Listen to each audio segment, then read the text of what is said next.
city, we all sin. If I bring a couple rounds with me, then we all win. I came back and brought the crown with me. The king's dead. Break your nexus and your neck, cause everybody's on your head. Just might kick your butt, go run them up, then paint my nails. Never learned to raise my hand, was too busy raising hell. Everything I know I am, you should go and save yourself. Thought you had my number, huh? Congratulations, played yourself. Underground utopia, dynasties and dystopia. Fear is never an option, so time is not a real phobia. I'm beating the odds, rising to every occasion. That's never defeated the gods. Switch up the mind, nothing but champions coming. I'm rolling up one of those squad. Hold still, boy, like back then. Talk back till I snap back.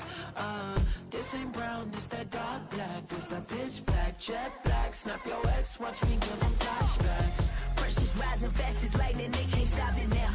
If you ain't talking realness, then just change the topic now. They laughing at the top like they can't see the bottom.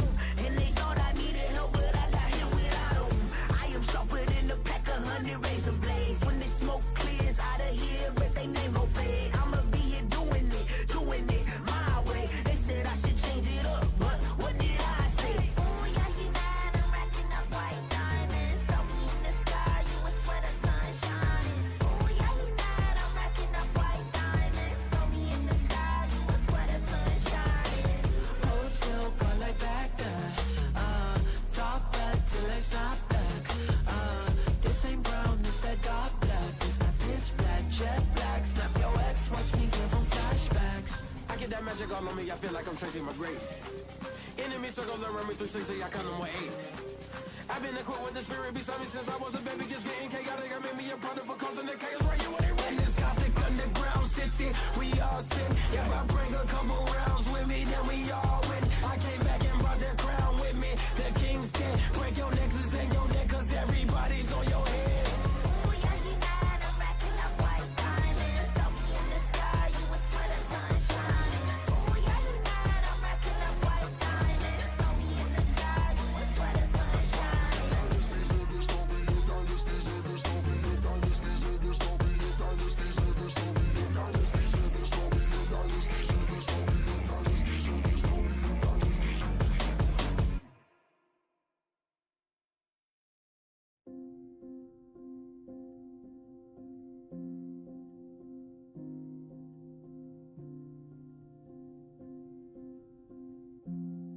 I am the monster you created. You ripped out all my parts. And worst of all, for me to live, I gotta kill the part of me that saw. And I needed you more. I hope you know we had everything, and you broke me and left these pieces. I want you to hurt like you hurt me today, and I want you to lose like I lose when I play what could have been.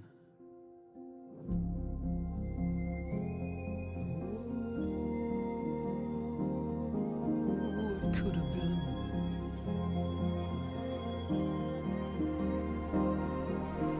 Why don't you love who I am? What we could have been. I am your ghost, a fallen angel. You ripped out all my parts. I couldn't care what invention you made me, 'cause I was meant to be yours.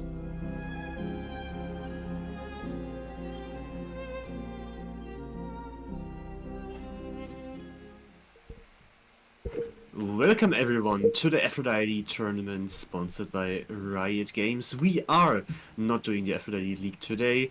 We are doing a one-day tournament. We, that are me, Flixus, and Never Walk Alone, who will join me throughout the day. Hello, how are you? Hello everybody, I'm doing great. I'm a little bit sad that I'm not playing that tournament, honestly. but that's another role I really like to be in.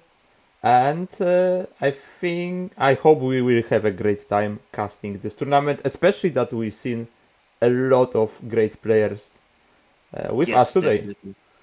Yeah, that is true. We have quite a few that overslept, sadly. But we still have a very stacked field, very interesting lineups before the broadcasts, and I already talked about it a bit. And yeah, I think today we are going to have a very exciting day of competition. But first of all, let's see what is at stake. Let's look at the prize pool that I said it in the beginning already that Riot Games is providing today.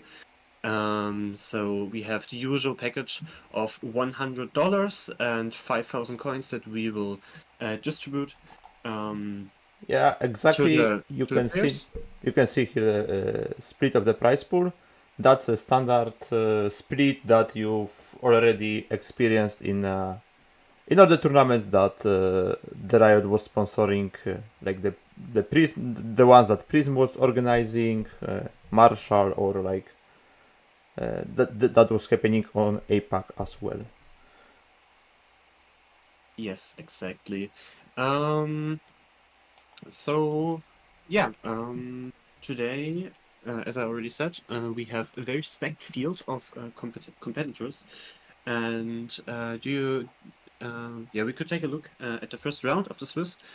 So, as it is usually done in those one-day tournaments, we have a few rounds of Swiss into a top cut, and the first round it's a bit cut off at the top, but we can see it here.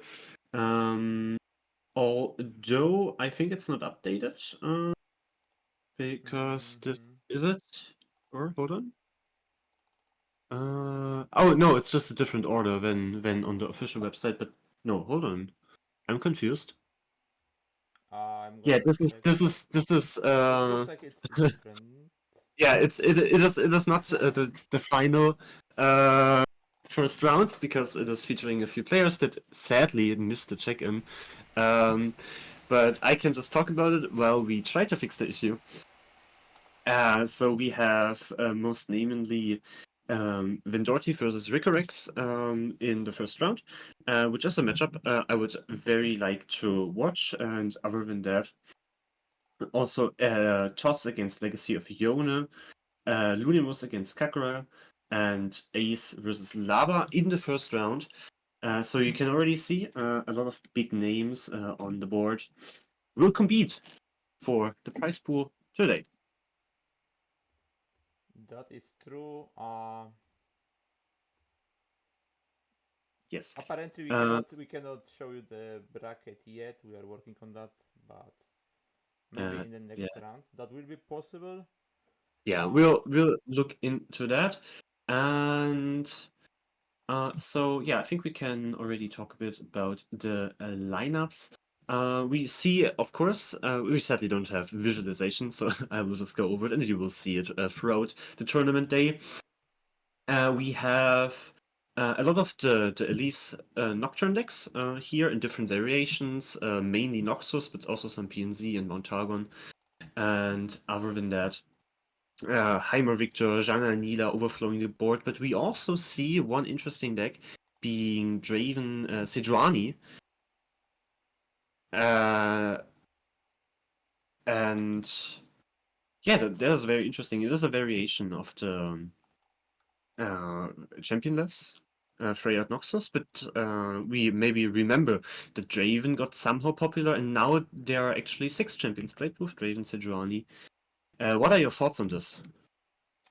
well, I would have to ask Gricorex. Like, that's the kind of a deck that if I do have any thoughts about that, or I'm wondering which version is the best, I just type Rico and ask him about that. I'm not an expert. There was some reason to play this deck without any champions at all, but you're right that recently I've seen a couple of games from yesterday Edges tournament, like the Edges League, and yeah, people are playing now some champions in the Noxus Freljord list. Also, if you are still interested, we can show now the Uh, bracket. for sure, it should already be showing. Oh, So we see it. also with very nice boots and gloves left Yeah, and right. that's. But we are not But getting yeah, money from them. We are not sponsored by them. yeah, So. yeah, we are not sponsored by whatever this is. So it's still a bit cut off, so we don't see the first three matches. Ah, now we have it. Wonderful. So here you can see the schedule for the first round.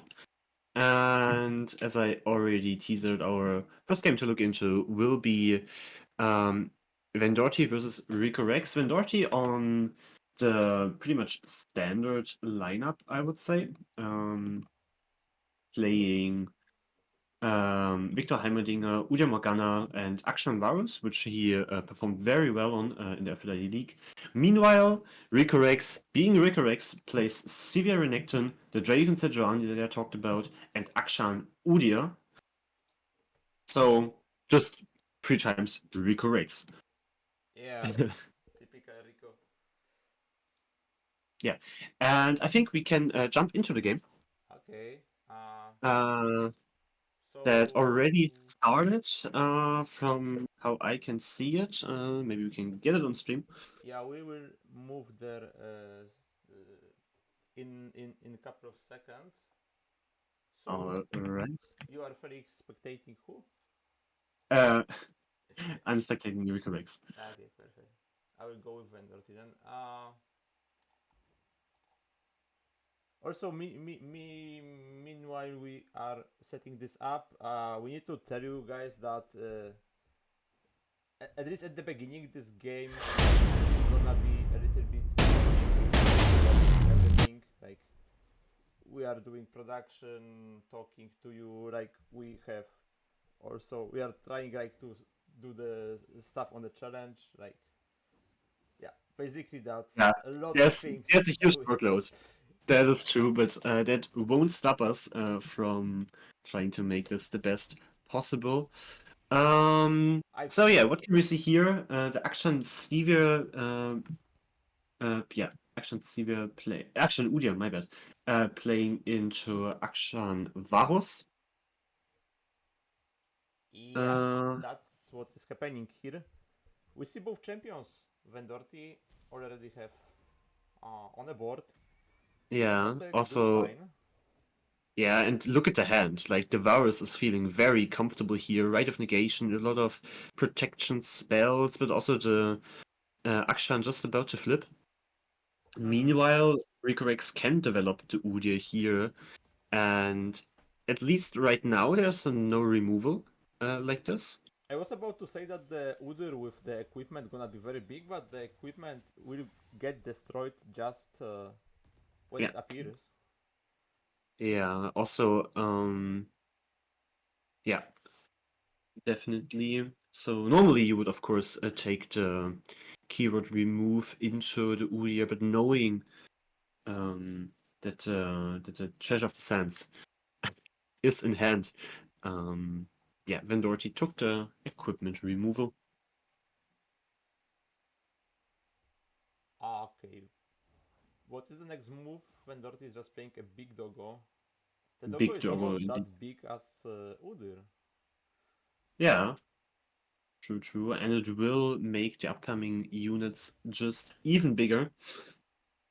So Now we see here. I can imagine because we missed a couple of the first rounds, but I can tell you what happened. There was like a bird into another dog, and that's why we have 5-6 dog right now. Yeah. And now Vendorti gets the freeze. Very, very important card in this matchup, especially because it doesn't get denied by Rite of Negation. So Vendorti really getting more and more comfortable here in this position. That Varus being on 0, if I counted correctly. And so it is a long way to get him to flip, but yeah, once the Varus is big, he will hit hard. We've seen that a lot of times in the Aphrodite League, also in other tournaments. Vendorti really loving this deck, claiming it even for himself. I think Vendorti is the first person that came up with it, right? I can imagine that, yeah. I can imagine that being true, but I don't remember actually. But I know that Vendorti is a very creative player. Like uh, he had a big impact on how the meta looks like, especially at the early stages. He won the Aphrodite League, and the Yes. his lineup from the finals was like very popular. Mhm. That was like the Heimer Victor, I think, Jana Naila, uh, and Mordekaiser. Yeah, Mordekaiser for sure. And what we can see here now is Ricorex going more or less all in with this attack, because I think this is the last attack where he can somehow have more pressure, but the freeze from Vendorti just doing so much work here. Look at this. Oh, Freezing Udyr, the overwhelm unit. both champions have ideally enough attack to just trade into Yeah. those threats, and Ricorex Vendorti, is left with nothing. I mean, yeah, there he is a has another doggo. Udyr. He has the Treasure of the Sands in hand, but this will just get destroyed as soon as it hits the board. Another Udyr coming here, but now that the Varus is on 2, and like Absolver is there, 8 mana available. I did not do the math yet. I don't know if it's enough. Probably not. No, it shouldn't be enough. Yeah, that's something that I'm hearing quite a lot from the LOR players. I'm not doing a math. Uh, I do the math when I play, but I do not do the sure, math sure, when I'm sure. broadcasting and answering 10,000 DMs. Sure, sure, but then when you are playing, you are just uh yeah. Let's see if that's enough. Like, are you really doing math? Maybe sometimes, but most of the time, you just slam your stuff and see if it's enough. But Well, Vendorti probably did the math, and he found out that he is not having lethal this turn, but it doesn't change too much because his position is very comfortable right now, indeed. and he can easily close this game in the next attack token. Yep. I think this is the game plan as well. Also, we are getting feedback that your voice, Stan, is a bit silent in comparison to mine. Yeah, like we gonna try to fix that at some point. Like maybe I can just lower your voice and you can Yeah, make the we'll stream louder. see. Also, yeah, just please update us about feedback, because this time we don't have a third person checking everything in the background, which is why everything seems a bit stressful here, as we already mentioned in the beginning. We are trying our best. Thank you. And yeah, and we have like 3 minutes of delay, so the reaction gonna be like a little bit uh, like we're gonna react like 3 minutes later basically. So Yeah. that's also a little bit inconvenient, but yeah, what is inconvenient as well is the position of the Ricorex in this game, because he is not looking that great. He has an overwhelm unit, but I don't know, like from my experience, the Ricorex, like my experience from other is that Ricorex is having at this point of the game like at least 5 overwhelm units, not one, and they are way bigger most of the time. So in this game, And something didn't work out as mm, basically that freeze from the Vendorti was so good, no? yeah, I think also the freeze was the turning point. We can see here now Vendorti trading the Varus, having another Varus in hand. He is very fine with giving that up, and yeah, getting like proccing the treasures hoard at the beginning of the next turn, making everything cheaper, which is very powerful to play at the start of the turn. Vendorti really did the math, I suppose, and is now in a wonderful position to just flip the Varus and go for gain this turn. How exactly he will play out the attack, we will see. I was thinking I think that he will go for like +2/+2 on the champions and giving them a Mhm. spell shield. Um, I'm I wondering think if Ricorex is playing to some be honest, interactions. like with this of a hand size, it is, and also the absolver, possibly, you know, or the absolver also getting discounted. I think it is very valid to just go for like the broad cost reduction to be able to Mm-hmm. play as much as possible, especially because you have also the protection in hand, right, and the strikes. So you just want to do as much as possible, because probably Vendort prefers for this to be the last turn in this game. Yeah, I can imagine that. He has all the tools to just finish the game. Yes. Right now, also we see that Ricorex is not having any other unit, so even going wide, although Vendort is not having anything more to be played as a creature anyway. So, but Um, what we can see, it's totally enough. yeah, and now we can see here Vendorti pulling the trigger already, playing the Absolver. This will reset the Varus attack, but also lower the health of the Udyr, so the overwhelm hits hard. And yeah, this looks like GG. Of course, Ricorix can equip the treasure equipment, which will be responded from Vendorti with just also strike as possible, of course, to just get rid of it immediately. But yeah, here we go.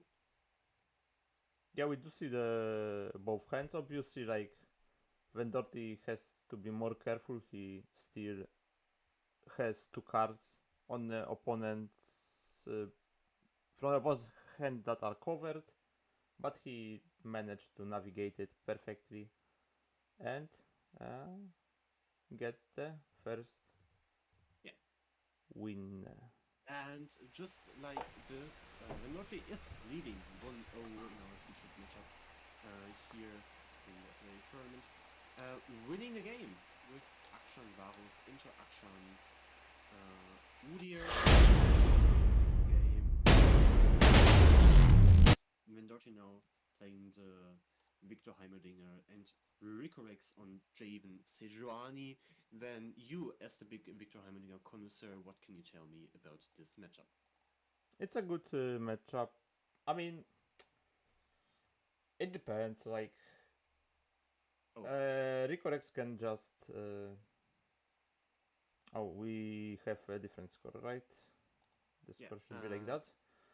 Now, and going back to your question, definitely Ricorex can aggro down the Vendorti.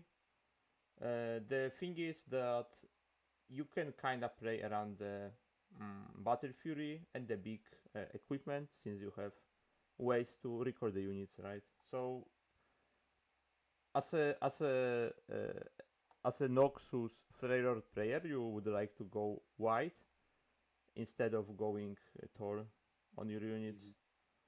That's probably how this matchup gonna work out. So Ricorex is probably not super happy from this hand, as we can even as we could even see, he discarded the one of the Battle Furies just to trade early game. So he knows how this matchup works.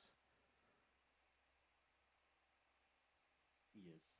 So he is trying to go wider, basically. That's his game plan, and obviously from the Heimerdinger uh, Victor player, the game plan is like most of the time pretty similar. You want to find your champions. Uh, you want to have them both on a board and keep some spells to protect them and generate the value. Also, you don't want to probably use the recoil too early. You want to wait for opponent to commit some more resources on one unit and then just record the big unit back to the hand. And that's how you probably navigate this matchup. But we can see that Ricorex is already going quite wide, and Vendorti not having any champions or any units to be played this turn, so I can imagine him just going for one of the removal spells, or in this case it will be probably just a recall. Okay, we are just protecting the Victor here, and I'm wondering what we are doing with the leftover of our mana. We're probably just passing it since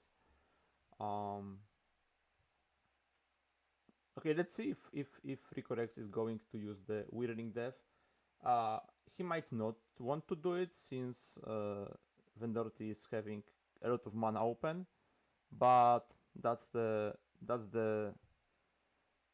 what the overwhelm and in general the aggressive player like to do. So it's just pull the trigger, do not think too much about the possible counterplays. But honestly, like that's probably how he had to do it. Like that, from this position, he's only in one card, so applying the pressure and presenting the lethal in this situation was definitely an option. We see multiple options to respond. I think the recall here is having a lot of value. It is also resetting the cost of the Yeti, so the Yeti is now on 7, now on 6. So yeah, it's slowing down very much Ricorex. The only issue is that Vendorti is still not able to find any of his units. No Heimerdinger, and I'm wondering if this Victor gonna be enough. We will see. It definitely has very desirable keywords with quick attack, with the overwhelm, close to leveling, but that doesn't really help when Yeah, I'm on 4 HP and the opponent succeeds to go wide. We only have, I guess, we only have one recall, no sleeps.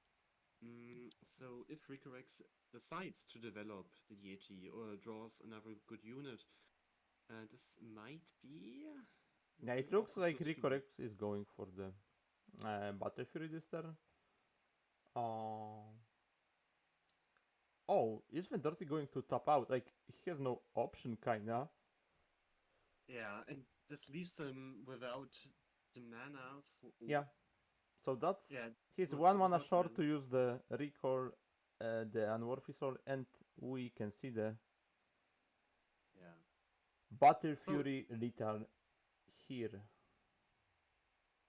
And we're gonna see the third match, obviously. We are going to see the third match indeed. And this was very interesting because in the beginning you said Ricorex wants to go wide, right? Ricorex even discarded one of the Battle Furies, and in the end, Battle Fury was the card that won him the game, an 8 mana go tall card. So this shows really well that matchups aren't always streamlined in one way. And I'm very interested to see how this will play out.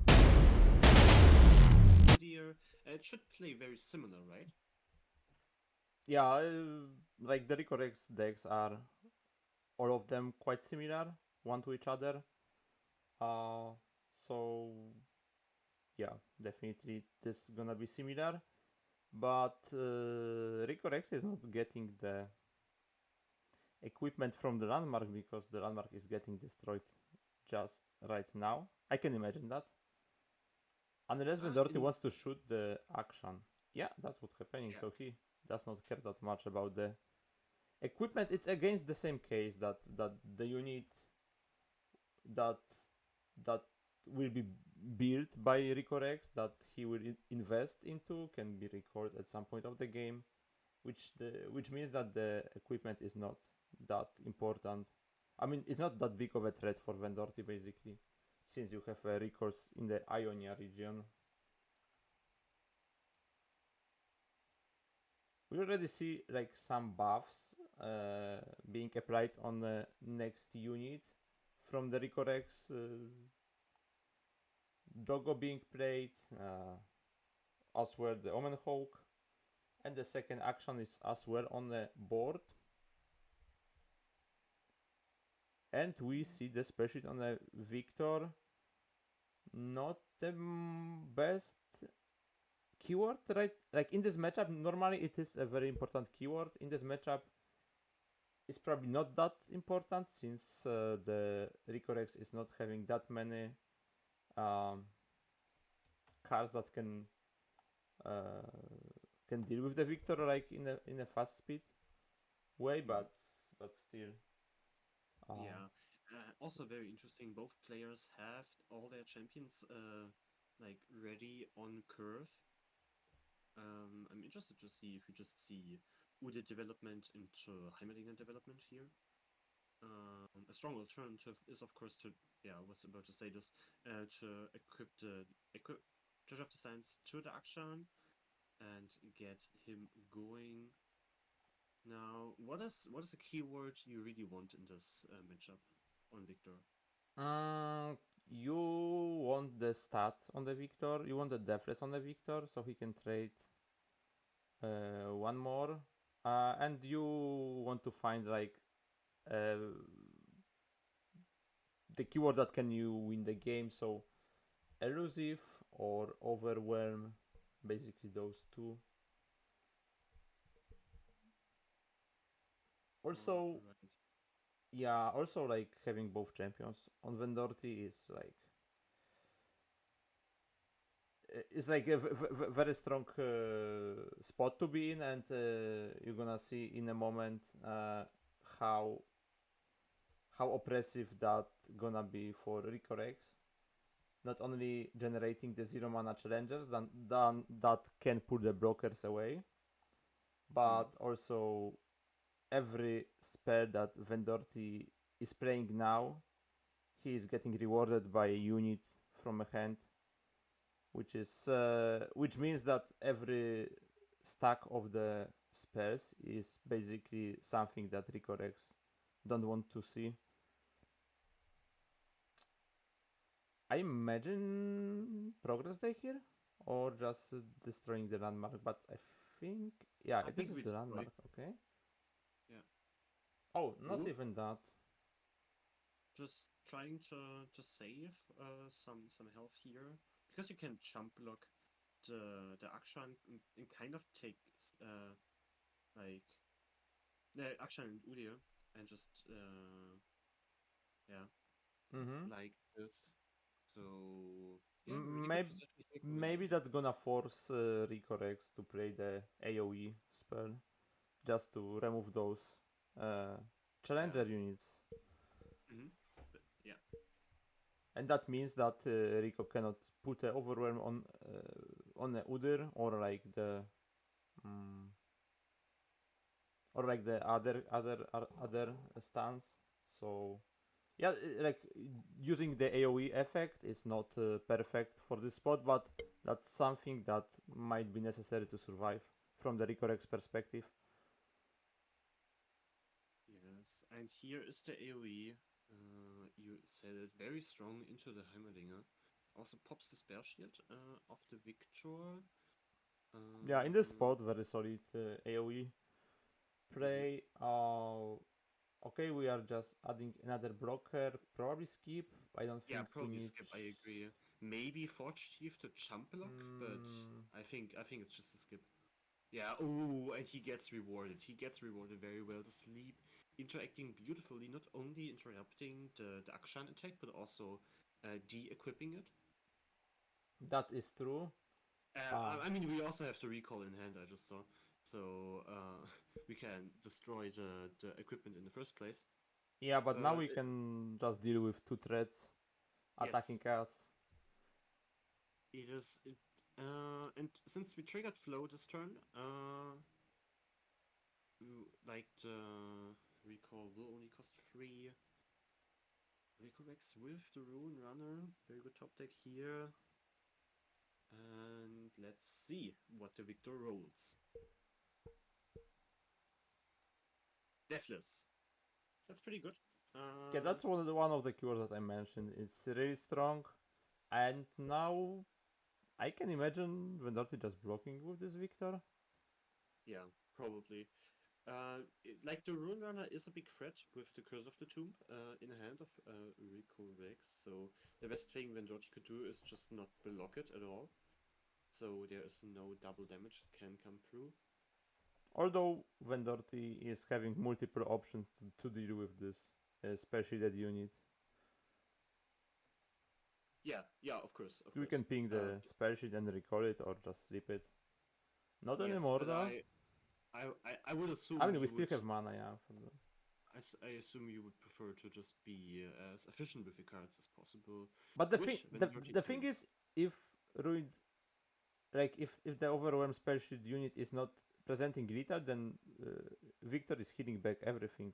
So, and I don't think Rico Rex can present a lethal here because of the ordering. Like the Victor on the back is hitting back 12 HP, so it's not even worth for Rico Rex to go for the card unless he has the lethal, right?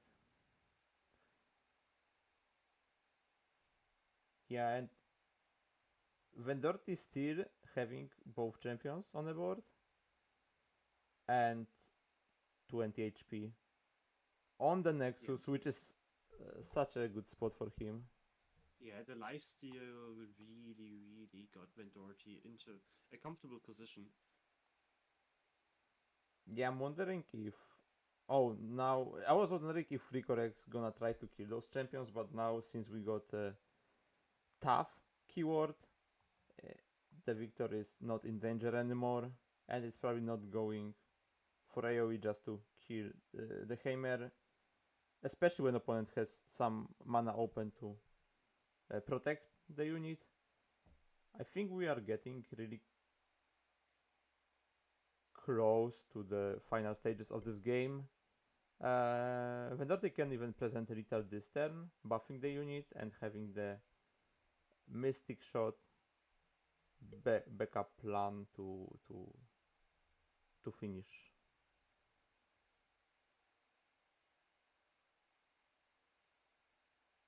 Yes, and now Maybe Ricorex will try to finish the game first by going AoE and killing his I mean own we can Nexus. just Mystic Shot, can't we? Yeah, sure. But There is a bit of Red of Negation, obviously.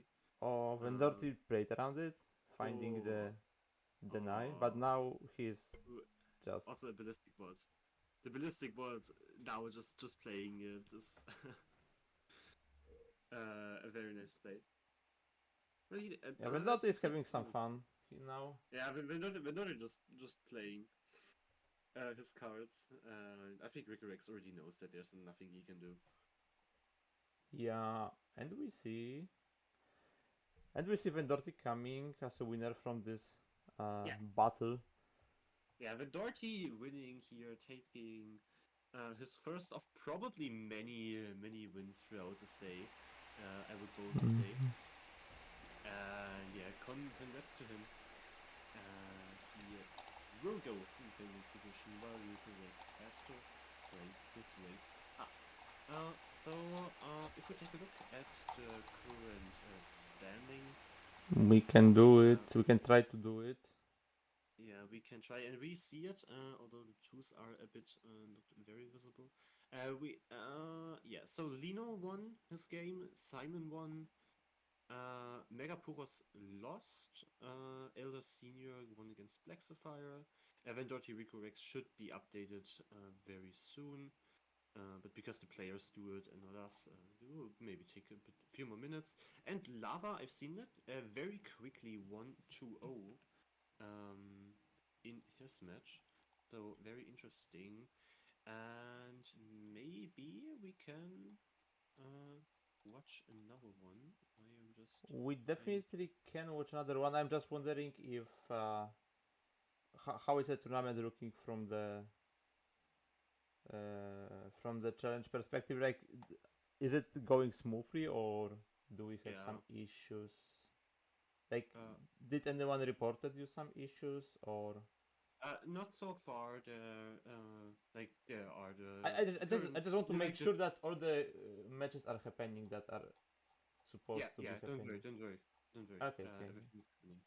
So I would say Perfect. we could watch the Lunibus into Kukaka. Okay. So we can watch this game. Yes. We're gonna be And we're gonna be moving to that in a second. I am on it already while you I'm can see that. also Pantheon, Varus, Mila here. Of course, we do not know if this is game 2 or game 3, considering the timer being at 24 minutes. I would assume this is maybe already game 3, but of course we cannot know for sure. There we have question mark, question mark. And yay production. yeah, production being highly professional today. Yep. But at least we can keep some professionalism while casting. Surely. Of course. Of course. And we can focus on the game, which is pretty even. Obviously we don't know how many sleep streams are in a Sukerka deck. How far from leveling the Naira is, but that's something we can check. Oh, it's one off actually. So yeah, Naira is leveled next turn. We do have some elusive threats, but Luminous is having some options to defend. Like he's on to freezes in a hand. And the other card I see in his hand is probably the elusive unit, if I'm not mistaken. The 3 mana. I obviously do not remember the name as always, but yeah, that's the elusive one. Yeah, the flower thingy, which is a very nice tech, I think, into the Jananida. And dealing with the elusives. I don't know if that's a good tech, but definitely Pantheon is a good top an deck. interesting tech, an interesting tech. Okay. Is what I wanted to say. If it's good or not is probably up to the testing, but Lunimus is playing it, so it can't be entirely bad. And there we have the Pantheon, which is not flipped yet, only on 3 out of 5, which is very poor at turn 9. And So he might not be getting any further. He is not getting closer to level up this turn because we cannot play anything unless the. yeah, probably the Scholar dies. Yeah, that can happen. He has 2 fated procs. One of them being a gem. So yeah, like we probably want to sacrifice the Scholar here to get Pantheon running.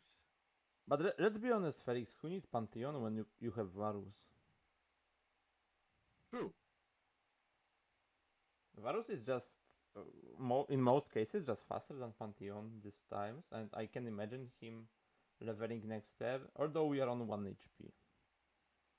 Which might be a We are little on bit... 1 HP, and Nyla just attacked. We see 2 Exuberants. Of course, we don't know when they were played, but this is not draw. Oh. This is also not burn. So So yeah, so Luminous if Luminous can find the lead at this turn, it's over. yeah. Question is, how does he do it? Does he play? He does decide against playing the Varus first. Yeah, maybe the Varus is not leveled yet. Maybe he's just too far from. Yeah, he's on 5, so there's no way. Yeah, there is no way. I see Overwhelm, I see Elusive, I see Brash. But that's not enough. This is 1 damage missing, but we have the flower. There is the flower. Yeah, but Gets opponent has But they can block, elusive yeah. blockers. And it seems like Oh, we really need the... We really need the healing on this Pantheon. it's not enough. It's not enough. There's 1 damage missing. Oh. Oh, it's like one of those games where you say, okay, yeah, I missed 1 damage, but it surely doesn't matter in the end. Maybe this was one of those games. So So I don't see any way Lunimus can find lethal here. So Varus is one off, so Varus was not a possibility this turn. So yeah, Luminous made a good call with this Pantheon. But like not having another spell to proc it, like that's something I find like problematic in this type of decks, that um you do not have more draws, so your options are very limited, and you are playing with the cards that you are getting from the top decks and from the mulligan basically. Yeah. And here Lunimus has to accept the defeat. Very sad. Must be very, very sad to just go on and lose the game like this, but it happens. And it is a part of the journey. So if I'm if I'm seeing it correctly, we only have one more game to go, which is Kaizen against Rock and Stream 6, whoever that is. I am probably Do you have mispronounced. do you have both players in a friend list? I think I am missing. Ah no, I have both here. Okay. So we can just go onto the game as usual and yeah, watch the very final game. So you follow who? Kaizen? I follow Rock. Ah, okay. We do Kaizen. And we are moving to the game. Against Mordekaiser, if I'm not mistaken, yeah. Yeah, Mordekaiser Nora. I was wondering for a second where the Trifarian comes from, but like of course it is a Nora. Mordekaiser we can see here with Deathless, pretty close to leveling on 12 out of 15. The Nora will flip as soon as she hits the board. Meanwhile, Nyla is flipped for Kaizen, but not the Jenna. Yeah, like getting the Trifarian as a free drop is actually pretty good, like because it can speed up your Mordekaiser leveling up if you can sacrifice this unit. It is one of the very few 5 attack Yeah, Nora units, exactly. and yeah, definitely helps a lot. And here, yeah, well, the more the dice, no backup mortar in hand. Yeah, we need to basically top deck another Mordekaiser, which will be leveled already, and we can maybe somehow win this game. That's probably the only way to do it. That is the game plan. Also, the timer is being very weird, but now it is working properly. Yeah. Meanwhile, Kaizen playing. Jananila having infinite fuel. Look at that. Draw, maybe even more draw. And Oh, I find yeah, this is I found the timer. It was hidden. yeah. Hidden. Behind the column, but now we can see it. Yeah, and we can see here now with the Divine Whirlwind, Kaizen wants to clean up the board a bit and go for lethal next turn and the Hate Spike. Yeah, he has to go for it, but we, with Caster Vision, we see the Mystic Shot not being played. To ensure that... Yeah, it's the same if you go just face with this Mystic Shot. Yeah, right. With the current board, it is just the same. Not a good development for Kaizen. I think he gonna just open attack. Yeah, that makes sense. I was wondering maybe just pre-committing the eye. Is it the eye? The draw spell, the 4 mana.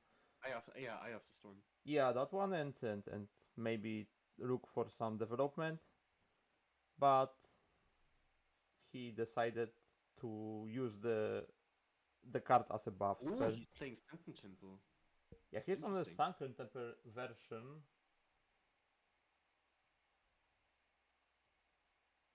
Yeah, I'm wondering how many of them he's having. Let me check it. It would be very interesting. And yeah, Meanwhile, here Kaizen very comfortable, has a Mariner, also has like the what's it called, the 5-drop Cloudminder. Snaking the Mystic Shots. There's nothing here his opponent can do, and I very much assumed that this was game 3 and Kaizen takes a victory, one victory here in round 1, and this Yep. finishes the games for round 1. Yeah, we saw interesting matches already, and yeah, now round 2. Yeah, and by the way, that was, if you're wondering, that was the only copy of the Sunken Temple in Kaizen deck. He's playing just one of, which is kinda interesting thing to do in a open deck list tournament, because you always threaten this card, and opponent, for example, has to choose from the scholars, for example, the option or like to destroy the landmark, or to keep like Aftershock in the opening hand, which makes their play sometimes a little bit weird or problematic. As we can see, we have all the scores for the first round, and already the second round is seeded. Is that true, Felix? That is true, yes. So we have no upsets, I would say, in this first round. Or at least no huge upsets. And here in the second round, also banger matches. Kaizen into Simon. Rico into Lunimus. And also Rivash into Lava. I would say we go into a very short break. And then we can dive into the next games.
was a very short break. And yeah, we are ready to go into the next match already, being Lava into Rivage. Lava is playing a very interesting lineup today. One Mordekaiser deck with 40 SI, so mono SI, when he plays Nocturne, Targon, but 39 SI cards and one Targon card, and then Kindred with one PNZ card, being the Mystic Shot, and other than that, just 39 SI. So as you can assume, this is just Wraith, Caller, Allegiance, with the mists. And yeah, Yeah, that's the strategy of Lava. Lava is known from like some very very interesting strategies, like some. Yeah, but it did pay off in the past. Do you think it will pay off this time? Yeah, that's what I wanted to mention. Like, it's it paid off a couple of times for him, and like I know where it comes from. Like, he is also competing in this Aegis League, and like in the first season, I think the Fearsomes had like 100% win rate or ban rate, which shows the how strong the deck is or how lucky the players were. But I wouldn't say the second thing is the issue. The also if you played a little bit of Radar, you probably also experienced that the deck is pretty strong. Hmm. I also see the Dawning Shadow here in the hand of Lava. It is a one-off in all of his decks. What do you think of that? It makes sense. It can, that's a one spell that can enable the whole attack because it can get rid of many blockers. But from what I'm witnessing now, is Lava having a handful of spells and rather the expensive spells, which is probably not something that you would like to have as a fearsome aggro player, I would say. So maybe this deck actually is a little bit short on the units, or maybe just this Yes, hand. yes, it is. It It is. looks He like that. plays. In all of his decks, he plays 12 units, and in this one in particular, he has 3 Mistwraiths, 3 Wavecaller, 3 Phantom Butler, and 3 Legion of the Severed, Oh yeah, yeah. and So of course the Nocturne. But on the other hand, Rivage is already threatening the lethal here. We kind of got lost yeah. from the game state, but yeah, like while we were talking about the interesting strategy Lava is playing and how good the fearsomes are, Rivage just ran over Lava and took the first victory in the match. Well, if it might have been actually the second match if the first was same as fast as this one, but I think it was the first game. Yeah, but it was a very fast victory, and we are moving to the. And after fast victory, we can move on swiftly into second game. I think it should be the second game. Yeah, it is probably the second game. The timer being at 43 minutes, I don't think they already played 2 games. So this time we are seeing kind of a mirror match. Rivage on the Mordekaiser Mono SI, while Lava repeats his Targon Nocturne deck. I'm seeing too many fearsomes on my screen. I'm kind of scared. You're scared.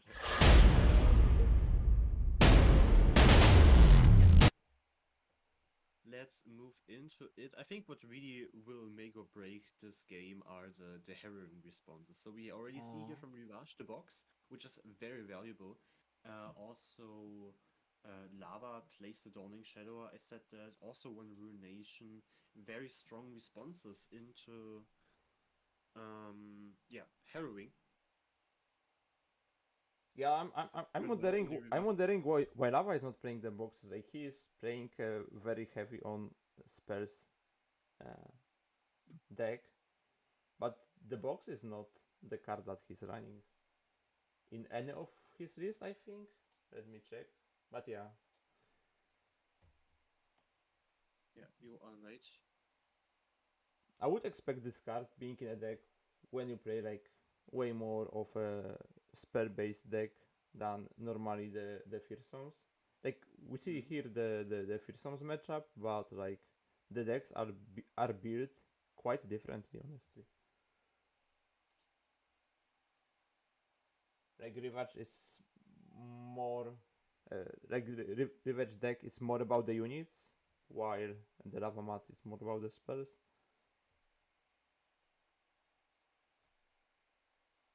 We do see Deathless Fearsome unit 3-1.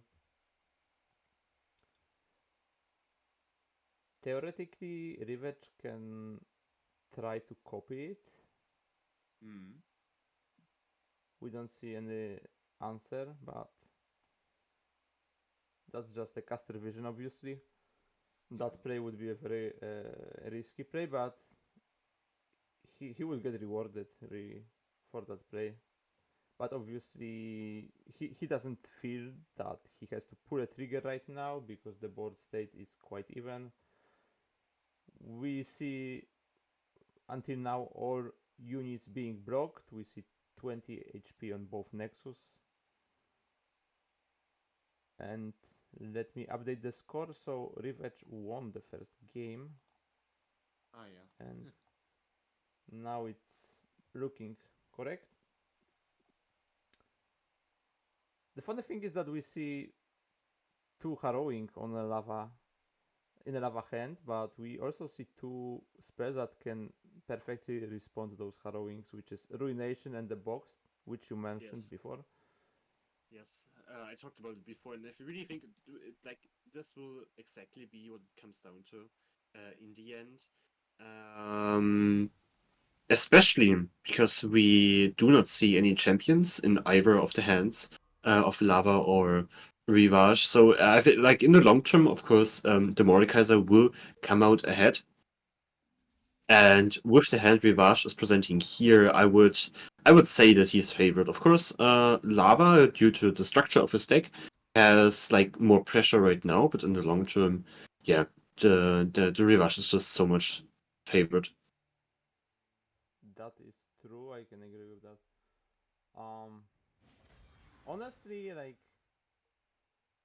I'm not having too much fun of commentating the fearsome matchups. I will be Yeah, honest with you guys. Like, I mean there are really interesting mirrors like the Heimerdinger.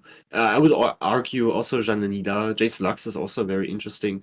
Um, Mirror to watch and cast and analyze. mhm. But like two aggro decks just bumping into each other is like, yeah, well, I I could imagine more I mean, fun things. what I'm saying is more about the fact that it's not my pile, and I'm Mm, just not playing those decks, and I'm very unhappy every time I'm facing those decks on a ladder. But yeah. there is like, if you are invested in that type of decks, there is a lot of small things that can be done better. That Mm, like small details that you can do to make a good play or not, or like be more yes. efficient with your uh, basically deck building choices, because we can see like how differently you can build those decks, how Hmm. many different cards you can take depending on the matchup, depending on the meta. Like, I'm not saying it's not interesting, it's just for me because of the play style I do not prefer. But yeah, for the players that do like this type of decks, there is there are a lot of things that you can do to have an advantage. Yes. Talking about the Yes. advantage, like I cannot say who is having right now that one, because we see two landmarks, which is kind of fine for lava, but we also see a raid collar that can be copied from the revenge. Yes. And then we And see two no. threats from lava, as I said, and two response for revenge. So like, I don't know, it looks equal to me, but as I said, like probably someone with more knowledge on this matchup can say from that image, which of the players is on a leading position? I mean, I would say that. Oh yeah, I think we know who's on the leading position now. Mordekaiser is a very big statement, although Lava top decked the Ruination as well. Mordekaiser is a bit far from leveling, being on 7. But still, like, Lava has a tough choice here, how he wants to approach this turn. He can go all in with his landmark and mist waves. And it seems like he is using the fading memories. That's This cheating. It wasn't. it's actually a card I also very much like to play in a tournament setting because I expect the to face the fearsomes. And this way, when I break, I can just copy opponent's Wave Caller and have a position again. And you can see here how powerful it can be. In this long grindy games, you really want to copy the Wave Caller to get the non-ephemeral mist waves. Yeah. And yeah, like both players putting in the numbers now, getting their mist waves to good, like high numbers. I think Rivash really has to go for the Soul Cleave here to progress the Mordekaiser reasonably enough. Yeah, especially Uh, that he is having 2 of in a hand right now. Using yeah, 1 off would be a great idea, I think. yeah, I agree. Like you get the Mistrace to 5 attack. You kill like your own 5 attack Mistrace, so Mordekaiser would be way closer to leveling. And like earlier, I would have said, okay, there's a slight edge for Rivash. But with this Mordekaiser in hand, he is in a very good position, but he has to flip him. Okay, what do you think? Like, how this matchup can end possibly? Like, what can happen? Like, do you think Mordekaiser gonna level, or like they're gonna be keep staring at each other and trading the units, or one of the players will find a big play like harrowing and the other won't have an answer? Which Mm, scenario is the most possible for you? I think both are reasonable. Oh, lava top decking here. The response for the Mordekaiser is very powerful. I think both players will take it rather slow because they respect each other. And oh, I forgot. Mordekaiser is deathless. So this is yeah. Now the vengeance can come down, of course. Putting the more on 1 HP, but yeah, like this Mordekaiser is on the board and developed. He is on what, 12? So it is very possible that he flips like within the next 2 turns. So on the turn 10 attack of Rivage, there will be a flip Mordekaiser. I mean, now it's flipped. Yeah, now it's flipped. It can't attack though. Attacked, yeah. It cannot attack. And what I would say is a bit dangerous is the landmark is up, and there is a burst Mistwraith that can just be summoned on the side of Rivage. So, like, it will definitely not be lethal, but it will be a considerable chunk of damage here. What is it, 6? Yeah, but Lava is also having 2 landmarks just ready to be. Yes. Like, this will be the counter attack. Yeah. And if I don't remember, like, on how much it was. But they are Ooh. quite big. Yeah, they are quite big. They should be above 8 each. Okay, so now Rivat is gonna wait. It doesn't make that much sense. Like now, Rava can either play a unit or activate one of the landmarks. But that also means that he cannot do it on his attack turn. Let's see what Lava has like two options basically. Either playing the card from the hand, which is the miss rate, or activating one of the landmarks, because looking now at the board, Revenge is threatening like what, 27 damage. And he went for activating one of the landmarks and adding one more unit. That means he is not having enough mana to play the Harrowing next turn, but with the Revenge having so many options to answer the Harrowing, maybe that wasn't even a consideration for Lava. Hmm. We will see. It's like looking at the deck list of Rivage, I would also be quite careful with my Harrowings. Of course, like there's the consideration, you know, if you have two on the side of Lava, so just trying to force this through. But I think he played it right, and now there are two potential Mistwraiths here that can be played. The big priority as well could be to just get rid of the Mordekaiser with the Vengeance, but this very much limits you in your options. Yeah, that's the only thing you can do this turn if you go for the Vengeance. Yeah. But if you don't do it, the opponent gonna have infinite healing. So Yes, and that's what I meant earlier with the slight edge that Rivage has. yeah, Um, yeah, this deafness of mm, the Mordekaiser was just deciding, yes, because he definitely. would have died during the ruination, and now the game state would be even, but that's not the case. So Lava is just going wide here, which will Yeah. be punished by the box if he goes for another raid color. Yes, definitely, and also he will probably go for the landmark. I would assume this turn. And this will be another Mistwraith and another target for the box. So let's see. Rivage is fine with just passing through this turn. And can probably just wait and see how Lava plays this turn out. Not going for the last raid Hmm. color. Yeah, I mean, at least he, like, Lava survives this turn, like, the next attack like this, because he has the burst spell in hand to summon another Mistwraith. So, yeah. I am.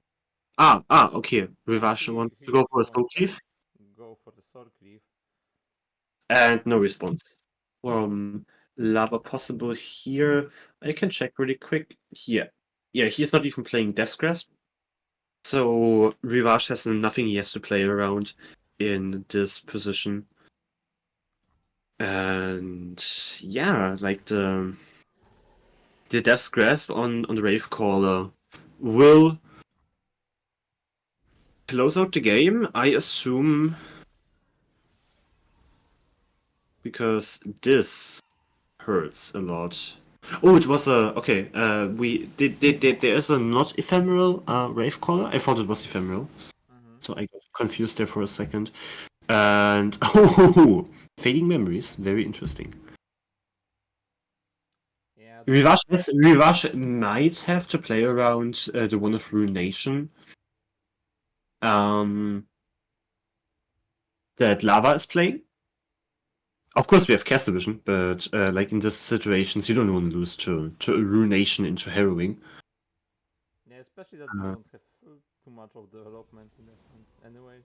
Like you can obviously copy another raid color, but you would assume that opponent can do the same. Mhm. And like just getting this effect from Mordekaiser is like something that will change the outcome of this game. Pretty sure, because every trade from that point will be favorable for Revenge. And Yeah, that's it. let's see, let's see. Yeah, especially like you normally feel very finish trading the whole board while you having the Harrowing, but the exception is like if you are playing against Ionia, which has deny, or like Shurima, when opponent can just deny this big spell, or in this case when opponent is kinda tagged to the fearsomes, I would say, because the box is basically the card that like it's made for this matchup. I mean, in this Yes. meta, it's And like the big point is the only way Lava really wins here is harrowing. But not only does like the harrowing um it deals damage to himself because of the Mordekaiser now. but there is a possibility that the Lava won a reward for making the biggest miss rate today. I don't know if we're gonna see someone making the bigger one. This one had like enough 19 attack. We're gonna see because we're gonna be looking at more fearsome players today, so we will see if anyone will be able to make 20 attack rate. It's yeah. I was confused for a second because I thought like the biggest misread. Oh no, But you said misbehave, of course. yeah, misread, yeah. So and I only just now noticed that there's a second box. Yeah. So like even I would say a fake harrowing of two like Ryzen mists, yeah, wouldn't do it. Mm-hmm. And I think Lava has to play at least one now. I can also imagine him just surrendering because this situation, because like yeah, this is a commanding position, and as I said, the Mordekaiser will come out on top in the long term. That was a fake GG because Lava can survive this turn. Can he? Oh no, he can't. I cannot count. Yeah, because you are not doing the math, unlike me. Yeah, I'm not doing it. I was like looking at the board and saying, nah, that's not enough. He has two better blockers, but it was actually enough. I forgot about the buff from The harrowing. Hello. I mean. Hello, yeah, that one. Yeah. Yeah. But So that is completely fine, and therefore we are finished with this game between Rivet and Lavamat. yeah, Let's 2-0, take a right? quick look at the schedule and see the other results, and then decide for another match we can hop into. So Vendorti won another in then Kaizen won into Simon 2-0. Toss won against Megapuros 2-0, and yeah, right now we've seen it. Maybe we What want else? to see Ace. I know that Ace is having a interesting lineup today. Yeah, I agree. So yeah, let's watch the game. Ace, Artorias versus Ace, and to quickly revise the lineup of Ace, he is playing today. Interesting combination of Draven Sedrani, Elite Nocturne, and championless Ionia Noxus Agro. I'm excited to see it. I don't know if we're gonna see it because it looks like Yeah. the match just finished. Did it? Yeah, because Ace is not longer in the game. Oh, well, I think yeah. Yone is. Yone is in the Yeah, game. it just ended. Ace 1-2-0. Ace 1-2-0. So yeah, we can watch Ione and Raptor, who just started, by the way, so they should be on game 1. So let us watch this one. So I sadly cannot talk about the interesting Ionia Noxus deck from Ace, but maybe we will, like, very likely, we will see him later on. And Let me see if. Yeah, okay. In a second, we can move to that game. Yeah, I can already talk a bit about the lineups that we are seeing. Legacy of Yone being a tiny bit spicy. Akshan Kane, Pantheon Varus Morgana, and Jace Lux today. And his opponent, who is right now playing The Jananila plays in total. Hold on. Chandanora, Wingsgiving, Lava would be very proud, and also Elise Nocturne. I have to add, yeah, no. It is Nox's version. Very standard, and right now we can see here Jananila into Akshan Kane. Akshan Kane is a very spicy combination. We usually either see Akshan Varus or Aatrox Kane. What do you think of this combination? By the way, it should be 0-0. You It think? is not. Yeah, they started. Hold on, Okay. 10 less than 10 minutes ago. Then it is 0-0. And yeah, we have the whole BO3 Ahead of us, ahead of us. Yeah, exactly. If looking you ask me forward. about this deck, I've never experienced that deck honestly. Yeah. Well, Also, the landmark of Yona is on 2, not on 0. That is a visual bug. So don't worry, I just wanted to put that in. I mean, what could the benefits be from playing Akshan Kane, like from playing Akshan over Atrox or playing Kane over Varus? I don't know. I don't know exactly. Like I would assume. I mean, I honestly think that like the Aatrox is the better part of the Aatrox Kane deck, and Varus is the better part of the Varus action deck. So I would never probably pair Kane and action together. But that's why I cannot answer you honestly. But Hmm? maybe we're gonna witness that in this game. Yeah, In the hopefully. next one. Hopefully, because it seems like an interesting deck. Combination of two decks that we already know. And I am looking forward right now. We have the suppressing might of two Ranger Knight effectors here on the board. While on the other hand, Raptor is preparing for big Nyla attack. Also has a Janna in hand with a Slipstream, so could come down this turn. Yeah, I can Or imagine this deck being okay. maybe solid against Naira.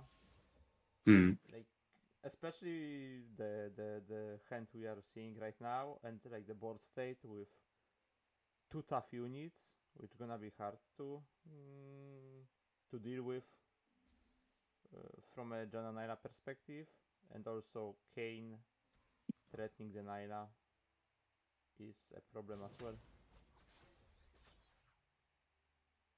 Yeah, that's what Yes. are we seeing right now. Mm, yeah, especially Yeah, those tough units. yeah, they are a huge issue. If I read this correctly, Raptor wants to, yeah, trade the Kane with this, which he Mm-hmm. can respond, like Yona can respond with the momentous choice on that. Alternatively, there's like the greedy play of Furious Wielder as well. Um, we will see about that. But the Kane is on 0 right now, so Yeah, uh, I'm wondering if you want to keep it alive. Like you have another one in a hand. We're gonna see in a second. we will see. Yeah, but the momentous choice is the like by far the more likely option, and this is also what Yona goes for in the end. And Mystic Shard, I think. But Sebastian Raptor gonna win this stack. Uh, okay. So Naila is dying, and actually Kane is not dying. Yeah, Kane is surviving this. So so that works out for Yone. Mm-hmm. Oh, so Kane was on one already. Yeah, so that makes sense to try to protect him and like play for the strike. Now we are having leveled Kane. And on the Jana Naira side, there is not too much happening. There is Jana that can be played next turn, but this is rather a late Jana. We are like turn 9 Mm, already. definitely. But other thing you need to consider seeing the Kane, not the Aatrox, is that the deck is not that powerful in the later stages of the game. Like you don't have those big threats like Anaka, like you know those big Yes. threats, and Mione will probably have to grind to the win with this Overwhelm Kane most likely, which is Yeah. which gonna I mean, die the pretty Kane, fast, so the, it's not. yeah, and the Kane also heals the Nexus, which is very convenient in the Night Agenda matchup. Yeah, yeah. Oh, that looks like a very good right of the negation. If Sebastiraptor decides to stack both the spells. Yeah, which is not the best he could do, but he can also just um kind of damage the Kane. Now I'm interested in the reaction here of Hmm. Sebastian Raptor. He decides to pop the spell shield, which is very reasonable. But for now, like what we are looking at is Yone having a perfect answer for every play that Sebastiraptor is trying Yes. to make. And now Sebastian Raptor cannot even attack. And yeah, the board of Yone looks very convincing. Yeah, when you have like 3 quick attack units on the board and not attacking, that means something is wrong. Like you're not in the best position. Yes, indeed. That is true. We see the scout attack, obviously. And we see a top deck Rite of Negation from Yone. Yeah, Look at this. this is the history of this Yeah. match so far. Like spells that are not doing totally anything for Sebastiraptor because they are they are staring at the perfect answers. Hmm. Yeah, it is. It is quite sad, and also like the Kane spell in hand from Yone. Yeah, this seals the deal, and Yone Indeed. wins the what is I think game 1. Congratulations! With a very interesting brew, we saw it working out into Jananaida, arguably one of the best decks of the current meta. Just with how much refuel it has. And I am looking forward to the our game or games. Yeah, maybe on the Because maybe, yeah, go on. Go on. because Jon is also playing Pantheon Varus Morgana, which seems very interesting to me, which is probably the reason why he is not playing Akshan Varus. And I guess J-Slugs as a third deck. And we will see. And okay, we see J-Slugs, which is not as interesting, in my opinion at least. But of course, we love to see it. Here the money again. And no game. Started a beautiful hand actually for Sebastiraptor. Uh-huh. Having Pool Shark into the Yeah, Push Shark may like can maybe fish for like a Nyla or like getting a Mariner yeah, here. exactly. Also very strong. He gets an aftershock, but he can safely just updraft this and then proc the draw 3 cards effects that, for example, um, yeah, the 1-drop here has. We'll get +1/+1 and Brash on summon. So it is a very good attacker here on turn 3.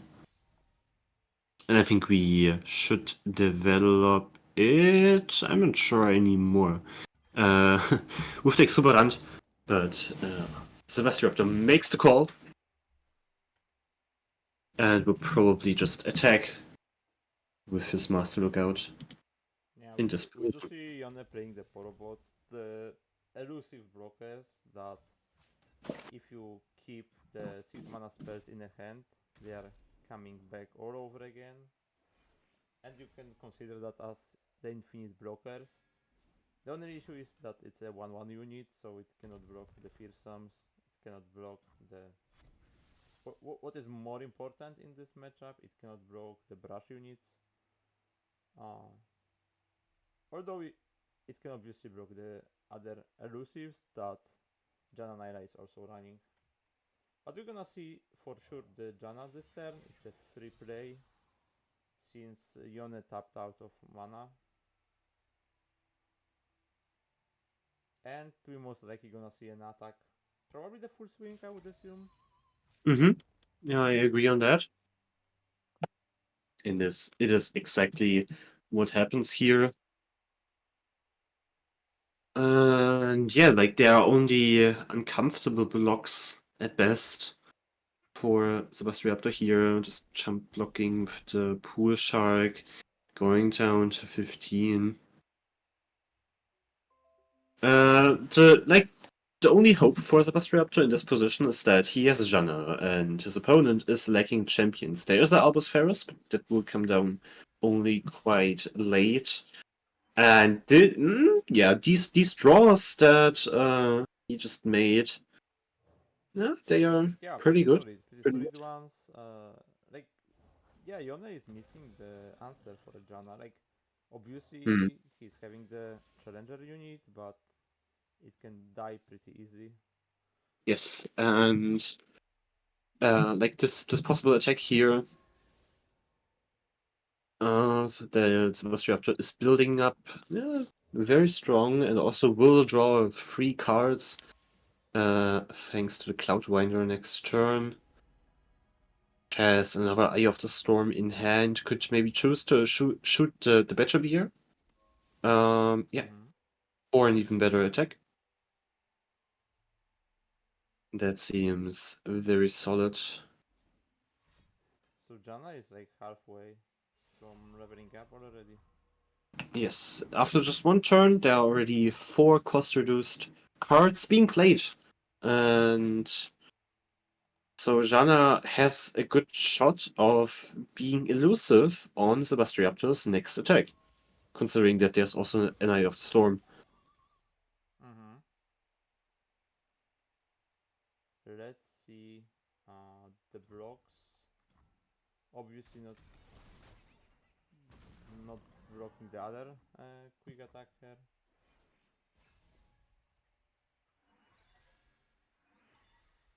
Yeah, Yone is not having any champions.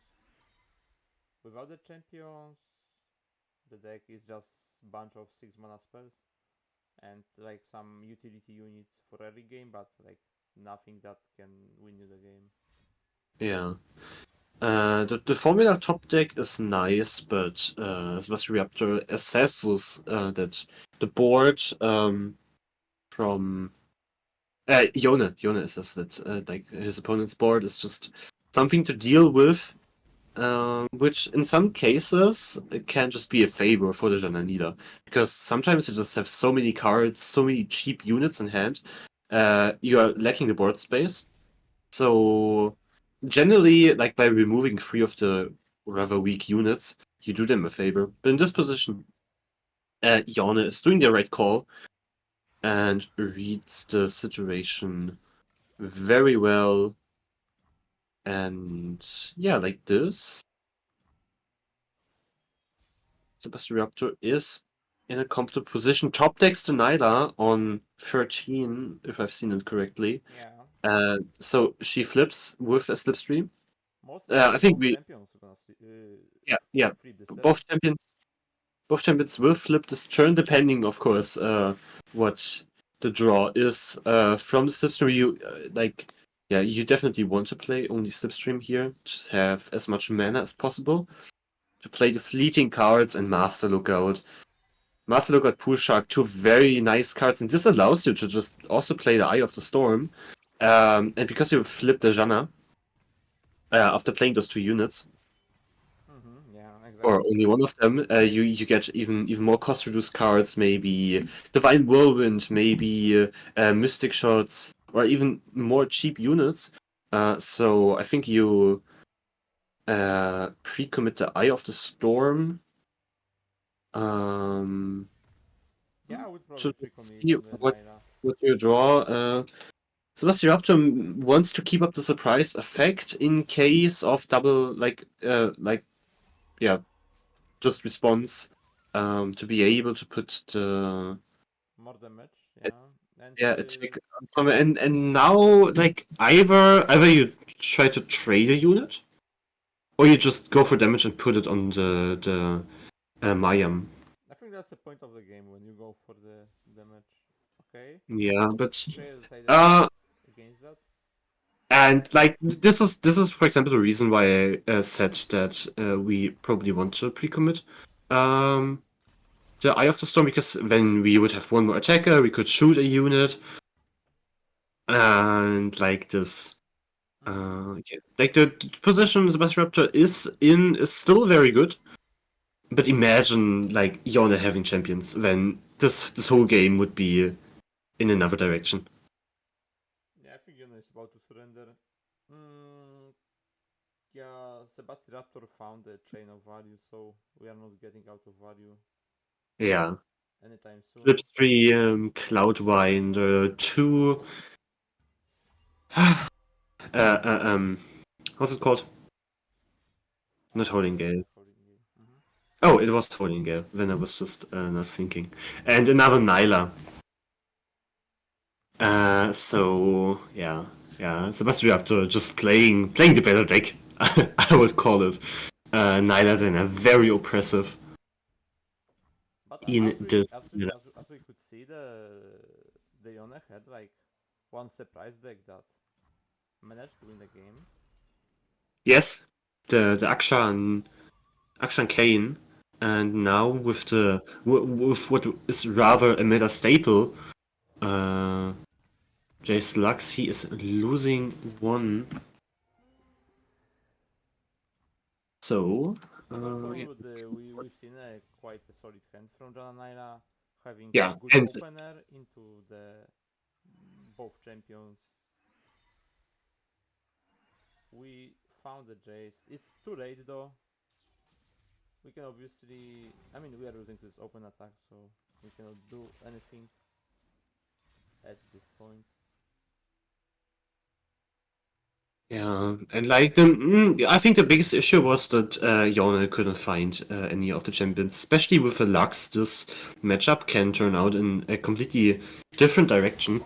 And Yone here forced to surrender, and now we will see if this was game 2 or game 3. Everyone else is done, so after this match, we can jump right onto the next game. And yeah, very interesting. Like Iona is known for cooking a lot. Like overall, the Greek community. Okay, we have a third We have a game 3. game. Nice. So let's switch into that. Yeah, don't worry. Production. Yeah, production. They have a bad day today. I Yeah. don't know what's happening. And Omenhawk Trundle, Risu. The only thing that's missing Okay. is the Windsgiving. So also we have a 1-1 now, not a 1-0. That is true, and that's gonna be fixed soon. Yeah, Here we go. great. And nice hand from Sebastian Raptor here on the Wingsgiving. Of course, the Wingsgiving is missing. Yeah, that would be a great hand if we had a Wingsgiving. Yeah. Also, like Legacy of Yone is playing the Tailstones is playing the Aftershock. Nora, buffed Nora, so it doesn't die to Mystic Shot. Beautiful. But there's there's Powerbot and Form-Up, actually. So I can imagine Sebastian Raptor just opening with the Glare. Yone has like infinite brokers for this Nora. Yeah, it's Actually, crazy. this turn she might get in unless Yone gonna invest double Mystic Shot. Or maybe he will just. I mean, it's He will just protect, no? This. yeah. We I mean, there's also Cheststones. There's also Cheststones. Yeah, there are like a couple of options to deal with the. Yeah, I don't think you want to commit Tailstones here. because it's only landmark removal in hand right now, but double Mystic Shot seems somewhat reasonable, actually. Because the Nora can pose such a big threat. Oh, if she's left unchecked, there's another Nora. Yeah. And, yeah, like this, there's an attack. I could even... So we just ignored the Nora at the end of the day. Yeah. I mean, there's a Shock Blast, right? Yeah, obviously we have a Oh. shot, but now we have a protection to that Nora. Oh, Oh, yeah. that's a good one. That's a very good one. It's a good hit. I mean, if Yone opens with Shock Blast, which she probably wants to do, there's also like the Aloof, but I think it's Shock Blast. Yeah. Then there is the buff anyways. But still... Now the question is, like, Troll Chant is not enough to save the Nora. Because there will be the Challenger. I mean, yeah, that's true. That's true. I mean, but we have a Troll Chant into Galare, that would be enough. Yeah.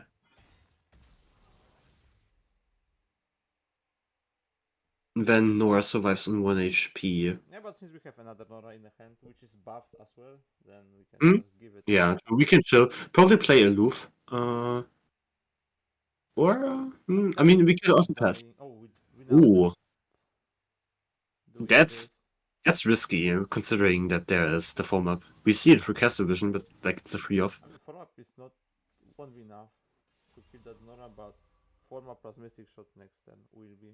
Yeah. But then there is like there is like a Terstones, the Freljord one to Yeah. keep Nora alive. But like as we can see, like Yone is not doing everything to kill that Nora. Like he's not considering her as that big of a threat, because we've seen that he had a way to clear the Nora on turn 2 or 3, if I'm no 3, because it was a double Mystic possibility. But he just decided not to do this.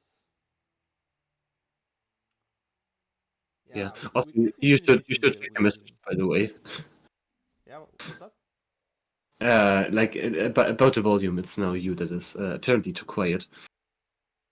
And yeah, we should do a volume check before the next stream. Yeah, we're getting a lot of we probably gonna take a little longer break to make it work. I mean, you can just like keep an eye on like the messages on the chats. Yeah, like the thing is, It's we still have a lot of games to cast today, so we don't want this to be a problem for a longer term. It's better just to fix it as soon as possible. Yeah, of course. So here the challenger comes down. What do you think is the challenger target? Do we like get one hit with a Nora, or do we just remove the other challenger unit?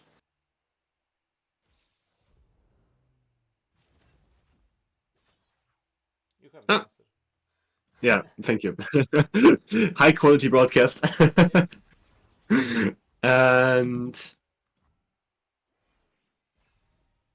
And yeah. But this time, Yone actually found a Lux, and I imagine that this Lux is gonna be a play for this turn. But if we attack first, the Aloof can just discard our Lux.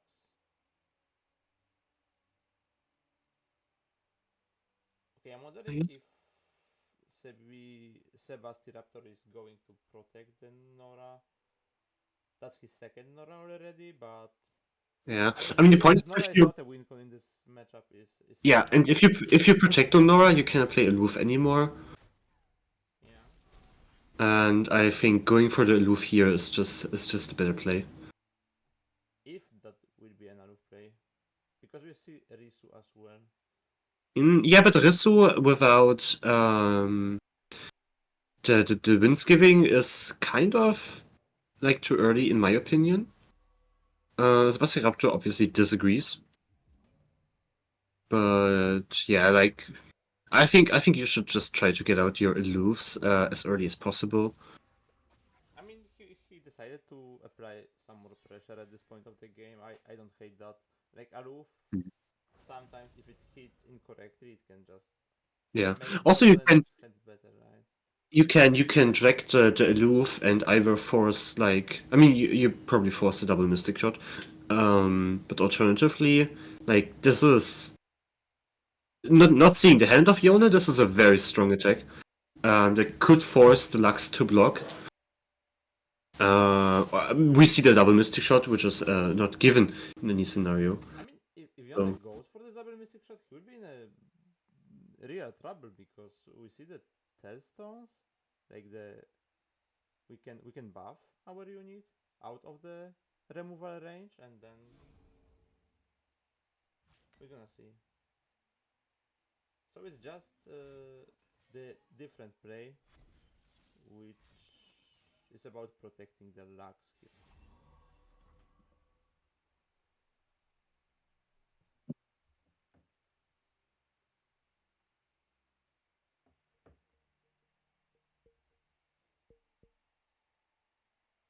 yes, so we see here the Tailstones, by the way, a very interesting choice. You have access to for Demacia, the what's it called? The capture spell and barrier, if I'm not mistaken. Yeah, those three. So it is quite interesting. What do you think of it? I would have to like I don't find space for this card. I mean, this is a good card, but the deck is quite stacked already with the things I would like to play. So if I had like spot 42, 43, 41, like maybe that's gonna be the card I will put in the deck, but right now it's hard. But maybe for like the tournament environment when you have open deck list, playing one off, Yeah. it's a good option, no? Yeah, playing a lot of one-offs, two-offs is very good in a tournament setting, but I have to agree with you that sometimes, you just want to play so many cards in the deck and it's hard to decide what to leave in and what not, especially considering like optimal ratios. So yeah, deck building can be a hard process. What can also be a hard process is finding your win conditions. Sebastian Raptor finding himself here without Wingsgiving, without a Trundle, without, well, his Fruit Nora. Meanwhile, Legacy of Yona having the Lux and Progress Day played. So a lot of value in his hand. Yeah, and we can see already the difference between the game when you have a Lux and the game without the Lux. Mm. Definitely. We've seen it earlier, like in Lux, Jace versus Jananida.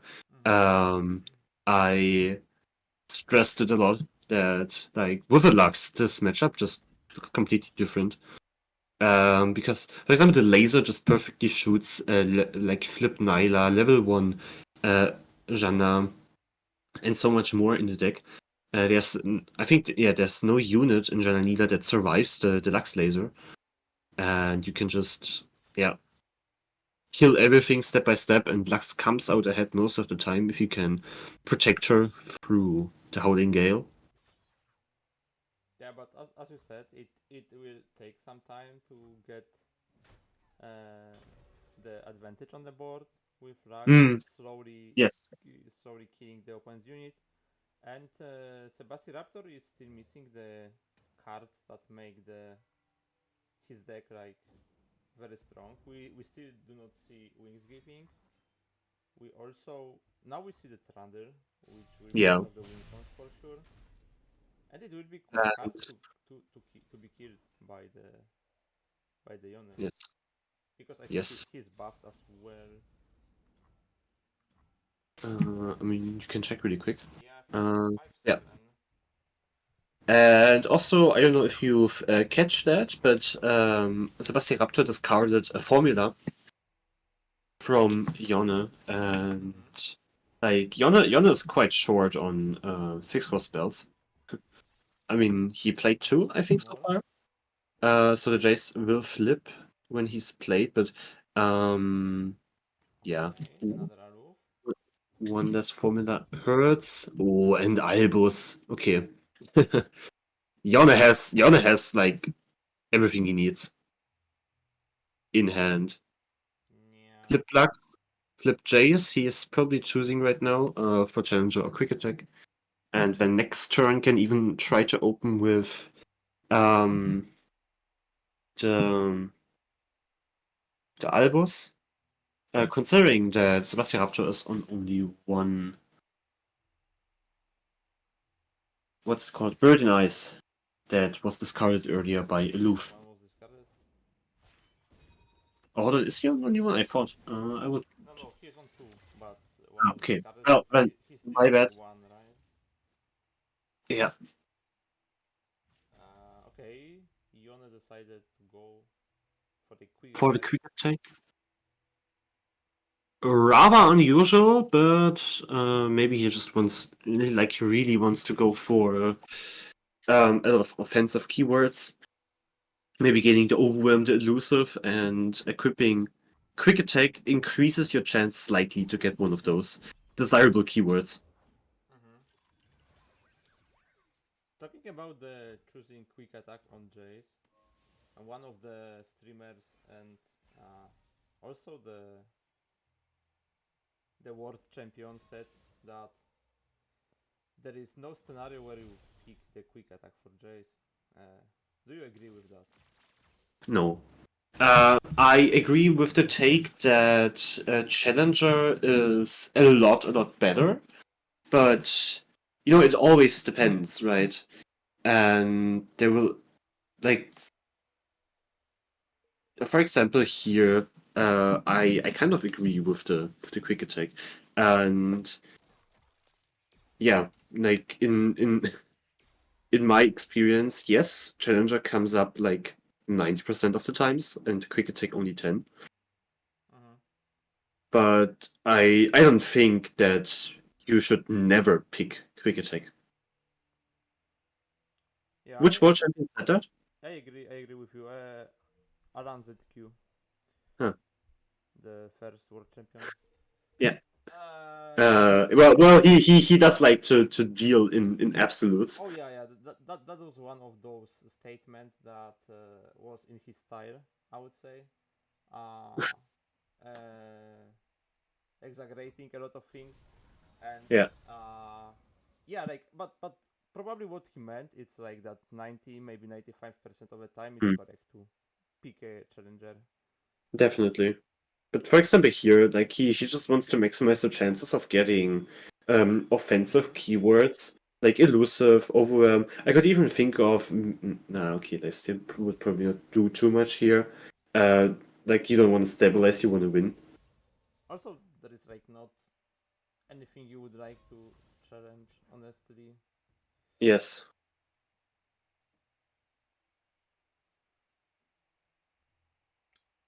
So Sirona is still having the mana to play the Arbus,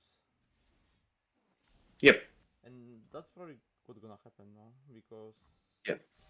Sebastian Raptor just tapped out, and it looks pretty strong for Yone. How much damage does he deal? 7. Yeah. Plus the overwhelm here from the Jace. Could you move your cursor? Yeah, thank you. And yeah, that should be and enough. the elusive, yeah. I mean, you definitely need to block the Jace with the Yeah. Trundle, and it's exact. I mean, one. One damage missing because of the. Ah no, he can't play champion. He can play he is champion. out. So One mana short, so it's Yone, yeah, slightly pushing for lethal here. good job, congratulations. And Yes. that was the final match of this round, right? That was the final match, and we will head into a break. Yeah, we will head into a break trying to fix the volume issues. This time it will be the full 5 minutes, and then we will see each other again in round 3. See you there. See you there.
Alright, welcome back everyone. We looked into into the voice issue. Yeah, it's not that easy to fix. So we are giving it our best. And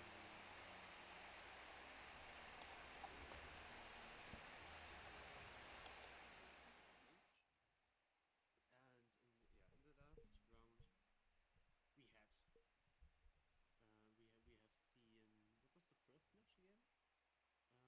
In the it, Lava, right? yeah, in the previous round it was lava. Yeah. And then we've also seen Sebastian Raptor into Legacy of Iona, Iona playing a very interesting brew of Akshan Kane. But moving on into the next round, what do you see? What would you like to watch? I definitely would like to watch someone that we haven't watched yet. Simon comes to mind. We could watch Oh, Justin Plays. mm, yeah, either that or Or like Lino versus the rock guy. We've seen him very shortly. I'm actually interested in Lino's lineup. I mean, it's up to you. It's up to you. Let's move to one of the games. Then we will watch the Lino into Rock. Okay, let's do that. Where is? All right. So about the lineups, we've seen the lineup of Rock earlier. I think it was Jana. No, it was Mordekaiser, Akshan, Atrox Kane, and Do you have Felix Lino in a friend list? I don't have him. then yeah, I will just go to expected Lino. Okay, so we're gonna switch. I have Rock.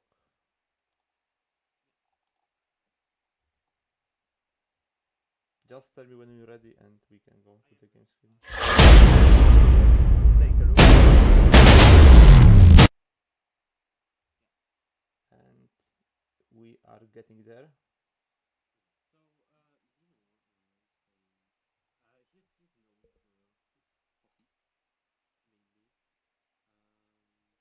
known for Poppy mainly. Um, so yeah, but like going for the over the lineups. Um, Lino is playing championless Noxus Shadow Isles right now. Very interesting. Which is just like Gravecrawlers and Risenists with Legion Rearguard and Precious Pet. But without Nocturne, obviously. He is playing Nocturne in another deck, playing Nocturne Montagon with Moonlight Affliction. And as a third deck, Elise Rima with Merciless Hunter. So just like Lava, he's going for 3 times Mistwraiths. On the other hand, Rock Answer 6 plays Atrox Kane right now, Nyla Ezreal, and Nora Mordekaiser. So quite standard, but not entirely. And Lino is cooking. Yeah, we see already Rock being on 5 HP. Lino managed to find a very aggressive start. And as you can see, he's also having the top end, which is one of the harrowing in a hand we see. I assume he's playing 3 copies, so one of the 3 copies that he's playing, but he haven't decided to pull the trigger now. I mean, he presents lethal, but we see the strike as well. And Aatrox gonna heal back a little bit more later.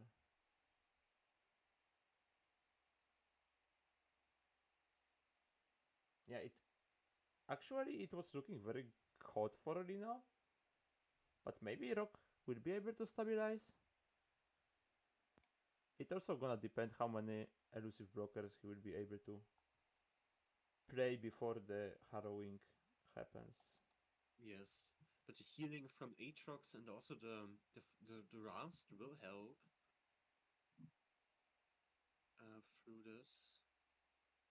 Oh, and another Aatrox coming through here.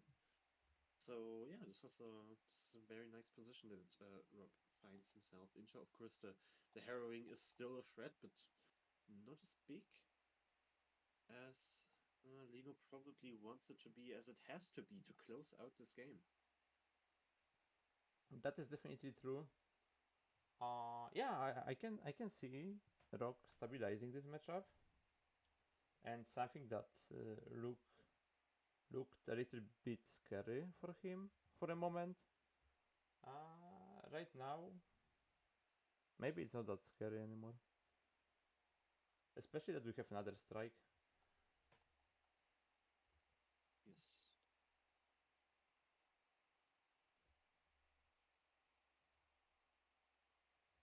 So players are taking some time. I think Mm. Rock should play 2 units this turn just to have the biggest board presence possible this turn. He should be expecting harrowing happening next turn. Yes, definitely. That's the whole point of the deck. It's what it comes down to. And since this card wasn't played, even though like 3, 4, 5 mana were available, Mhm. it is easy to assume that there's a harrowing in hand.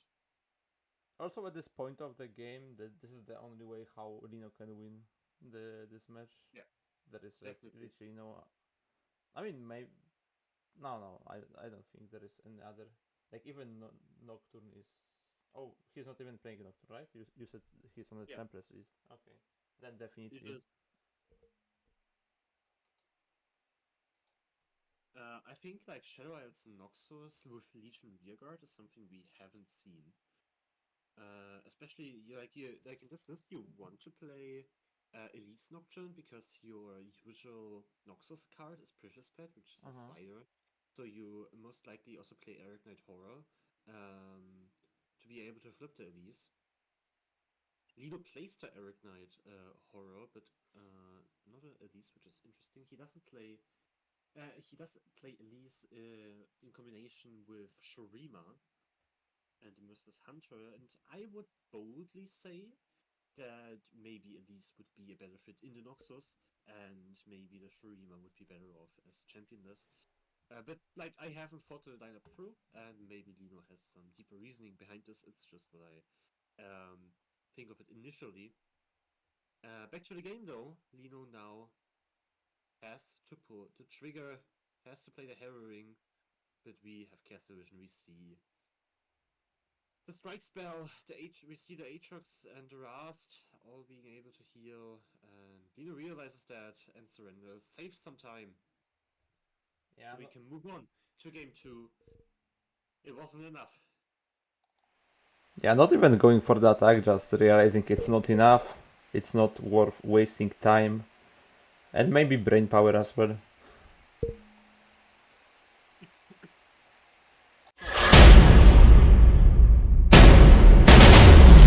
This is lower round 3. We are, of course, in round 3 of the normal Swiss, and yeah, the mulligan here looks for Rock, yeah.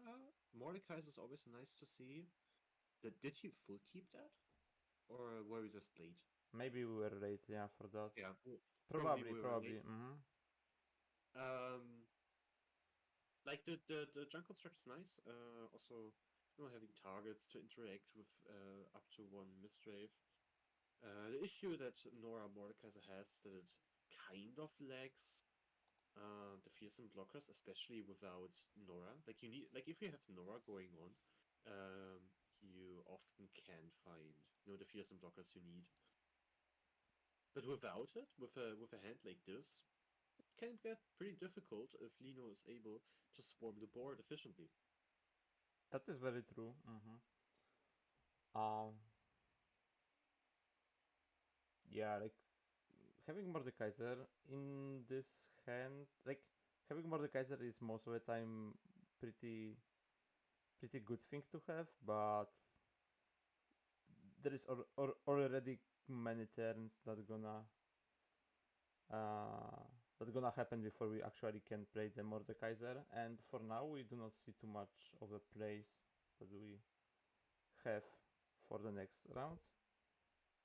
So we basically need to Yeah. top deck something as You talked Risu, for about it, example. Yeah, that's a and great top deck. yeah, that is a great top deck indeed. On the other hand, Lino just drew a Misdrave, so he can go for some plays.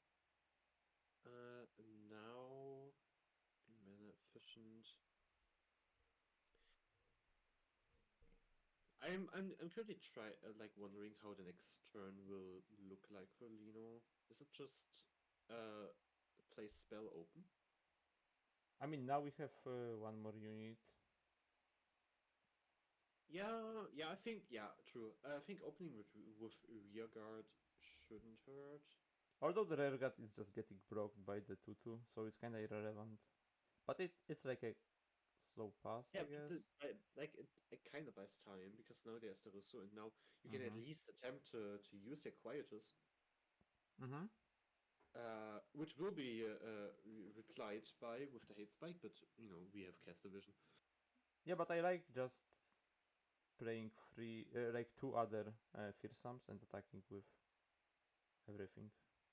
Yep. That probably applies the most pressure. Yeah. That's also interesting. Also now the rearguard has a positive block. Yeah, true. The positive attack, I mean. Yeah. Will survive. Would you hate spike here still? Yes, Probably, yes, right? yes. Yeah. With this hand, like for now you have nothing to play next turn. But he wants to save it for when the Mordekaiser comes down.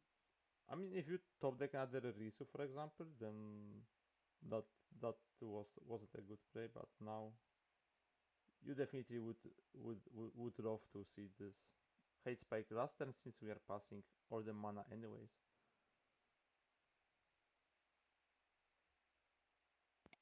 Yeah, and now more like I mean now for sure we're gonna see some interaction. Yeah, definitely. There it is. And now there aren't any units to play, like to kill with the Mordekaiser on summon. Mm-hmm. And I think Rock can consider himself very lucky that Lino doesn't have a harrowing in hand, That is true. because that would be devastating. But Lino has little here, right? I mean on the open if there won't be. Oh no, because he has I to. mean, Yeah, he to cannot do it now because the unit is ephemeral, obviously. yeah. So he needs an action and he needs a top deck of. Now we're gonna see. Oh, actually, I forgot about the portals in a rock Yeah, deck. portals everywhere, Yay!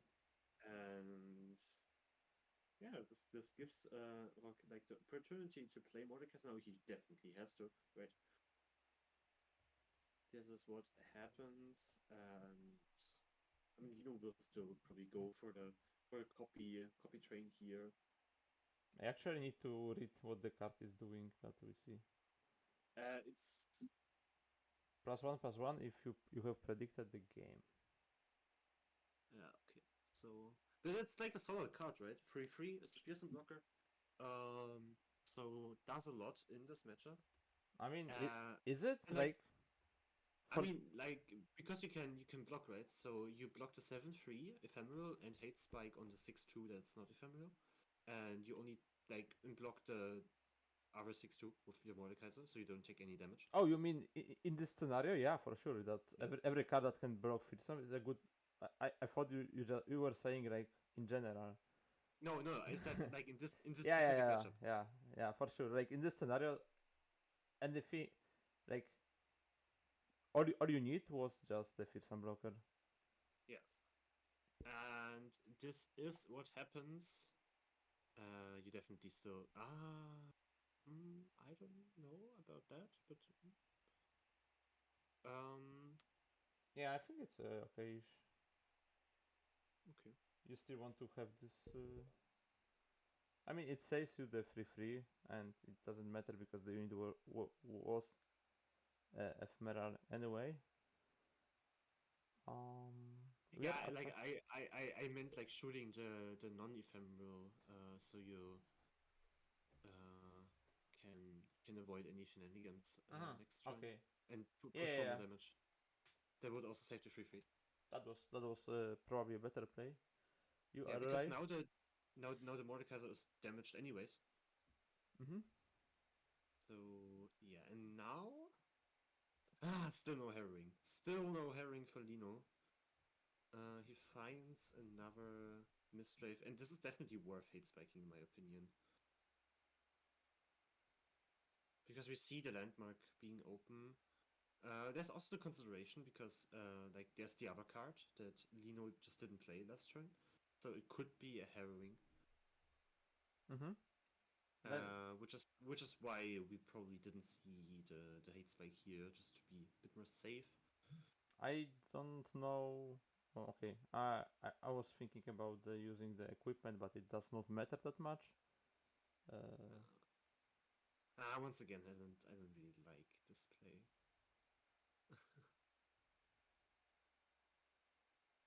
I mean, does it But I change guess that much? I don't think it's. I mean yeah. I mean we have Tarosh next turn. Okay, yeah, but like with the Pythos too. Mhm. With the Pythos it doesn't change too much. Um and next turn Tarosh seems like a solid win condition.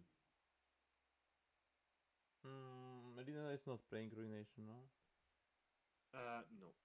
Then, I then Yeah, it's. he got he got the quite opposite of the top end here, and surrenders. And this is a 2-0 victory here for Rock. And actually, maybe let's take a peek at the current standings. I'm quite interested in that. Uh huh. So this puts Lino in 1-2, Oh yeah. and yeah, don't worry. But let's take a look at the other results. Kaisen already won 2-0 versus Rivage, and Black Sapphire could score a 2-0 victory into uh, Black Sapphire. Oh, Black Sapphire, I'm sorry. yeah. Okay, so what else could we watch? I really want to watch Lava versus Simon, to be honest. Okay, let's go for that one. I just have to see if I have Simon, because I don't think so. Nope. So you could do Simon, Okay. I do Lava. All right, let's go. So, Simon. I mean, we already talked about Riots.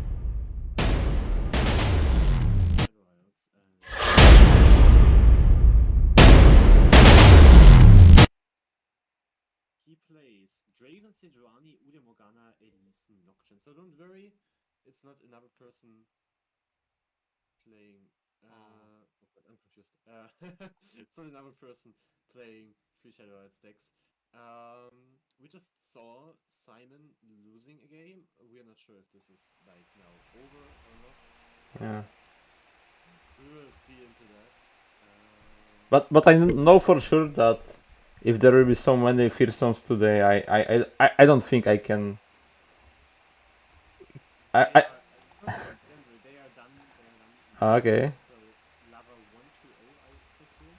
So let's take a look at the matches of this round. So Lido versus Rock is over. Lava versus Salty Simon is over. Yeah, they played 2-1 so quickly. Then Megaporos versus Ricorex seems interesting. We had Ricorex earlier, but not Megaporos. They are not Is playing. Are they not? Vendort is playing though. Yeah, then we can watch Mendoti versus Elder Senior. Also an interesting match.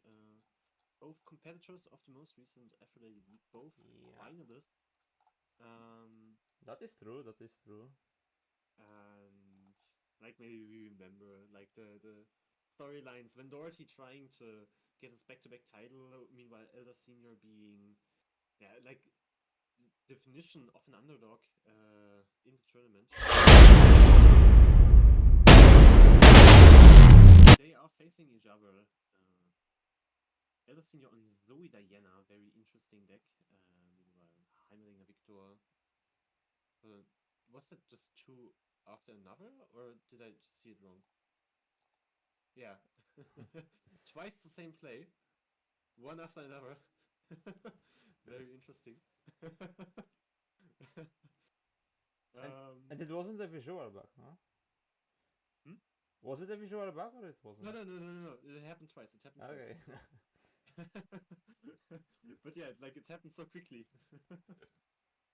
Ah, great. So, um. Victor Heimer into fearsomes now. What can you tell us about this matchup? I think you you have quite some experience on that. Yeah, that's a free matchup unless opponent is like unless Nocturne player is playing uh, the the the the the, the 7 mana card that gives the whole The board Winding Light. overwhelm. That one Winding Light. exactly. This is the most problematic card that you can face as a Hammer player. Mm-hmm. Otherwise, you are pretty finish. Although this is like, I mean, because normally the Diana Nocturne does not play like the fearsome package, and this is more just a fearsome deck again. Mm. Yeah. So there is a Heimerdinger on the Northeast side. Always nice to see in those matchups. Where it is really about how much can I block. The third harrowing return from LC coming down. Um, Mm-hmm. but doesn't really change a whole lot. I don't know why we're not attacking with the barrier unit, but Does it matter? They have Ephemeral to block it. true, it doesn't matter. It doesn't matter. And like because And Vendorti used all the denies, yeah, true. now he cannot deny it, but he can just block Yeah, or recall stuff. yeah. I think we go for the aftershock now, Okay. or not? Oh, maybe Now maybe he he wants to use the Transmogrider, the 6 cost. yeah, but he has no mana for everything. That's true. 7, 10. Oh, he misplayed probably. Yeah, I Did think he it's always misplay? the aftershock. Because now he lost, right? He can recall 2, he can block 1. I mean, at least we confirmed that it was the Transmogrider play here that when Doherty has in his eyes, but Maybe he miscounted the mana. I mean, because let's see, maybe I'm miscounting something. No, he's yeah, dead. yeah, it's true. Yeah, I think he Yeah, miscounted something yeah, here. that must have been the case. Or maybe he forgot about the Pale Cascade and like basically the Diana, because like you don't play that much of a Diana with the Fearsome package, honestly. It's not like the old Winding Light Diana Yes. Nocturne. It's just like a Fearsome package basically with Nocturne and Diana. And I assume that was the last. That was last game. They just left the lobby. So what are we left with? Lunimus into Kennedy. Nearly, I don't know how to pronounce him or her. And I am afraid I don't even have them in my friend list. None of them. Uh, I have both, but that okay. does not. I mean, we can see one perspective, or we can look I mean, I have agree on it. Lunimus. I have Okay. Lunimus. So if you have the other person, I we have. can just go into that and look at those two players. Lunimus, we had it earlier, I think already, on the Varus Pantheon Morgana. Formidables. That did see a slight rise in population lately. The Formidables. Oh yeah, formidable. Like at least me on ladder. Mm-hmm. I mean, I didn't play for the last 7 days really, but before that I had about equal formidables and like Udia Morgana. Okay. Yeah, I've played a little bit of Galio Brown this season. Mhm. And like there was the idea of the deck was to play the free mana. That there is a free mana unit that can give the formidable to, like, while he's supporting the unit, he's giving a formidable to that unit. So it worked really well uh, with the Brown, because Brown obviously can challenge something. Yes. Um, We will see. Probably that wasn't the best option. Like, probably Udyr is just way stronger. But Yeah. Also, that was also. I really like the like that he granted the challenger, like the Udyr. Because Oh yeah, like yeah. in a lot of cases, Udyr is like hard losing to back row decks. For example, the Heimerdinger, and like granting him challenger kind of fixes the issue. But it's not fixing the issue that he can get just frozen Yeah, and face which is the 13-6 Varus.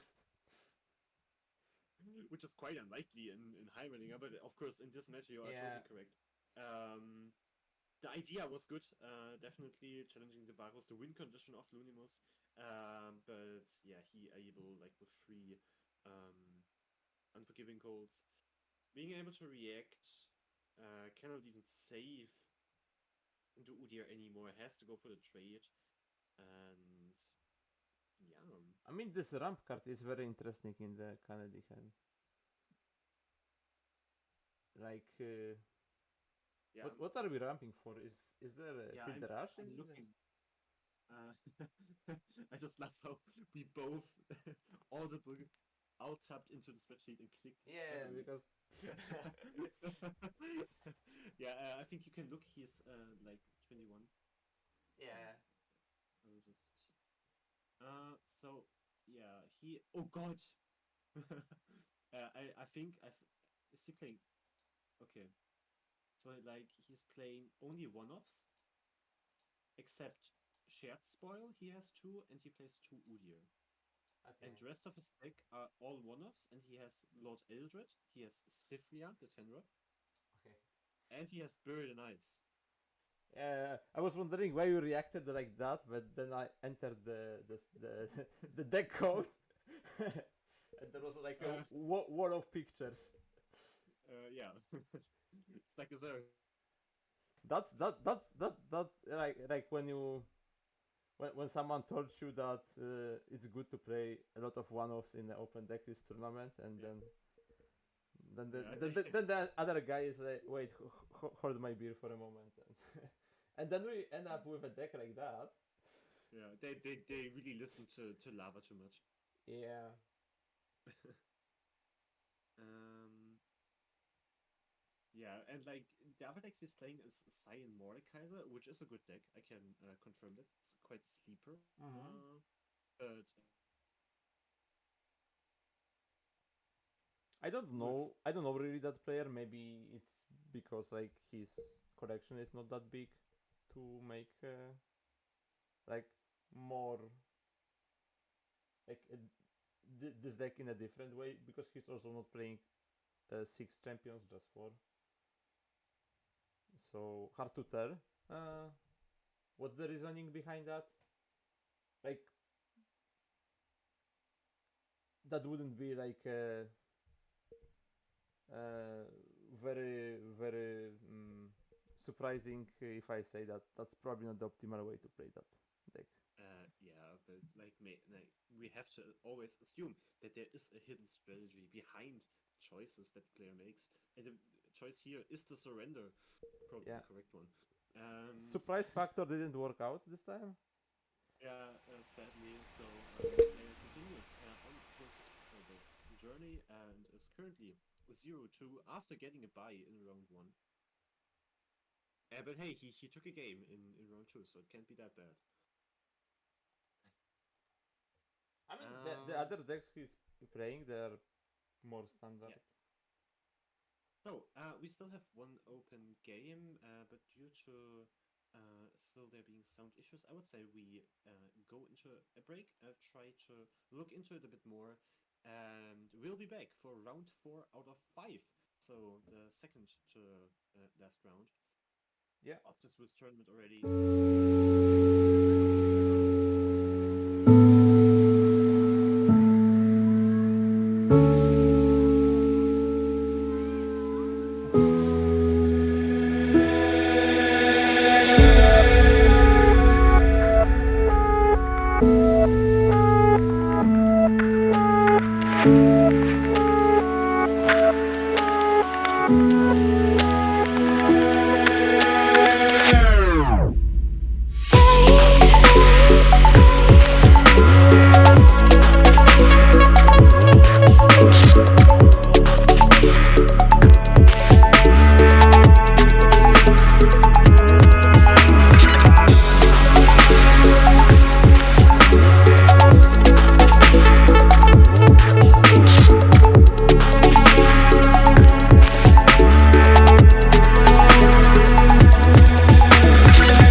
But like also because now. I think it's us now. Oh, fuck. Yeah. We are back for a moment. We are trying to fix the volume issue. Yeah.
Okay, hello again.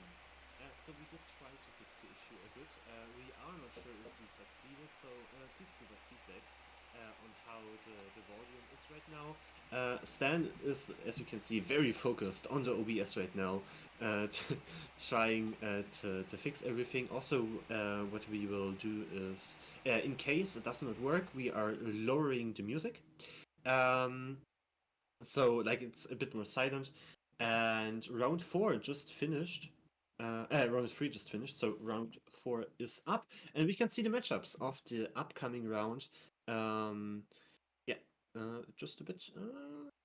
Yeah, I will try to fix it. Second. like just uncut it, I think, or is I it? need to. Ah, I need to no, extend it. I can already talk about like the previous rounds and the standings. So as of right now, we have Aizen, Elder Senior, and Yona winning all of their games, actually, being 3-0 currently. Which is interesting because we already talked about the spice Yona is bringing, Elder Senior, Kaizen. Like, all of them are good names in the community, winning a lot. And we actually see here at the top of round 4, Kaizen and Elder Senior um, facing each other. And this will be for sure our first game to watch in this upcoming round. And other than that, what can we see? Uh, Ricorex facing Lino, Yone playing into Rivage, which is just rank 3 versus rank 4 on Swiss. Vendorti faces Lava. Uh, so yeah, a lot of stacked matches actually. I'm looking forward to see that. Uh, So which one of those matches would you like? I I would like to start with Kaizen and Elder Senior because both of them haven't lost a match yet. They are Okay. both 3-0.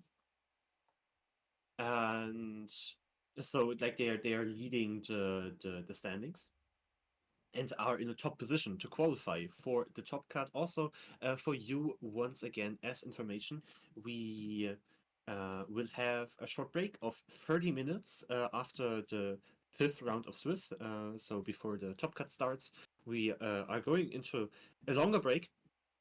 So everyone can just rest a little before we continue to play. And yeah, so Stan, like until now, what is your perception of the meta game of this tournament, or generally how ranked ladder translated into the decks we are seeing today? Honestly, what I uh, what I experienced, uh, both on the ladder and in a today's metas tournament, is that the meta is shifting. The meta at the beginning of this rotation, there was the one lineup that I considered as a state of the meta, which was the Heimerdinger Victor, Jana Naira, and Mordekaiser Nora or Mordekaiser Kindred, and that was like the lineup that not only in my opinion was the best, but like the results of the tournaments proved that. But now we do see a lot of decks that are doing quite well into those type of decks, like Fearsomes, like Udyr Morgana, like for example some action piles with Varus. So yeah, the meta adjusted, and like now we can see that those decks are quite struggling, but they are still in the meta for sure. Like we've seen all three of them together, all three of them. I mean, together, but also in a different lineups. Like I think we already seen the Mordekaiser games. We've seen the Heimer Victor and Jana Naila for sure. Mm-hmm. Yeah, like I especially was thinking about those two decks. I thought they would be way more prominent, but I guess with so many fearsome decks being available, yeah, it's just an easy choice. And I think we can now finally go into the game Elder Senior versus Kaizen. Um, Mm-hmm. We so yeah, like from uh like your perspective, this would be Kaizen playing Heimerdinger Victor and Victor. Mm-hmm. facing the Heimerdinger of I think you gave us a few insights about this earlier already. Now we also see the specific scenario. Kaizen having the Heimerdinger on 5 and a Victor. That looks like a solid hand. I mean, that looks like a win. Yeah. On the other Also hand, having bot early, which is right now already the fearsome blocker. That's also very important yeah, thingy. true. So, as I already said, both players won all of the matches so far, but their lineups are quite different. Because on the one side you have Elder Senior playing this Elise Nocturne deck that you're seeing right now. He plays Draven, Freljord, and Zoe Diana, which is just another Targon pile of the Mistwraiths. Mm-hmm. On the other hand, we have Kaizen playing a bit more of a standard lineup. Victor Heimerdinger, Janganida, Nora Mordekaiser, so exactly the decks that we were just talking about. Like I would say it is really the standard lineup of this patch, isn't it? Yeah, yeah. I consider this like something that is very frequent. And I can consider that being the lineup of this meta. Also, It is. yeah, just in terms of explanation, like because we can be saying some smart things like during the cast, but if you cannot hear us well, then that's not that's really problematic, and like we know that we have the issue with the audio, and I'm like all the time trying to fix them. Like right now, I guess that's the best I can do, like in terms of the uh yeah, of the audio. Like just let us know if like we are quite on a similar level of how loud we are. I mean, me and Felix. And I know that I almost killed your ears with this transition early on, but that's something I will lower as well for the future. So yeah, we are aware of that. I'm still trying to do some things while commentating. So sorry for that once again. And yeah, let's go back to the game, which is in a good state for Heimer Victor right now. We already analyzed earlier. They are both champions up and available. No harrowing for Elder Senior. And look at this. There's also the kick. So if this, Yeah, this is one of the best cards actually you can get. yeah, because it synergizes very well with the Victor. The Victor dies here in this position, but generally it can be so strong. Mm-hmm. This is like the last factor of a damage that you miss sometimes, but sometimes you can kill opponent from like 15, depending how big the victory is. You can one shot theoretically. I mean, obviously, some of the decks can just kill their own units, which denies all the damage. Some of the decks can kill the victor, but like that's kind of harder because the victor at that point is having a lot of keywords, like sometimes even a spell shield. But here we can see the attempt of killing the Nocturne, which won't work out because we see a Vengeance as a respawn.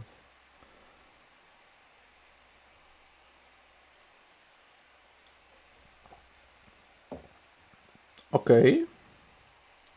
I mean, Elder Senior decided not to use the Vengeance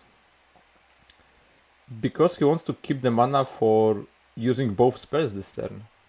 Yeah, probably. I'm just going in for as much damage as possible, seeing that, yeah, like, Kaizen is low on fearsome blockers. I guess there are two now.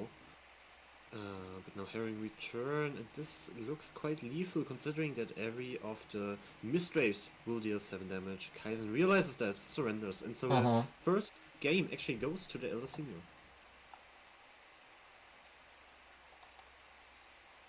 Yeah, so Elder Senior leading 1-0. Very, very impressive.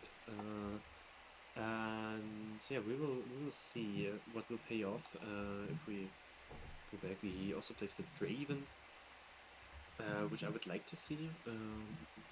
It is quite interesting, and yeah, like on the other hand, Kaizen just really playing the standard of the patch.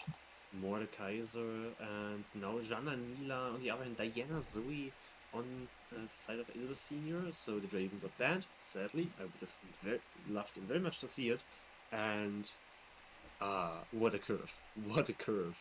I see the Zoe and I am like way happier, even that it's still a fearsome deck. But that Zoe just makes a smile on my face at least. Okay. Yeah, Elder Senior doesn't like his Zoe so much, so he just trades her away instantly, which is obviously correct in this situation. Because both decks just want to deal as much damage as possible. Zoe is not so good at dealing damage. It's just a very convenient one drop because it has elusive.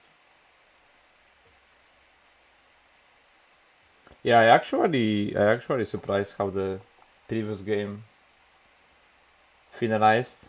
I like I thought that that Heimer player was in a very leading position, but as we could have seen, like both champions weren't enough. Mhm.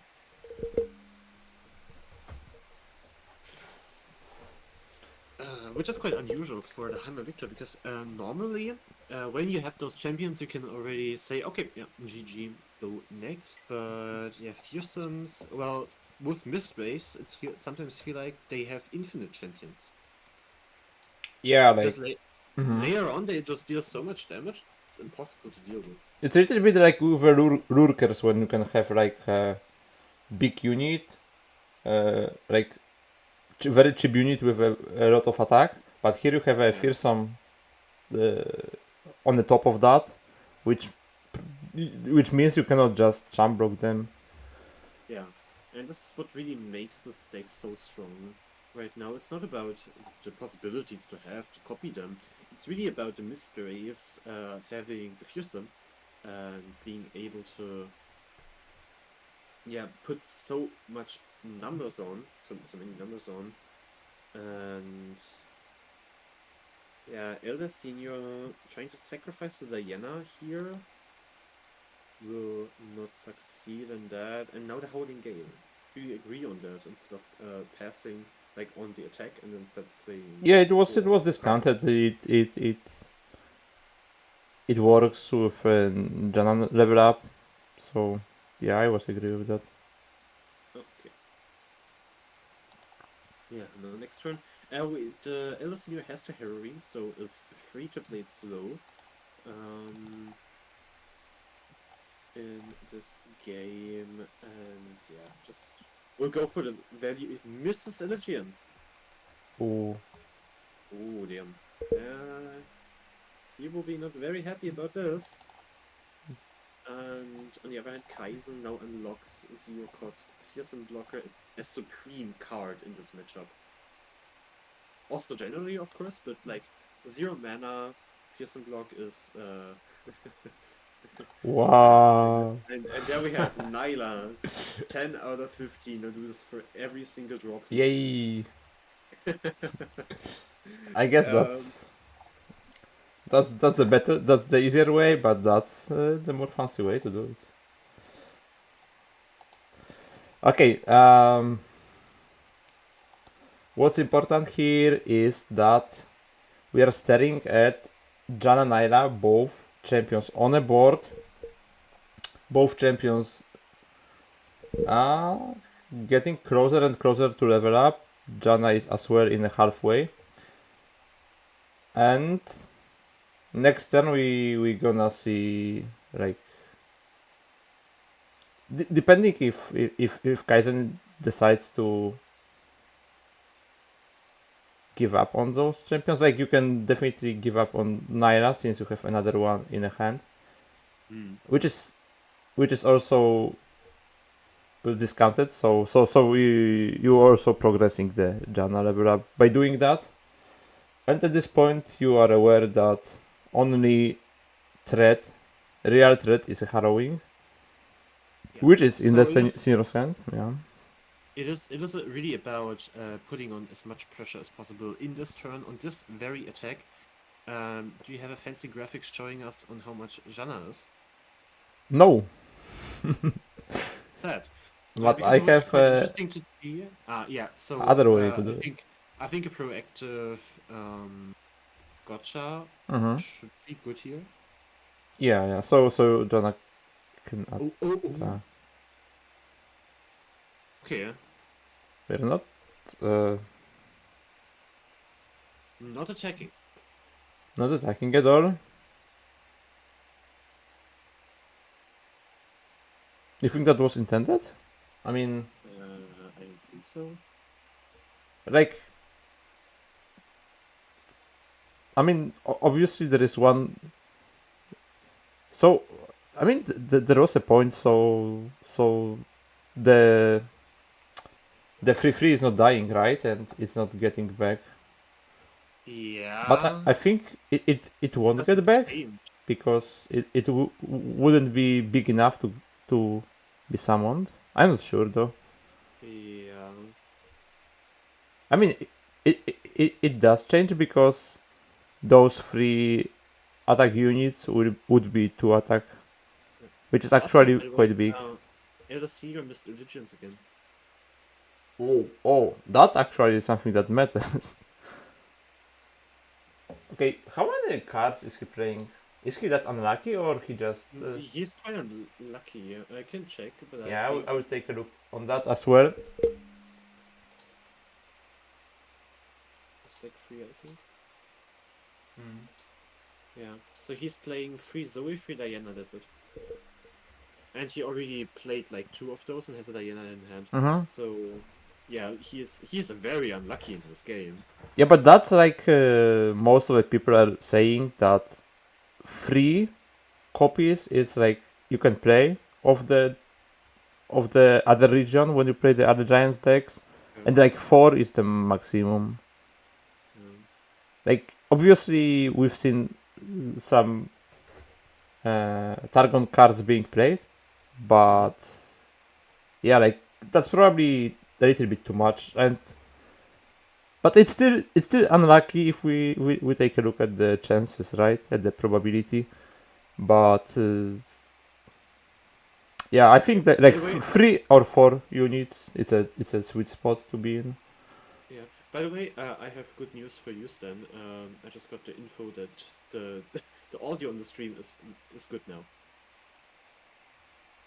Okay, I mean if it's better then that's fine. Yeah.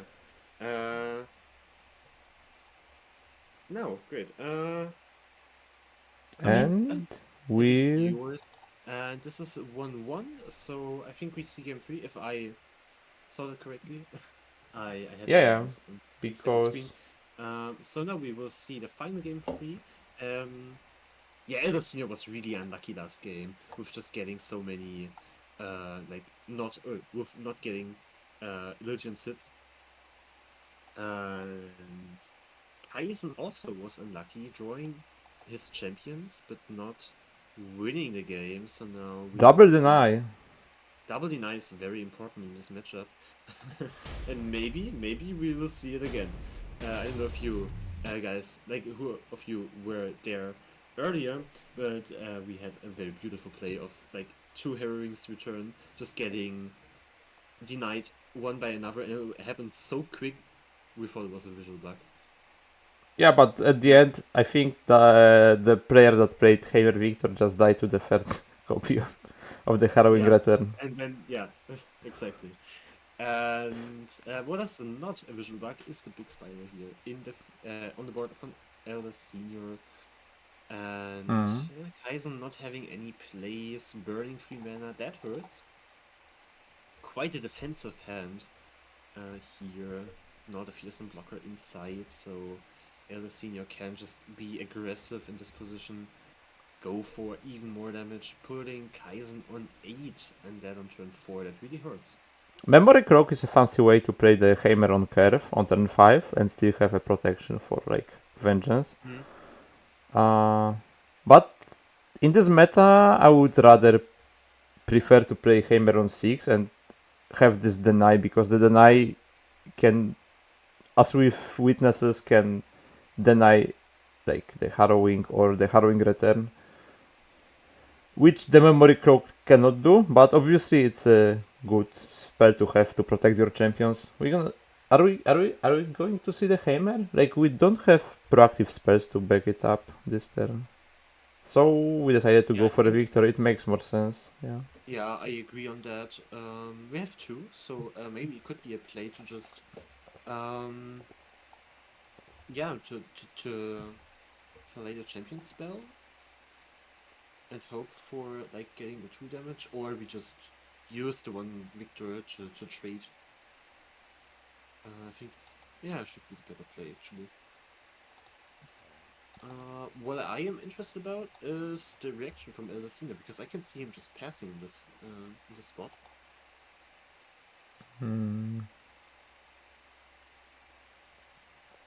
Okay, with Skitterer.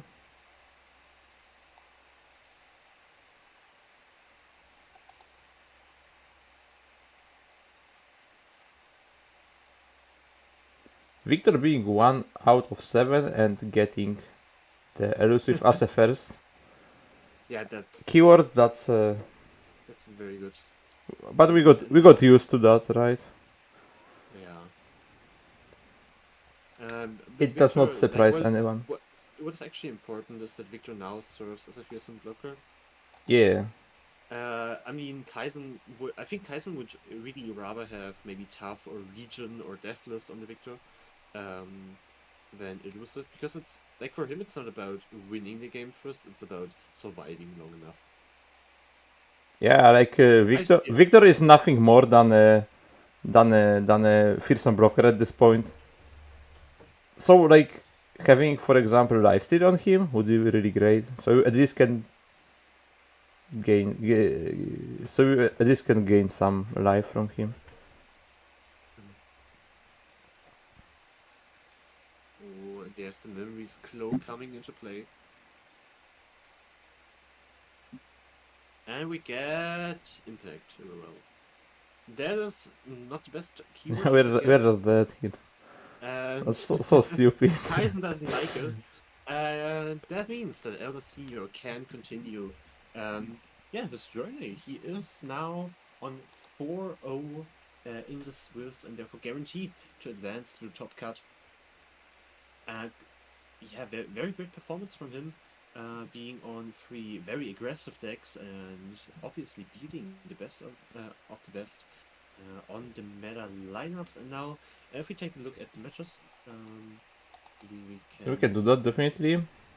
yeah, let's see what we will watch next. Maybe Legacy of Iona vs Rivage. That's also a top tier matchup I am quite interested in. Okay, we can jump to that match for sure. Yes. So what can we see here? Rivage is playing with Jana Naila right now and faces the Jace Lux of Iona. This is a match we already had today, right?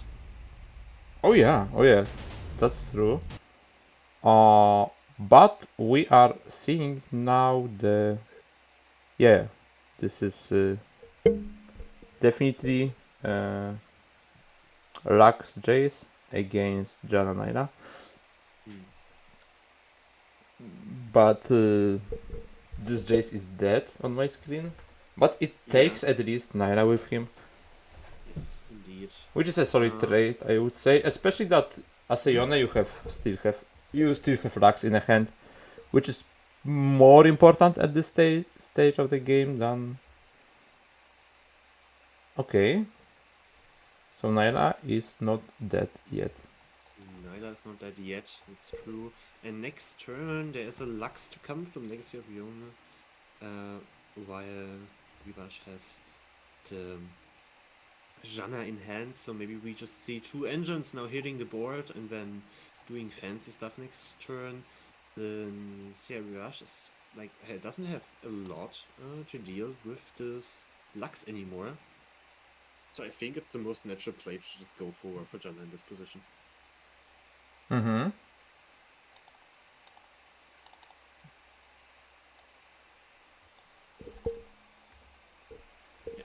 And he agrees with me, luckily.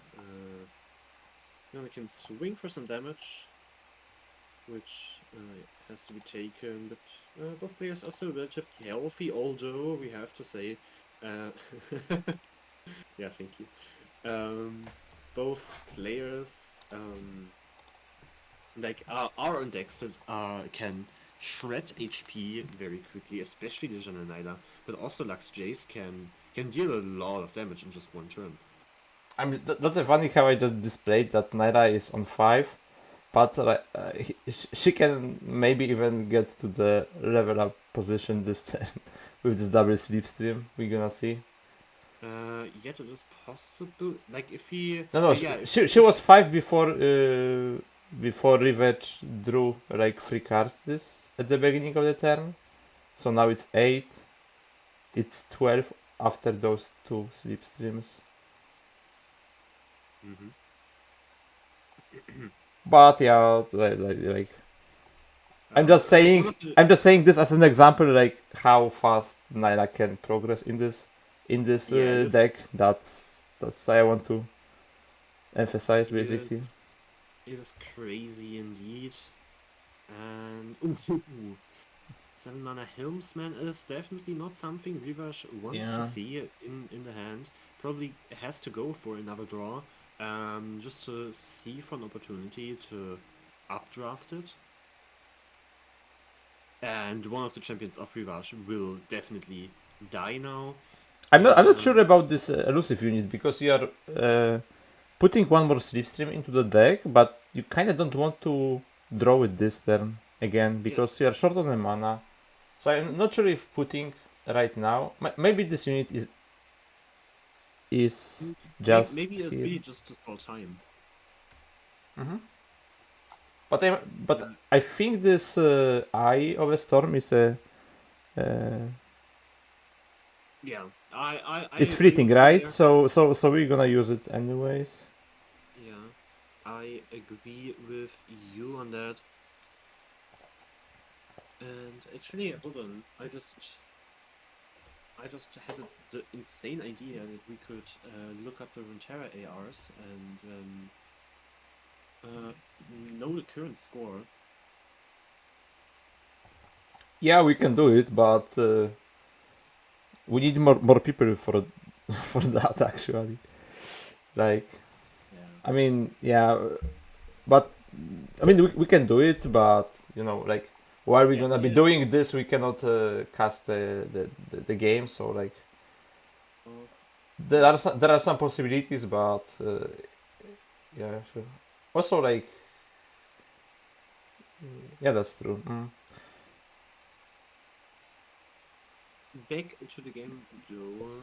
Jana died in the meantime, and I can confirm that Yona is leading the game with 1-0. Mm-hmm. Winning his first game with the Akshan Kane into Jananida, which is crazy. The Akshan Kane is really performing well. Not, that, yeah, that is interesting. But also you need to remember that there might be some delay on the Runeterra IR scores. Like Yeah, I'm like the guy that is using a lot of this site and like not for I know. statistics but like for uh, It's quite frustrating indeed because sometimes also games are just lost in the middle. mm. But yeah, like better than nothing, right? Now we can Yeah, for turn sure. it. That's a great idea. I'm not saying that it makes sense. I know that other streamers are doing that as well sometimes too when they're like doing the tournaments. So yeah, so that's a great idea. So thank you for that. I think we will use it if we will have enough time and resources to Well, it's that. just an idea, and right now I could look it up pretty quick, and then we have it. But like once again, back to the game. Nyla flips now. Finally, took quite some time to be honest. Mm-hmm. But now she is flipped not on the token though, and Yona has access to another laser from the Lux. There is the formula in hand, draws 2, refills 3 mana, so there is like still Mystic Shot mana open after that. But also like yeah, both sides really building up good boards here. How the Okay. slipstream is fleeting. That's not something you want to see. With 3 mana left after playing the slipstream, it's 2 mana. Mm. You probably still use it because we can find like the Mariners for 0 mana, for example, or something discounted to 0 Yes. mana maybe. And yes, and the point is if you draw something that you would otherwise discard, because you can pay for it, then you can just consider those the cards that you wouldn't have drawn anyways at the end of the game, right? Uh huh. Yeah. Yeah. Uh, so I think you always go for the slipstream here. except you need to be mana efficient because you're setting something up next turn, which is probably not the case. Or unless you are this type of a guy like me and you just hate having the feeling that you are using like losing the value, you know. Like I know that what you are saying is correct, but I always have the feeling that when the fitting cards like it's that I'm losing like the value, which is not about that because as you said, I mean unless there is a situation when I'm like I have no more cards in the deck and I'm losing, then maybe that's the case. But honestly, like I don't know, it's 1% of the games that are end with deck out, or even less, right? So Yes. that's probably not the case. Especially in this meta, like in this meta, there are not too many deck outs. I don't even know if this rotation there was a game that finishes for me with the deck out. Do you have No, that game? no, Okay. no, I haven't had a single one. I know that for sure. The only tie I had was with Udir. I think you know what game I'm referring to. Mm-hmm. Yeah.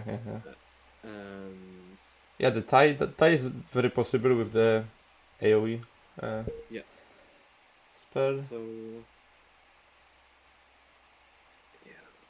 Yeah, but going back here, we are not expecting to see neither the tie nor the deck out. Although, like, John and Naira is sometimes quite close to the deck out, honestly. but they never do. Yes, Like, I that's an experienced that, and yeah. That's an important difference because the point is with Jananila, yeah, you do play 30 of your 40 cards sometimes, but because you play 30 of your 40 cards in deck, you just win. While the opponent just plays 20. Mm-hmm. Right? Yeah, this is the type of a deck that play with the entire of the 40 cards basically. Yes, and I really like it. I also like it because if you keep track, you can at some point tell more or less what cards are left in your deck and what are your win cons, and based on that you can just navigate the game, right? Yeah, definitely helps a lot. And Obviously that works both ways, so opponent also at some point is more or less aware what cards are left in your deck and what he should be worried of. yeah. Now, actually, the question is like next turn is elbows for sure for Yona. But would you prefer playing aloof or Jace here? Because I feel like just for pushing damage, of course the Jace is better. But on the other hand, like aloof could deny the one like play that gets Rivage out of this position. Aloof in general is bad in this matchup. Like it more of the time fixing the hand of the Jananaira than. True, yeah, we had that a lot. But I it mean, can also in card this for the- scenario, maybe it would be great.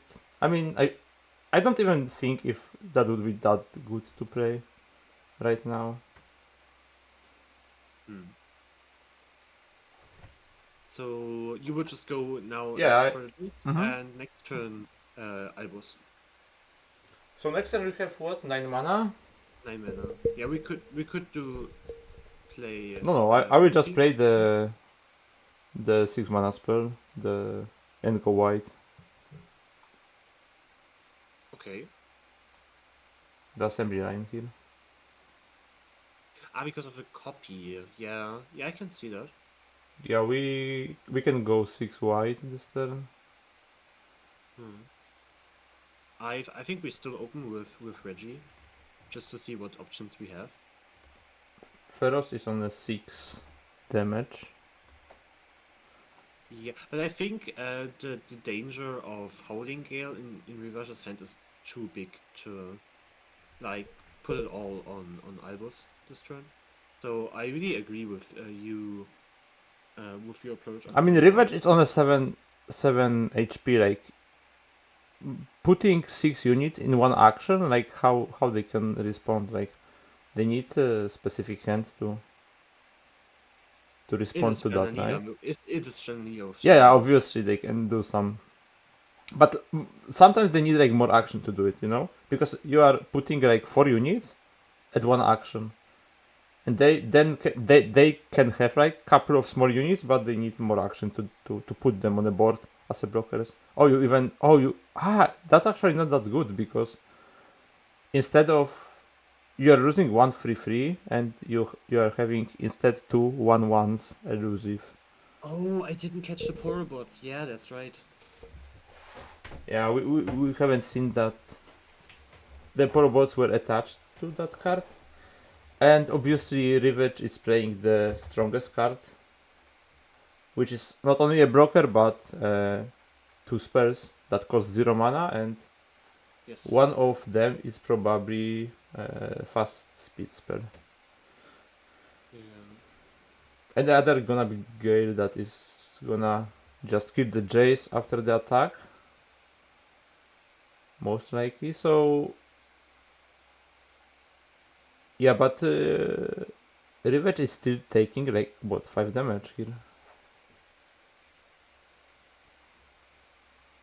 The Damage and Tailstones actually are not having any. I mean, they have the barrier, right? Yeah, they have barrier. So that's actually enough here. The Tailstones really make it. And if Is this it? attack goes through, is it enough? Should be. Yeah. Yeah.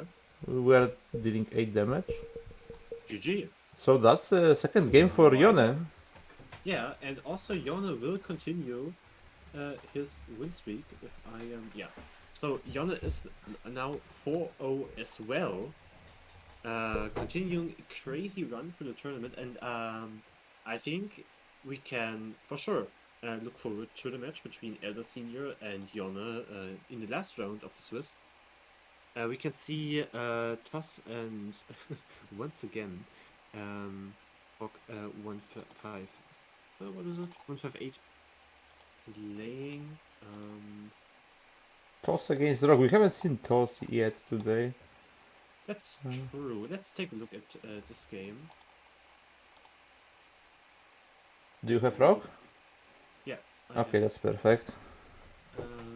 So, talking about Toss, former season tournament winner is bringing Victor Heimerdinger, Morgana Udir, and Jace Lux, so also quite standard as a lineup.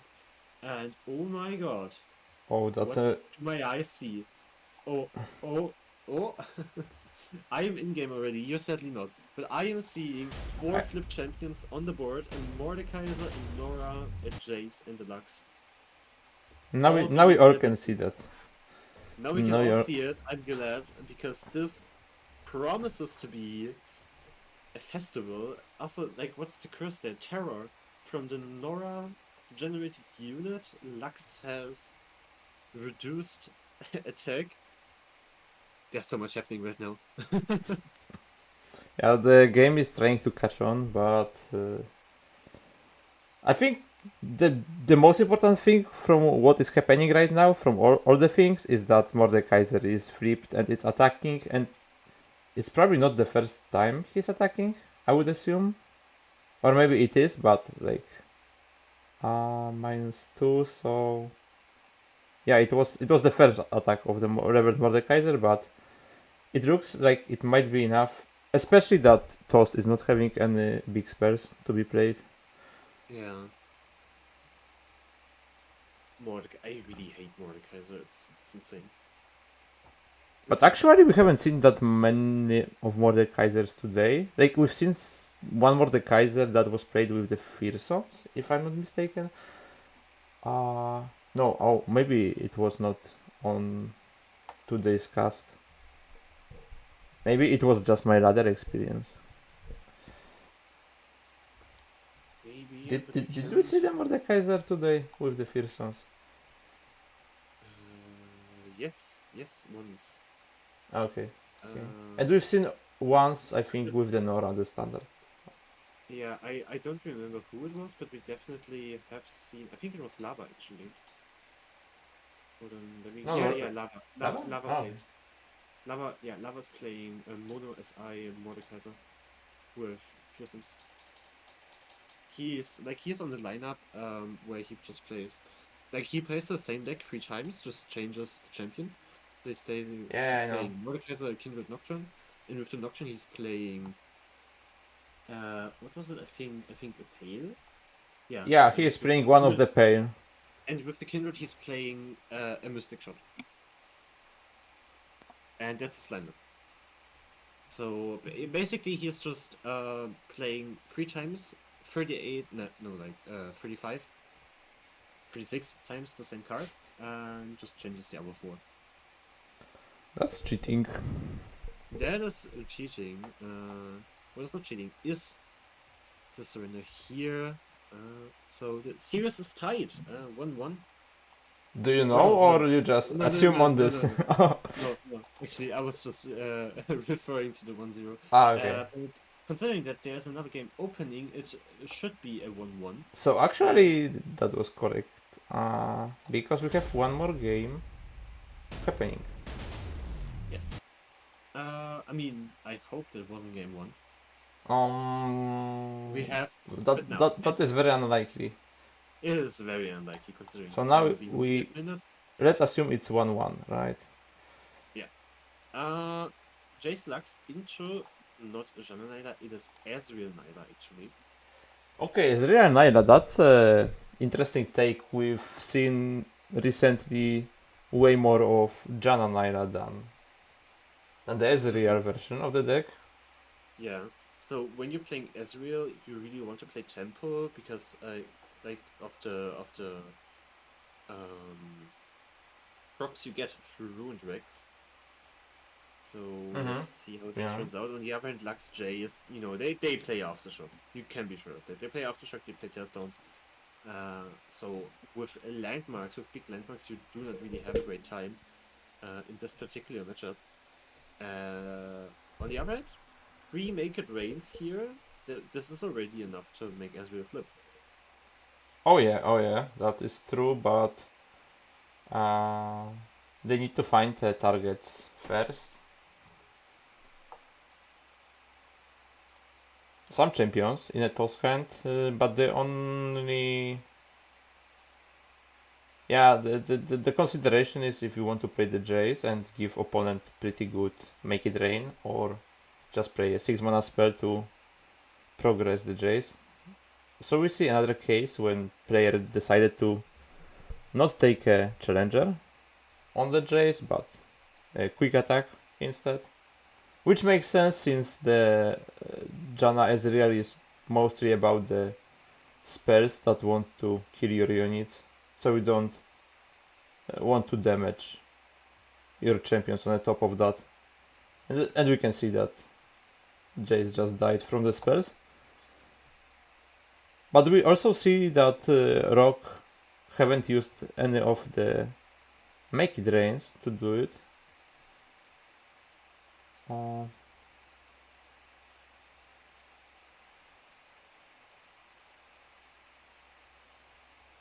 Okay. So now the question is, do you want to play Naira and attack with everything? I think you I think so, have, yeah. I yeah. think so. But do you use Make It Rain as well to put some damage on the Lux? It Yeah, deals like 2 damage on the Lux, like if they block, and I assume they block. Yes. Toss is going I to think- block. I think it definitely is a Make It Rain here. If the Lux blocks, if Toss just decides to take 6 damage, then I think Rock is even happier, but yeah. We're just gonna see a Make It Rain being played here.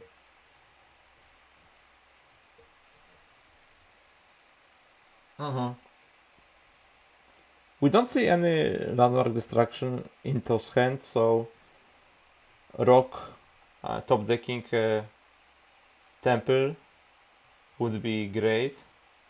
Also, he got instantly rewarded, but by fighting the Slipstream from the previous Naira play. Yes. That's actually another Slipstream. Treating as rare is not something that we want to see, especially that Toss is already having an answer. Oh, Oh, and there's the Ezreal. There is an Ezreal, but also Nyla. He has to decide. but whatever he decides, it insta dies from this laser. no, from the So- laser. And So that's very sad. Like Tuss is doing the right thing. your only decision is, yeah. I mean that was a correct play not to. Oh, But you just really hurt. you just lost all the value. Ah, that's very unlucky. That's very unlucky. Yeah, like the Rax just took the control of the board totally at this point.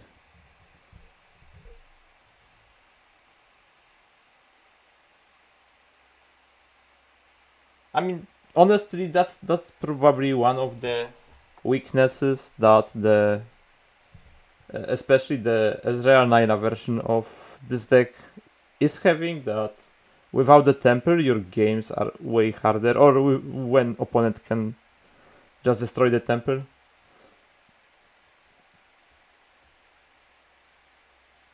But yeah, but we can see like the full power of the Lux Jace with both champions on a board, and especially with both champions leveled. And that's a game for Toss. And if we are not mistaken, that's the third game of the series. Yeah, so Toss, Should be the first game. yeah, so Toss gonna win this 2-1. I Toss think it's wins. lethal, yeah. Yeah, and I will, in the meantime, check a quick look at the standings, because I think, yeah, Toss is also now at a 3-1, so in a very good spot to also qualify, while Rock is now on 2-2, which means that, he has to be a bit more careful, definitely needs to win if he wants to qualify for the top card. The top card will stand after the next round, the fifth and final round of the Swiss.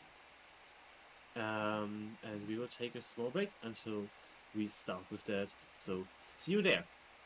Yeah, see you.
out this time. Welcome back everyone for the very last round of the first half of this tournament. We are about to see who is going to make it into the top cut and who doesn't. And first of all, I would say let's take a look at the current standings to see who is in a good position to make it there. Yeah, those are the matches and these are the standings. So Jonna and Elder Senior both on 4-0 are basically not basically, they are guaranteed to make it to the top cut. And then we have Kaisen, Lunimus and Lava each on 3-1. And I think like they're in a good spot, right? They like, as long as they're not entirely unlucky, like they have to lose and have some very very bad tiebreakers. Some people that have to get lucky though, those are Toss, I think Rock or whatever he's called, and Lexifel on 2-1 or 1-2 respectively.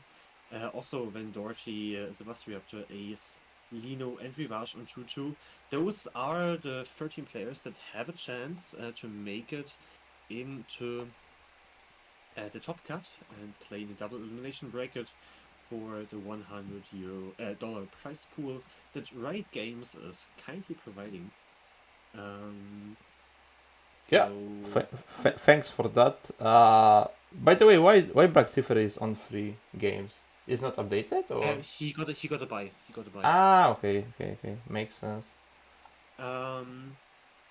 So let's take a look at the very final game here of this round. We have Elder Senior against Legacy of Yone, which will probably be our starting game. Although it probably not decides about anything. I mean, just the seeding, because like both players are already in top 8, right?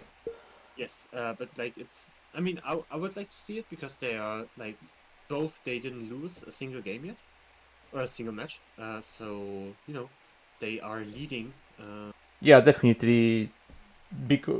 Also because where they perform, they deserve to be streamed. That's another thing. Yeah. Let's see if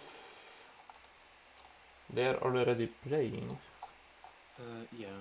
Well, It looks like they are. let's see if we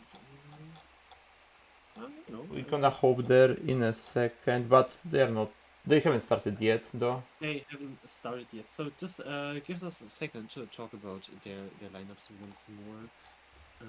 So yeah, we had it a few times. I'm quite fascinated by Akshan Kane from Legacy of Yone, but he's also playing Pantheon Varus Morgana alongside Jay Slugs. And Stan, what can you tell us about how this lineup performed during this day? Yeah, I mean, what I can say, like we've seen mostly the endings or like part of the Yone games. We've seen. I mean, obviously, based on the result, we can say the lineup already worked out, at least for the Swiss stage. We're gonna see if it's good enough to perform really well in the final stage, like in the top 8. But like, actually, that's the first time I do have time window today to take a look at this deck of the Action Kane, because like I was trying to fix the other issues before, and I'm looking at the deck, and the deck seems very interesting. It looks like a deck, the Action Kane that I'm referring to. It looks like a deck that gonna, in most scenarios, lose to the decks that can go taller. Like, for example, like I don't see this deck winning, for example, against Morgana Udyr, for example. So I just said 3 times in one sentence, for example, but that's because I'm already a little bit tired. Sorry for that. Yeah. Do you have any thoughts on that? Yeah, well, I agree on you with you. Also, like Okay. freeze can be very difficult and play through. But we can slowly move to the game because I see they are already in a French challenge. Yeah, but they might still be banning. Okay. Uh, so no, never mind. They are starting the game actually. So let's have a look here. Yeah, Akshan Kane. I mean, no one is banning it because, well, why would you ban Akshan Kane? It seems so troll. I had a look on the match history of Yona and he only won with this deck today. Insane. Yeah, it is really incredible. On the other hand, we see a very nice hand here Yeah. with the Draven Noxus, Draven Freyot of Elder Seniors. So yeah, this is going to be a very interesting match. Maybe like if the Bakai can predict intro and Akshan, this game will most certainly go in a specific direction, Okay. and it is not one that Elder Seniors Chat, like. chat, chat. Take care of your ears now, because we are. Whew. I hope you survive that. I also want to mention once more that after this game we will have a 30 minutes break. Well, Before after this round, right? Because not yeah, necessarily this yeah, game. of course. Sorry, not after this game. After this round, we will have a 30 minutes break. So yeah, like the competitors of the top cut can be as prepared as possible, more or less, for the final top cut. But now back to the game. Elder Senior has the Dudski Snowdog here developed. And could pair it up with an Omen Hawk and then go for a Brother Spawn play. What do you think of that? Yeah, I don't know if that's exactly what Elder Senior is looking for here. Maybe he want to keep some mana for the later stages. Like, we see two expensive spell in a hand, so like what Elder Senior is supposed to do now is to plan out the next couple of turns,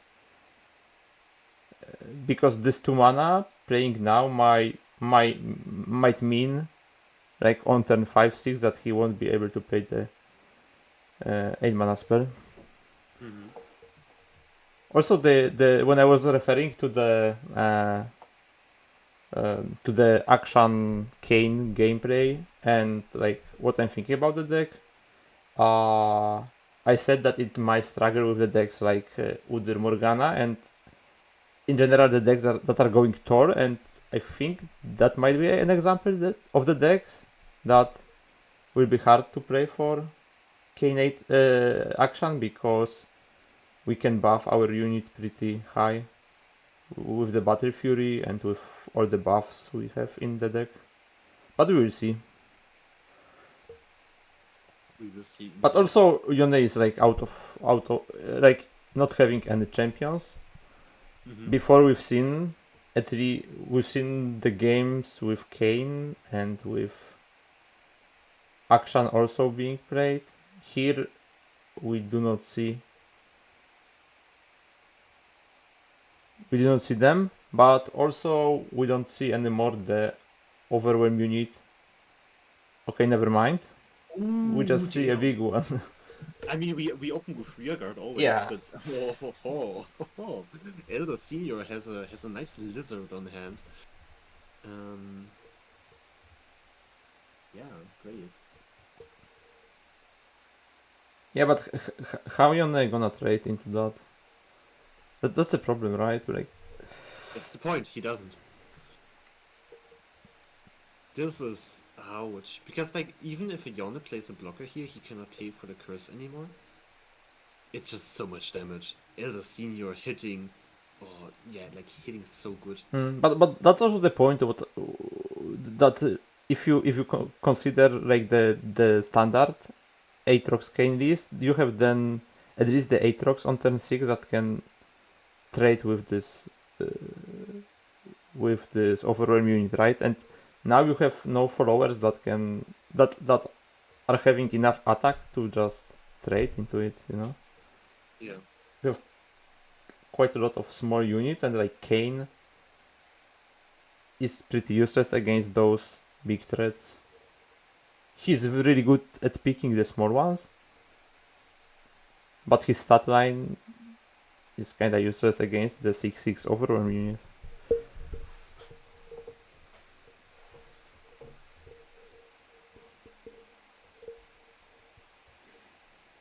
And we're gonna see the Battle Fury.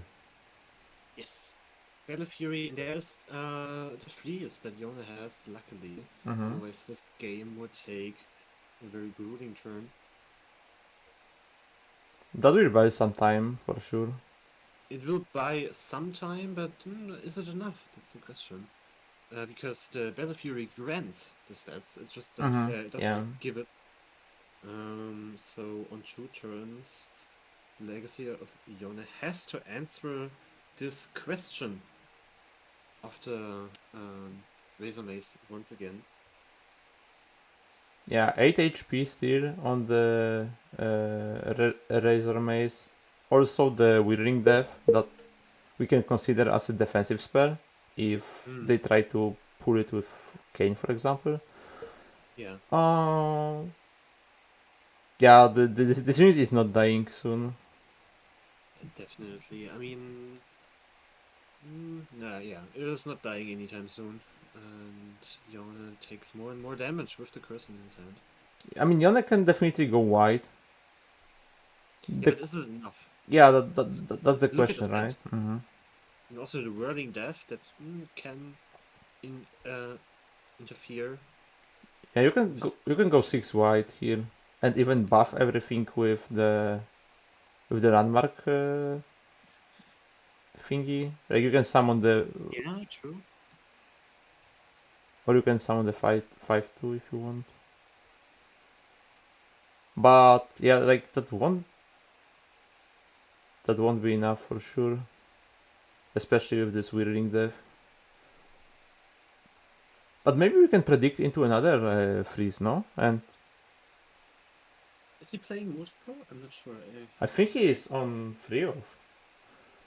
Yeah, he's on the free Unforgiving Court, Well, which is a great defensive option. And like Elder Senior invested into one big threat. I want the. Oh, we can actually see the options. I'm just sleeping.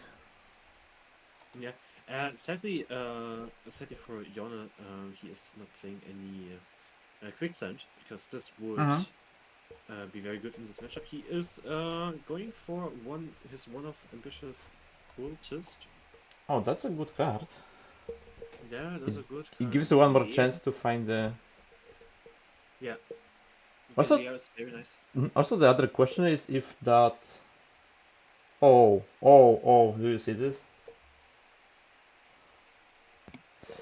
Do you see this card from the top? Yes. Yona found he saw the one play that could keep him in the game.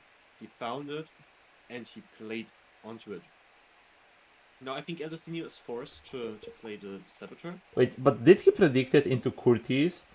Or did he just... I think he skipped the predict and got the Cultist, right? Yeah, he skipped. He skipped, got the Cultist, that got the Glare, and that drew the freeze.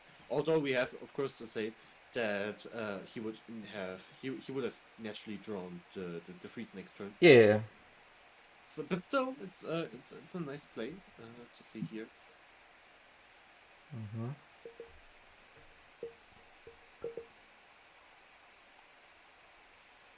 Yeah, so now the freeze gonna be even more effective because we see 2. I mean, now 3 units.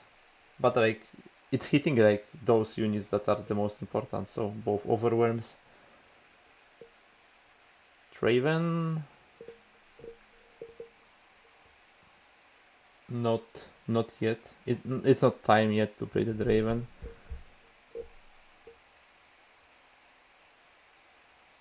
The problem with the Draven in this deck is that he's not having overwhelm tag, and the axes that he's generating are not that useful since we don't have much stuff that we want to discard.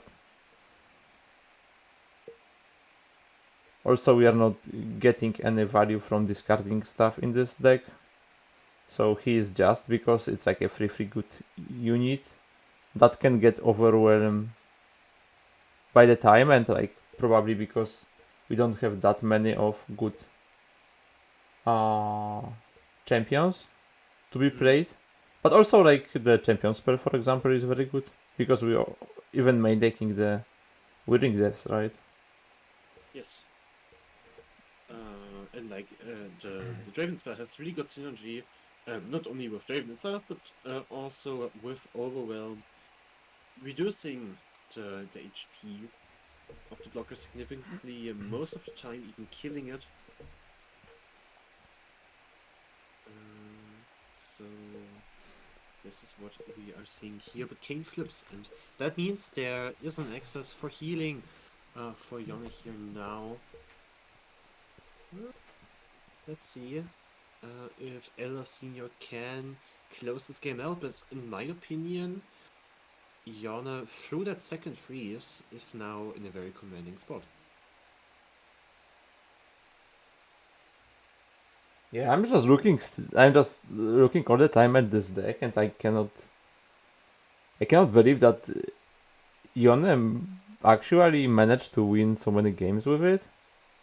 And then I'm looking at the matchup that, in theory, already is in my head. It's like unfavorite for him, but it looks like he is actually at the leading position right now. Yeah. Like if this Razor Mate dies, then there is not much threat from the Elder Senior. Yes. He's out of gas, and like I think we just keep underestimating the Aksha and Kane and its potential, but it's really a good deck. Like it is putting in the work, and as I already said, like it didn't lose a single time today. I mean, the thing with those innovative decks is that there is always a surprise factor, and the advantage you have is that you play a lot of into the meta decks, but your opponents haven't played against this specific deck, right? So the first time they don't know what to expect too much, and you know exactly how to play the matchup. So that's like a big advantage of having the deck which is unknown or like not a meta sample, and that's for sure giving Yone a little bit of the advantage here. Yeah, I agree with you, and yeah, we're here. Yone is setting up for the attack, and everything you're admitting defeat. Yone leads the series 1-0 and has his eyes locked on going on a flawless 5-0 run to make it to Top Cut as first seed, but Elder Senior really wants to make it and get the upset. And let's see if he can get that in game 2. Maybe we will probably see the Diana Zoe that Legacy of Yone is playing. Or was it? No, I need sorry. Pantheon versus Morgana. This is a deck I want to see, and I do get to see it. Nice into the Draven Freljord of Elder Senior once again. Pantheon in the opening hand is not really something you want to see. Sometimes you do. Sometimes you do, but not in this matchup. The Lunari Cultist, on the other hand, great blocker. So I'm curious to see the specific decision of Elder Senior. We can already see a beautiful curve on Legacy of Yone's side, on Elder Senior's side, and Legacy of Yone is playing the Pantheon, of course. And decides to.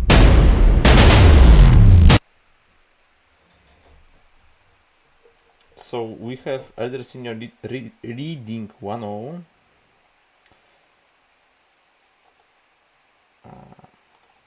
Right, that? No, Oh no, Yone, actually Yone. not. Yana leads 1-0. That's true. That's true. Yeah. Trying to I'm cheat I'm the still Spirit Spirit I'm now. still amazed, and I'm still can't believe like I'm still Hmm? underestimating that deck. I know what we are going to see next week on ladder. Um, That's crazy. but because how long the tournament we have today, there is a chance that someone can learn that deck if they play, for example, against Yone in the Swiss, and then they play against each other again And there's later. also double elimination, so Yeah, you can even play like 3 times against the same opponent, right? that is true. We'll see, but like in general, I'm just amazed on how good of a cook the Greeks are. Oh, that's Like true. They're making a good Lunimus, food. yeah, Like, Lunimus, Addicted, Legacy of Yone, they're really cooking, and I yeah, like it. I really Most, like the mo- seafood and all that stuff. I mean, to be honest, most of the time, it is just a free win.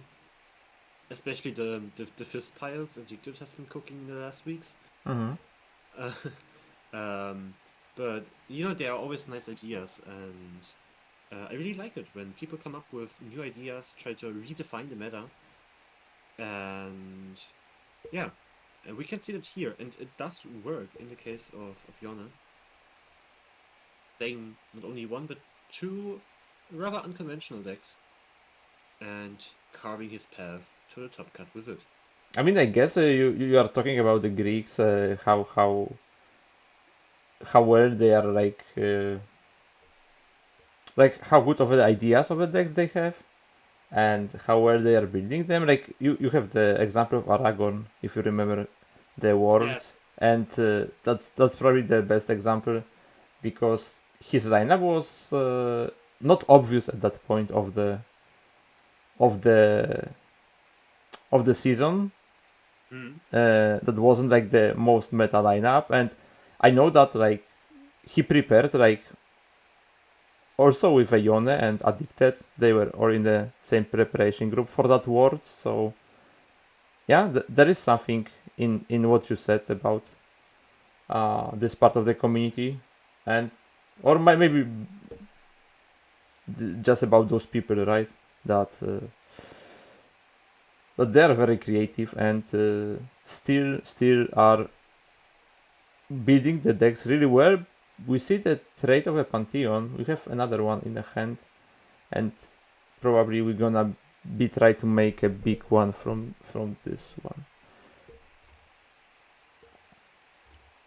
Yeah, I agree. I think It's but 3 out of 5 Pantheon.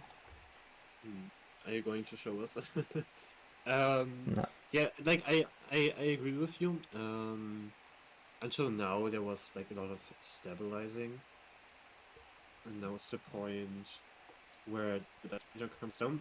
Also note that the Camphor is now able to hit the board and will benefit from the equipment effect. Mm-hmm. So there is the mini Pantheon. How it is called? I think. Yeah, I don't know the gender of Camphor. Um, let's see. Let's see your opposite pass Yeah. having the Whirling Death in hand. Also, the real Pantheon is getting levered next turn with the burst action from Yone. Yep. And Uh, there's also like two freezes once again. And two freezes into yeah, Omega. yeah. Those Very freezes. good. I think in this meta, those freezes are actually. I mean, obviously, we can think I mean, about the I mean, Heimer I Victor mean, when they are useless, or like Jana Naira. yeah, or also the Mordekaiser Yeah, or like that. kind of base slugs. Like the freezes are very dependent. Like Yeah, I don't but think they're good generally in the meta. They just had good use cases today. but you remember our meta talk like about like saying that now the most popular decks are like those mid-range decks or like those combo decks with Varus, and you know how to counter them, like Yeah. Pantheon Like- with triple freezes seems Yeah. like a very good idea to counter Yeah, those like decks that want to be meta, no? if we talk about, I would just generalize it about like on the Akshan decks, the Akshan kind of decks. Of course, like this is the one exception that we're seeing right now, but like everything that could see an Akshan in the deck, and we have a Varus here, so that fits.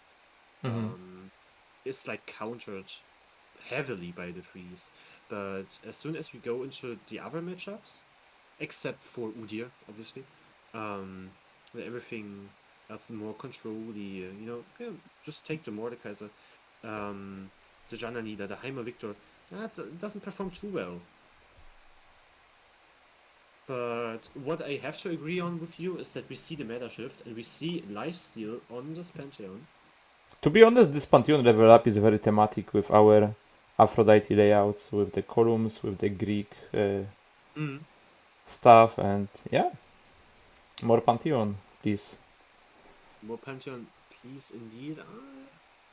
The Yeti getting big, but the Pantheon doing so much work here. And the freeze also being played now. Yana, once again, in the winning spot.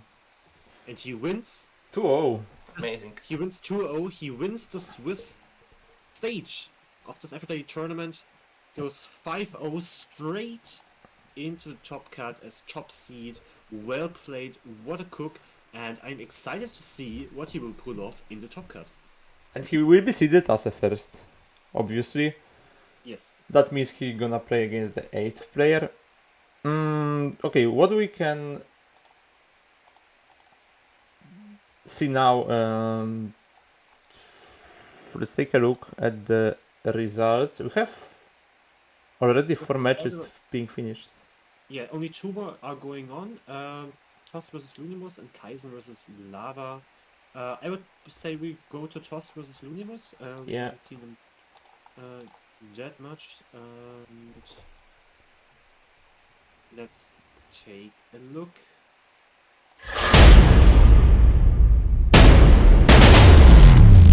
So the current score is 1-1.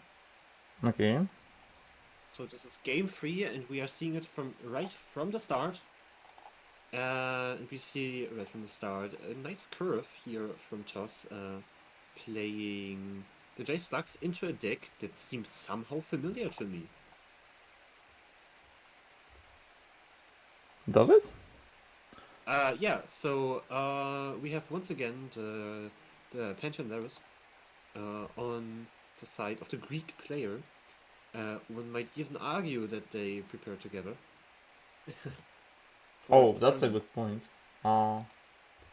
So yeah, I don't know if the deck lists are identical, but they are both playing Morgana as a one-off, and yeah, well, both play Pantheon Varus, which And- is something I think.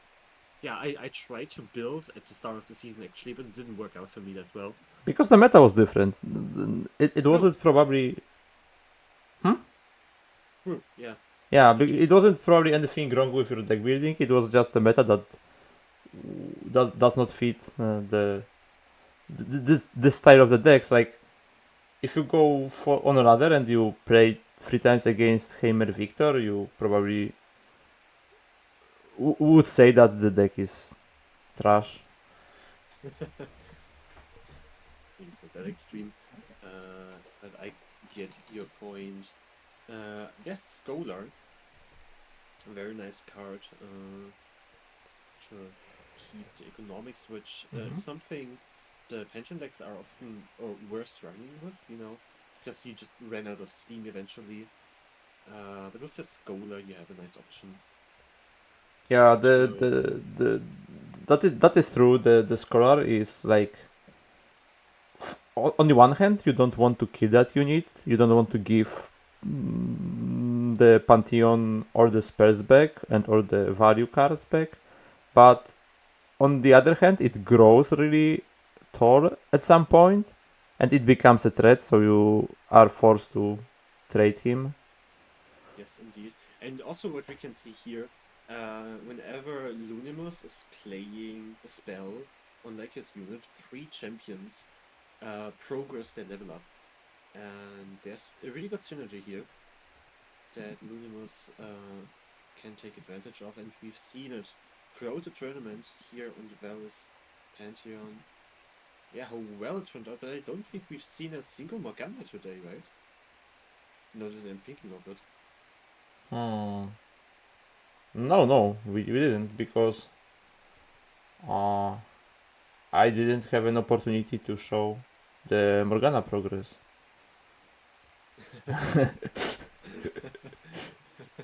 That I have prepared, so Well no. then, enlighten us on the Morgana progress.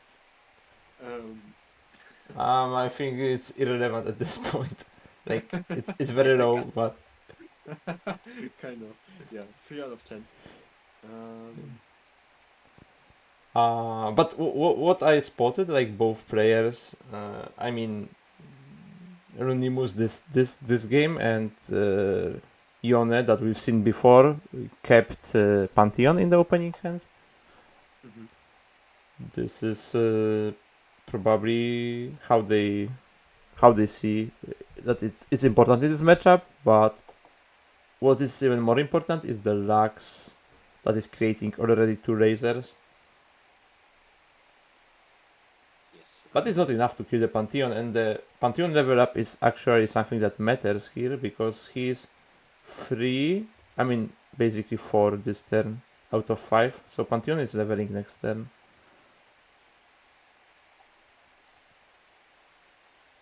Yeah, and it's quite impressive.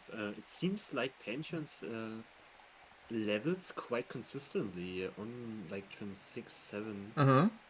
and can swing, and like the consistency of Pantheon is probably one thing that kept him from being very competitive.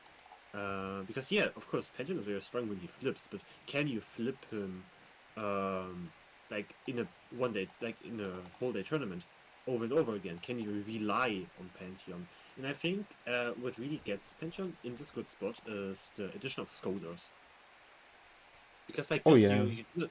you do not run out of spells so quickly as you usually would. So yeah, and it's just beautiful because yeah, Toss will try to shoot the Pantheon here, but yeah, there's a spare shield, and the spare shield also triggers Fated. Oh yeah. I mean, yeah, there is an attempt. Like I think Toss has to go it, of course. Of course, yeah. But yeah, Lunimus just in a very nice spot, and I think it's the best if we equip on before attacking. Let's see. I can see that play. Mm-hmm. The alternative is of course Pale. Maybe even, I mean, we could also attack with the Scholar. No, I don't think there is that much of a rush. Like Jace Yeah. Lux is not having any spells that can deal, like at this scenario, like what, I 7? agree. And now let's see, 7, Even 6. more. Tough and elusive. Tough is very tough for Piltover to deal with, because there are barely any like high damage spells, rather a lot of small pokes. And aside from Thermo Beam, which is of course not in the deck. Uh-huh. And what do you think now of using Furious Wielder to kill the Lux? Yeah, why not? Why not? It also. Oh, I thought about the. Ah, yeah. I mean, you have to do it like this. No, Yeah. or Pantheon. Does Pantheon have equipment on it? Yes. It yes. has as well, right? So Yeah, I would do doesn't it on Pantheon, but it doesn't matter. Yeah, doesn't do too much. Pension, no dropping on 2. 1, sorry. Uh-huh. I was very optimistic about what Tough does. Ooh, Albus top deck. Can we check how much he deals? Yes, we do 6. 6. Okay. But I'm expecting some challengers and trying to kill this Pantheon because otherwise we are just dying next turn. Agree. So this opening is probably the best play. Forcing out some spells already. But like now the point is, Luminous can just go next win condition, right? Yeah, Actually, you have like Pantheon instead. You use all your resources on Pantheon, but the Varus will take over. but the thing is that this Pantheon is still alive, like it's not even dying this turn. Crazy. The deck is just so good. Yeah, let's be honest, this is not the best matchup that we see. We've seen like Rax being on the board and creating what, like four razors at least I've seen, and yeah, that's not enough, especially for like a tough Pantheon. Like one got denied by Spell Shield, the other one was like partially denied by the tough. So the Pantheon is so hard to be killed with this faded being procced every turn and like some keywords that are very hard to deal with. We see pass.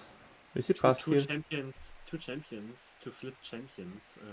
It's definitely not something Trust wanted to see here. I'm not even trying to put this Pantheon here. Is it just an... Yeah, it is just an open attack, right? Yeah, and then you can back it up with couple of spells. You have basically Pale to be played and a Strike. But I kind of like just opening with the strike, so you get a draw from the Pale. I mean, you can play as well the spell shielded unit from the equipment. Yes, indeed. But honestly, there is not many cards that can punish this open attack There is not many in this cards region indeed. combination. Toss gives the GG, and this concludes. This was stage. Luna was taking it, and therefore also qualifying finally for the top cut. I'm not quite sure if Toss is in as well. Let's take a look. The standings should be completed now. We're gonna see if they are. So in They're the top not cut, updated Legacy, now. they are updated. Okay. We have them on the screen as well. Yeah, Legacy of Yone, Elder Senior, Kaizen, Lunimus, Lava, Toss, Rivash, and Vendorti will qualify for top cut. This is a really stacked bracket. I am really looking forward to it.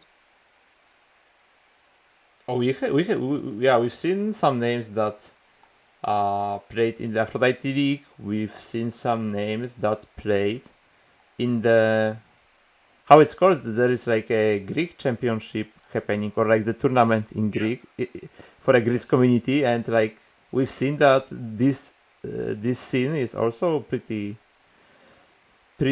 committed right now because two players that are playing there are in a top cut. We have Lava, obviously. We have. Do we have Lava? Yeah, we have Lava. Yeah. So yeah, we have many good players, and I can't wait to see what's gonna happen there. Indeed. That being said, we go into the promised break of 30 minutes, so you guys can catch a little break, can eat something, so we can rest, so the competitors can rest, and we will see each other again in half an hour. And See you, dear guys. Don't leave us. See you.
Welcome back, everyone. We are here, fresh and ready for the top cut of today's Aphrodite tournament. As you can hear, I am strengthened again after eating something, and I am full of motivation to be here with you. Never walk alone to cast through the top cut. Today we've seen 5 rounds of Swiss. We've seen, good cooked decks. And yeah, I'm really looking forward to who will take the trophy today and claim the $100 prize pool provided by Riot Games. Let's take a look at the bracket and see how this will turn out. So it is a seeded double elimination bracket. So rank 1 from Swiss will play against rank 8. This is Legacy of Yone versus Van Doherty. Then rank 7 versus rank 2, Lunimus Lavamat.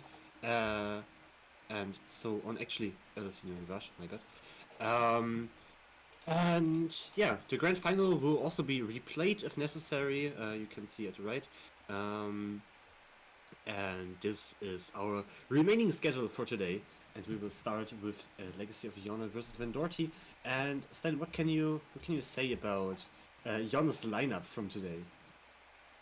Yeah, very innovative, very interesting. The only concern I have is that players can learn how to play against it, maybe, during the tournament, because how long the tournament is. I don't know if that's possible, but that might be something that I'm afraid of as a Yone.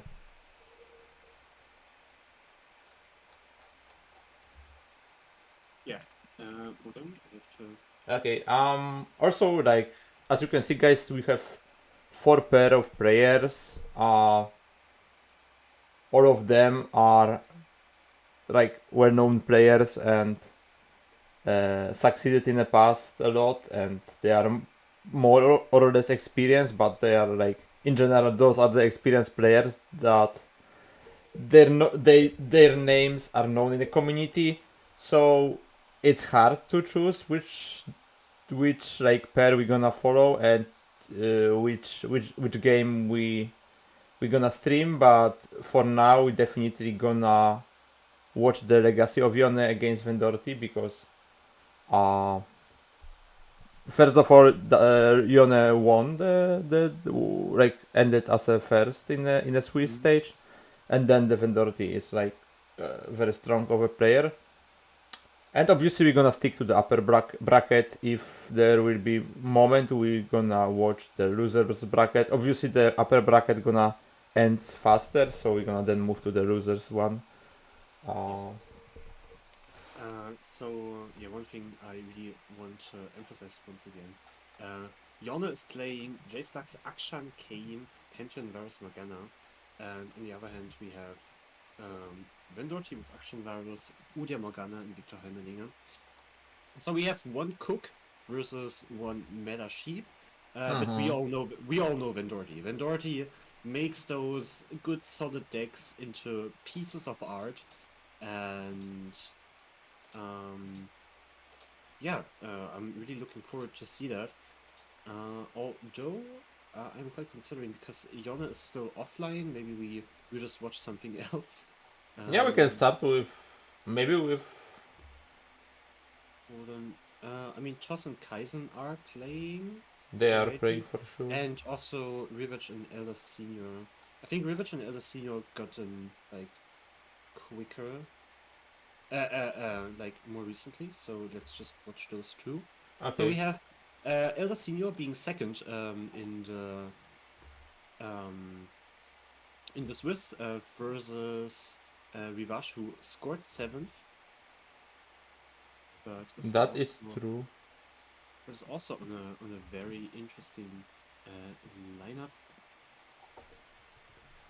Being Draven, Varus, Mono, Mordekaiser, and Jananida.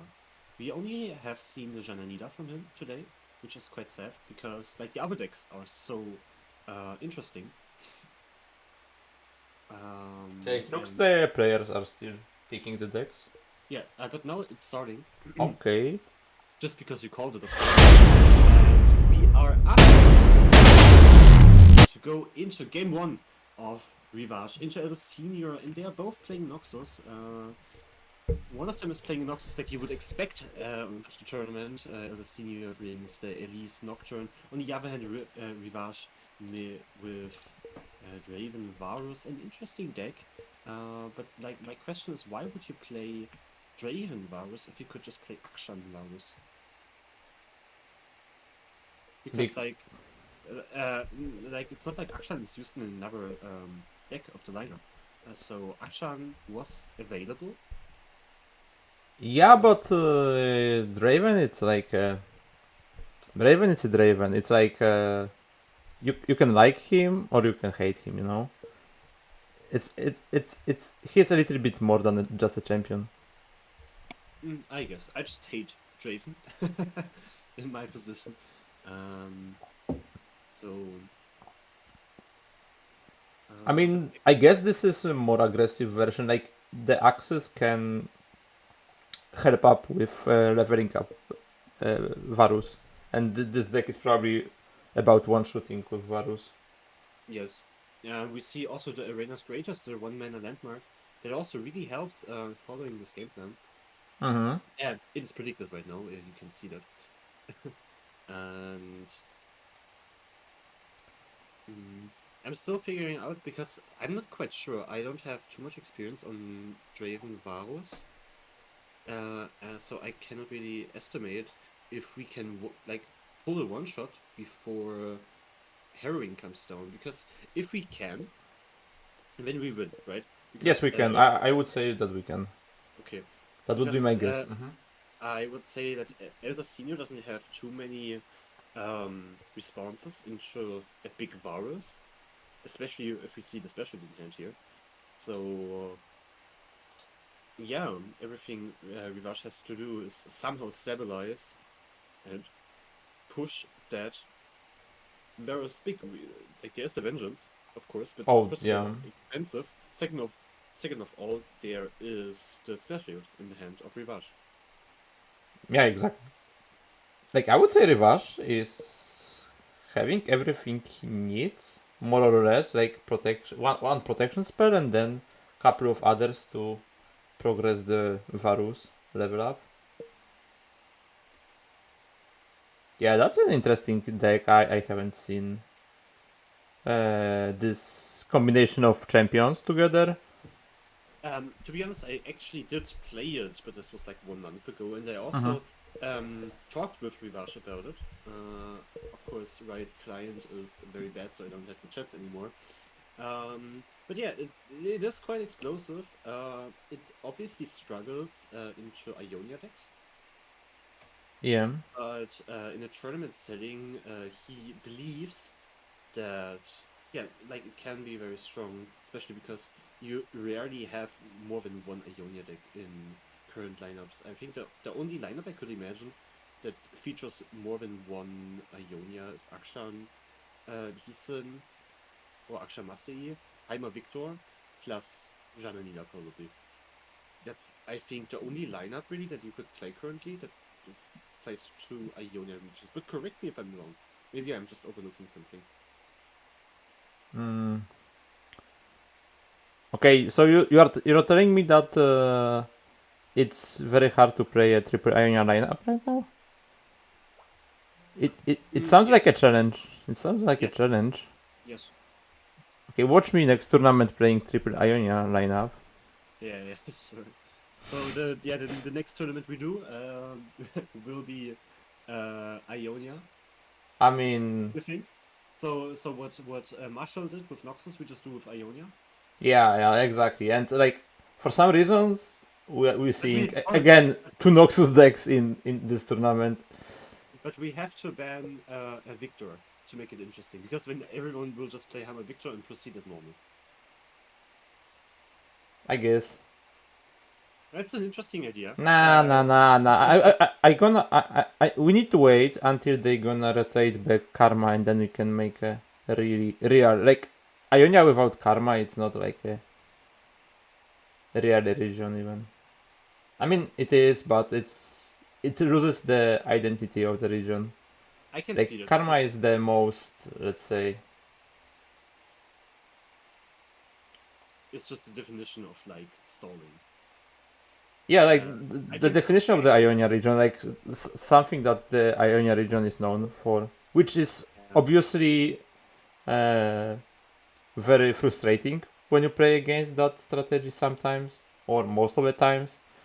But it's also like something that if you hear Ionia, you think about those recalls, stuns. Hmm. But I really get where you're coming from because like the only Ionian champion right now that we see is Lee Sin, kind of. Yeah. I guess Lusty. Can you think of something else? I don't. Like the because in the Not Ionia really, decks, right? in the Ionia decks we are mostly playing champions from other regions, and a lot of the identity really comes with the champions. So Yeah, like the Ionia- Hammer Jace, for example, right? That's the yeah, first thing. or Hammer Victor. Or that, yeah. Yeah, like that, but both, I guess.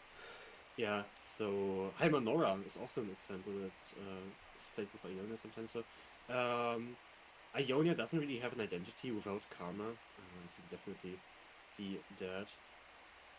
Back to the game. Like we're having fearsomes, so not too much exciting to cast, but Rivage finding here a very nice line to save the Varus and killing the opponent's Nocturne. And Taking yeah, some damage in the process, but that's fine. now we're gonna see like some damage that Rivage is gonna deal on the big swing. I don't know. I mean, I know how far away Varus Yeah, is from Varus- everything. It's 2 off. Yeah, Varus in 5. The Draven top deck is interesting. But I could also see that we go for the draw in this turn. Considering that our hand is quite cheap. Maybe he still wants to do that, because you know you can discard a fleeting card that you couldn't play with the X. So that's a possibility. Yeah, we definitely as a Rivage want to keep 2 mana open for this spell shield. Yeah. That is like one priority. We cannot drop below the 2. So by playing Darken Ballista here, it's very clear that all we do this turn is play Spell Shield if necessary, and probably play Momentous Choice. Yeah. Oh, that's actually very good. That's That's a supreme chance, because now we don't have to use Momentous Choice. Yeah, defend like the Varus. we can just use it in case it's needed to find a litter, but it might be a little bit short. Although opponent cannot play anymore the Harrowing next turn. That's true. Elder Senior really messed up his game plan in this spot. I mean, to be fair, like I don't even think that Harrowing would be enough at this point. Like Rivage is having on the board 3 blockers, and I don't remember how. I mean, looking at this misrave that is staring from the board, Yeah, I can say that they are not that big to threaten really. Yeah, you're right. And Rivage pushing his opponent here to 3 HP. Elder not being able to play a Harry. It's over. Oh yeah, I missed that, of course. Now I know why we played Raven. Yeah. Draven. Draven out, I would say to that, because Draven will not be replayed in the series. He won a game successfully. He did his job. Yeah, definitely. He did his job in a very impressive manner. And Rivage now, no, like he is quite in favor, like from his spot, because he is the one coming from the lower half of the standings, and Elusino is second, unbeaten until his very last game in the so curious. In second game of round 1. Also, remember, like Rivash is leading 1-0 now. It is true. Mm, So there we go. Ooh, a wonderful starting hand here from Rivash. Yeah, he's just missing Can- Mariners, but Yeah, but like if he's lucky, he can go for like a really good attack on turn 3. oh yeah. Oh yeah. So, and I mean, even though Elite Nocturne is an aggro deck, they really lack early defenses. So, yeah. And they don't really want to block with their units since Exactly. And Rivash also formed his Janna for later Oh. turns. And there is the Mariner. There is a Mariner. yeah, that's close to the perfect hand because you also have a Janna to like get value later on turn And 4. now he can play two of his Master Lookouts. Yeah, we're just missing probably the third lookout to have a perfect hand Yeah, here. and then it would be a perfect hand to Yeah. like Elder Senior is in is in such a rush already, right? And now imagine the mental boom he will go into if he sees Rivash playing a second Master Lookout. Mm-hmm. Damn, very strong hand. And like this is followed up by Ajana on turn 4. That's indeed one of them. I mean, obviously you can get multiple Mariners or something, but like Yeah, it's brutal. this combo with the Pool Shark into the Mariam is something like, even if you don't have a Mariner to follow it up, it's strong on its own, right? Mm-hmm. Okay, we're seeing 8 damage threatened, but what is probably also very important, that one of the fearsome unit is dying. Obviously there gonna be more. I'm expecting Raid Caller just being played here.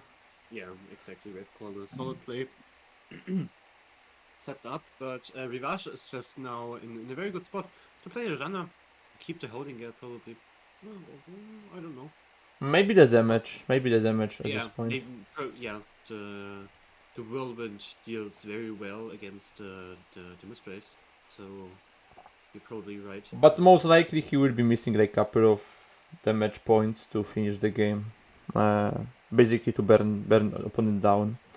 Because like Elder Senior would like to keep couple of his units alive, so he's not blocking the whole attack next turn.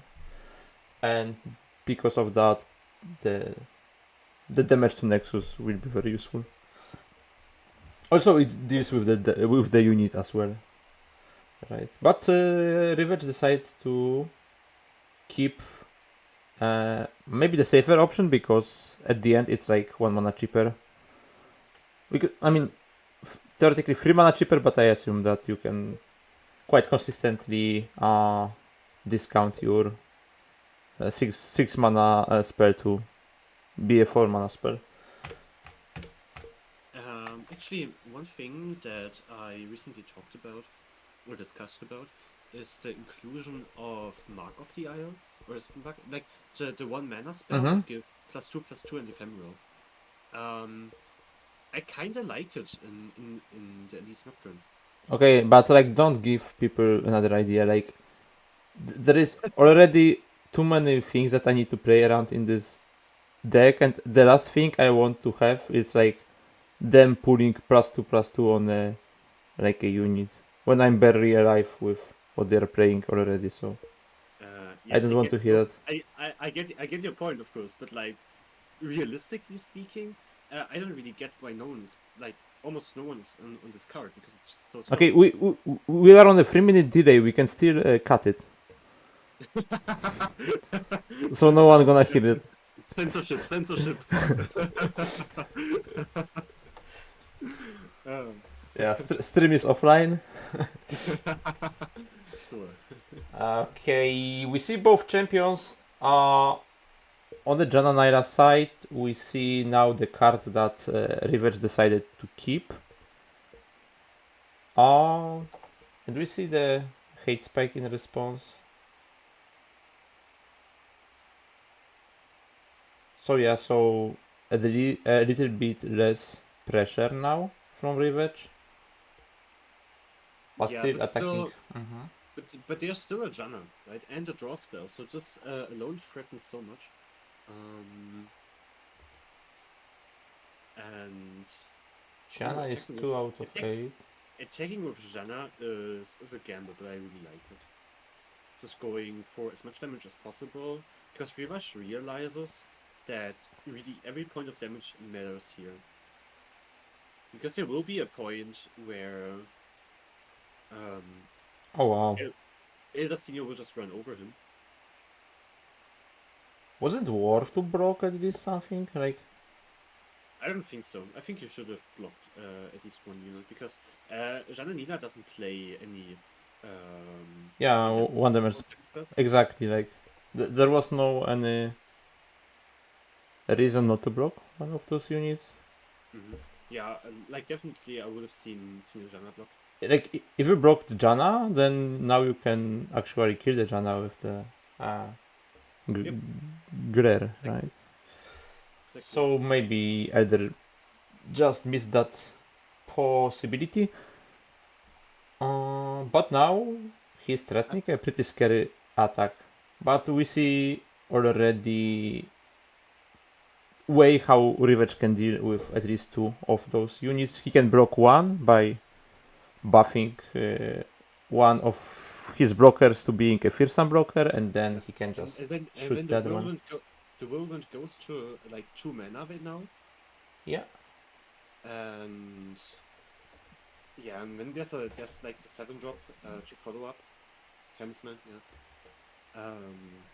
Yeah.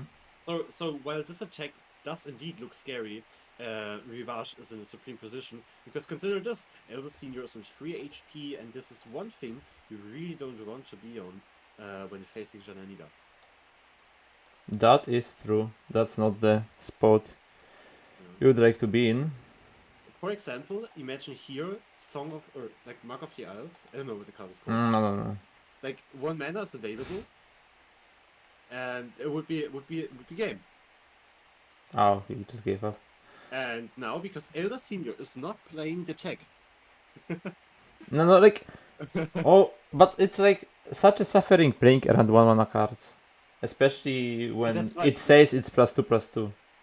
Bro, you are playing Karma. You were just talking about how great Karma is and Ionia.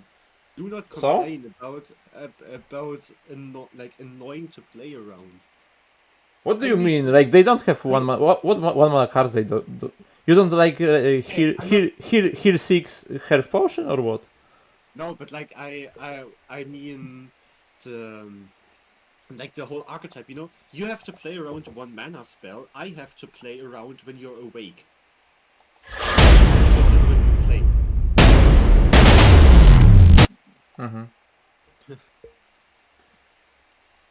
Sure. We Yeah. still waiting for players to start the second Yeah, we are game of that starting- series. Yes. Actually, something I am curious about, because Jananila was open, right? So it didn't get banned, and I think Elder Senior preferred to ban the Mordekaiser, actually. Which is interesting in my opinion, because just a few weeks ago we considered Jananila to be tier 0 and like unbeatable. So this is a very interesting shift the meta did. What do you think about that? Yeah, like the meta, especially the tournament meta, just evolved in a way to counter the Jananaila. Like, you can even see it better when you... I mean, maybe not better, but you can see it really good in the tournament such as the Aegis League that I'm referring to, because there you have like three players each week playing as a team and 3 different lineups they are bringing, so there are some strategy and some of them are about basically countering Jan and Lyra. And this is very visible. Also, that was the first game, right? Of the series? I think so. No, they're done actually. Okay. But like for now, we like the winner of this match, which like could be Rivage now, will face ABG Kaizen in the upper semifinals. But that being said, I think now we can finally jump into the game we initially wanted to see: Legacy of Yone versus Van Doherty. That is true. Two giants of the community. Yeah. And we see once again not banned.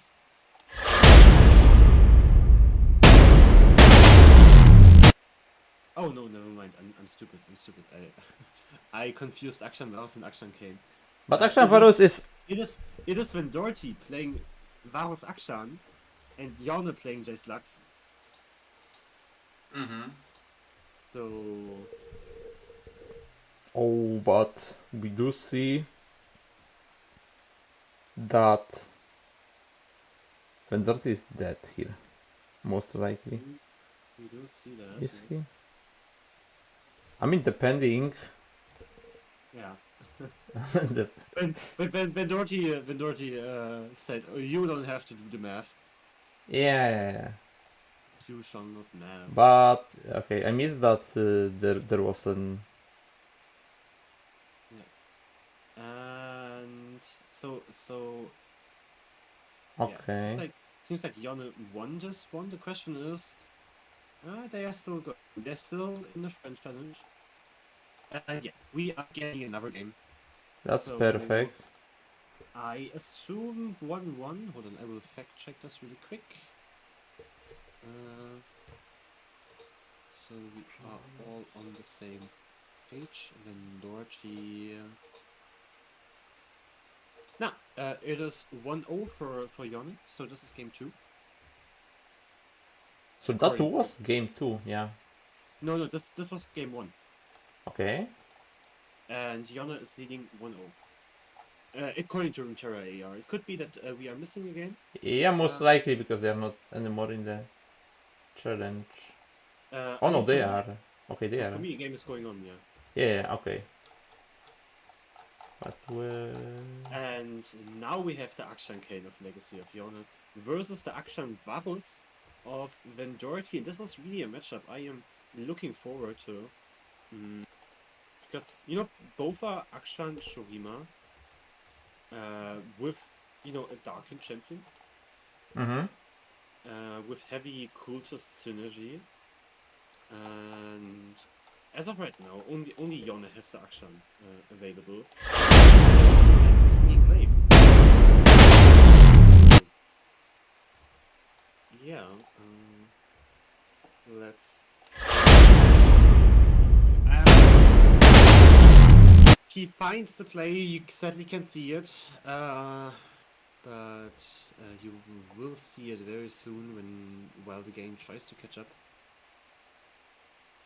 Yeah. Here it is. The Shaped Stone and Akshan, very strong play here, blocking on 2, progressing the landmark to 4 now after this attack. when I was saying about playing around the annoying 1-mana spells, I was also referring to the Shapestone, obviously. I mean, yeah. This card is so toxic, but I guess it's like it's really needed for some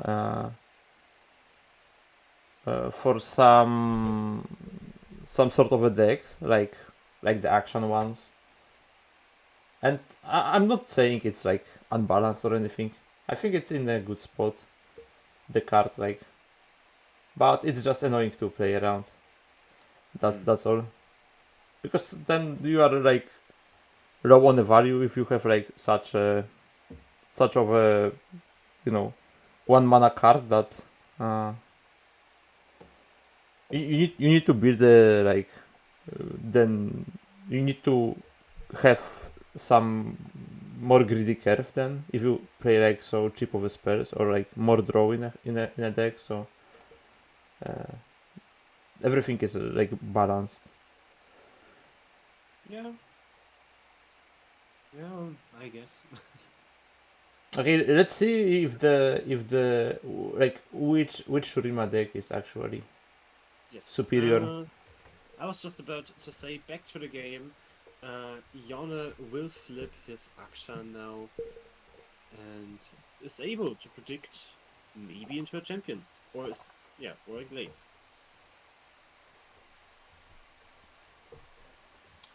This is a champion which is basically a strike effect for this deck. And you have another champion. But also we see that Vendorti is having Akshan. Varus, obviously. Both players drawing their expensive champion now. Their Darkin champion, really. Mm-hmm. So let's see. Is Yone getting greedy and pulls to 4-3, or is he playing it safe? I mean, there's a matter with Momentous Choice in hand, so actually he could go greedy.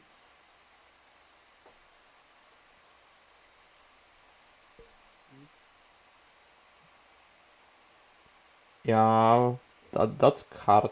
Like Vendorti is only on 3 cards, but they can be a cards that buff your stuff.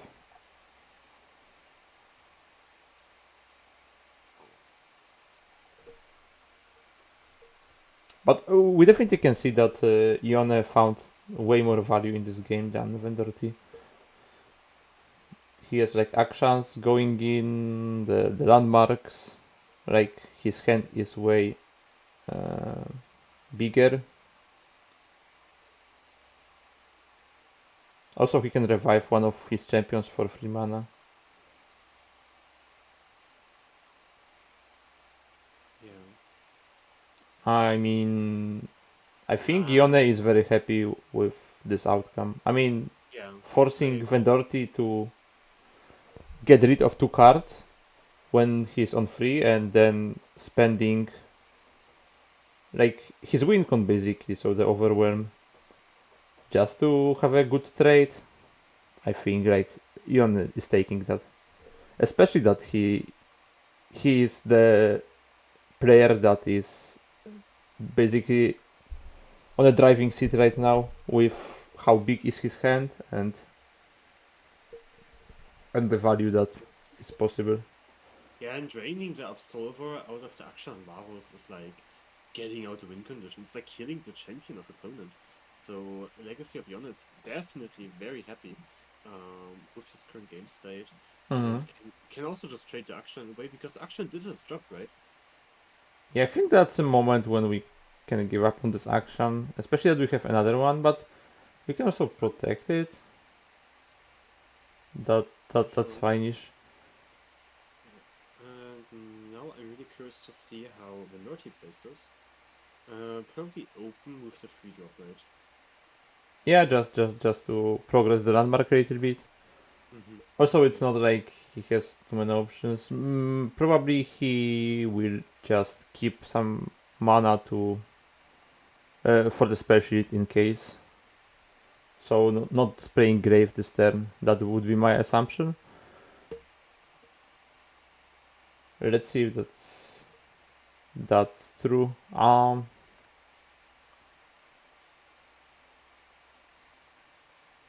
Like once again, like I'm not totally convinced on this Yone deck, but it's just working. Yeah, it's just working. I mean, it's often like this, right? With with newcomers in the Yeah. You see them, you think, how is this supposed to work? But it just does.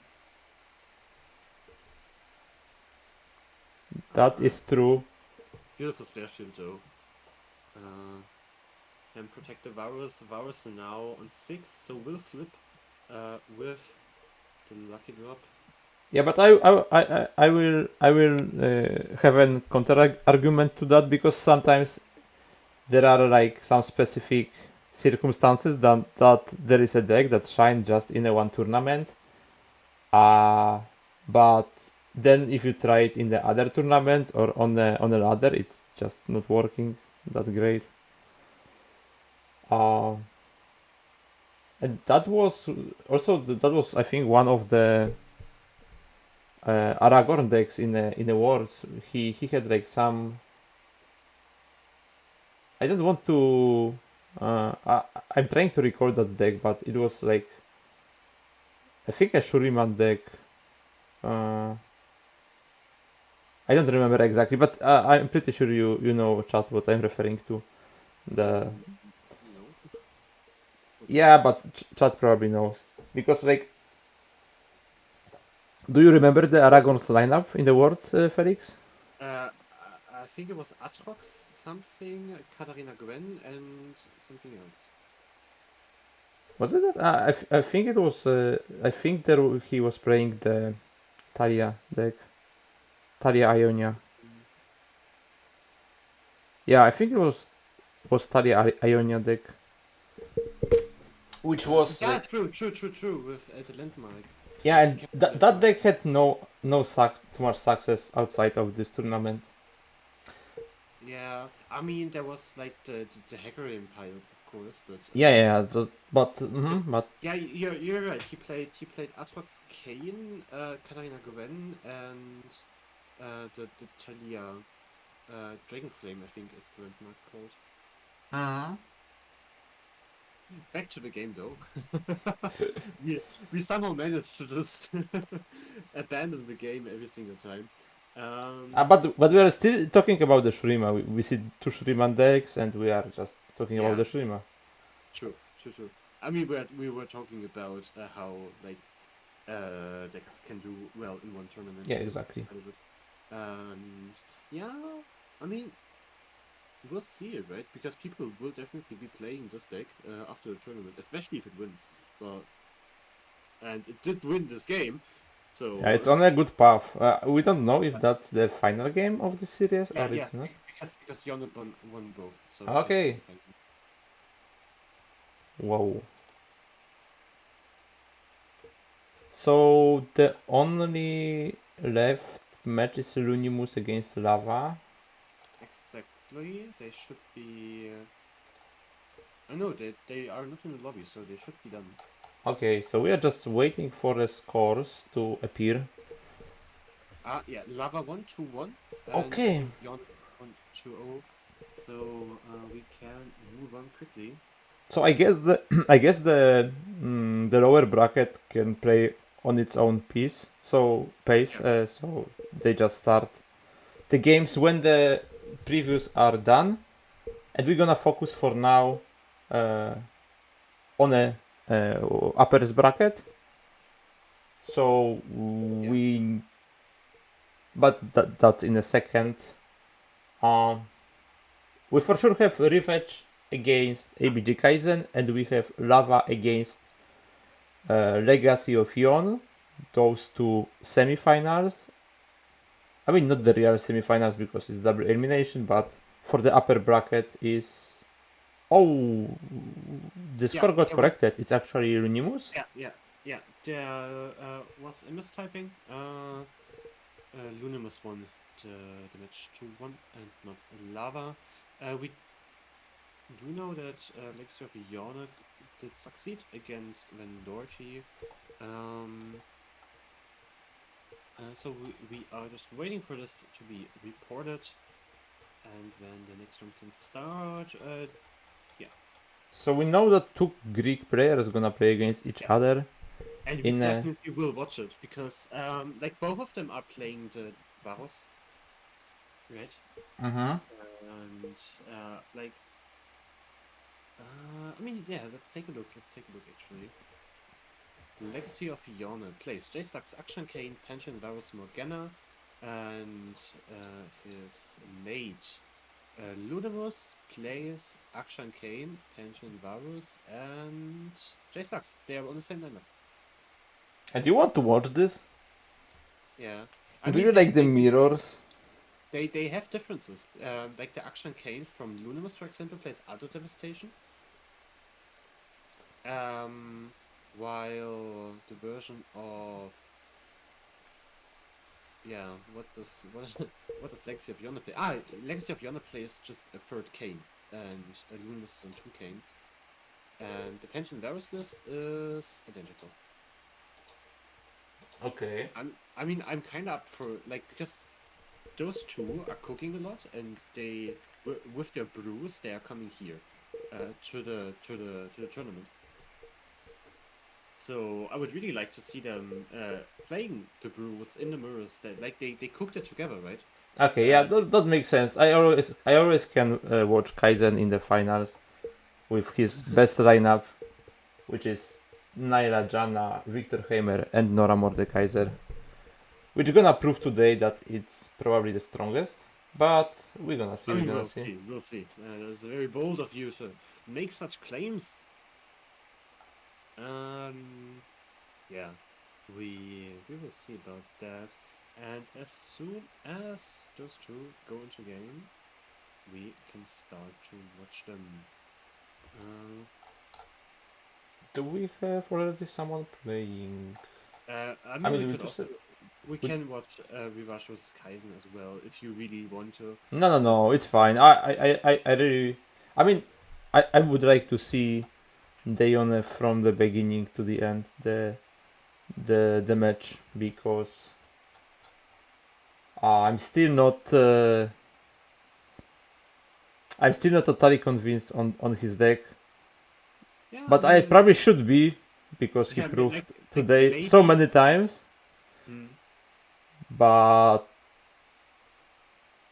since both of them are on a same lineup, right, or like at least close to I each mean, other, then they are in the same lineup. Like their lineups differ by like one card. Oh no, actually, except for the J-Slugs. In the J-Slugs, they are playing very different lists. mm-hmm. Because Legacy of Yonne plays 2 Aloof and the Landmark. And Ludimus is not playing any Landmark. Also, oh, yeah. Like, the list of Yonne is very spicy. He plays Shield of Durand, he plays Concerted Strike. We already saw the Demacian Tailstones. Meanwhile, Lunimus plays Description as a 6-cost spell, which is a very solid choice in my opinion. And also, yeah, Yonne is cutting on the Forge Chief and the Explorer. Mm-hmm. So, yeah, I mean, it's still like very similar decks, don't get me wrong. But they are definitely, it's definitely interesting. This is like the kind of mirror that is interesting to watch in my opinion. That is true. We're gonna see it in a second. Yeah, we're gonna see it soon. Those two Greek players probably preparing together, probably making this lineup together, brewing Ashtan Kane and Pantheon Varus Morgana. They are facing each other now in the upper semi-final, and only one can make it to the upper finals, and we're gonna figure out who that is. But both In still can the upper. make it to the finals, right? Because Yeah, of one course. can do it by Robert's bracket, but we are starting actually the game. Yeah, Let's take a look. see Let's move to the Mulligan. Akshan Kane Oh, J-Slugs. So not a mirror. There's the other devastation that I talked about earlier. I think this makes a lot. And I mean, since no one is. Oh, they are on notification. Let's get into the game and see. Starting hands. No Akshan for Lunios. No champions at all for Yona, so somewhat of a dry start. Mm-hmm. We do see two robots, but Yeah, but I think we just pass, right, and play the formula and play robots afterwards. I think we actually played the other 6-mana spell. Okay. Unless you want to go for turbo leveling up Jace, then you can do it in next 2 turns while playing Formula, but I think it's better to establish the board first. Alright, you... But that's a very good counter from Runimus, because now he's not only trading with one of those units, but also progressing the landmark while keeping the own unit alive. Yes, and sometimes you don't really need Akshan, all you need is a swinging glaive to like stabilize in the game, and maybe Lumus can show us how this will turn out. Yeah, ideally you would like to have both, but I mean, in some matchups, action is more important, in some glaive is more important, but for sure, those two together makes the deck that strong. Mm-hmm. Yeah, I very much agree with you. There's a elusive attack from Yona, just pushing for some minor damage. Better get nothing. Yeah, honestly, those Porobots looks like a food for Kane. Yeah, true. They're just free food. He can just easily kill them while not being in a risk of dying.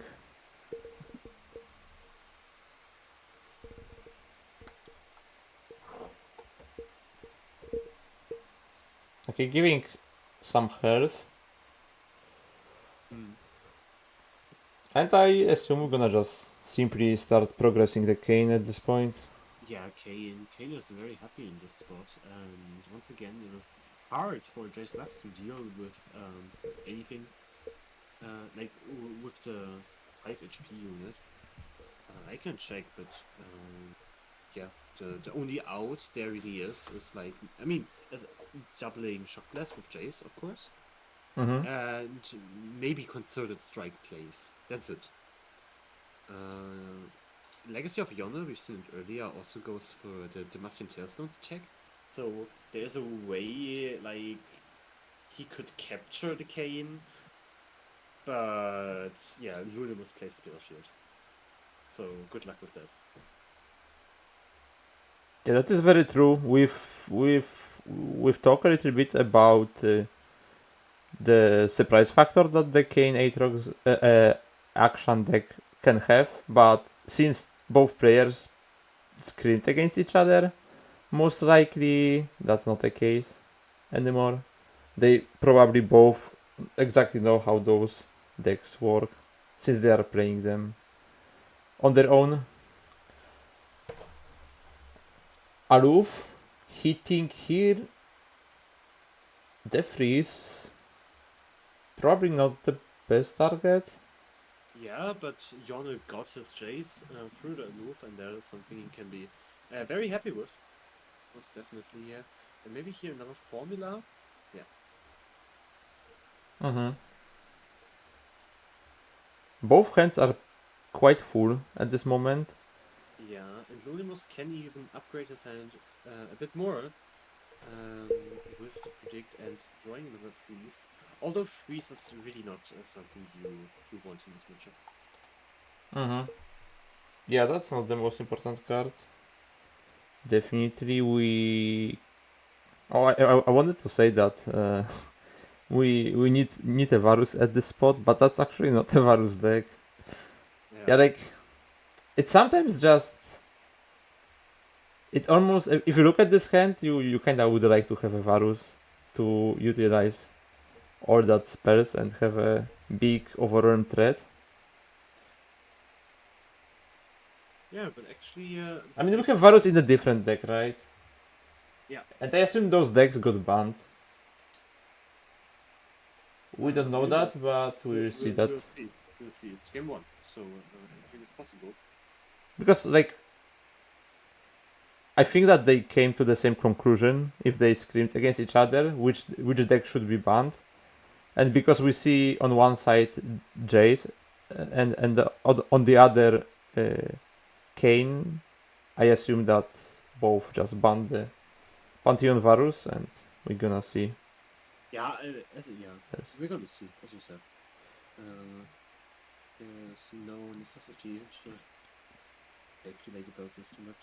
So for now, the Lunimus is established on the idea of leveling up Kane, which is happening this turn. Mhm. And for Legacy of Yone, probably the priority should be just putting out the Jace on the board and start doubling spells. Although you don't have like the best spells to be doubled right now, since I mean formula is good, but if your hand is that full, it's not that good anymore. Yes, agree. Lunimus, but like, yeah, putting on some numbers. The 4-3, if I know. That's good. As you said, the main goal of Lunimus is to flip this Kane, and he shall succeed with this attack. And what I find really interesting is how, like the Akshan Kane doesn't play any like real win conditions, right? Yeah. But it still does very well, and it wins games consistently throughout the Swiss stage. And yeah, I'm really curious how far this deck goes in today's tournament. Lunimus takes the Rast here. I mean, it's already quite far. Like, what else you can achieve? Like, there are just 2 more rounds basically, like the upper finals and then the finals. So yeah, it's like already very deep in the tournament.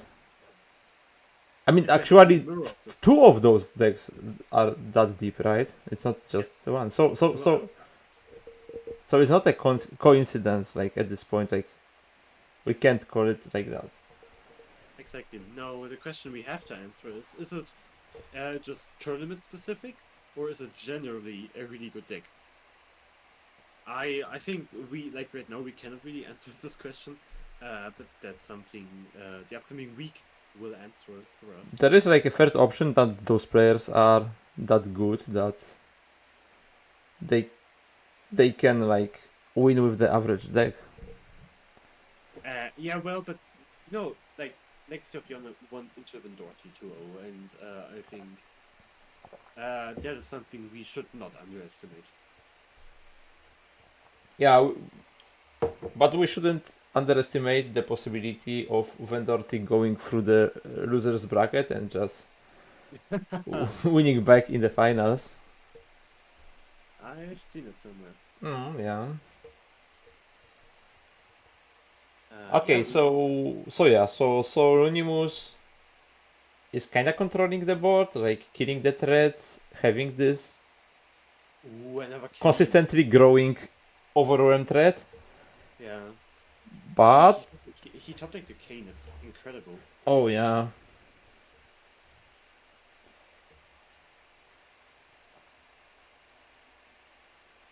Yeah, like to be honest, I think there's a world where we just play gems to deal more damage and threaten B for next turn. I think it's not that important. I like since we are since just to make a space in the hand. He really needed this top deck. Yeah, but... makes sense. I mean, he's playing the gems now, but yeah. I mean, yeah. I get your point. The thing is, like, no matter what, you have literally in 2 turns. So if you does 2 more damage previously, you are probably right. And here we see once again Akshan Kane winning into something what we considered a meta staple. So this is very interesting, and yeah, I'm curious for what's to come. Here, oh god. And we will also see if your take was correct that the 2 players agree about the ban, and they don't. There is a Pantheon. So they actually did in this matchup, and the opening hand of Lunimus is very underwhelming.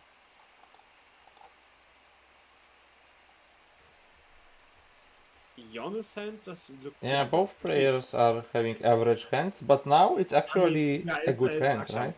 Look at this Yeah, curve. Bakari, it's good, it's Akshan, good. Serene, Glaive, and I cannot spot any interaction for that curve on the side of Lunimus, so I do have a favorite here. Can tell you that. No way Kane Akshan is actually winning another game in a row. Did you even see this deck losing today? No. I was talking about this. I mean, I can check the unstreamed games really quick. Yeah, we'll actually do this. That's insane. But we on stream, like we had a lot of games, right? With the stake, and Mm-hmm. it was so. Hold on, let me look it up really quick.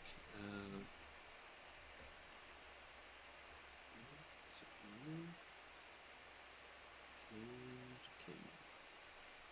So, Legacy of Yone played 4 games of King Akshan today and won all of them.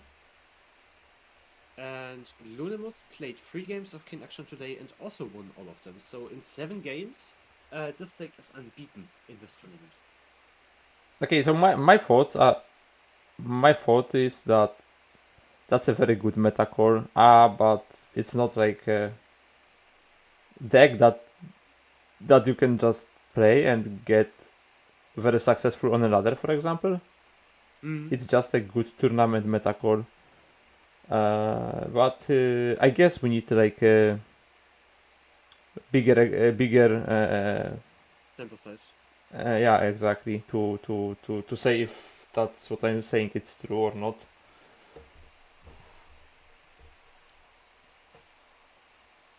But let's not judge too early because this game is not done yet.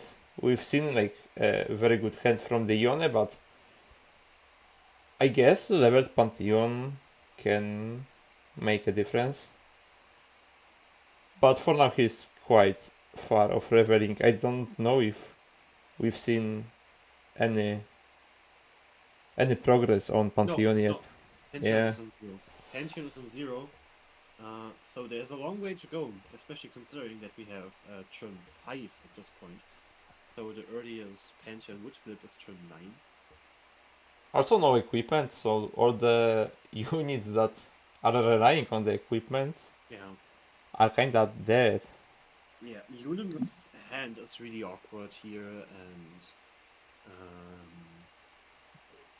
yeah, I think Yone is on a very good way to tie the series.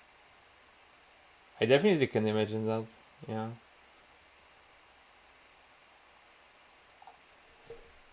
Also, this action having overwhelm Yeah, crazy. gonna be annoying at some point. Yeah, the freeze, but the freeze is not like without equipment, so very weak. I mean, It still kills the it's still Akshan. pretty good, right? Yeah, like- it's still pretty good, but it's like 5 mana. Lunimus spent his entire turn on this, while Yone can comfortably replay Akshan, play his spell, play the swing glaive, play the lucky drop, you know? Like, freezing the Akshan here that is going to be replayed was Lunimus' turn, and Yone's play is just set up a big Akshan. Mm-hmm. So that's where I'm coming from when I say that it's not really what Lunimus wanted here, but the hand is just... It's what I said earlier.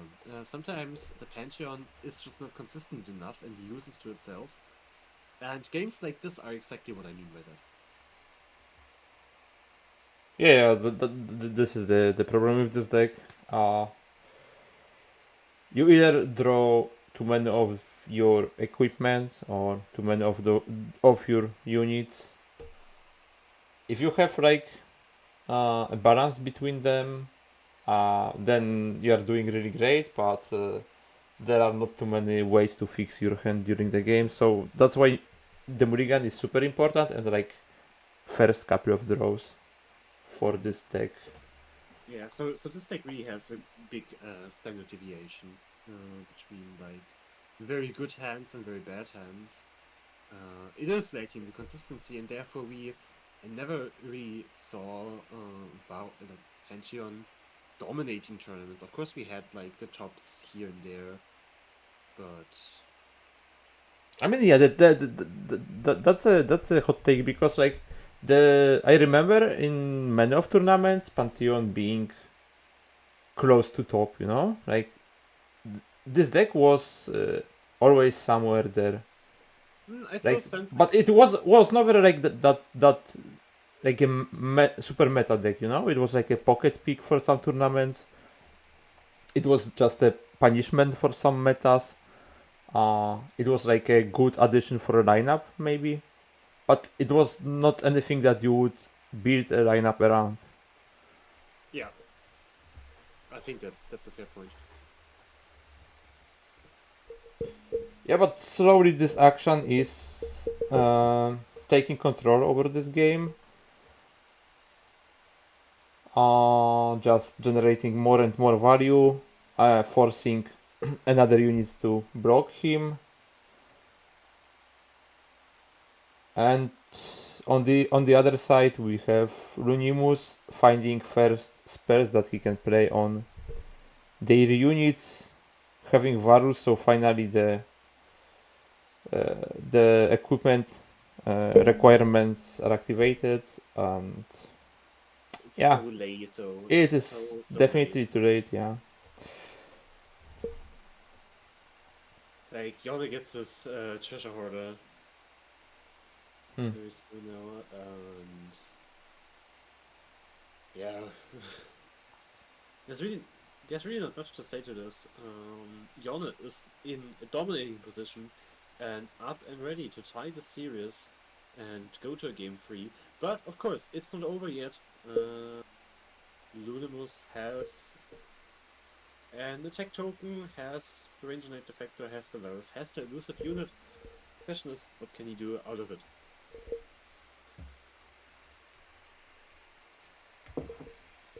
Not too much, I would say. Pantheon 2 out of 5. Yeah, but the Kane spell is not too bad, actually.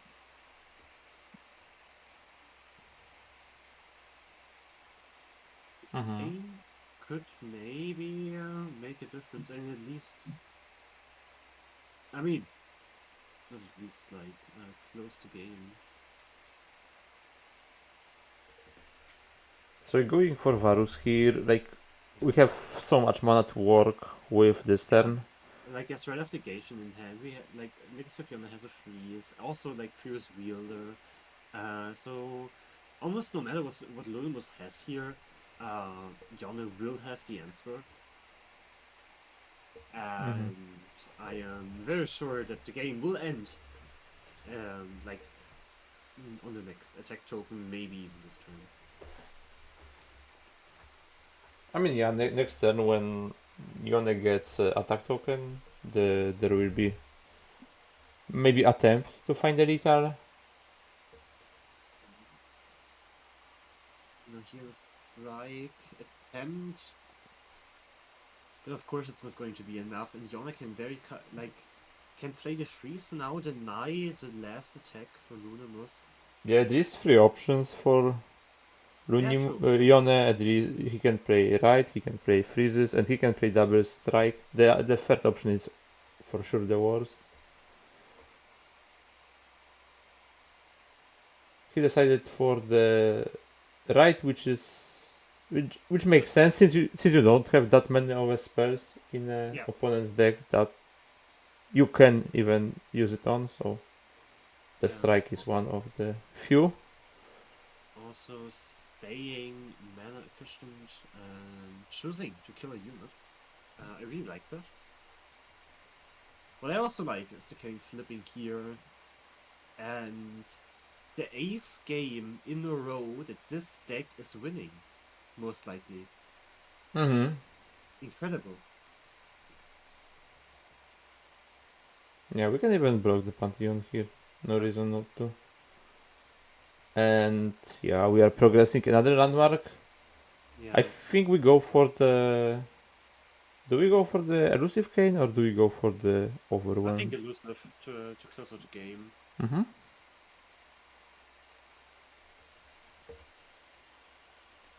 Oh, Yeah, ah, it is. okay, It no. is elusive one. Never mind. We I can just buff. We can buff him. yeah. He finds Spell shield. one, but I think spell shield. Yeah, spell Yeah. shield would be better. Oh, And yeah, actually, no. no. I mean, you can't know, of course. Yeah, Now the obviously. overwhelm. So now we And have overwhelm elusive. oh, If you and couldn't decide. gems and Akshan are such a nasty combination. Uh-huh. And another cane. Not that it matters, but It's a I think momentous choice most likely here. yeah, momentous choice. If he wants to BM, then he can go for the third cane. But like this is just lethal. And It is. as I said multiple times throughout this game, Yone just ties it, and all began with Lunamus not having any champions, and Legacy of Yone having the perfect curve of Bakai 1, Akshan 2, and the Swinging Glaive on 3. And this is how it turns out if you just let Akshan and Swinging Glaive do their thing. Legacy of Yone dominated this game too, and ties the series, and now we can move on to game 3, which will decide who will move to the upper finals. Yeah, so we're gonna see the Jace Lux against Varus Morgana! Pantheon, no? It was the first time we had Morgana on the screen today. Whoa. She was running it away. Yeah. There was the Morgana on the screen. What happened to Morgana, guys?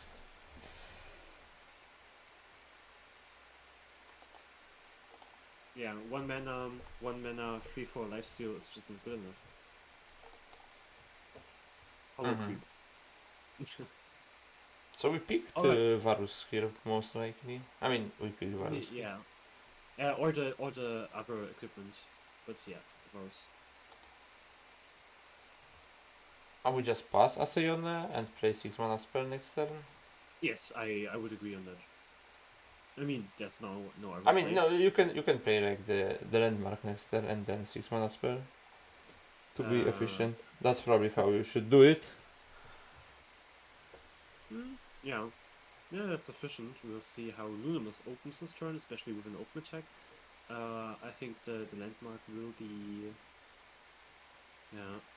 more favorable.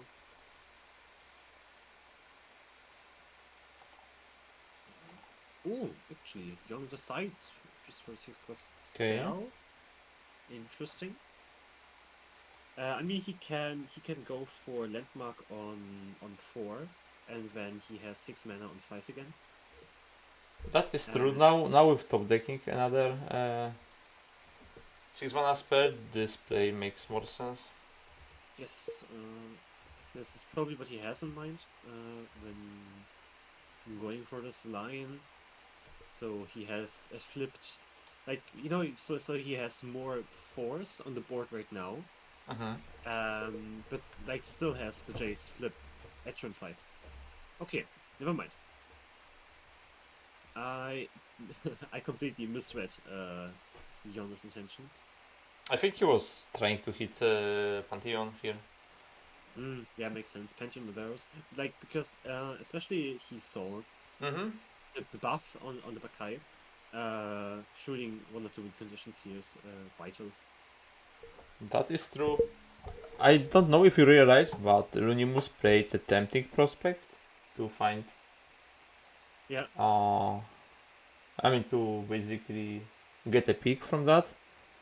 Playing one off of this card. What do you think?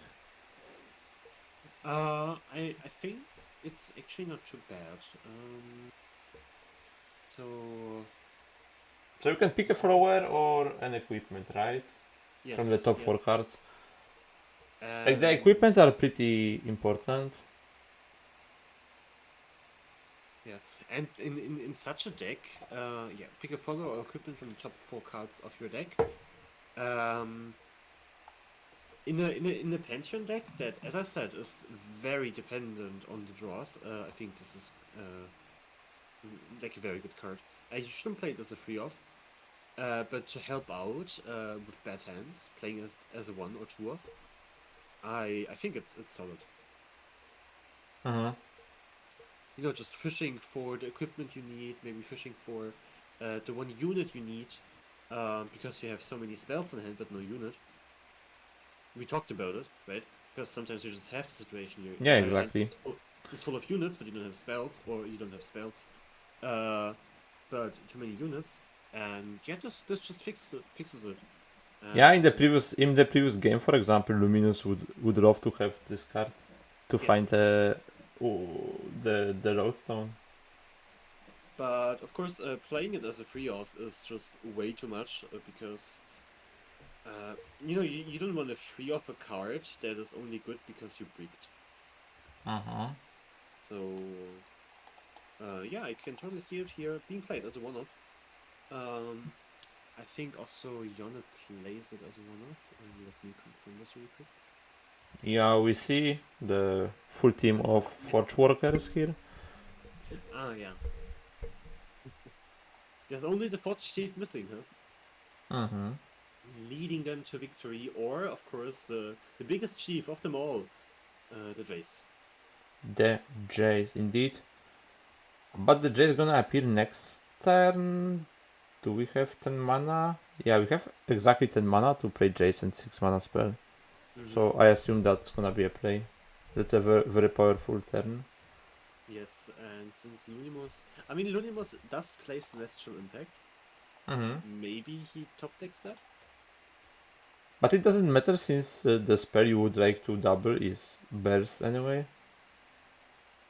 Yeah, true. But at least killing the Jace. Yeah, I mean trading the Jace for And yes, for four yes, cards, it's like Albus should deal 5 at this point, right? Arbus is on 5 exactly, and Pantheon is like 3 out of 5. Yes. Yeah. So Pantheon has a chance to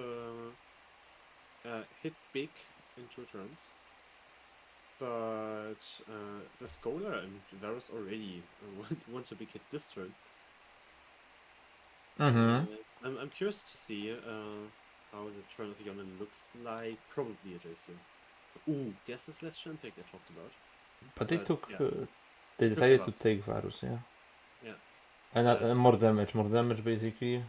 Yeah, so Lunimus only has one goal, and that is winning the game on his next attack token. Yeah, we are hitting one of the Pantheons. And yeah, this is something I reckon had in mind. Instead of playing the Jace this turn and being not too efficient with our formula, just go for the Eluf and try to get rid of a Pantheon. Of course, I'm lucky now that there are 2 Pantheons.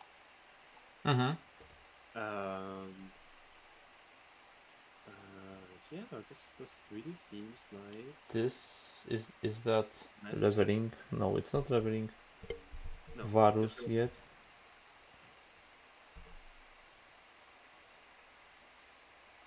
With the Tailstones, Lunimus can go for both a very nice and big Pantheon and also Varus, both threatening next turn. Neither of them taking damage this turn. And I mean, while Jace could technically challenge them, there is the Fuse Wheeler in hand of Lunimus. Even the Targon's will. Is it Targon's will? Something with Targon. Blessing of Targon. Via the Tailstone. So those champions from Lunimus are not dying. Meanwhile, the board of Yone that he would like to buff with the Jace spell, it is very much dying. That's something we have talked already about, that Damacia, PNZ, this region combination has very limited ways to dealing with the big threats. The most we can do is deal 3 basically with the Shock Blast. If we have if we can double it with Jace, then yeah. I mean, you can play the thermogenic beam, but like that's And we already see that's here like the weirder- one spell sheet, and you are losing like a lot of mana for nothing. Yeah, you're losing your entire turn. And Pantheon flips, what does he get? Region, Spell Shield, Impact, Fearsome. Ooh, that's not a very good Pantheon. Let's be honest. But it might be enough. It might be enough. It might be enough indeed. Now Jon is probably forced to play a formula here. Alternatively, he could go for Jace and try to trade a champion, but yeah, Jon really has his back against the wall, and That's a really hard choice. Okay, that's not enough to protect the Jace. And we are not getting anything useful, I would say. Jon really on a dead end here, and Having 10 cards in a hand, but not being able to do much. That's quite sad. But once again, playing the Tailstones just to have space in hand, it's really not the play you want to do, especially in this position that he is in. Yeah, as you can see here, just Runimus caught the tempo in the right moment, and like Ione just fall back so much that even that he has everything he needs in a hand, like he just is not having enough mana to use that stuff.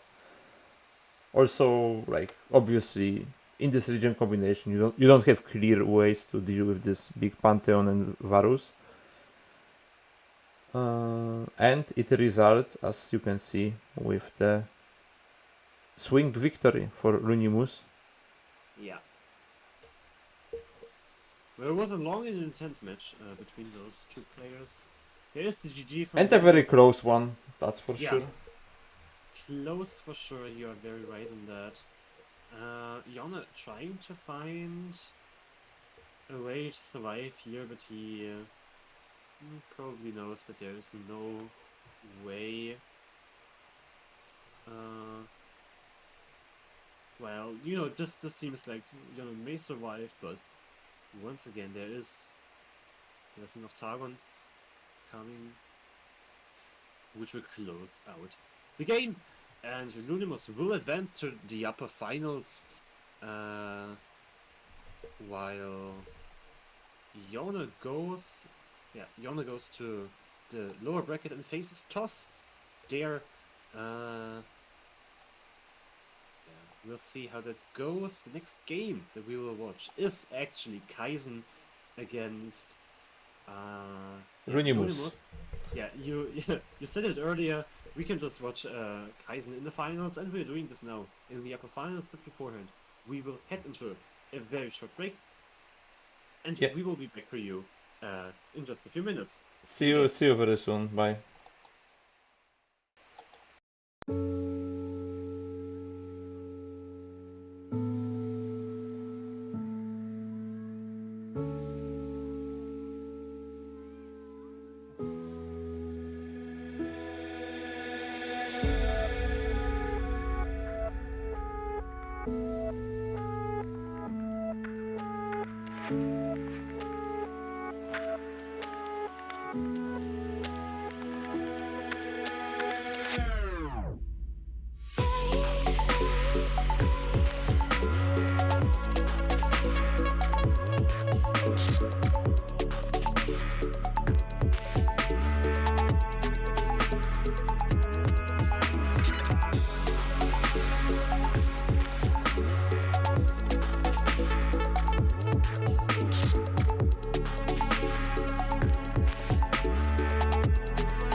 And welcome back. We are about to watch the upper finals of today's Aphrodite tournament sponsored by Riot Games. We have the upper finals here, Lunimus against Kaizen, and they are guaranteed for a spot in the top 4. Are they? Yeah, they are. They are at least. Yeah, they are. Yeah, they are both in the top 4, and the winner is top 2. Yeah, so if we can take a look at the prize pool of today, once That again, is true. provided by Riot. So third and fourth place get $12.50 each and 750 coins. Second place gets 25 euros and 1,500 coins. And finally, the winner of today is a world with $50, not euros, and 2,000 coins. Of course, the coins are what really matters here, so you can buy new cards. I think the players have full collections. They are too experienced to be missing the cards, but maybe they can buy some skins or some other exclusive. True. Maybe a board. Yeah. But yeah, we're gonna leave the players with that problem to be solved. What they gonna buy for that coins? What we can do, we can definitely take a look at maybe at the decks, because we are like, I mean, we can tell you like basically the lineups that players are having. So Kaizen and Exactly. Runimus. Like we've seen Runimus like just a couple of minutes ago. Yeah, and I really like because that those two players are having two completely different approaches. Oh God, the screen is very bright. So while Kaizen just goes for the standard lineup of Heimerdinger, Mordekaiser, Nora, Heimerdinger, Victor, Jananida, good solid decks that prove to be strong. And on the other hand, we have Lunimus here in the upper bracket, who is just playing his brews, right? Jason Lux, which is the boring deck, I would argue, but Akshan Kane, who didn't lose in a single game in the entire tournament today, and also Pantheon Vachos Morgana. Those are like two completely different lineups that are about to face each other for the spot in the grand finals. Yeah, exactly. Two different lineups, two different approaches, but right now they are the same successfully. And we're gonna see what happened when they face each other. Like Yeah, also like rank 3 and 4 in the Swiss. I just checked. So yeah, I'm looking forward, and we can start the game now. Game We 1 can starting, start the game and with the mulligan.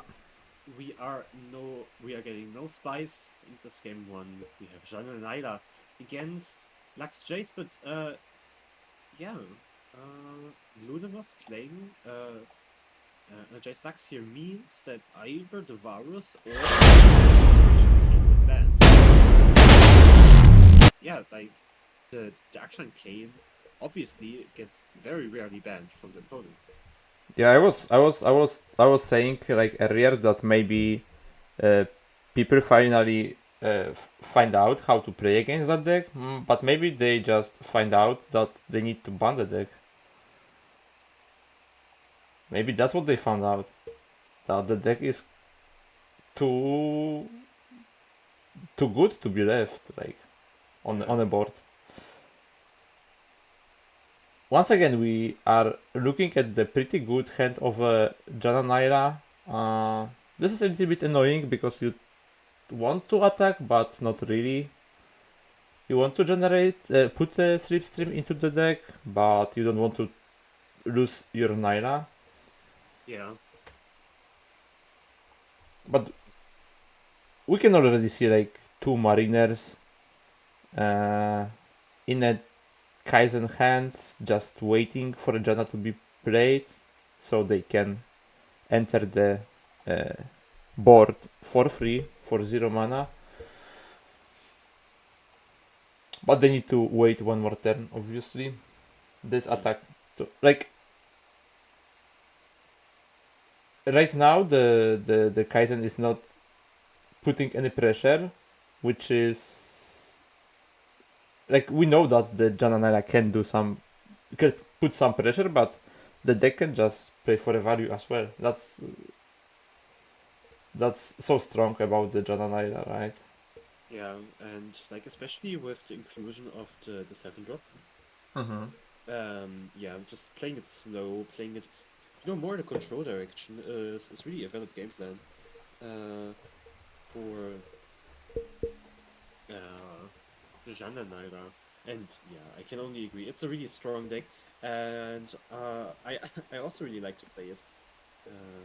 Not only because it's strong, it's just that feeling of having your whole deck, and like Jeanne and Naira is very very just draw dependent because you just draw everything.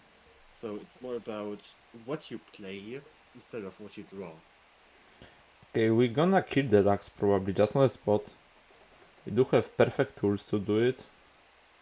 Which is probably something that Lunimus was not expecting. Or maybe, let's put it in a different way, like he couldn't afford to play around it, probably. Yeah. Probably. If they have it, they have it, but like...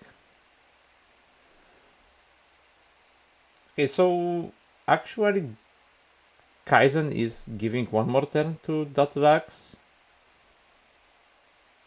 Oh no, so he is just going full aggression. Now updrafting and now killing them. So this turn was kinda crazy. Yeah. We just went from 1 unit to 5 and we killed the Lux in the process. To 6, not to 5. But at least we spent all the units or the cards from the hand to do it. But I'm pretty sure we can find the value soon. Yeah, I mean, Jana is close to leveling, and we'll see. But like, J-Stux is also not a deck to underestimate long term. It's just lacking the draw right now. Oh yeah, but like losing that Lux, it's like probably it might be in the game deciding factor. With all the spells that we can see, Lux would be so good here. Yes.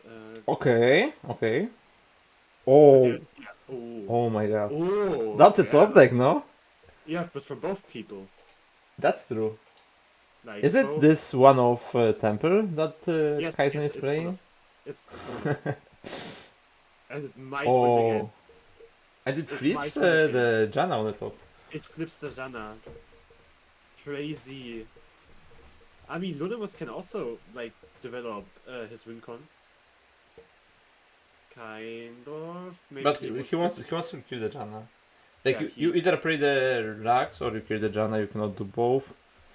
Yeah. You need to decide what is more important at this point. Yeah, and it's probably killing the Janna because you can Uh-huh. also. Yeah. Doing it like this. And... Yeah, he need to pre-commit it.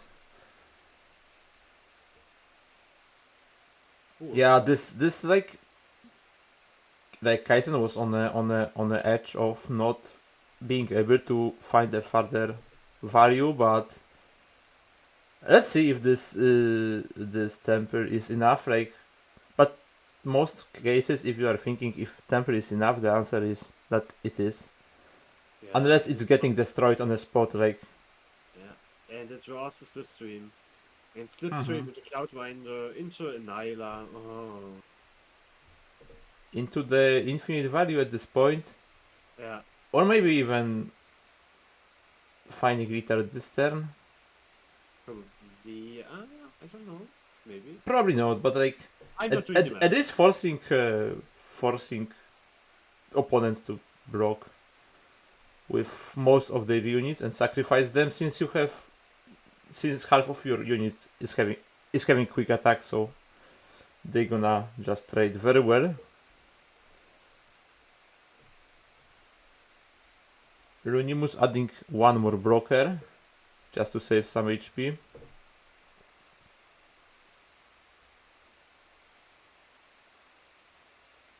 And like Runimus will be forced to block with the Rax, but the Rax is dying in the process again. Because the last card is actually there. Or maybe he's not even blocking with the Rax.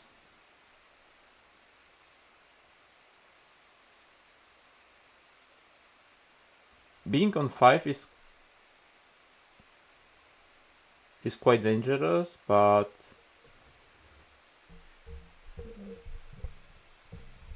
having the danger of losing Rax is even worse, because that's the one and only win con at this point.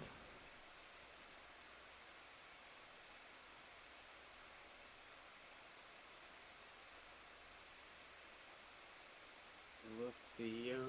Like this no damage comes through. Champions by will take. Let's with it now. Lunimus just loses his entire board, while Kaizen keeps everything. I really don't want to be in Lunimus' spot right now. And now both players has the same amount of cards in the hand, which is super fair. Yeah, Obviously. but I mean, if you look at what cards Kaizen has, well, There's also a slight difference on the board state right now. yeah. And yeah. But like, let's be honest, this top deck from the Temper was totally lucky. Like, I mean, lucky, like, that was very fortunate to find it. Like, Yes. otherwise, the game could have ended very differently. But that's why you're playing one of this Temper to find it when you need it, right? That's exactly. Yeah, that's why you included. And we are just moving to a second game.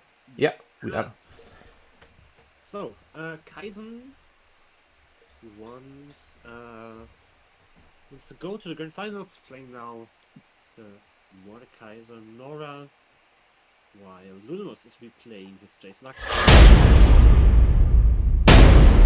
And from my experience, this matchup should be favorite for Kaizen again. Oh yeah, I can see that.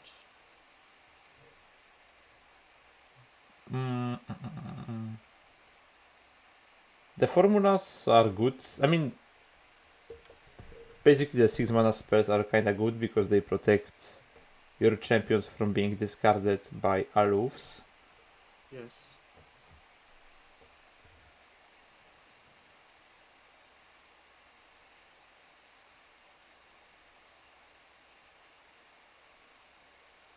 We do see the box, which is a quite great of a answer for the assembly line as well. But also Oh. Nora being able to shuffle the portals here is very good in this matchup because sometimes J-Stacks can just try to get an early advantage with overflowing the board. And yeah, Kaizen doing a great job here, intervening with the assembly line, getting portals to maybe, if he's lucky, okay, he's not. So maybe there was a way to prevent, interact with the open tech from the Forge Chief. There is Rax just on curve, but she she can she can be played next turn because we see the Soul Harvest. Soul Harvest, yeah. Yeah, I mean, usually you want to play her with a backup of Informer, which Luminous doesn't have, and so yeah, I mean, what a play could be is just bluff the Informer. I mean, but maybe Jace is just a better choice here. but I think if Luminous plays here the Rax, Kaizen goes for the vengeance no matter what. Yeah, probably. Because like there is no risk to gamble when you can just answer her, and it's just too important. Like Kaizen should be feeling that he is not behind in this game, that his win con is Mordekaiser, which is not that easy to be killed by the J-Slack, so... Especially because it has Deathless now. So we're gonna see one of the Vengeances. We have two of, so...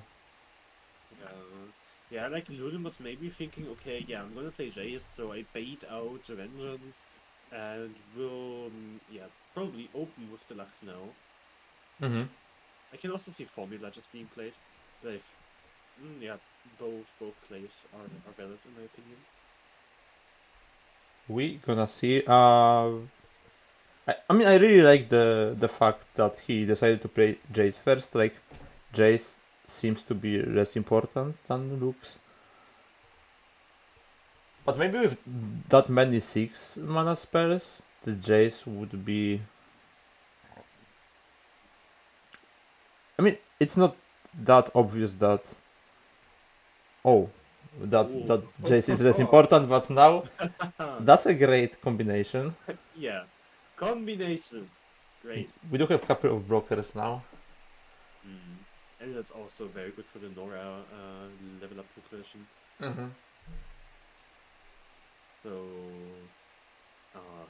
beautiful, beautiful things happening here. Mordekaiser with Deathless, that is a statement because, what can Lunamus really do about it? Not much, not much. He just plays a big blocker,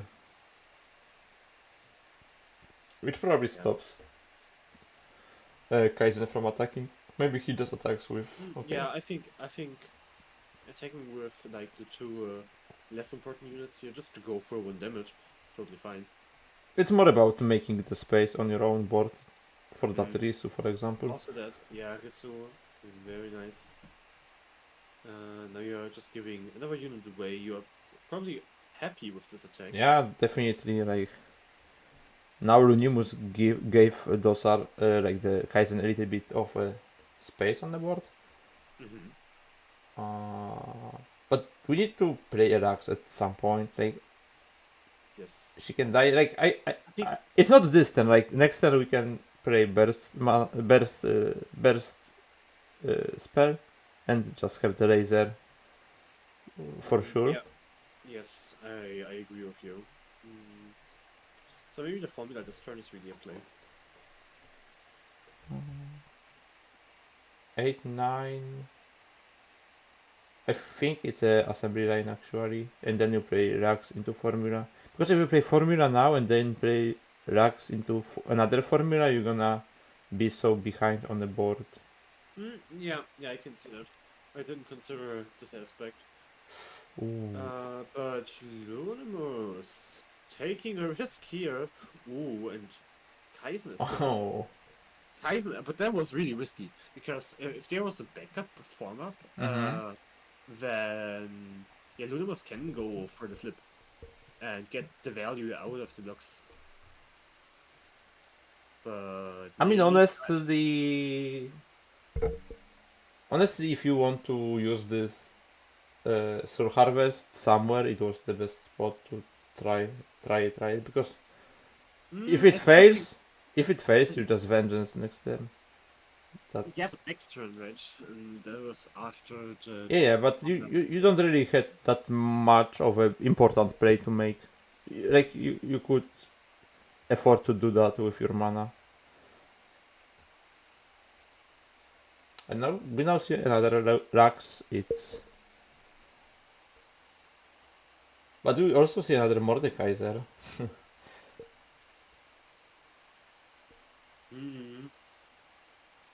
Kaisen is in the supreme spot and proves that creativity is not always the way to go. Sometimes it's really just about slamming the standard deck and being very good at it. Because this is what Kaisen combines here in this tournament run. Yeah, just playing those boring decks.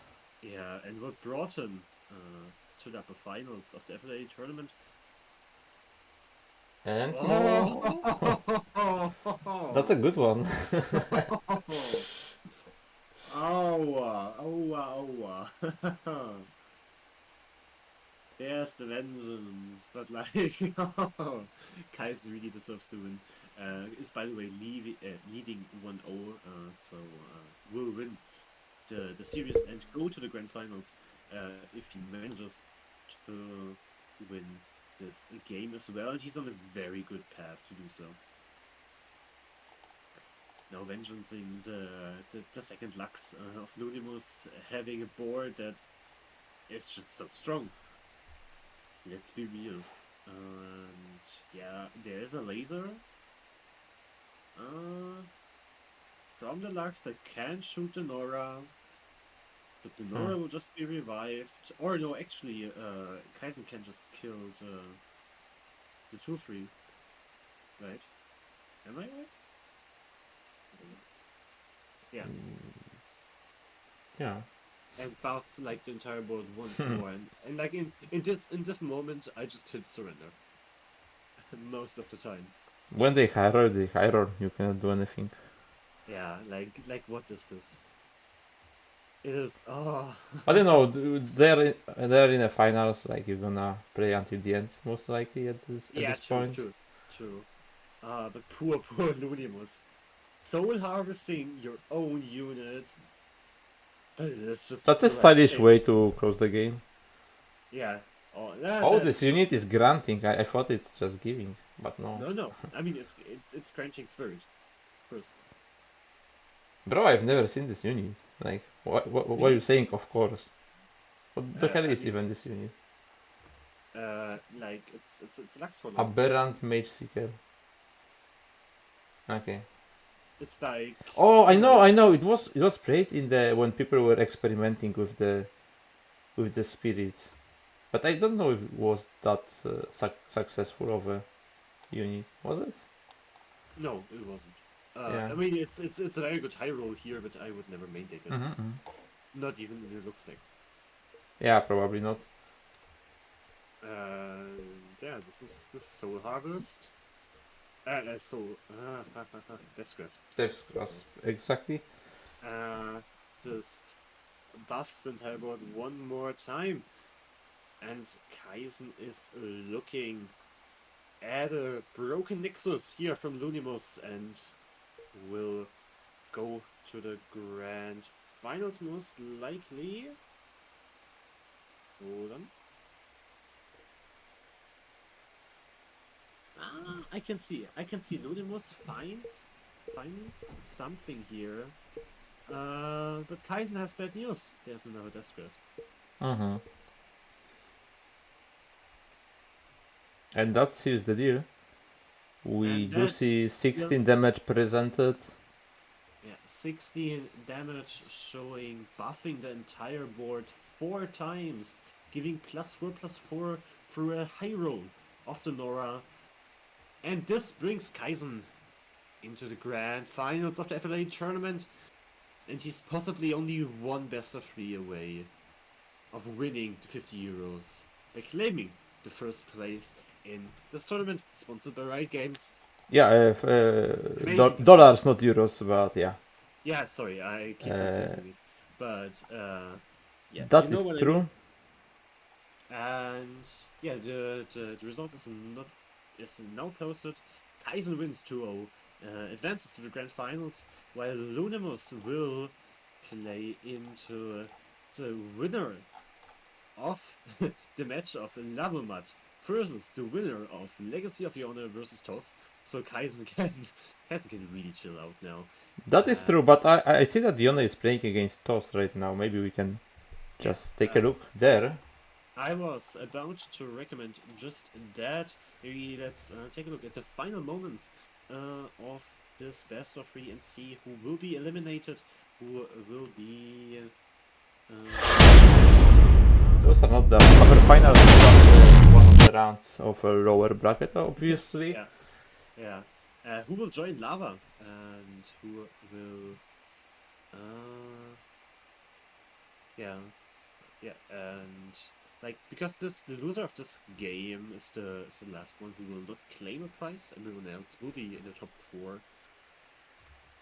4. So really, what this I think game 3, I hope game 3 is about, is figuring out who will claim a cash prize today and who will not.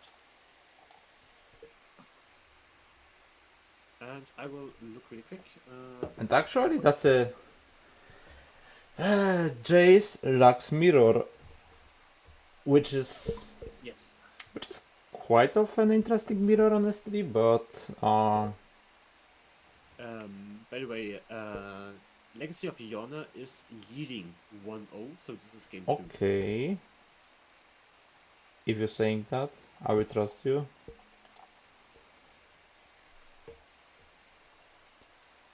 Okay, but let's see what is actually happening in this game. Sorry, Toss is leading 1-0. I misread it. Yeah, I knew that I shouldn't be trusting you. So yeah, in game 1, Toss won with Udia Morgana versus the Pantheon Varus of Legacy of Yona. And both players changed their decks now and are on Jace Lux. Mm-hmm. So, let's see if the mirror decides here who will go to the semifinals.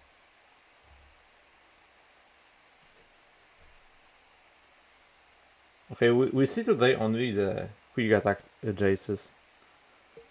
I don't know if Alan was wrong, Alan or was maybe just rage. yeah. But maybe actually Legends of Runeterra evolved from that time because it was like a long time ago. Yeah, I mean Alan is playing TFT now, right? Yeah, but maybe he was way better than the people are right now, including me and everyone. Like, because I know how good of I'm not saying that people are bad now, but I'm just saying how good of a player was Alan, and he proved that like by winning the Worlds. Like, let's be honest, that's a big, especially the first season when the competition was like, I mean, all the seasons where the competition was big, but like, that was the time when people were very hyped about the game. Yeah.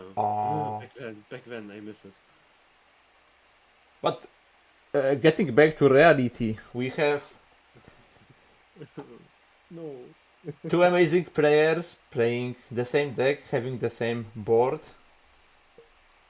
That again works pretty well with our layout. Maybe we should make a requirement that people can just use this board, so everything looks pretty I mean, that's fine. Fancy.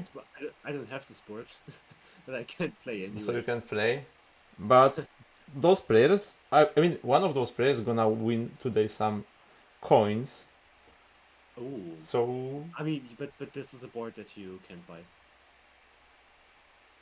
oh, I know nothing about the boards. Like, It's this is like a board you only got while the seasonals were there, and you had to be top 8 and you got this board, or top 16, one of the two. oh, so I probably have this board, but it's one of those 400 not chests that I haven't opened ever. Probably. It is probably somewhere there. I always wanted to have the board, but yeah, never got it, and now it's impossible to get it anymore. Maybe. Yeah, I mean that's good to have. That some cosmetics are very limited, so they are showing like. Yeah, it would be so sad if we could pay money for the game we're playing, so it Yeah. could financially survive. That would be incredible. While we're entering the dangerous area, let's get back to the game or oh, try to do it once again. We yeah, do see the 6 damage Albus Feroz from the toss, but the one that is attacking is dealing only 4. So Yone played like 2 less 6 mana spells.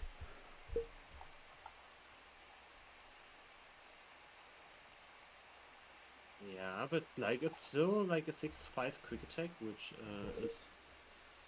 It's definitely pulling in forcing a some block. damage.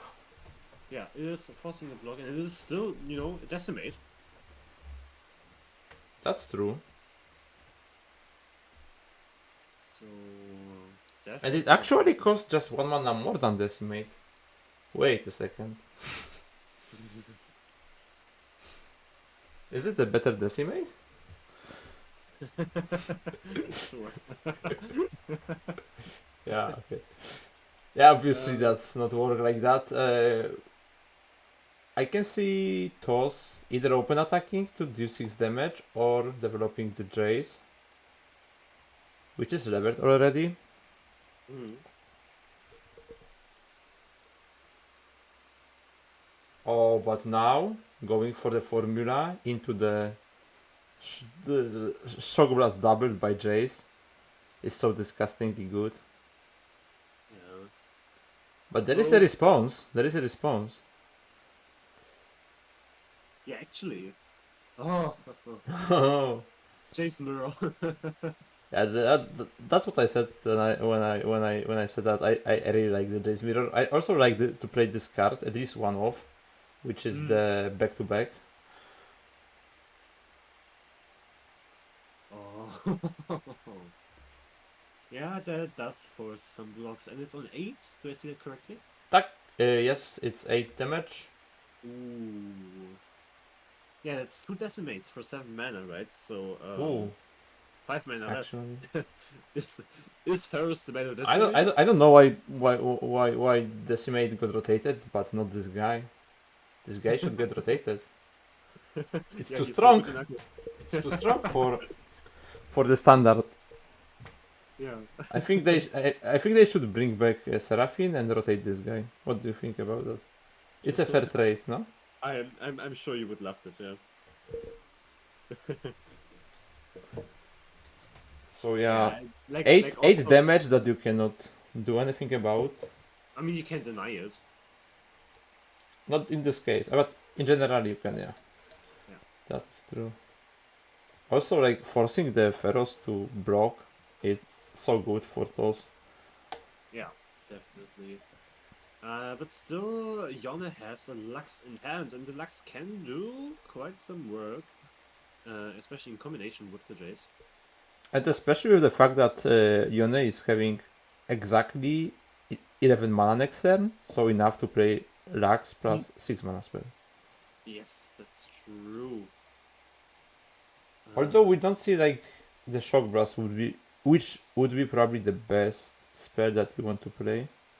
Yeah, on the other hand, Choss has the Shock Blast to get rid of the Jace Mm-hmm. at the start of next turn. But now we are actually tapped out of the mana. Yeah, I assume, yeah. Yone aims for Acceleration Gate. Okay. Yeah, Because there was. yeah, because he gets so much, like, from the elusives. So much value. And now, I think even... Yeah, I mean, Choss is still alive if he kills the Jace with Shock Blast. That's close. I do see a sharp side though. Oh wow. That might be actually a winning play for the Yone. I mean, there's still like the Shock Blast, right? And the sharp side. Yeah. Shock Blast and sharp side. Oh, there is a sharp side. Okay, I missed that one. Mm-hmm. I mean, there is like 4 damage in a Yone hand with double Mystic Shot. So he just need to hit for 9. So basically 2 elusives. Yeah. Yeah. Okay. Then what I was about to say is true. So Choss has to kill the elusives. He cannot afford to kill the Jace, but he does kill the Jace, which I believe could end with, yeah, Choss dying this turn, and we have a game 3.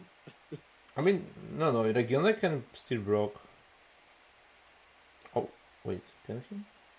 No, so now he just saves the Jace, right? Does he with the barrier?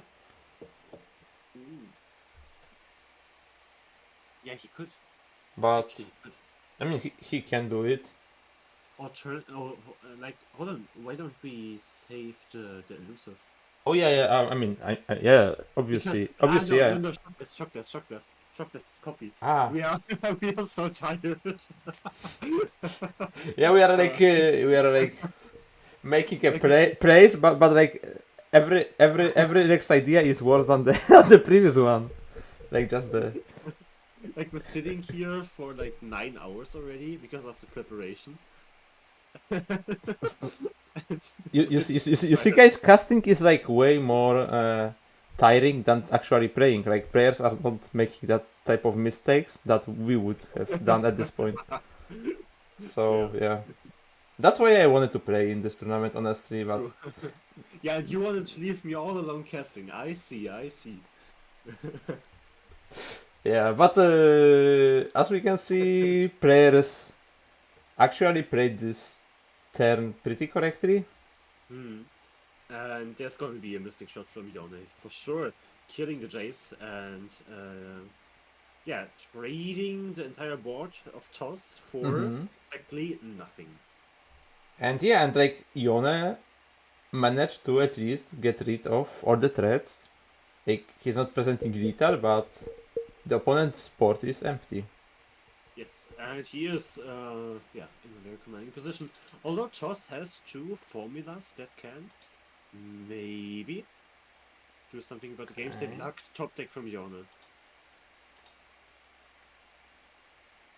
And formula draws not a champion. This is nothing.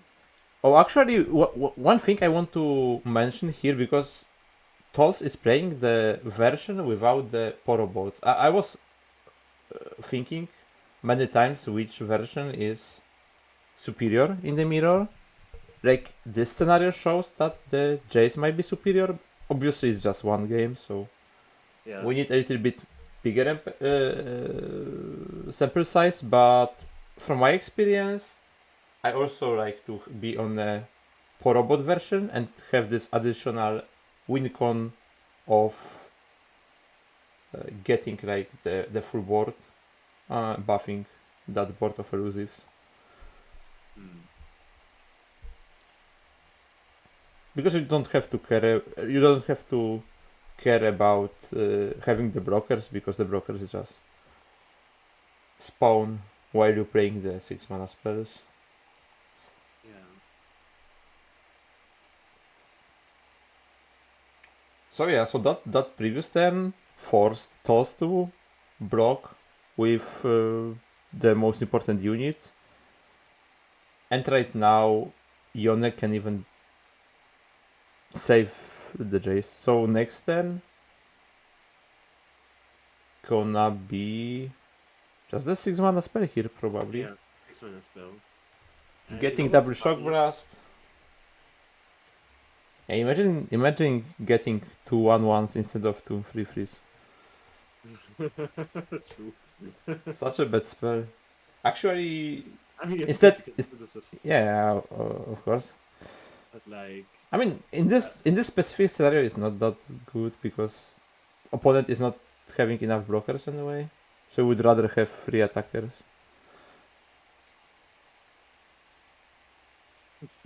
Also, he just lost 4 of them, right? Forge workers obliterated. Beautiful. Yeah, but It's it nice, but it doesn't still, matter. it still doesn't change the fact that like two razors gonna just Yeah. I could also just see kill all the stuff. opening with a loop. I mean, not an opening, but like playing a loop here. It's probably also a good play. I mean, the Jace was on 3 HP, right? So he can just die from the shock blast or like the aftershock. Before we, but like I meant right now instead of playing the laser. okay, now yeah. Yeah, I thought that you are talking about the first action in this No, turn. sorry. Okay. Yeah, I said opening, but I corrected myself. Of course, we have to play 6-card spell. Playing aloof now doesn't change anything, but I think playing aloof at the start of the turn is always better than at the end of the turn.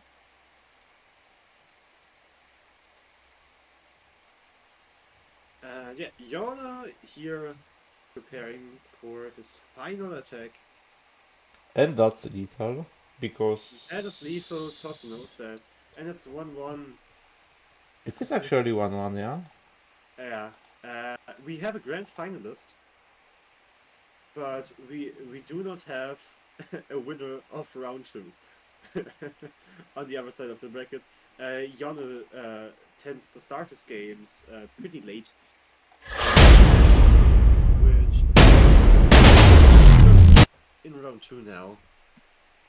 There is a different time zone in Greece, maybe because of that.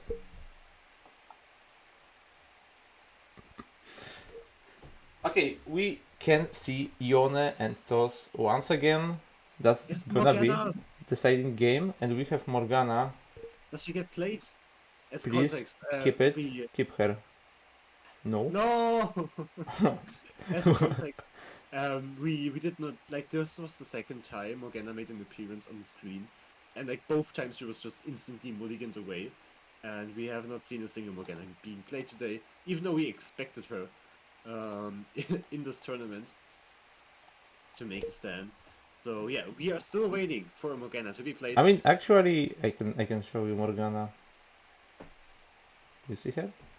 Ah, thank you.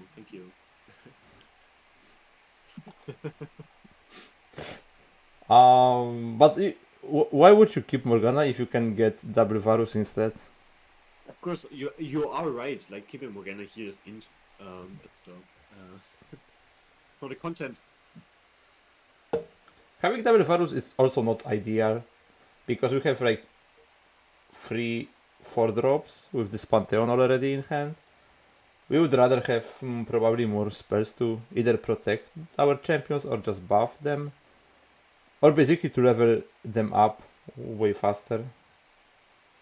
On the other side, we have Rax, we're missing the Jace, and we're missing the mana to play a 6-cost spell this turn, which means we're gonna most likely just see Pharaoh's Financier just to be efficient and get another 6 mana spell.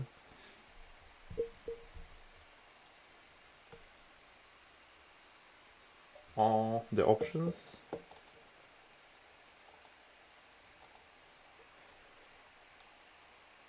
Yeah, we are buffing slowly our Pantheon.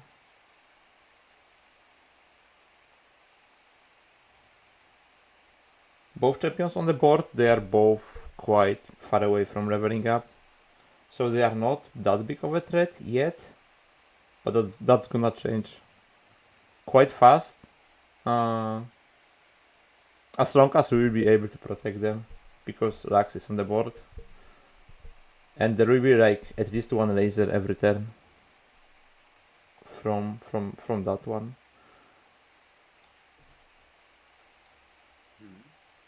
Now we're gonna see who comes out ahead because I mean, yeah, continuous lasers do quite a lot of damage, but still the Pantheon, you know, gets extra stats each turn, and we have 2 momentous choices in John's hand, so gonna be interesting if it's going to be enough damage in the long term. Yeah, hard to evaluate that right now. Pantheon is on 3, yes. We're gonna save the Varus for now. Also, Pantheon is on 4 already, so he's levered next turn. By the way, we are getting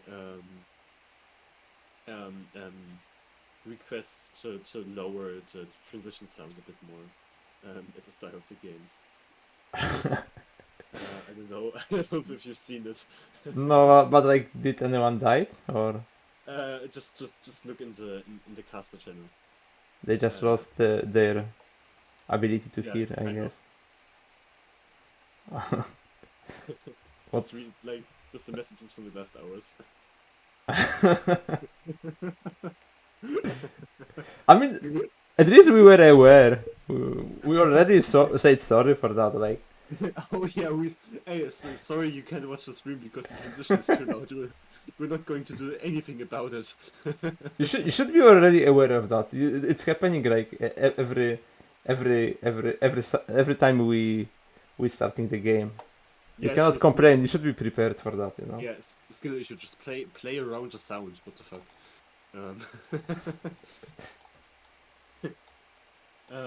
Wonderful.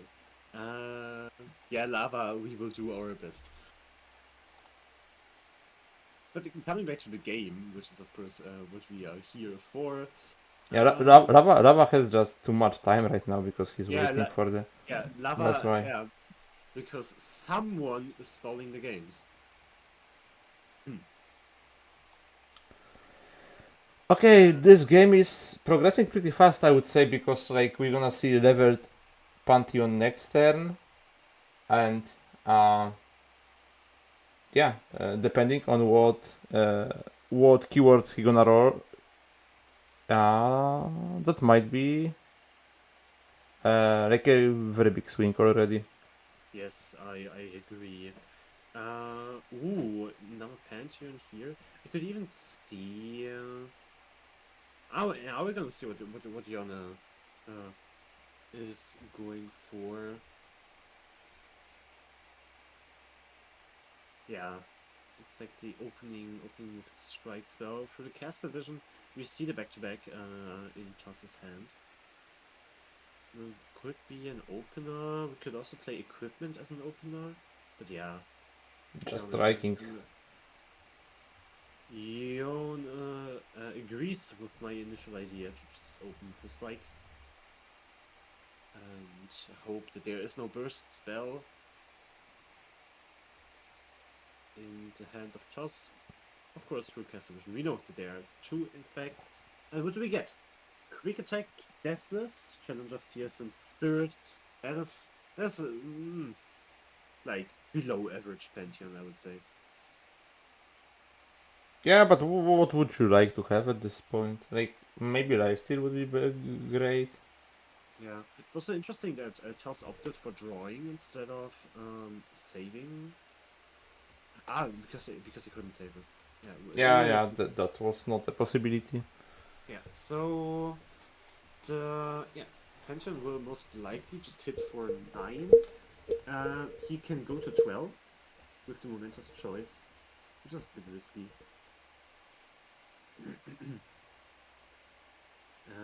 Also, a very interesting feature here is that you can trigger the Fated of the Pantheon twice.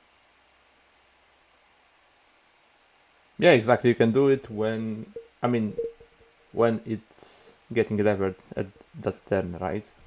Yeah, it works the same with Kindred, by the way, even though it comes up very rarely because you usually wait until the round end for Kindred to kill something. But you can give away two marks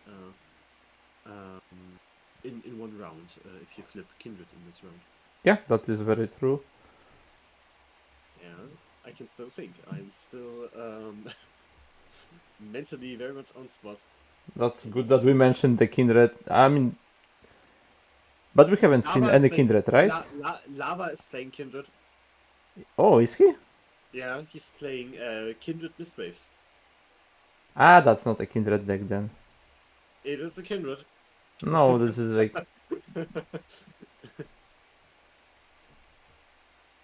Yeah, it's like the Zoe fearsome decks when you just trade Zoe on turn 1. Because you don't care about her. But this is Zoe. Yeah. Yeah. I think there was a Varus flip here. If I saw that correctly. Yeah, Varus should be free. I can check this. And Varus is yeah, 7.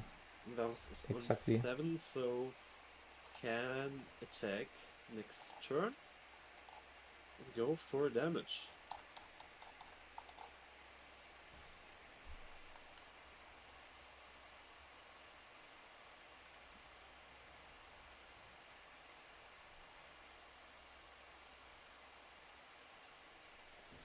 Two big overwhelmed threats against another group of workers. Yeah. The worker class rioting against. But now they have actually mighty. a leader on the board. Yeah, they have a leader, but the leader is stunned from some fancy shield coming up from the sky. Also one thing to be mentioned, as you cannot see, now you can, the clock is on a red. Yeah.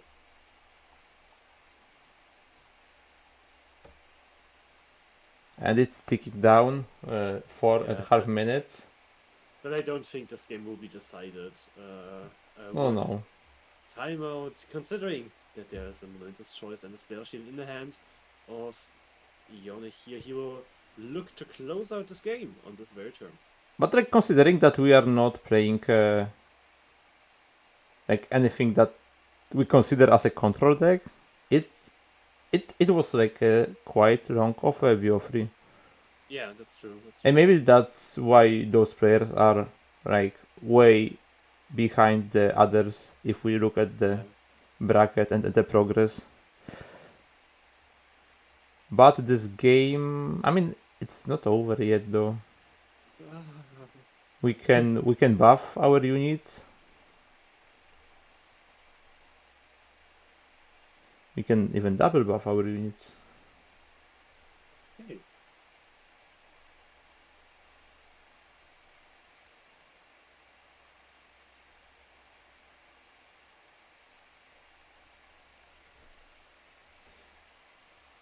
We can keep Jace alive, right?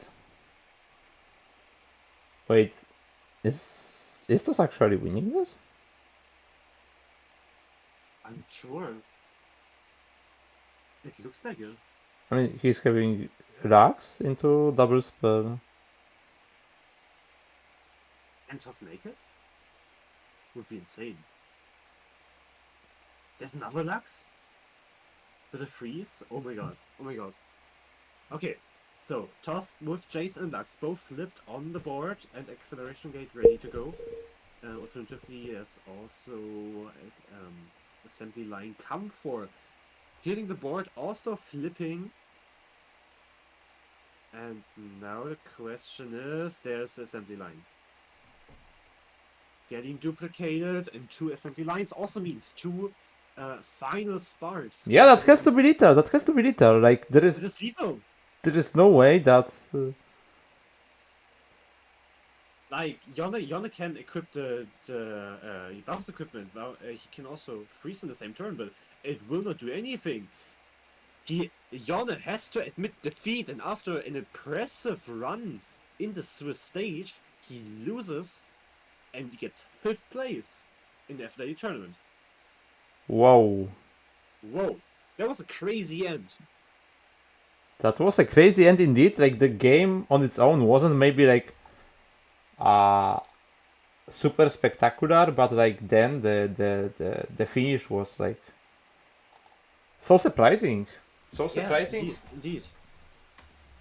And yeah, there like out of nowhere, Pantheon was there, Varus was there, both flipped, ready to close the game, but Toss found a way out, developed the looks, and won the game. Yeah, Out of basically nowhere. Chapeau. actually, those type of wins we are expecting from the Pantheon and Varus deck rather than from the Jace Rax. But as we can see, Jace Rax can do some amazing things, some things that you won't expect, especially with both champions being leveled. Let's take a look at the bracket, how it looks like.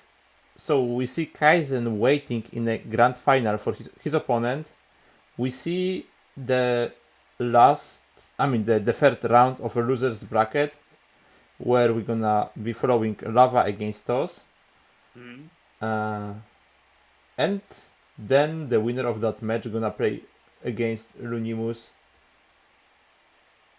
So we're gonna see if Tos can continue his victory path and beat Lava just in a couple of minutes, I think. No, I think we can continue right now. Oh. I mean, okay, Take no, a never mind. look. We can also take a break, whatever you prefer. I mean, like, I don't need a break right now. We can talk about some stuff. Then, because I don't really want to take a break, because I am very eager to talk about Lava's lineup once more. Now we actually have the time.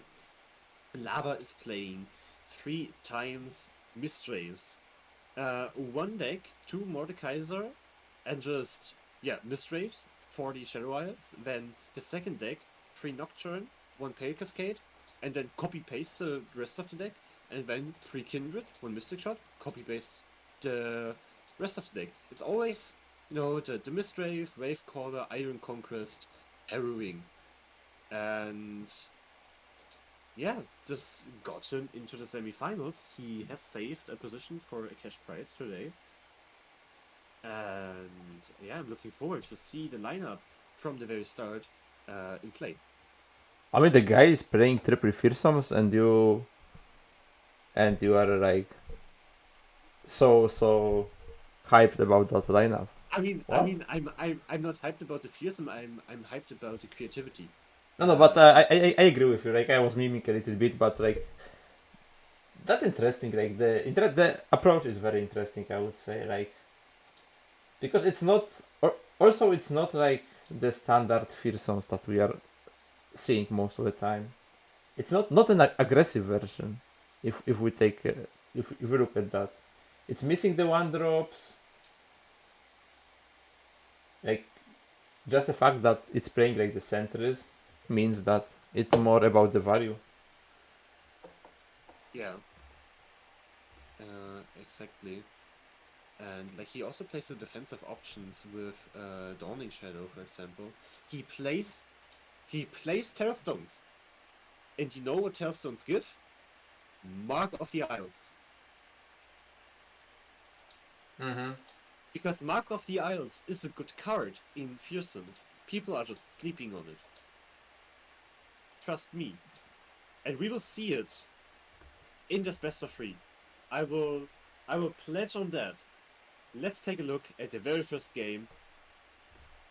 Yeah, we can. Of this, what is it? Lower semi-final. Third round, like we can call it semi-final. So Yeah, lower semi-finals. And I don't know if we had it on screen, but there was a Morgana for a second, and guess what?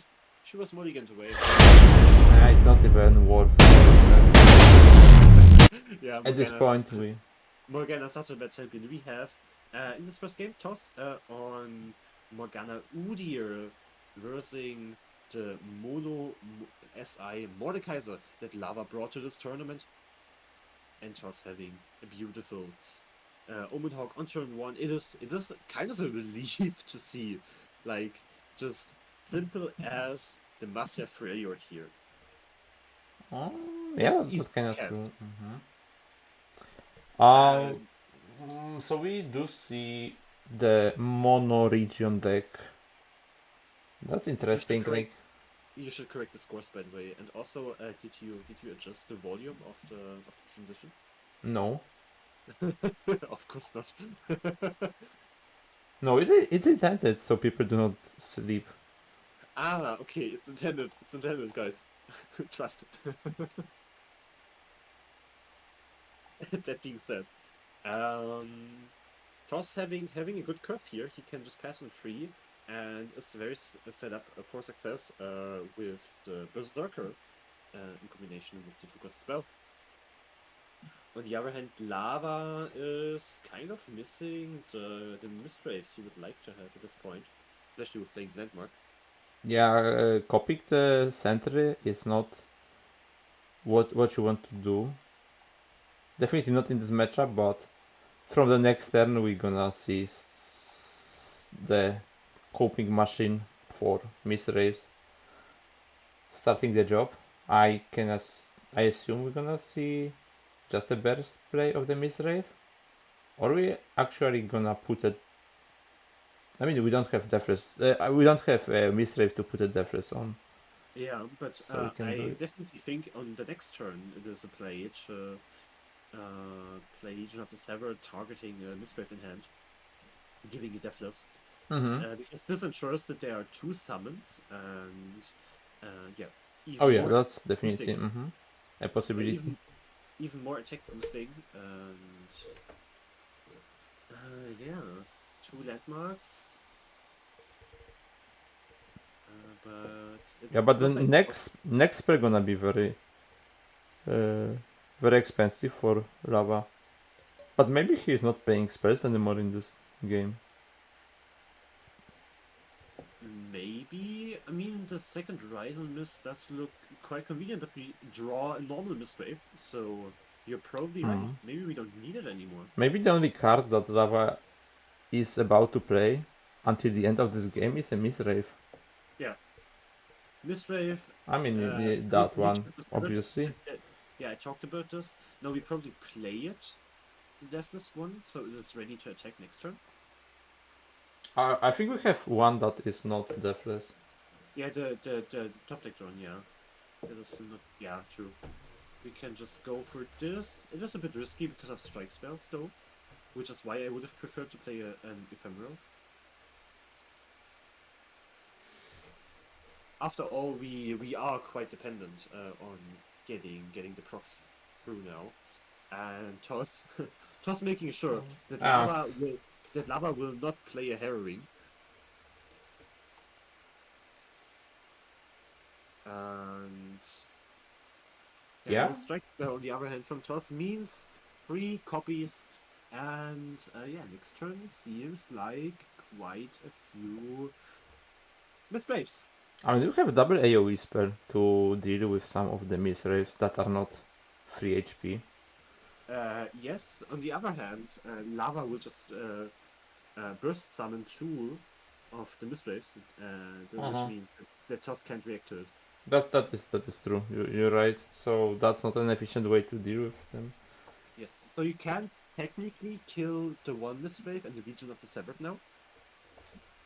Lava will just play 1 more Mistwraith and then play 2 more Mistwraiths with the landmarks. And then you're pretty sad. Because your only fearsome blockers are the Berserker and the Udyr, and both will die from blocking. And you definitely don't want to block with them, but you kinda have to, right? Yeah, you have to, yeah. I mean, they're like you maybe buff the Omen Hawk, and then you have the the 2-mana spell, the burst spell that gives another stand swap. Yeah, exactly like this, and then with the 2-mana spell you can buff the 2-drop. And then you do have the fearsome blockers you want to. Yeah, you have 4 of them, but all of them except the Berserker are dying. Especially painful is that our Udyr is dying. Mm. Nice board. What a board! And this is not even harrowing. Imagine the harrowing that will come down. But we've seen. Lava. Oh, lava! You are a bit very Oh. strong. Ooh, Toss that reacted. was Ooh, Toss reacted. oh. Just reacted to that. Yeah, I've seen it. Oh, Are we going I to do see that? the continuation of that?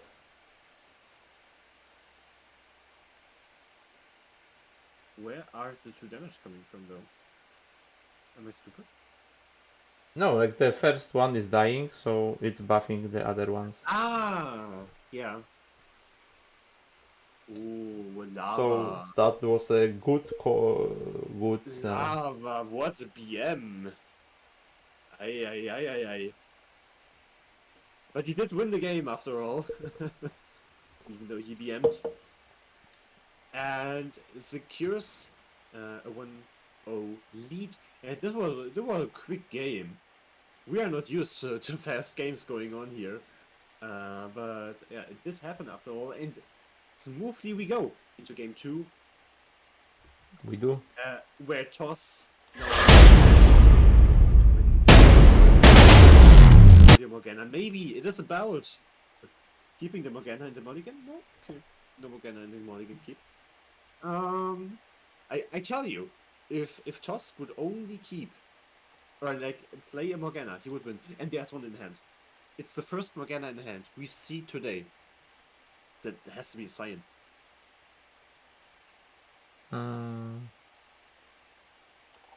Okay, so you're saying that Toss is winning that game? Yes, Toss is winning again because he has Morgana. Let's see if that's true.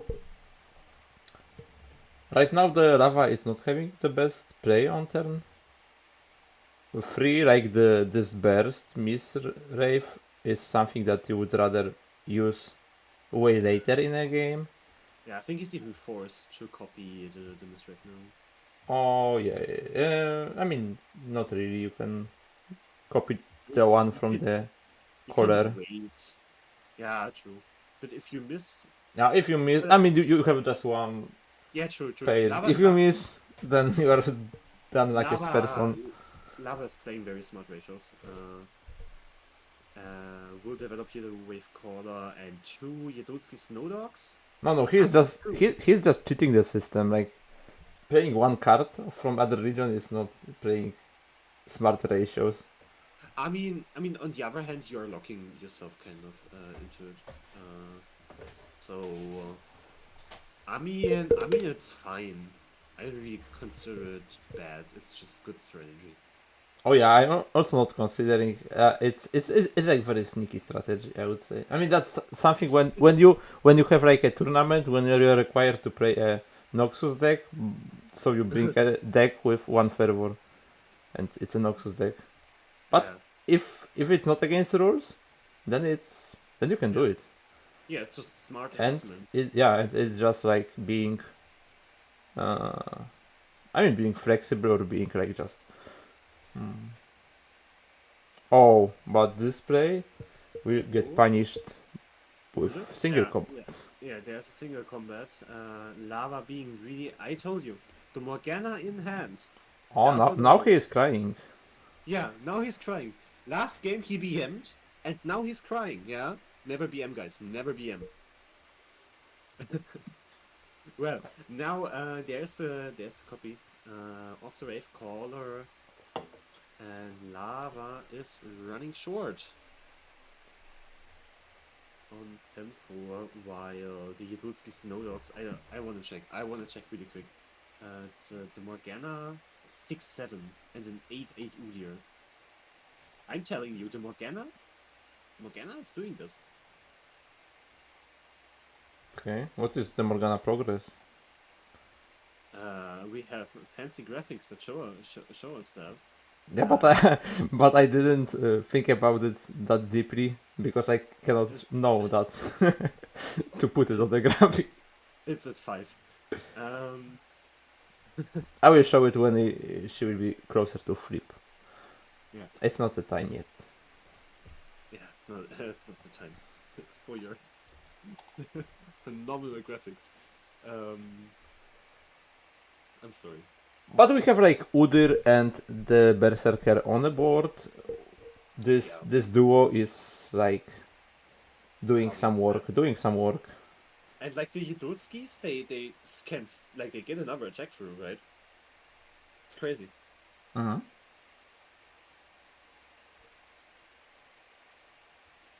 But will that be enough to stop the misrave spreading everywhere and just growing and trying to kill you? We gonna find it out in the next turn, or like, yeah, probably the next turn gonna be one of the last when Lava can actually kill those. And I don't think he will make it real. Like, Yeah, Toss is just sitting on 20 HP still. Yeah. Lava couldn't do any progress this game. And yeah, Morgana is just too strong. No, now Morgana is actually, very close to level up. Yeah, it's time for the graphic. On 7.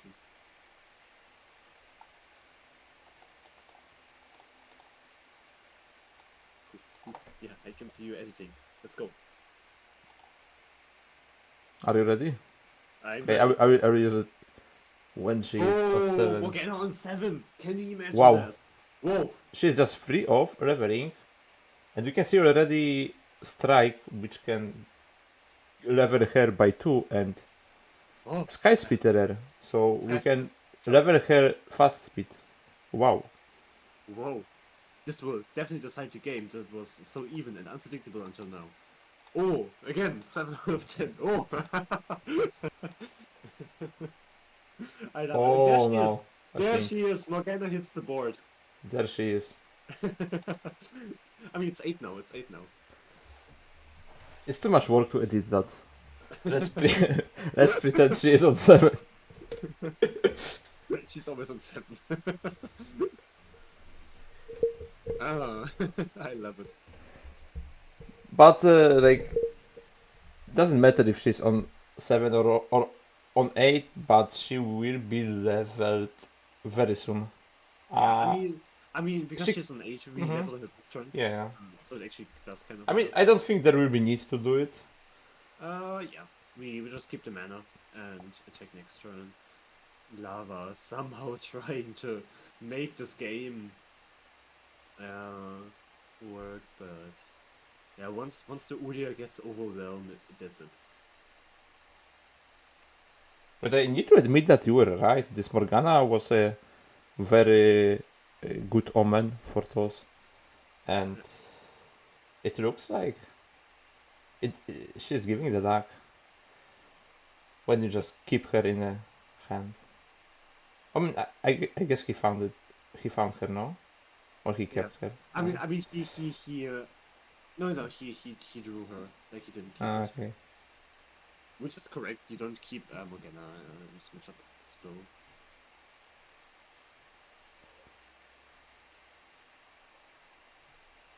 Well,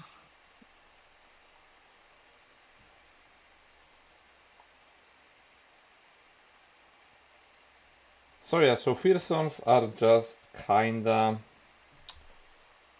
I mean, they cannot do too much on this board. Like the brokers are just bigger. yeah. So whatever you try to do, you. You're stabilized. Whatever you attack with, Morgana will just block it and not even die. And yeah, Lava cannot play the game at this point. Okay, okay, so we see the strike. Yeah, makes sense. Because like this, there's an open attack that is possibly lethal. You have to consider that one Mistwave and Okay. also the sapling is dying. So there's only 2 blockers. One of them gets disabled by Morgana, so open attack is lethal even without overwhelm. I mean, actually, Lava is on a triple vengeance. Oh no, it's not this deck. Wait. He plays 3 very similar ones. Oh, but yeah, that's true. Like, so Yeah. he is and on one ruination, Triple vengeance. but he missed cannot- that. Yeah, he doesn't have mana for ruination. So yeah, maybe just plays around it. He should. Like he I mean, can. the only reasonable play is making 3 of your units overwhelm at this point, probably. Yeah, I agree with you. Just give everything overwhelm. Just make everything big. They cannot vengeance like all the units, right? They can just vengeance one, which is the Udyr.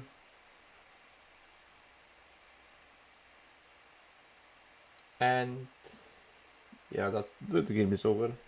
Yeah, that game is over. So in the German matchup, okay, is a tie. Maybe instead of Pale, Lava should be playing one of Hush. That would be more useful in this matchup. But obviously, Yeah, like in this matchup, but definitely not open. in general, Pale is just more versatile card. Like also it can be used just to find one more lethal, one more damage for a lethal, for example. Yeah, or it just draws a card, which is so strong. That So is now- true. Toss is the one who pre-commits the GG. Let's see who will have the final word in this toss against Lava. I'm looking forward. Yeah, I really like the fact that we have the third game here. Yeah, and I'm also curious to see what the third deck of Toss is. Or like what he gets to play now, because right screen. Yeah, we didn't see much of Toss today, and actually it will be Jace Lux into the It is. the Mistwraves. Who would have thought Lava is playing Mistwraves? We see one of the Downing Shadows. I think it's a keep because you can just remove Rax on the spot.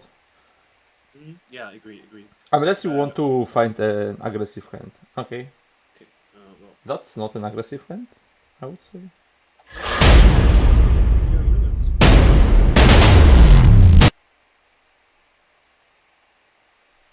It's getting better, but it's still kinda far away from being ideal. Yeah, definitely. Oh. Wait, Toss is not having any interaction for the Soul Cliff play in the deck. I mean, double Mystic Shot. Double? Oh, yeah, well, that's... I mean, there is literally no fast interaction that can interrupt the Soul Cliff play. So And like Soul Cliff play is so powerful when you so powerful. made it happen. I mean, now he basically need to challenge this for free unit. Yeah, but you can just copy it. Yeah, it's not to enough. next to, and like because he needs board space, he wants to trade as much as possible anyways Mhm. this turn. Oh, that's perfect for Lava. Yeah, that's perfect for Lava.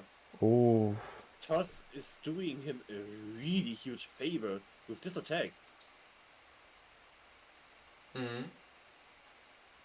I don't know, like if Toss spotted that or he just decided not to play around 2 copies of that card. Yeah, but like now, Wave Caller, and It's like almost. I mean, there will be a lot of damage, and I don't know if Toss can recover from that. Like, we are casters, we don't do the math, but still. Yeah, obviously we don't do the math, but I don't need to do the math to see that there is a lot of damage coming. Yeah. Ooh. And only because Toss full swinged last turn, this attack is made possible. Hello stack on the ephemeral unit always hurts, and Toss is dropping down to 8 HP, no champion in sight, only spells in hand. So the upcoming attack really does look lethal if like Toss cannot intervene with the current game state.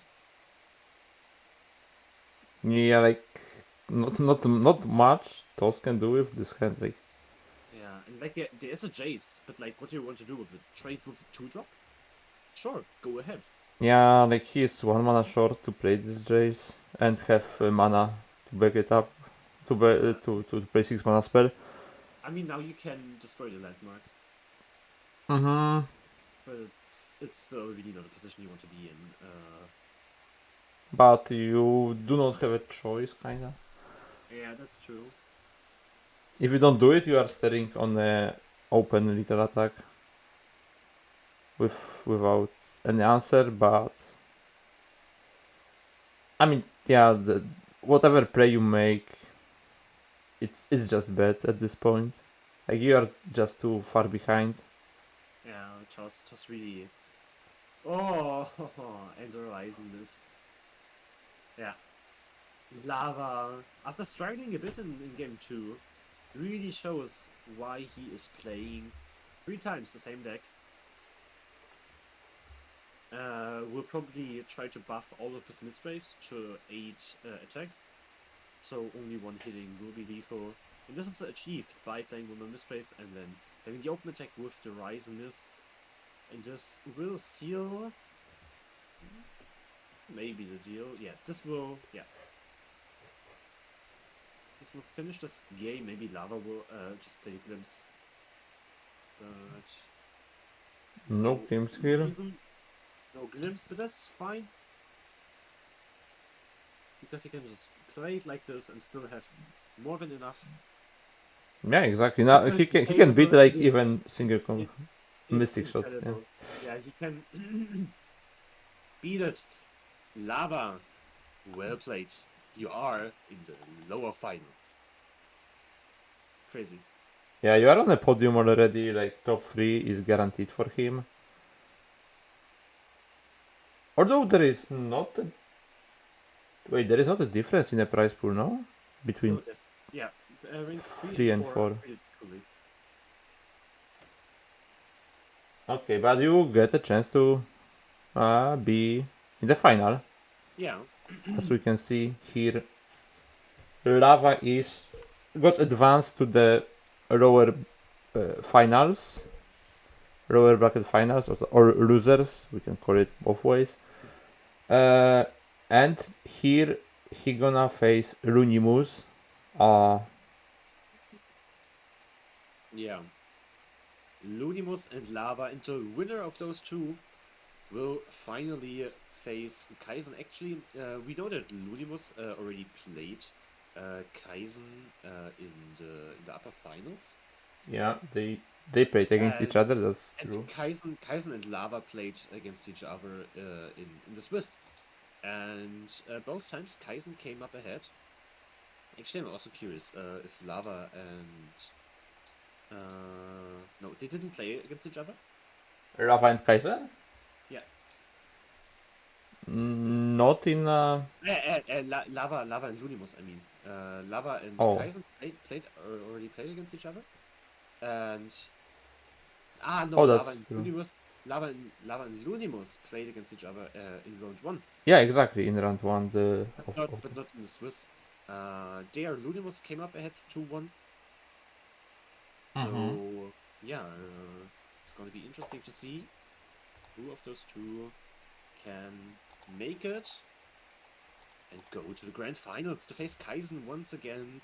No one of those two was able to take him down so far, but maybe they will succeed. Now, remember that Kaizen, in case he loses, has a second chance because he comes from the upper bracket. while the other person that comes from the lower bracket like loses or like doesn't have a second chance because they already lost earlier in the bracket. Yeah, while we have a little bit of time before the next match starting, let me see if that is true what I'm saying. Yeah. We can make sure that you know the decks that our players are playing.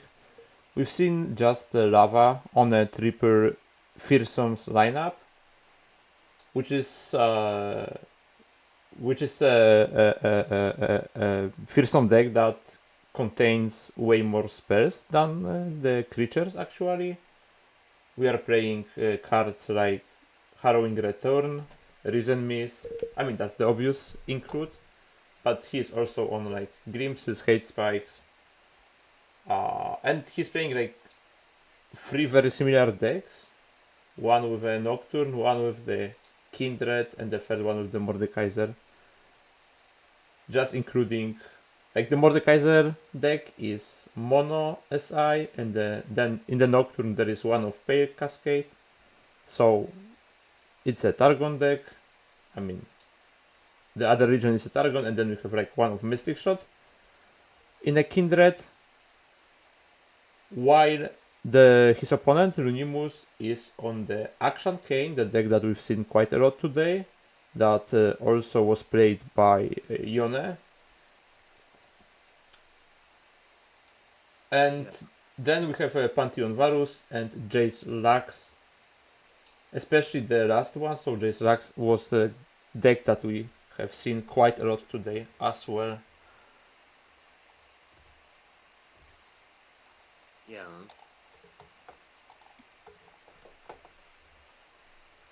Yeah, I'm actually kind of surprised that we see so much of Jace Lux and also the fearsomes, but apparently so little of the Janna, Nyla. We have some, but like it's not really dominating. And also Heimerdinger Victor and Mordekaiser Nora are decks that we only see rarely today. But all of those three decks are played by the person that is waiting in the grand finals, ABG Kaizen. Mm-hmm. Except of the Kaizen lineups, the two lineups that got to the losers finals are very surprising for me. Like I wouldn't expect any of them getting that far, but who is actually getting to the finals? We're gonna find it in a second. We're gonna see, and the first match is Akshan Kane. It came through playing against the Kindred deck. Oh, and the starting hand of Lava is featuring 3 mysteries. Oh my god, Lava. Come on. Lava is cooking.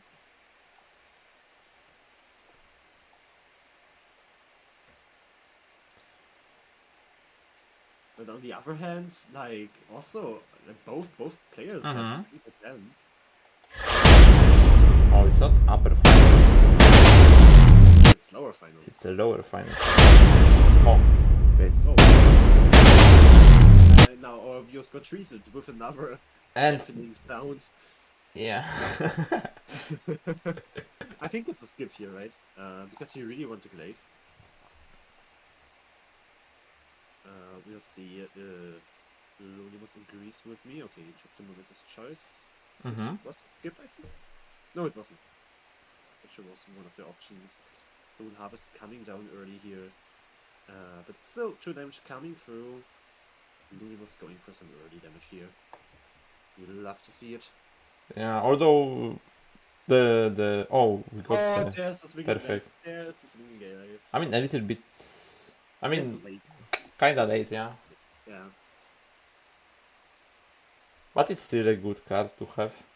Yeah. Even we cannot equip the. The problem is we need to wait until we have another unit to like so the buffs are not useless. Because if we trade this one, we have the other one to buff it. And to progress our landmark as well. So. Yeah, this game we have to carry this game really hard. Yeah. Now, Once again, in the entirety of the tournament, Akshan Kane was played 9 times and it won all of those 9 games. And this is definitely a pressure test here for the deck.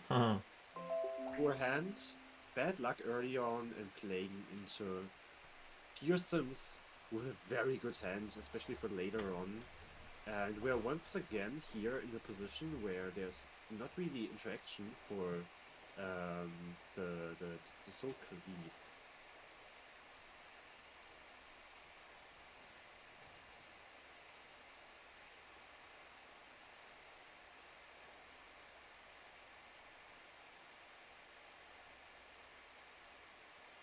So yeah, so the landmark is just 2 of proccing. We I do think have it's Kane here. we do have Kane ready to be played. On the other hand, Lava played. Wait, what happened to those misraves? He had 3 in the opening. Yeah, he mulliganed one. Okay. One died, and one. Yeah, he played 2 because. Yeah, because. Yeah, probably Lava was thinking that 3 are too much, which I agree on. But it's still a very nice view to open with 3 miswaves. Yeah, he probably knows how to play this deck. Yeah, very Like, well. In which spot the having 3 of, like, I would personally keep 3 of them because I would be so hyped to find them in the opening hand. But Yeah. knowing that you have like some soul cleaves and stuff, maybe it's better to actually find the raid color or some spells.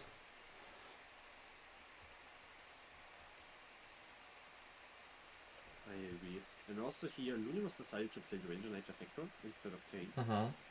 And I mean, the Kane cannot block even Fearsomes. yeah, true. And I think, like, I can kind of see here just sacrificing, or like not trading with Kai. Equip the Ranger Knight Effector, buff it up, and settle on, yeah, a new unit to play it on. And like, Ranger Knight Effector is such a good target. Scout, tough. I mean, normally it is a very good target, but yeah. And now it also gets extra HP. And I mean, I would have equipped it because we still have mana for the spell shield. Oh no, we don't. no, we don't. Yeah. That's Yeah, and I think Rava had a lot of mana open. But Yeah, now so we have a spell sheet mana. let's see. Ambitious Cultist can get something nice. Momentous Choice is always a good choice. Curious. And skip is also a possibility, and Yeah, but he goes for the Cultist, which I agree on. it's also a fearsome blocker. Yeah. If you think about it this way. And it blocks 2 fearsomes, maybe because of its high HP. And gives a spell that could turn the game into a different direction. And Lunimus now plays the Swinging Glaive, not giving away any information at this point of the game. And the only play Rava has is just a Vengeance this turn. Yeah, and Should we perfectly answer with the spell shield. And it looks like a lot of damage. yeah, really, Luminous can push for a lot here, and we definitely. I think we can even play one more unit because we should we should be aware that Rava is not having too many blockers at this point of the game. That's 9. We have 1 burn damage in hand. The question is, do we want to use it? Not yet, of course. Oh, it's not fleeting. Oh, that's true. I for some reason I forgot that it's. I thought that it's fleeting, but it's not fleeting. It's just cost reduced that turn, right? It's just 0. We've seen some emotes into the open pass. Okay. That It's just a game. It's just a game. So, Lunimus takes it. And is only one game, possibly only one game away from getting revenge on ABG Kaizen. But, like, Lava also wants to go into the grand finals. He will not let that slide that easily. And we go into game 2. Yeah, Lava is not giving up Lava. that easily. That's for sure. But he is changing his decks, now playing the Mono Mordekaiser, while Lunimus has only has to win with J Slugs once within the next 2 games. There we go.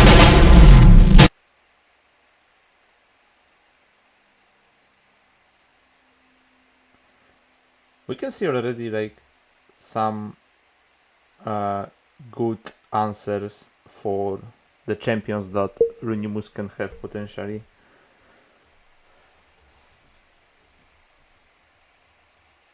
Yeah. Also, like the the hand from Lava really doesn't. I mean, now it does with the last 2 draws, but beforehand it doesn't suggest that he's playing an aggro deck, which I think very interesting. On the other hand, I mean, Lunimus- is he playing like? But if you take a look at his list, it's also not telling that he's playing aggro deck. Yeah, I mean, yeah. It depends on how you look at it. Of course, you have top end Mordekaiser, and yeah, play like a more or a less greedy list because you can rely on Mordekaiser later on. I mean, with this addition of Downing Shadows, Harrowing Return, it's more like a. I mean, it can be considered like a partially combo deck as well, obviously. Yeah, I guess combo. Is But like, yeah, that's like combining a couple of ideas. looks top deck. But what's the most important? It's just working so far. Indeed. Now the question is, do we play the looks? There is no Soul Harvest in the deck of Lava. Just 2 Vengeances and Yeah. 1 Downing Shadow ready to punish this Lux play. I mean, not really punish. This is I mean, the event trade, now, right? yeah, it's a trade, but like even now, because there is the second looks, we can more or less just commit her before being able to back it up with a burst spell. Mm-hmm. So this is a play because there's no attack anyways, right? So Lunimus agrees, goes here for the trade. Will come out unsuccessful, but he can try again next turn. Of course, we see the Vengeance in Lava's hand, but like first of all, there's the possibility that Lava just open plays the Mistwraith that he just copied. So Lava is valuing the Vengeance higher than the Downing Shadow. Obviously, Downing Shadow is a slow spell, but it has the interaction with the Fearsomes. I don't know if since we have 2 Vengeances, if I do not like more just to play one of the Vengeances. Just to have a flexibility between 2 spells for later stages of the game. Yes, I definitely agree with you, because yeah, like it's not like Jace Lux does anything surprising in combat. You just kill. You have the time to kill the opponent's units with a single spell at any time. Yeah, I mean, if I had one of Vengeance and one of Downing Shadow, I would probably use Downing Shadow as well. But since we have 2 of Vengeances, then Exactly. Now we can see Lunimus being way more defensive because he only has 1 Lux left. Very natural play. So both players really are just lurking at this point and waiting for like the big cards that make their deck.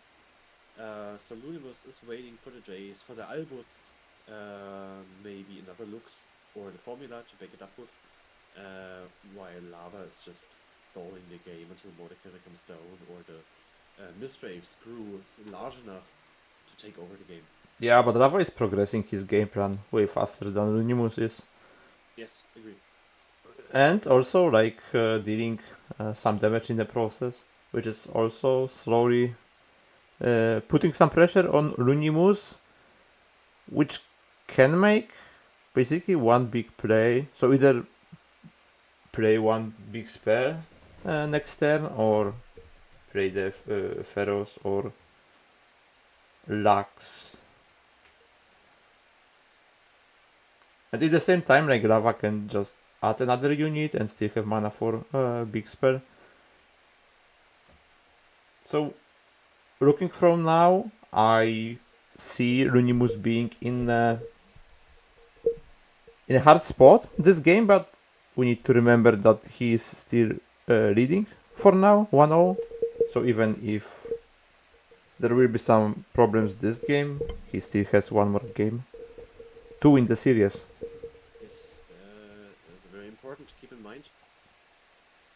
He has 2 chances while Lava has to win both of the upcoming games. That is very true, but at least this one is looking quite great for him. Yeah.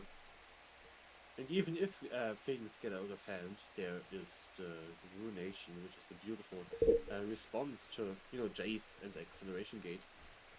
10 mana, so a perfect amount to play a Jace plus 6 mana spell, but we had no Jace. No Jace, and the Albus should be very low if I'm not mistaken. Can we check on that really quick? Yeah. Deal 4. Yes, I mean it's a decimate, but could be better, right? Decimate with 6-7, 6-5 body with quick attack. That's fancy. But like at least we have a Jace now. Oh, and it's drawing the Jace on the top. Yeah. Don't forget about that. Yeah, definitely.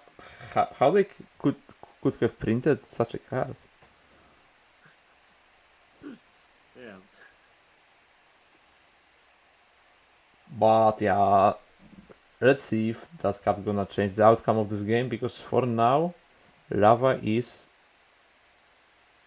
in a driving seat, I would say, and with the landmark, the Iron Conquest about to finish, and able to copy another Mistwraith, he is really in a very, very good spot.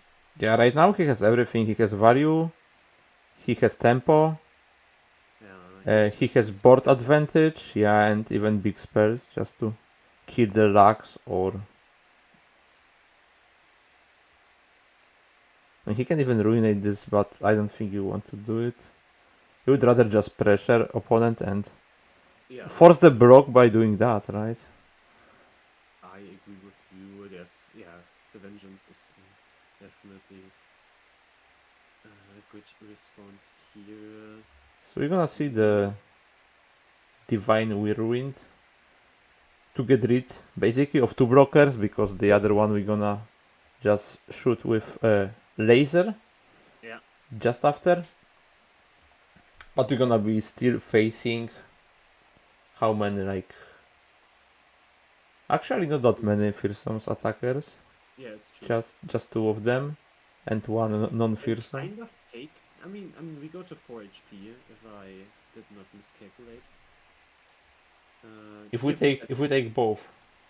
Yeah. Oh no, sorry, that was a copied. I did not know. I thought it was a melee. So when we take 15 damage. I mean, does it matter? We can go event 1 as long as we are not dying. Yeah.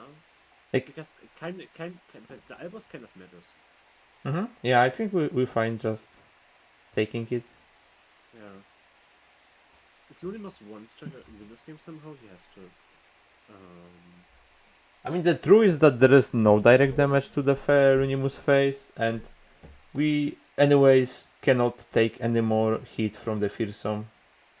It doesn't matter if we are on 1, 3 or 5. The Fearsomes are at this point 9 attack or like 8. I mean, the next one will be 9, so sure. now. Arbus Feroz threatening another 5 damage on Because, the open yeah, attack. because the point is, ooh, Ooh. is he going? Oh, that's hella risky. But like all lava still has is one vengeance. So I can't see where Lunimus is coming from. I mean, he has But he also has the no, burst blockers, no? If they want he to has do. to. Yeah, true. I mean, hate spike, burst blockers, like there is Yeah, couple of answers, but from this spot, maybe you are forced to do it. yeah. But I like it because now we have Shock Blast and Mystic Shot. I really love to play.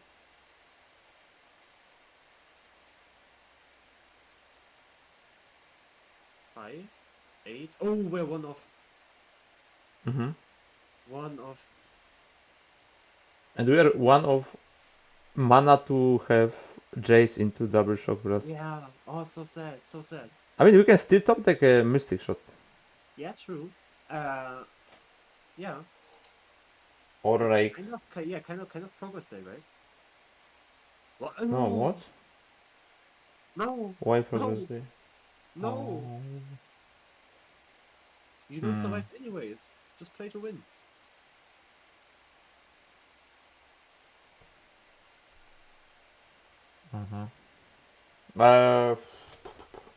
I mean, yeah, he was hoping maybe to survive one more attack if there is no harrowing, and if there is harrowing, he can always do the shock blast into mystic next turn. But there is no harrowing, but there is just a burst attacker, which is enough There's the to person. Oh no. close that game, and it's 1-1 at this point. Yes. That is correct. Oh, so close. So close. I mean, I really believe that like I just would have played for the like low chance but winning play. Uh-huh. But yeah, man, it's been a few hours, so the players are probably also Yeah, that's also it's that it's hard might. at this point to find those kind of lines, even And if now the final match before the grand finals, Lunimus against Lava. Only one can make it, and who that will be is decided in this matchup. J-Slux against Fearsome's Kindred Misgraves with a one of Mystic Shot. wait, when we are talking about the Kindred, I've never seen the Kindred on the Lava's hand. Is he Yeah, really playing her? Yeah, yeah. 3 of even. Oh, Just check.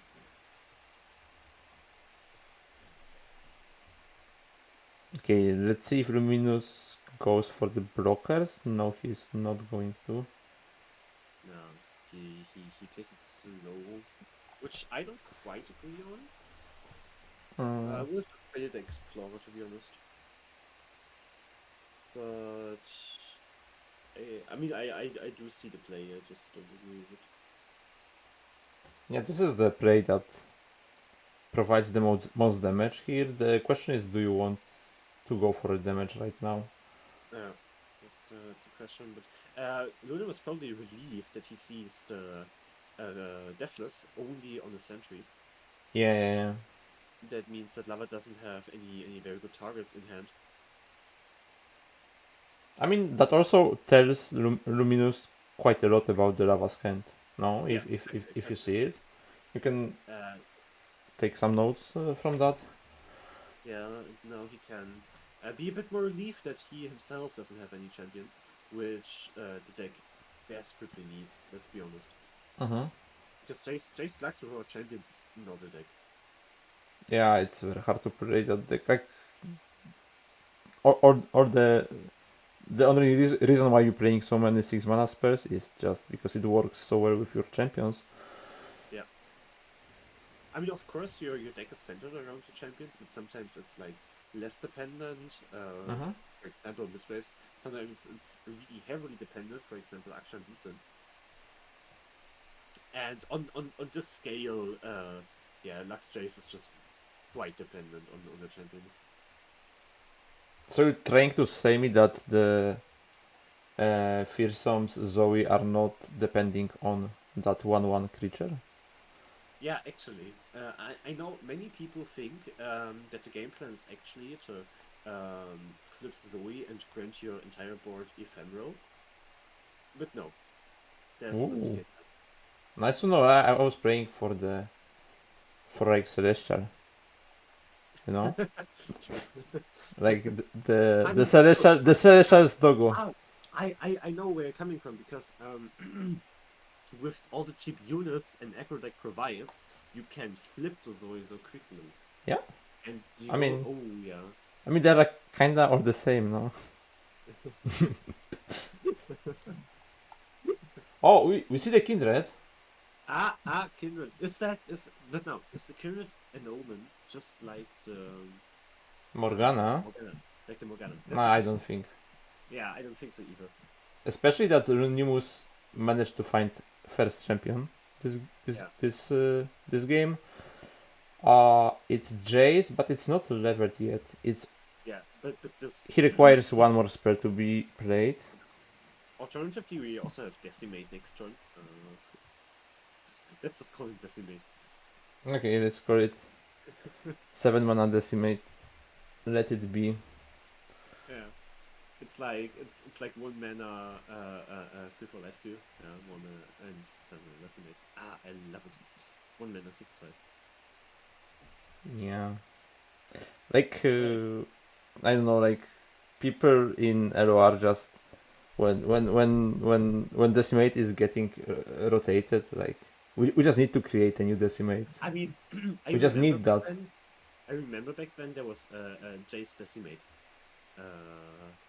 Like it was only a rogue deck, but I vividly remember people trying to make it work, and I was scared. I mean, using the fact that decimate was 6 mana, right, and can be doubled with a Jace. That's what you mean? Yeah. Okay. Coupling the decimates. Sure. But as we can see, it doesn't make any sense since you can have a body that is a decimate basically and draw you a Jace, no? Yeah. Okay, both players are staring at each other, having the full hand of spells and units. The board are quite similar. 3 attackers against 3 brokers. 2 of the attackers are having fearsome. We see also the landmark ready to be being popped. And what do you think, Felix? Like, which direction this game is going? We see also Luminous on 20 HP and Lava already on 10. Yeah, but I still think we had it earlier. The soul cleave play is very strong. Mhm. Because there's no really no real reply.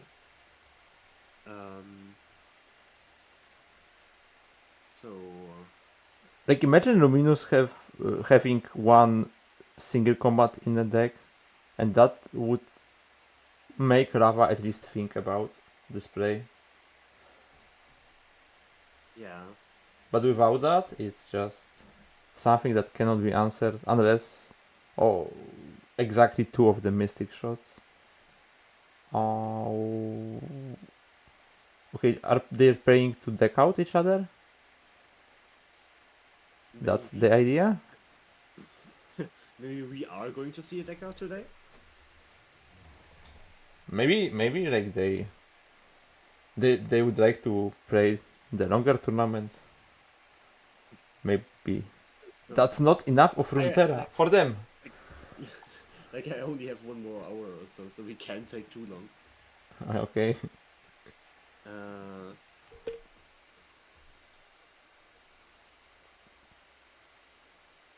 But yeah, but like honestly, like there are some high stakes of this game, Yeah, and of course. obviously players are just trying to find out the best possible line at every play.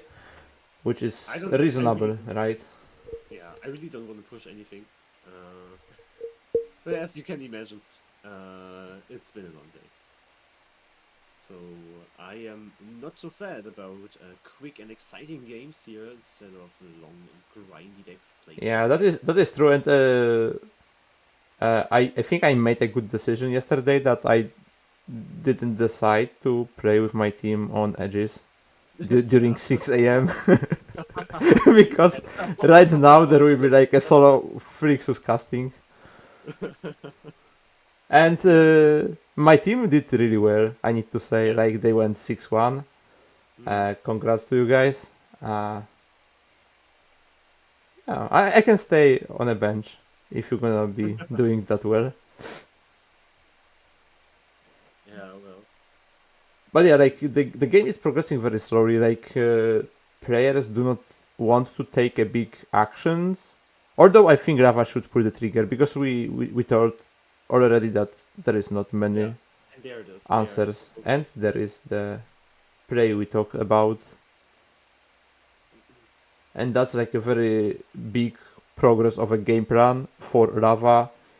Obviously, this turn it's not threatening that much since we can play. Yeah, Lulimus can just play it Lux, right? I think he has to. I mean, there's also Shock Blast, maybe. Oh, but like, what the shock blast is going to accomplish?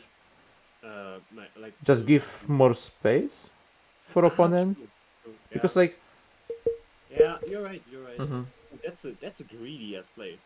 But see, I was a bit excited. I saw Glorious Evolution, and I just thought, that could give the game a very interesting turn. Especially like for real, because the elusive Yeah, the Porobots can are be very big with Glorious Evolution. super good with the Glorious. Yeah, me too. I just love it. To be honest, like I lost quite a few games already just because I saw Glorious Evolution and was like, yep, okay, I'll take that. And then it wasn't the right choice. I mean, I've built a couple of decks with Glorious Evolution and Porobot. Yeah. I mean, I could go to buff Nightfall. I think he has a slight preference for Glorious. Oh yeah, that was probably the guy that the idea came from, and I got inspired by that. Yeah. Those are the funny decks. Maybe not the most Correct. consistent ones, but Yeah. Our Decimate now at turn 9 after such a long and grindy game deals 5 damage. oh. I mean, the game was kind of slow, and Yeah, like we haven't played too much. We passed a lot. And it's actually to bait the Vengeance so Lux can be safe. I mean, I don't even know if there is Lux next turn, because maybe just Jace Jace. is better? Yeah, I think so. Ooh. Oh, Is there... No. No. There isn't any... There's not a target. I mean, you play the... You can, yeah, you can play the Sentry. Yeah, exactly, and you just... kill it. Ooh. And there is not that much of a punish, because, like, this Soul Harvest is kinda useless anyways. Yeah. And as we already elaborated, there's like no fast speed. Like aside from 2 Mystic Shots, there's no fast speed response. Lulimus could have for anything. So Lava can set up a really good play here. Question is, does he see it? After hours and hours of playing, he passes. Oh no, Lulimus passes. Later. And this Albus will die to the spirits of death. I mean, even if Runimus is having a Mystic Shot, it's not like punishing Rava that much, because like it just means that Albus is surviving, but nothing else. Oh, the emotes coming through. Emotions getting. Oh, another Decimate from the top. Another Decimate. Oh, it's not the first game today from the Jace Rax that we see this deck having like so much value in a hand, but not being able to play all of that value, because Yes. like the stuff you Because you- have is quite expensive. Yeah, and also the point is you need another action to Yeah, make use of it. you have so if many you don't like have- spells that are slow speed. And if you don't have like anything burst like formula and stuff, then it's quite hard to get the value out of the looks.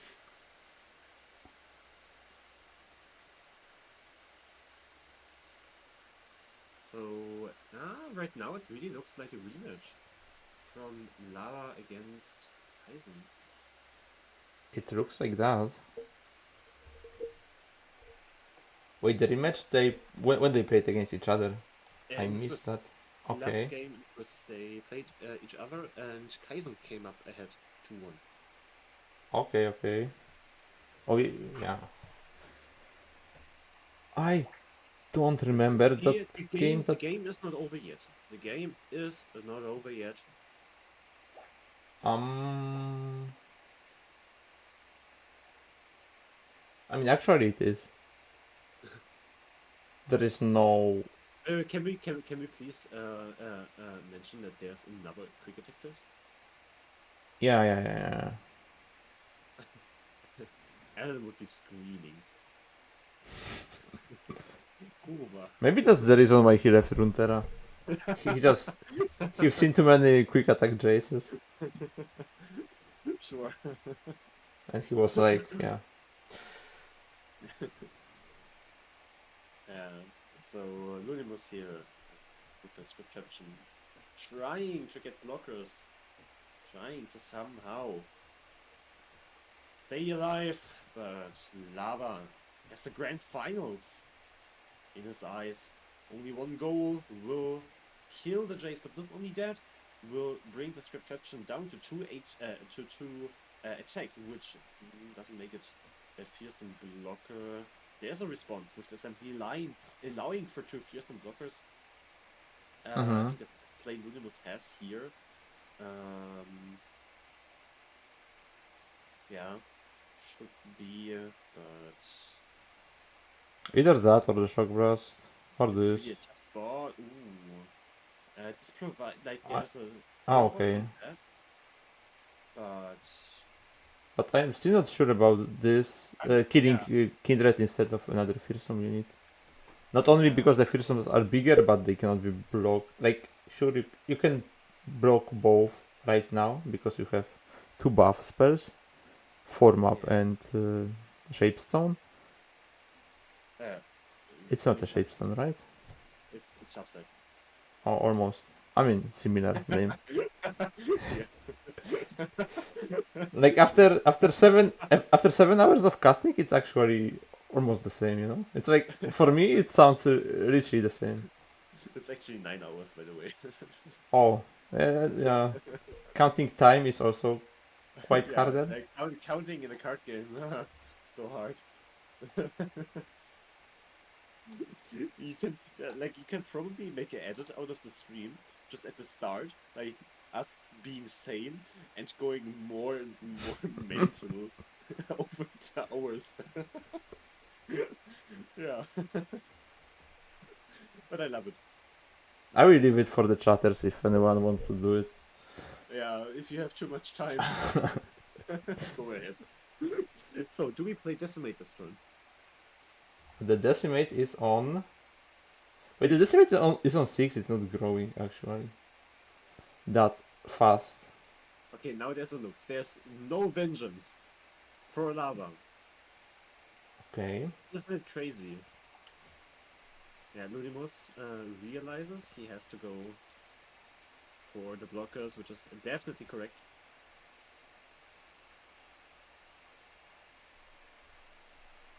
Is there a way that we are miming all the game and the Runimus gonna win this game?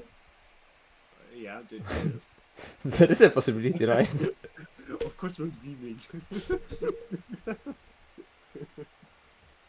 Because actually I don't know how he gonna find the Lita. Like, obviously he can play the Harrowing, but Yeah, there's Harrowing. yeah, but Runimus gonna have. Anonymous on 3 HP. One hit is enough. Yeah, but there won't be one hit.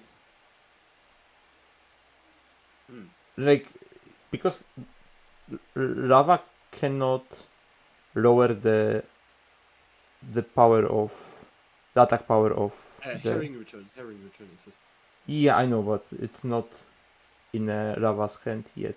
Not yet. Like, what I meant is that the harrowing that he's about to play is not lowering the attack, right, of the unit.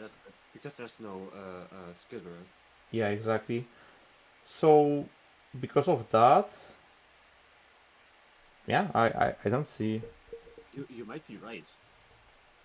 because you can play the Shock blast. shock blast and then.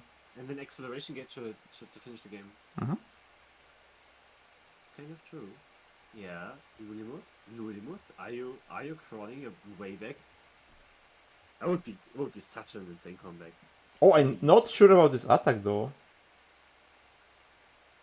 Yeah, because Lulimus, you had it! What are you doing? No!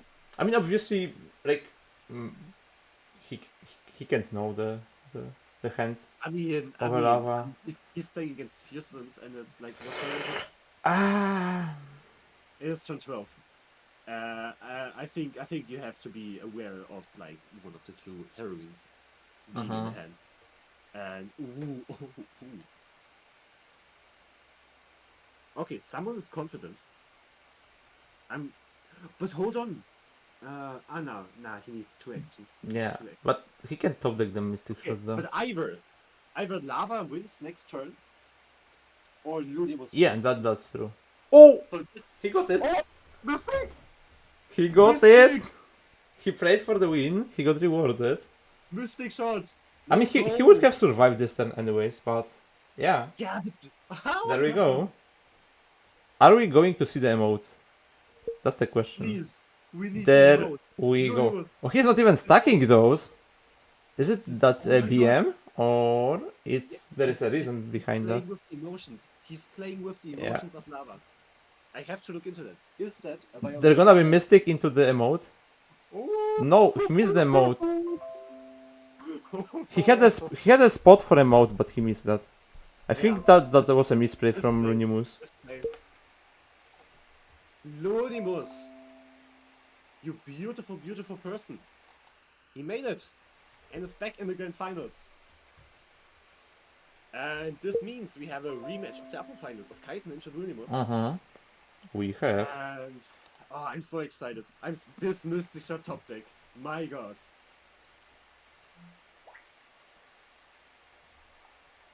Yeah,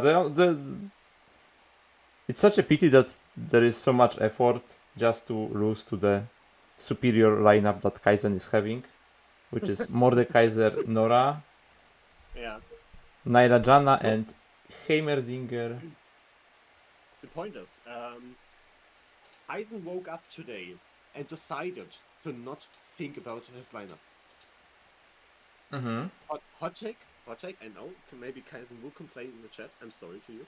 But like, if you don't like if you don't want to invest any brain power into creating your lineup, you're playing those 3 decks. Because it's just so standard. Yeah. I mean, of course he's piloting them to like close to perfection. But like the lineup making process is like very low effort, which is fine. He's in the finals because he just chose the dominant strategy, not messing around with like maybe taking the like the better spice or stuff. No. Today, Kaiser said, I'm gonna win with the meta because the meta has a reason why it is meta. And with this, we are going to the grand finals where we will see the rematch of Meta Staples versus the Kitchen Exploded. Ludimus, Akshan Kane, Varus Pantheon, Morgana, J-Slugs playing into Heimer Victor, Jananida, Mordecai Zenora. Let's go. Game 1. Lunimus on J-Slugs. Yeah. Kaiser and Jananida. This is the grand finals of the Aphrodite tournament.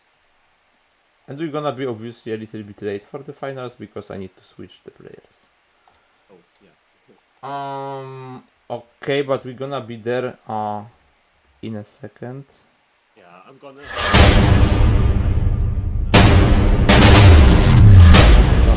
Oh, once again. Final, guys. I hope your eyes got the ears got this right one more time, and quite a decent hand here from Kaisen. We're missing the what's the name of the 2-drop? Maya. Yeah. But there's an Ida, right? So no reason to complain, and we can still fish for Jana with the pusher. So everything is fine. On the other hand, Lunimus has the Lux in hand, has the Mystic Shot to potentially save something, has the Challenger to deal with Jana, also Naira possibly.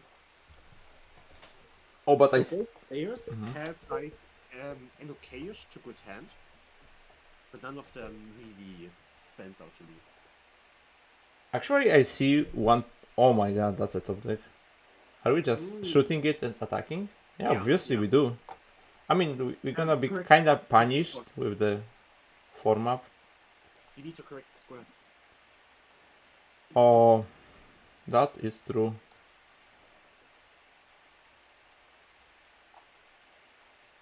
Maybe we do just BO1, like, you know, the greatest match to decide the winner. No, we will play this out, this one last match of today's Aphrodite tournament. I am looking forward, and what do we see here? Yeah, there is not a Janna that Kaisen was looking for, but Exuberant is also a nice unit to play here. But you know, Felix, who will be happy with playing just one game? I think Kaizen actually will be happy because in his time zone it's already 3 a.m. Yeah, my poor guy. I But mean, like he's living the European dream, playing Yeah. on America server. So sharing is caring. That being said, Kaizen is sharing cost reductions through his hand, now having 2 Mariners and 1 Cloudwinder ready to play. Also a Nyla ready to come.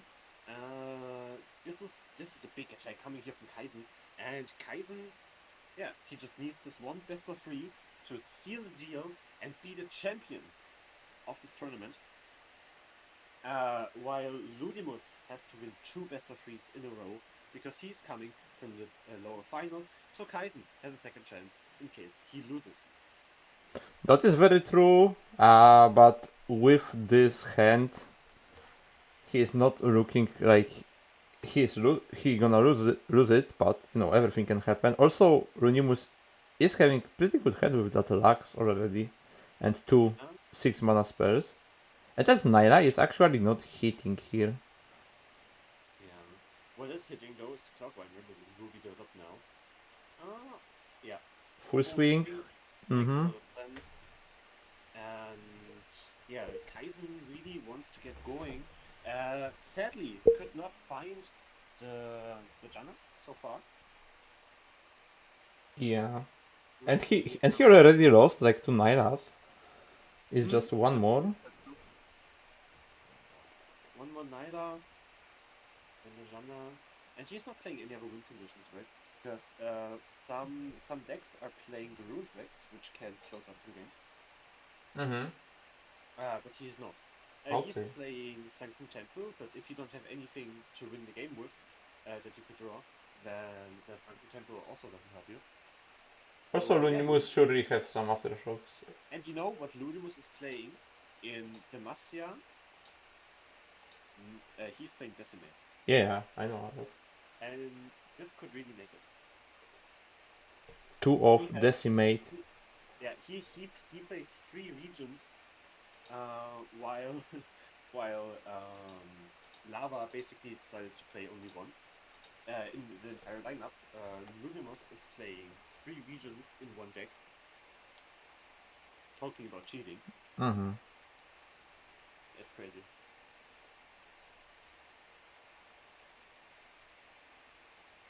Yeah, I mean, honestly, like every time I'm playing against Naira or I'm playing the Naira, I kind of have a feeling that the deck is cheating.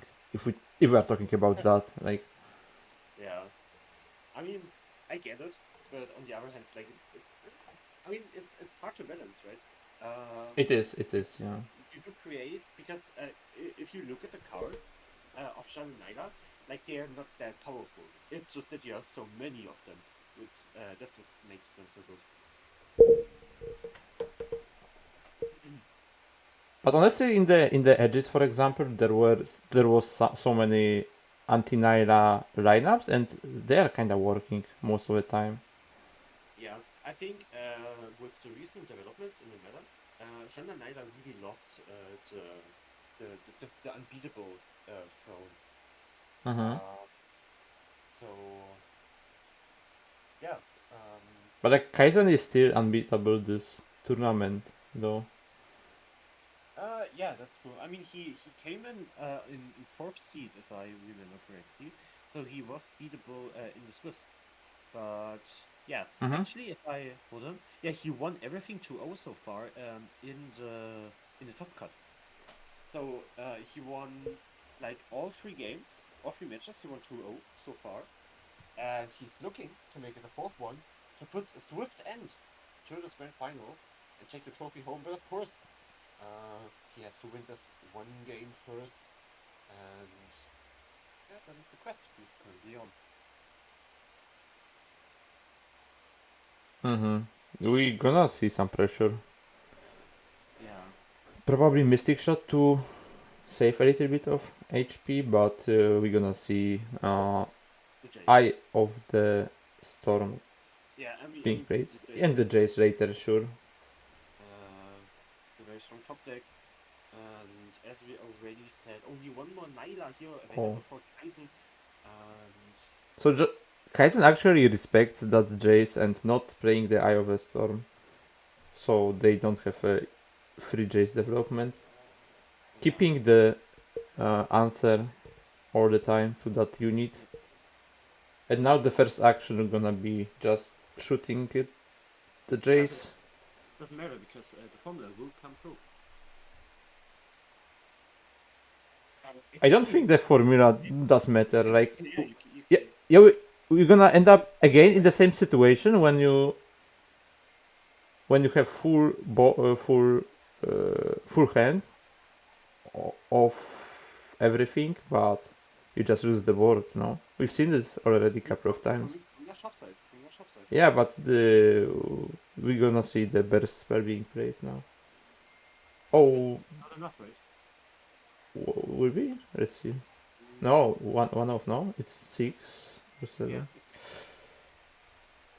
So it's not enough, and Jace Mhm. survived. And Stan, what keyboard does Jace have? Wait, that wasn't me who said that. It was Alan, and I said that he was exaggerating as always.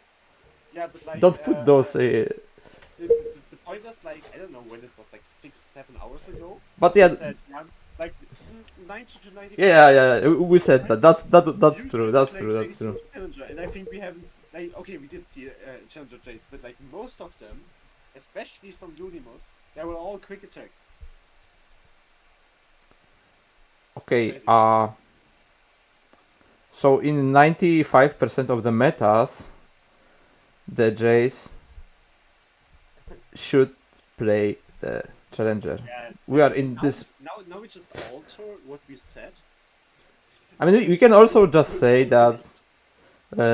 We can also just say same as Alan that they are just misplaying all the time. Yeah, cool misplay. Yeah, exactly.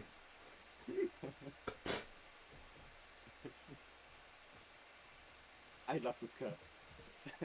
Yeah, it's getting better with the time. I think like Yeah. if we have like 2 or 3 more hours of casting, Oh god. you wouldn't be able to eat anything today because the shops are closing soon. Yeah, like I mean, I have one more hour, and like I actually I don't have anything at home to eat for tomorrow. So, I mean, take your time, players. Take your time. But if you could finish like in like the next half hour, would be great. Or tomorrow is going to be a hungry day. Mm-hmm. Oh, because it's Sunday. I mean, Wait. yeah, yeah. I do have some apples.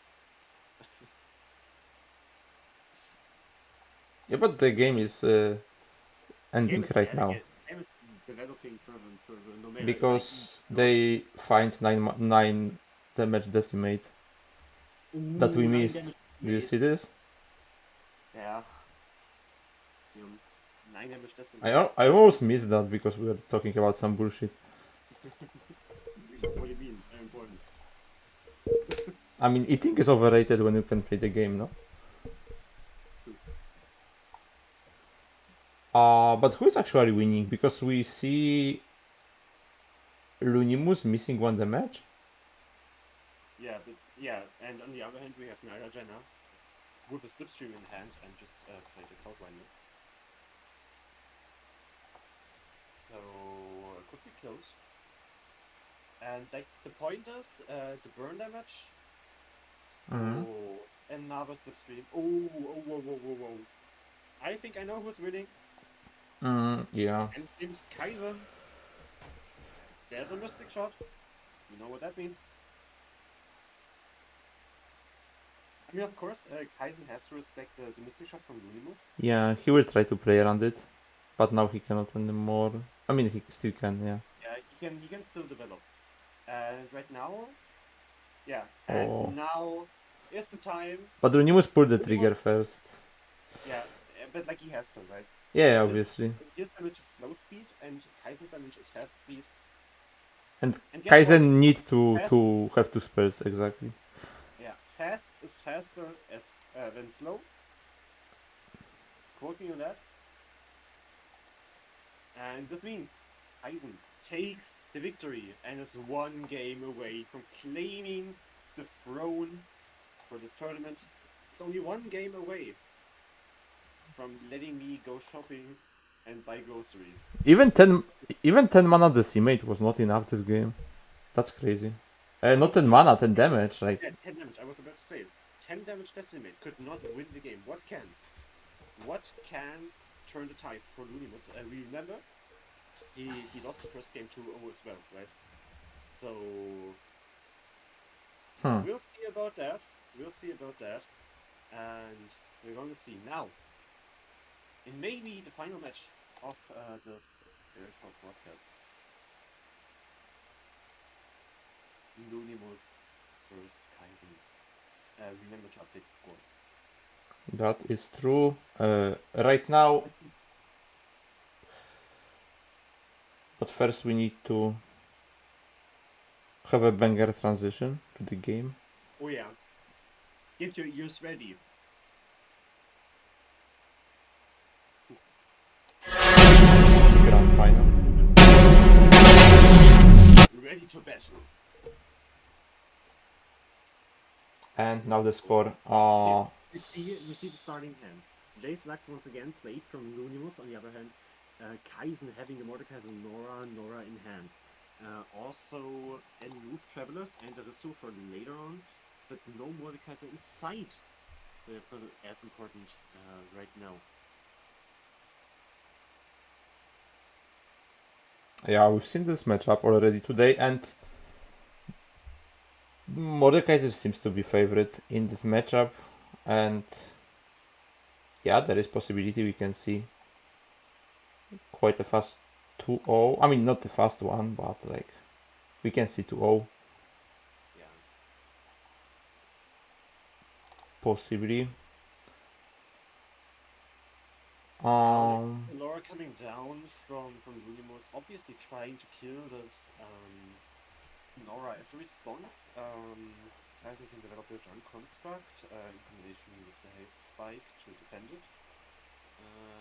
this, on the other hand, Would you put Defes on the Risu or on the Aloof? Because Aloof, always Aloof, yeah. but the Risu can put like some pressure in the mid game, and Aloof just can discard the wing cons. I mean, Yeah, exactly. oh wow. Like the pointers, I mean, earlier we talked about how Jace Lux is so dependent on the champions, right? But the champions ain't do anything without 6-cost spells. Yeah, but you play so many 6-cost spells, so it's not like No, really, to be honest, like 1 or 2 loops can really ruin your games. That's my personal experience from playing Jace Lux into Mordekaiser and Laura. A loop really fucks up your game. I'm sorry, it's an official broadcast. I shouldn't use such language. But you get what I mean. yeah, but we have like 10 6-mana spells, then we have like some scrap traption. We have 10 in total, but like right as of right now, we have 2. We have 2 in hand, and those are those are gone very fast. And you see, the Kaisen just top deck, it is the Mordekaiser. Yeah. That he needs to win this game. To print loose like money. Okay, no, it's a bad comparison. You know what I mean. The thing is because what we've seen today at the games we went through, we've seen the similar matchup, but we also seen other matches with Jace Lux, and like the problem of Jace Lux was not lacking of the value. The problem the deck had was just falling behind in a tempo. Yeah, that's true. Like you have so much. That's what I was thinking about making the Risu Deathless, so that's like definitely a better tempo play than the Aloof. I mean, we're gonna see. Still stand by the Aloof. Lion. But also like on the other hand, like the 7/3 that is getting summoned by the Risu is not that strong because it's a perfect target for the Shock Blast, for example, or it can be blocked by the Forge Workers. Yeah, Forge Workers. So in this matchup, yeah, like Risu is not that of a strong play. Yeah. By the way, Lava wants to force us to rewatch the transitions 10 times. Since I haven't, I don't even know what they sound like, to be honest. All I know about them is that they are apparently very loud, and that's it. That's all I know. And back to the game. Yeah, I can tell you those transitions are like I don't know, like I can imagine someone getting scared on the. But what I wanted to say, if you like, just okay, now there's the formula, right? But by killing the Aloof here, there are no 6-cost spells anymore. Like, Lunimus is out of 6-cost spells, out of draw, and you cannot really operate in this anymore. Yeah, but you don't need 6-cost spells when you have 7-mana Decimate. True. We'll see. On how much is Mordekaiser?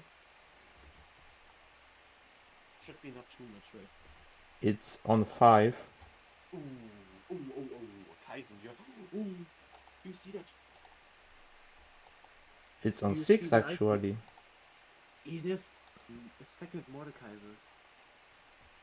Yeah, and what about that? It's I don't know. It's a second Mordekaiser. So like when the current one dies, he can play another one. Okay.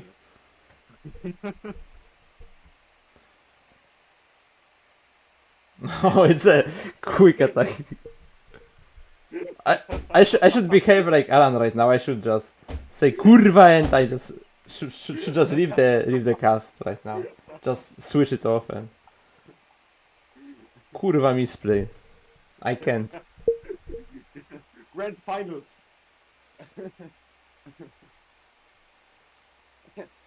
Yeah. But at least the Mordekaiser can somehow block here, considering the performance in hand. Uh-huh. But as you mentioned, like losing this Mordekaiser is not that of a big deal. Yeah, I can even imagine Kaizen playing like actively playing into this risk of just losing Uh-huh. to get. Yeah, exactly. Yeah, we're gonna see a couple of other spells being played. I'm pretty sure. This is going to be one long chain. Lunimus is starting with another form up just to put that Lux out of the dying range. Pointers, like, let's see, because like if Kaizen is really considerate of the Mystic Shot. Yeah, he just lets us go through. He's so good. Mhm. Kaizen is so good. Yeah, that was a very smart play. And now we have another Mordekaiser which is deathless. Like, that's so annoying for the Jace Rax. As I said, like, the deck is missing the range.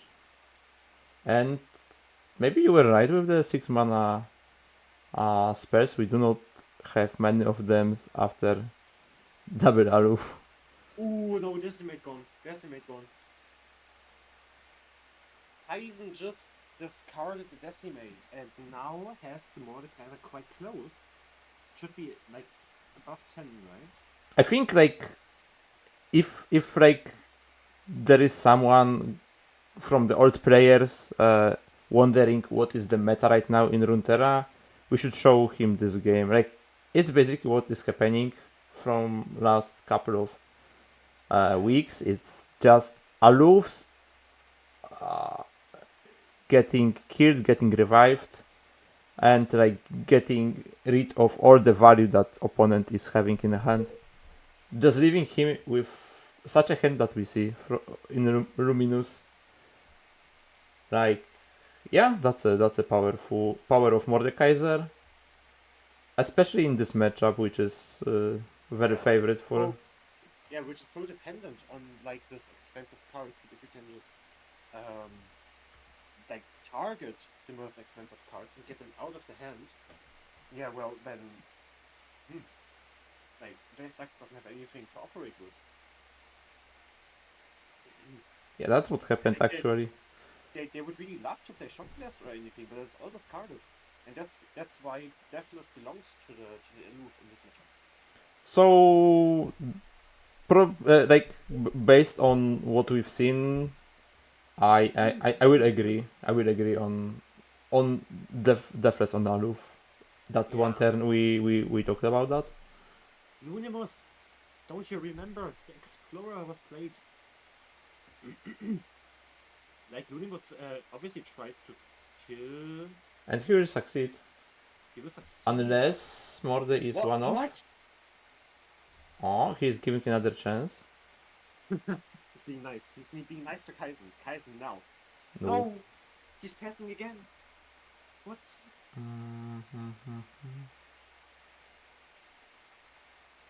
Oh!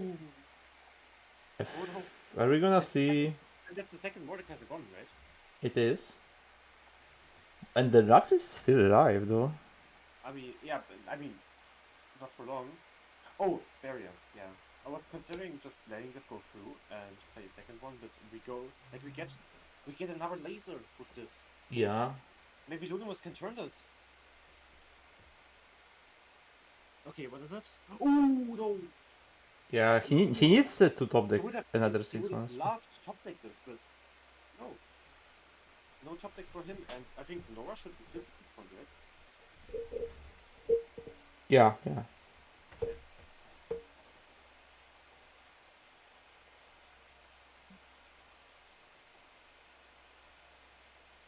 So no more Aloofs. I mean, we see 2 more in hand. Like, it's not like there's no more Aloofs. This was one aloof originally, and I think if Kaizen plays this right, he will just keep on spamming the aloofs. and win this game through that. But he's still in the leading position. Like, what Runimus like needs very good top deck, like, but he can have a formula, for example. Shockblast is not bad. Chocolate is very good. Like formula would be way better, but like Shockblast is. Yeah, but like you can't have everything.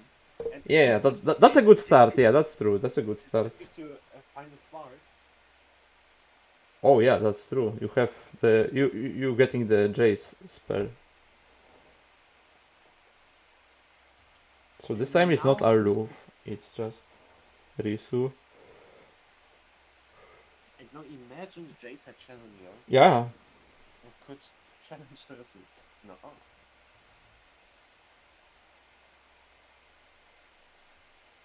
I mean, okay, it also works like this.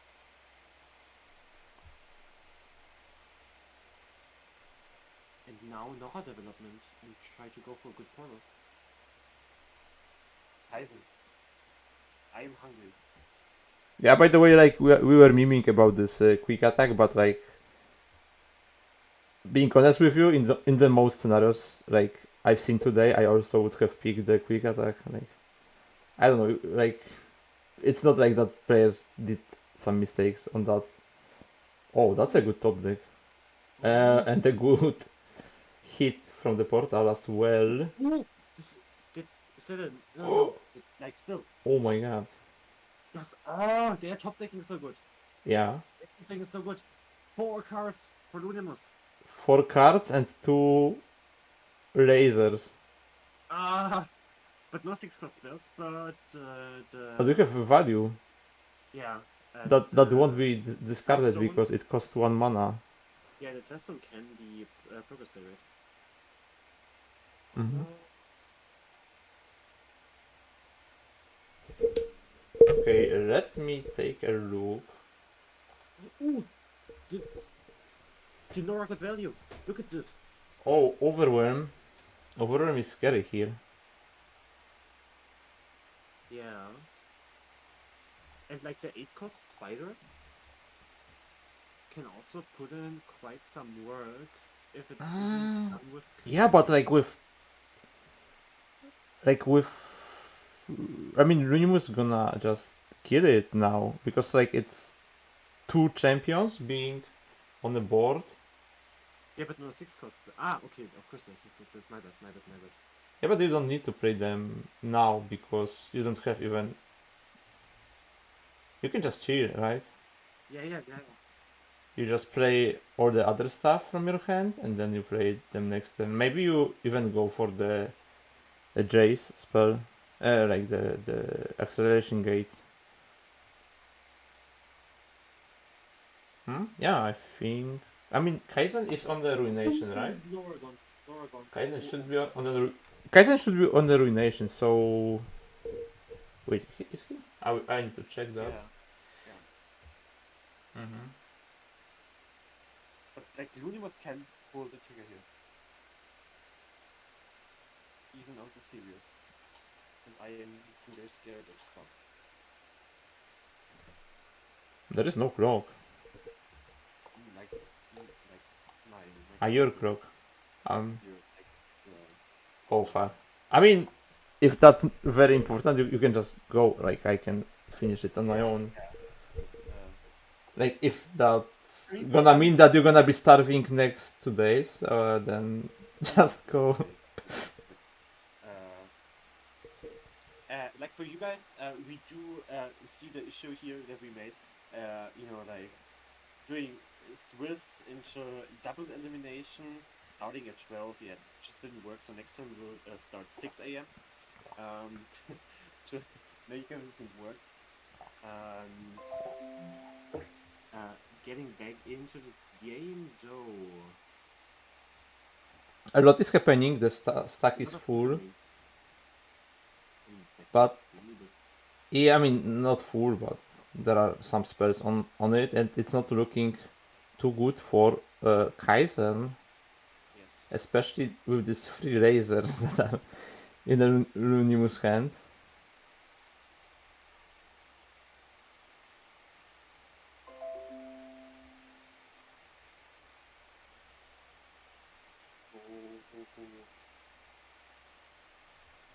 lasers incoming, and I think this ties the series.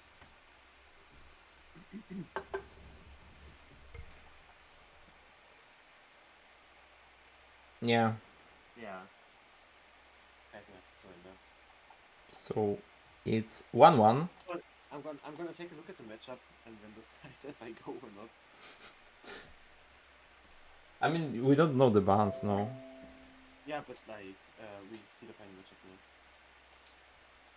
Okay. So if it is like Heimer Jace into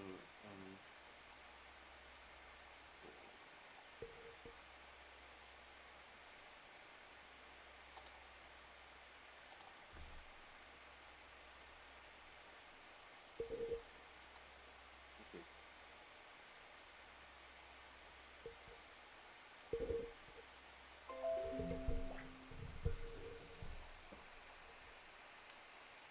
Yeah, it's not Heimer Jace, but it's Mordekaiser once again, obviously, Against the Varus. against the Varus. Exactly. I'm gonna pull the clock. I think the clock might be quite important. The players are taking their time. Yeah, they are.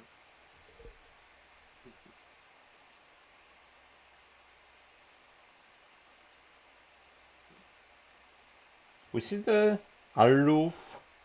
We see the Mordekaiser. Now we see the Nora. Probably one turn too late.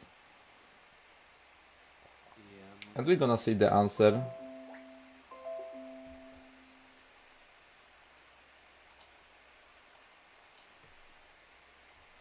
But no equipment yet. So Nora might get an open attack. Yeah, but finding this for early damage against the SI Bundle City deck is not something that you would expect as a Lunimus, but that might be very important. It's like 4 less damage that you have to deal with the Varus or Pantheon with Overwhelm later on. That is very correct.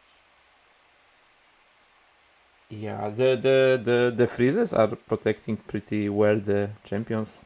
It's not the first time that we've seen Aloof hitting the freeze.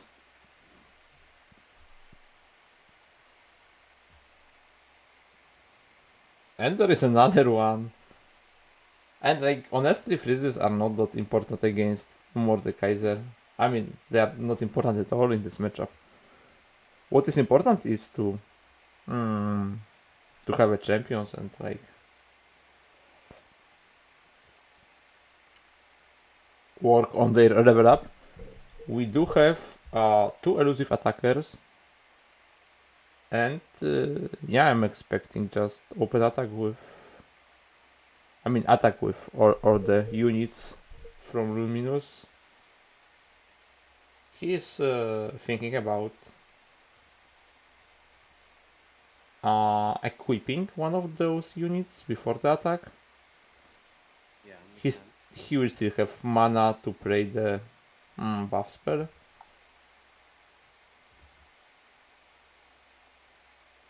Let's see if he decides to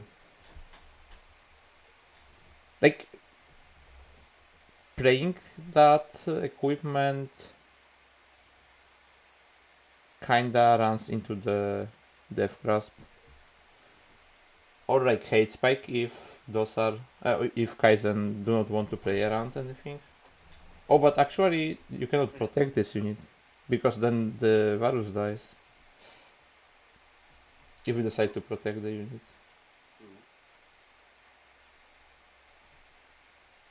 Mm-hmm. What are you playing around, Kaizen? What are you playing around? There's 0 mana. I mean, maybe he wants to. Okay. Oh, he changed the mind. Yeah, like the elusives are also a threat. Yeah, I can see that. Varus is not yet a threat. It will be soon. Also, champions with the Nora. Mm-hmm. Interesting. And now, like, the next loop will also just hit trees. Yeah, that's one of the cases when the alooфs are making your hand better, actually. Yeah. Varus being 3 out of 7. Pantheon this turn also gonna be free if we're gonna see equipment being played on one of the units. That what I'm expecting to happen. So he's not levered next attack token, but the Varus might be, because the Varus is already on 4, so he need to see like 3 more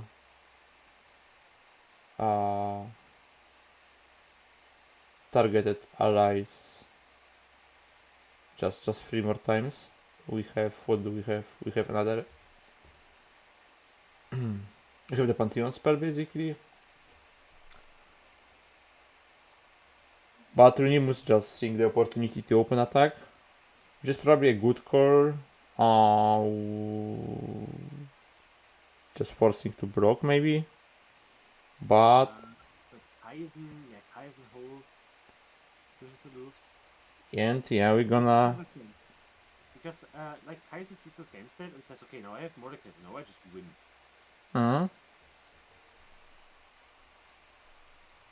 We're gonna see aloofing basically. Yeah. Getting rid of all the value step by step in the hand of Munimus. The only thing that is a bit scary for Kaizen is the Phantom Flip. And it's gonna happen this turn. Most likely, yes. Yeah, it's a Furious Wielder. Kaizen has to be very careful about. Which heavily threatens the Mordekaiser in this spot. I'm wondering about the line of Runimus. So he starts with the equipping the Pantheon, just leveling him up. And maybe it gets elusive, right? Maybe. Yeah.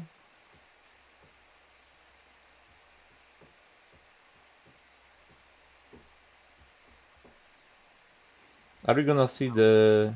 Chain Wielder. I'm not sure if that's a play. Like theoretically, Kaizen is still having mana for vengeance.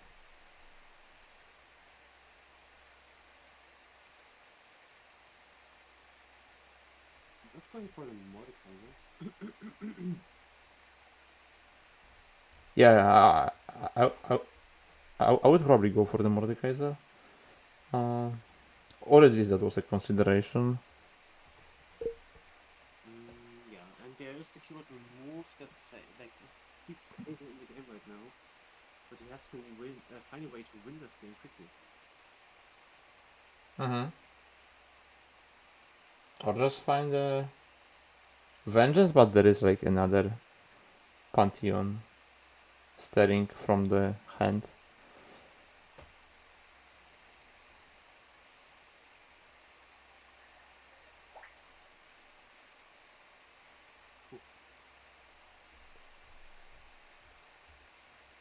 Punch. And we're gonna destroy single baser.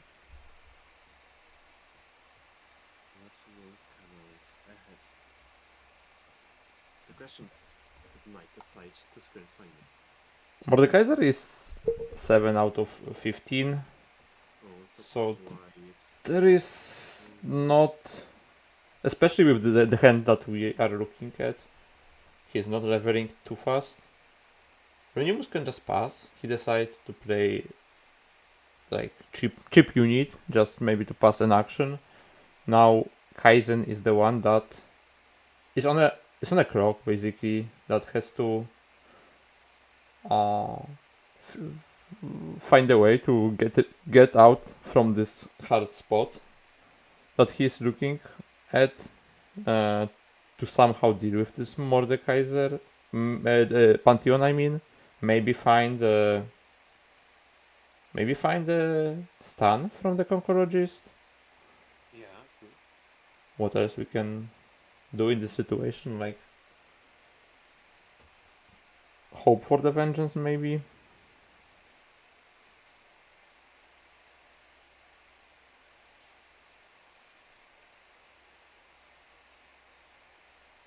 Yeah, if it's a very important spot. Like if Kaizen wins this game, he will win the whole series and he will become the champion of this tournament.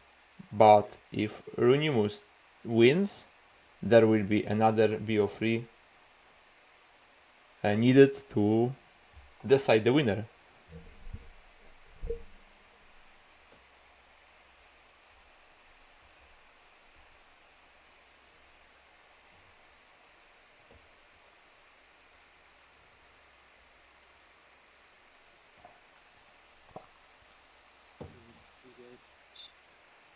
That sounds interesting.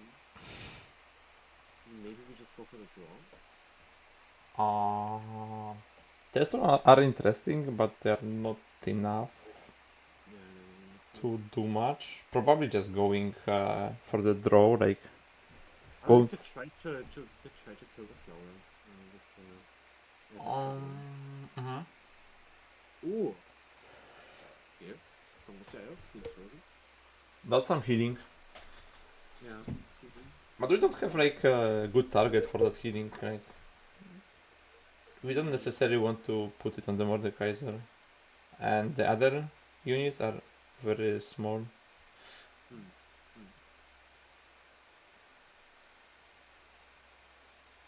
Okay, we growing. I mean, it's theoretically presenting lethal, this elusive unit. If we double Gemon. I mean, there's Warfix, of course. But Yeah, there is. So that unit gonna be one off. I mean, Runimus gonna be one off. depends on what he draws. Yeah, maybe again. Come for. Okay. Goodbye, come for. 3, 6, 7.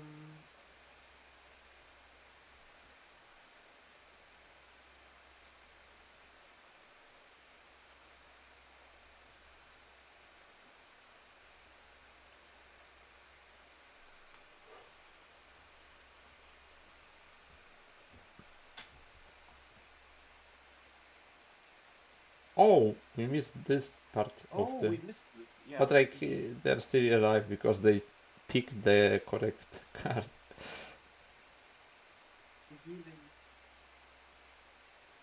But they're just giving up on Mordekaiser. Yeah. Hmm. Yeah. And what's I think now? I think this game will not be over anytime soon. I mean, in 2 turns. Okay, not anymore. Yeah. Well, then I have to make a call actually. You know. As sorry as I am, I need to. I definitely know now why people are playing single elimination, even though it's way less competitive. And like Stan, we already agreed that it's okay for you to cast alone. I will hurry, and if it's going to be a rematch, then I'll maybe be there. Yeah, I will finish that. Don't worry. I will be as quick as I can. No. I mean, That being said, bye bye. And by both boards, we see the ruination. We see the Felix leaving us.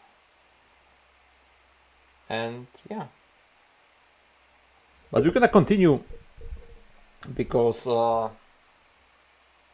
I cannot say at this point like who's gonna win this match. Like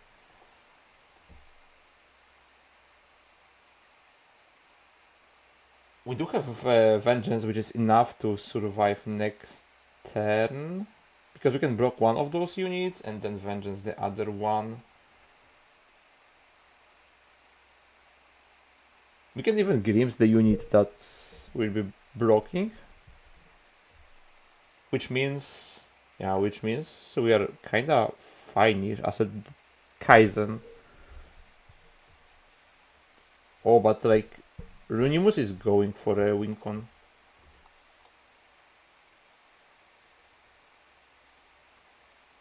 Okay, he found the Immortal Fire.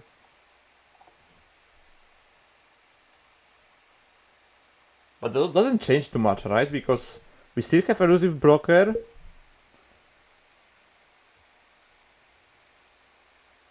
And we still have a way to deal with the... So with Vengeance we Gleams, for sure. With Vengeance we Gleams, and we hope to find, I guess, another Mordekaiser. Oh, that's not too much value. I mean, not the value that we were looking for. That's for sure. Another Vengeance. Maybe we can survive one more turn, but like Runimus is having a predict for a follower or a equipment, but oh, and there is a Varus. It was the third spell, and now I don't think we can survive it anymore as a Kaizen, which means it's very likely that we're gonna see the rematch between those players. Let's just wait until the end. Maybe I'm wrong.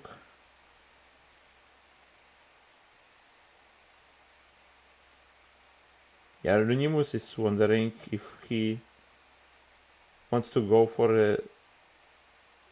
Yeah, he wanted to grid the Pale, but that Pale could have been punished with the Wild Fist, so at the end he made the right decision not to grid that one, just to make that's a smart play, because you give yourself a chance to actually that doesn't matter, but like you need like the elusive broker basically,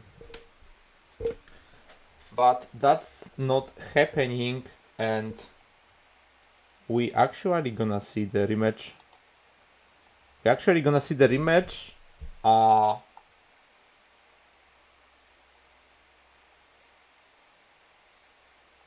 And you know what? Like, we are already... I don't know how long are we streaming? Like, let me take a look. 9 hours and 20 minutes. That's quite a lot. Like, I knew that this...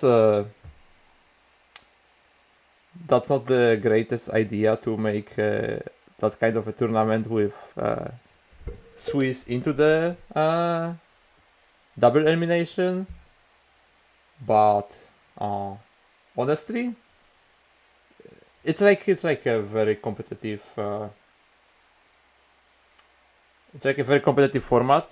I wanted to avoid the situation when you just doing really well in the Swiss, and then you are just losing the first game.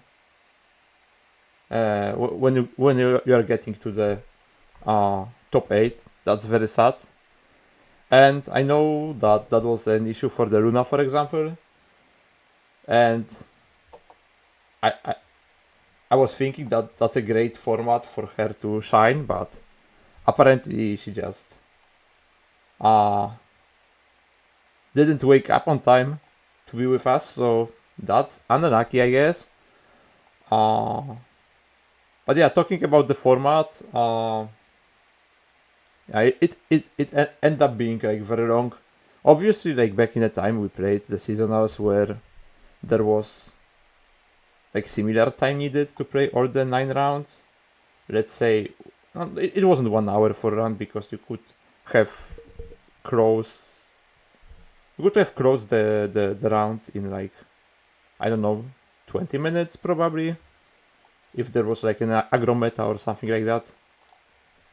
Let's see if we have already the players ready for the rematch, and it looks like they are. So we're gonna spectate just one side, since we don't have Felix here. Yeah, I think that's gonna be the case.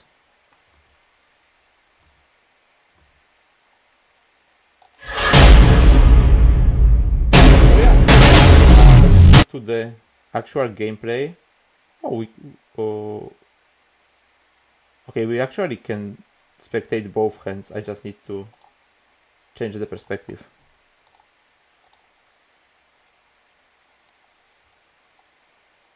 I just need to change the perspective, and we are finished to see both hands here.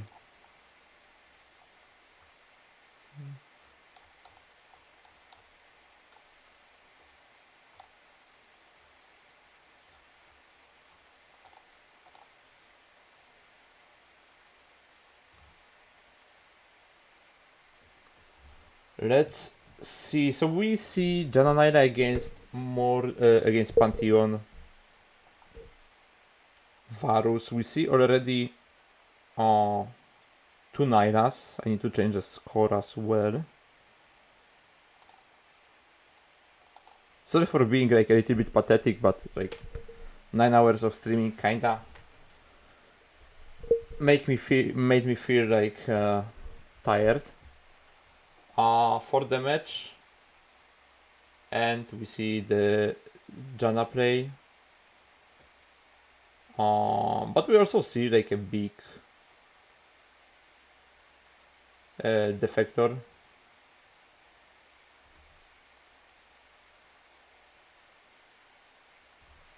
Just jump blocking it.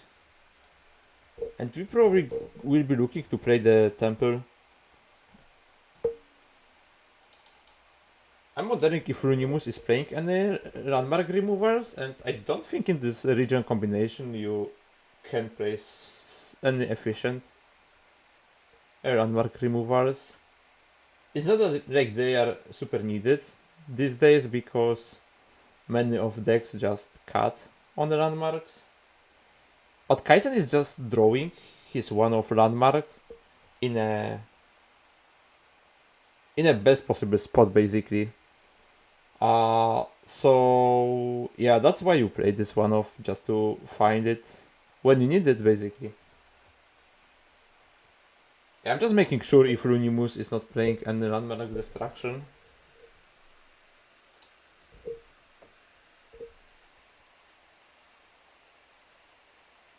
Yeah, there is nothing that can destroy the landmark, so this landmark gonna stick until the very end of the game. And that is a real problem for the Runimus because it activates all the stuff that Kaizen is playing. It's not only flips the Naila in one turn, but it makes Janna flip way easier. All the Mariners cost 0. All the brush units are activated, so at least Kaizen is not playing the Rexes, which would be another problem. And we do see some freezes in a Runimus hand, and honestly the freezes, this is not the matchup where you would like to have the freezes. That's a matchup where you are looking basically for the fast Pantheon level up, which it's not going to happen because Pantheon is currently on 2, and it's not looking like he's progressing too fast.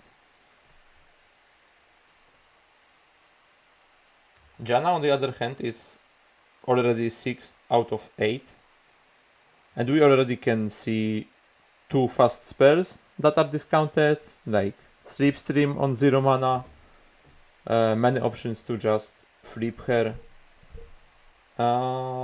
This action even. Yeah, we denied also all the healing. So this game is like about to end very quickly with Dosar closing it up. Probably with some burn next turn, or just going wide, because Pantheon is not ready to level up, to find like any lifesteal or anything that can save Luminous from this position, but that's something we've seen already. Like, that's not the Naira Jana deck having troubles in this lineup. It's actually the Mordekaiser that is struggling way more. So it's 1-0 for Kaizen, and let's see if again Lunimus can win 2 games in a row.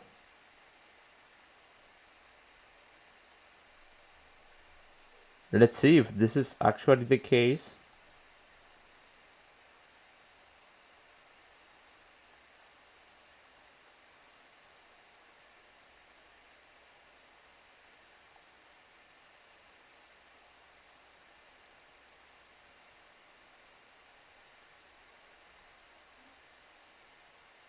Not too great of the hand from both players. Now now with those top decks, they are getting better. We do see Mordekaiser. Maybe this game, like Kaizen will go just more for the Risu. Like, there are some advantages of doing that. You can flip the Mordekaiser way faster, and you build a stronger board. Because the idea with discarding the champions last game wasn't efficient enough. It ended up Kaizen just making the Lunimus hand better by discarding the freezes and just drawing some champions. We see the pass on 7 mana from Kaizen, and we see the Risu. Now the question is if we can protect the Risu 2 more turns, so we can play the Mordekaiser on it and like keep coping it with the current hand that Lunimus is having. I think that's very possible because we don't see any answer, we don't see strikes, we don't see challengers yet. Yeah, like for now, Kaizen is looking pretty good this game. But we're still facing the Varus Pantheon deck, like that can pull some really strong lethals. Okay, we're threatening the Morgana. I honestly would like to keep all the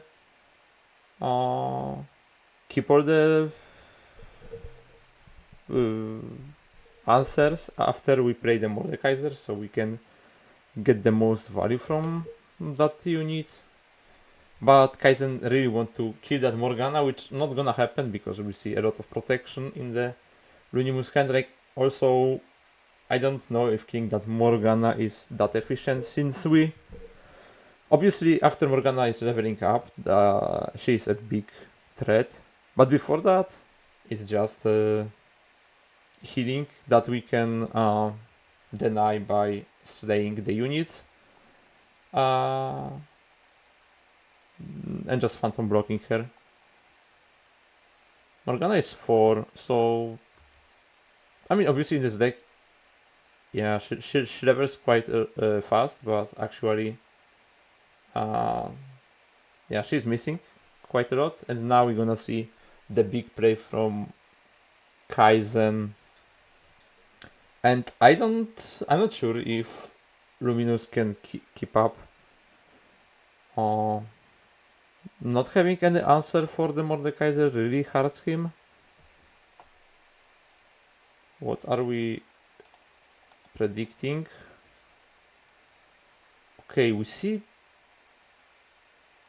the attempt to kill this Morgana. Like, Kaizen really goes hard on that Morgana, and also forcing Lunimus to trade 2 of his units, which is actually really good for Kaizen, because it means that he's making some space for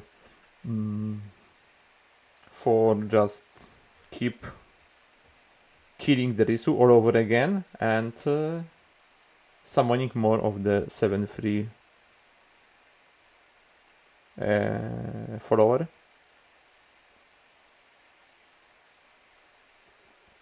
And this is another scenario when in this matchup the Aruf would make it worse for the Kaizen. That instead of getting rid of a champions, it would get rid of either the Camphor or the 5 mana double freeze.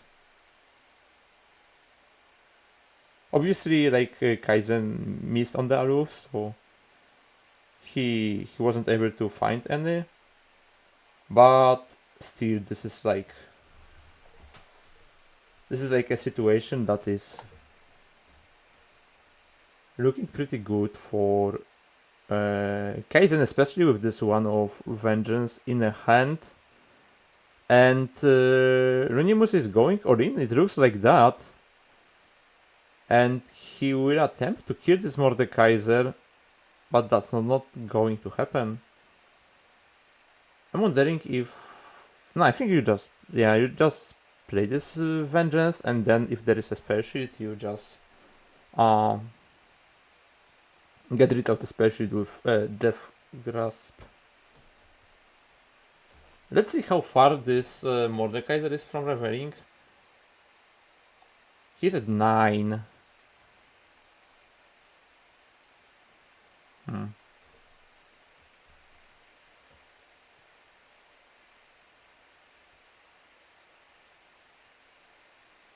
Yeah, Runimus is playing efficiently with his mana.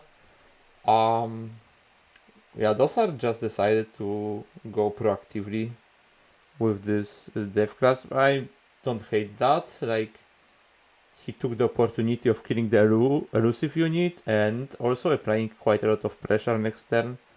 We are standing now at 10.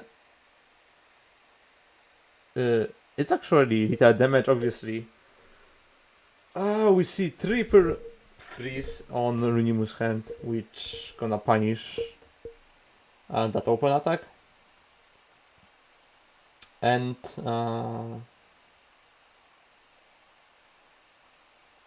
you know what, like right now Kaizen is just out of the answers for the Varus. Like, obviously we have double Explorer just to get rid of the Varus equipment.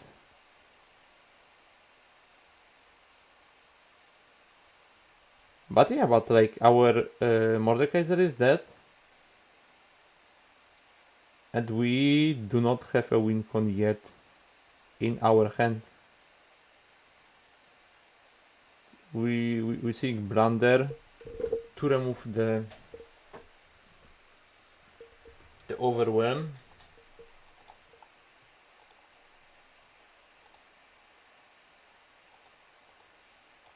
It totally makes sense, obviously. We see Deathless on Enora. Oh, with that top deck. Oh, but we also see the perfect answer, which is one of is that a Meteor Shower? No, Meteor Shower is I think the Celestial card. You know, the 7 mana spell that heals 3 and obliterates one of the units. So the Mordekaiser is dead. The thing is that it can steal like give you some value with slaying the units, right? So even if he dies on the spot, it's just utility tool. And obviously with this unit being sacrificed, Mordekaiser is on 12, so he is just leveling here, but he won't be able to attack.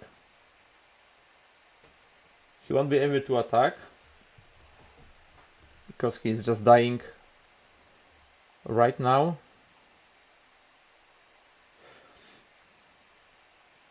And let's see what the next turn gonna bring us. We do see leveled Nora, we see no portals in a Kaizen hand, in a Kaizen's deck, if I'm not mistaken. Yeah, there is no portals at all. Do we see now the Aloof? We're gonna see another freeze for sure. And then some blocks. Maybe even Pale. Or just the Camp 4.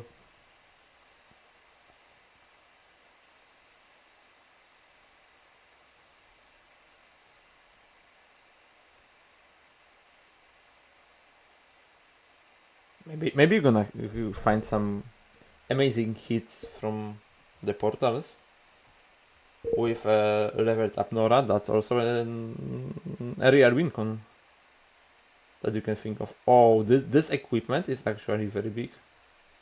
It's actually very big because it's the special that you need.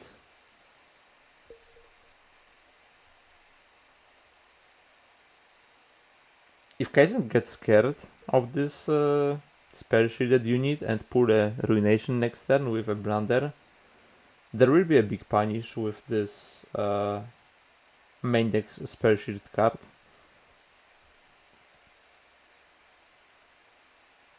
But Runimus is thinking about just equipping the unit now. I like just playing this equipment as a unit, especially that our top decks are not. That our top deck is not the best. We need like another threat on the board. And there we go. We have Horazi entering. And yeah, he pulled the trigger, and as I said, he will get punished. Although like that is but like actually, yeah, you cannot do it. Like you are giving back so much of a value to Runimus because this 2-drop is holding like there was a pale plate on that unit for sure. I don't remember the other spells. Maybe I can just take a look. Oh, it was the Momentous Choice, and it was the Varus spell, if I'm not mistaken.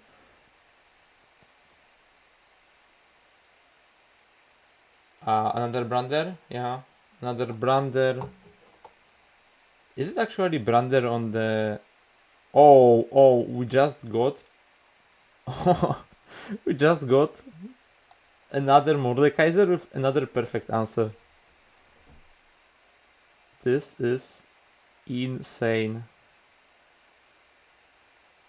This is insane.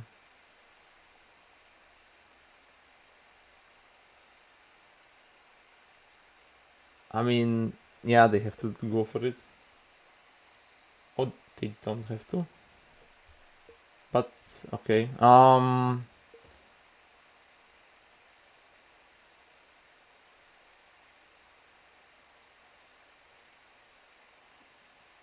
kind of surprised that that Runimus is not going for this. I mean, am I missing something? I think he can. I mean, he can kill this Mordekaiser now.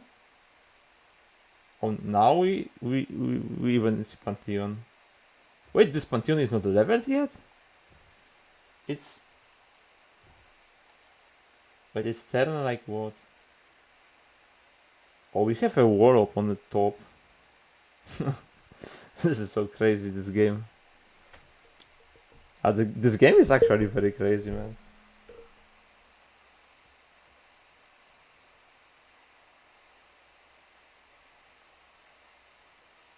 Oh, I'm dumb, like the Varus is not having the equipment, so he cannot strike anything. Yeah, I mean, that's, for me it's obvious that there is an equipment on the Varus, but this equipment got destroyed, so obviously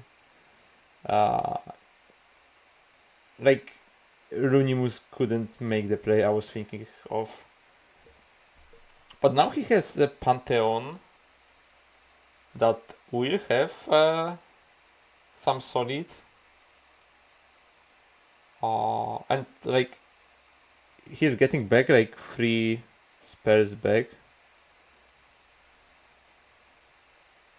That is kinda dangerous for Kaizen, even with this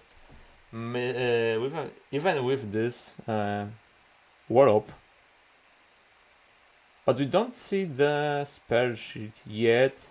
But it doesn't matter because we're gonna see the pre-commit spare shield. Oh, I but was never gone. sure. But you haven't missed too much because I mean, I've watched the stream. Don't worry. yeah, like if only I mean, okay, if Kaizen is going to top deck something that can slay the unit, he wins like that. Wait, Also, really quick, Lava asked to join the broadcast. Is that okay? yeah, sure.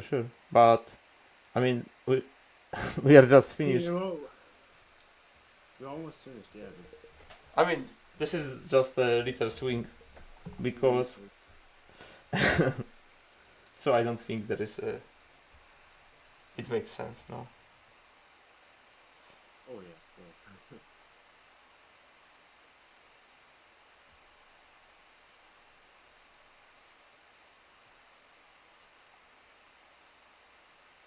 Whew.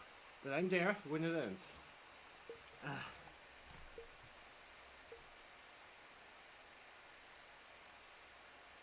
I mean, that's not that obvious of a play because it can be punished by a strike.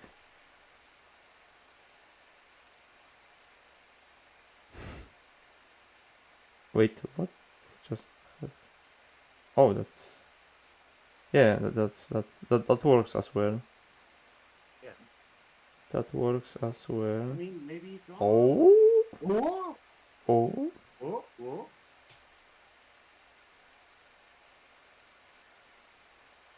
I mean, he's still. Wait. I'm confused. Okay, maybe we're gonna need lava. Yeah.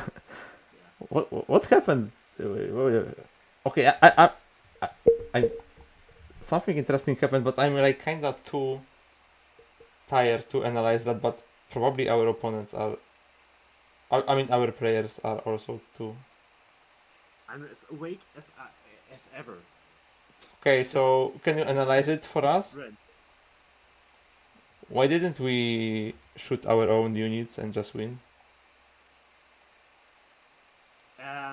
Yeah. Well, I think Kaizen really just wanted to play around some spells, like the strike and stuff. But I think yeah, he was tired. But that means we get a game 3. I was never gone. We just pretend this is like we just cut it together in the end. And we have a glorious game 3 of Kaizen into Jace Lux. Maybe Lava will join us soon. I mean, if you are around lava, just join the voice Yeah, chat. I mean, You should you'll have see it access. on stream with a delay. Ah, okay. But I text him and here he is, our hero of the day. Hello, Lava. Hello. So,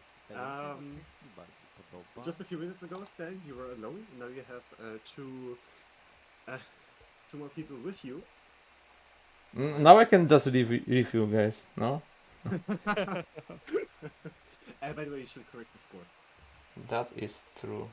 My god, these are some crazy matches. Yeah, right. Guillaume, I mean, I'm sitting in my chair, except me going shopping really quick, for 10 hours, and it's been worth it, for real. What a day! Oh yes. I mean, I'm really fascinated by your lineup, but we can maybe talk about it later a bit more. Yeah. So For the now, we have a third match. So the standing is 1-1 right now. it's 1-1, yeah. In the repeated grand final of this Aphrodite tournament, sponsored by Riot Games. And yeah, it all comes down. The last hours of grinding, it all comes down to this game. Mordekaiser Nora into Jace Lux. Kaizen versus Lunimus. Only one can take it. Yeah, also Lava, congratulations of making that far. It was like, what, top 3? Yeah, top 3, thanks. Yeah. Would have almost been the finals, if not for that Mystic Shot. Oh yeah, that was a crazy top deck. Yeah. Yeah. Not the only one today. I definitely know how to improve this lineup even further. No, please, But please, we please, can no, no. talk- We can talk about that later. Lava, one quick question. What do you think of main decking Mark of the Isles? If it was in standard, yes, 100%. Oh, okay, it's eternal. Then I do know why people are not playing it. Yep. Yeah. Oh, my guy got so hyped of this idea. Luminous definitely knows how to play that matchup though. Removes the Deathless. And then removes the Allure. I mean, I don't know if you are following that, but like, this is the matchup that Kaizen just cannot win. Like, I mean, he cannot push through the Mordekaiser deck. he like just wins with the Janna Naira, but then the Mordekaiser is like something that he cannot push through. And I think this is theoretically a good matchup for Mordekaiser, but I might be mistaken. It definitely is, yeah. I know Kaizen does like to complain about his Morde bricking. That happens a lot. But it's definitely not a brick here. Pretty good hand.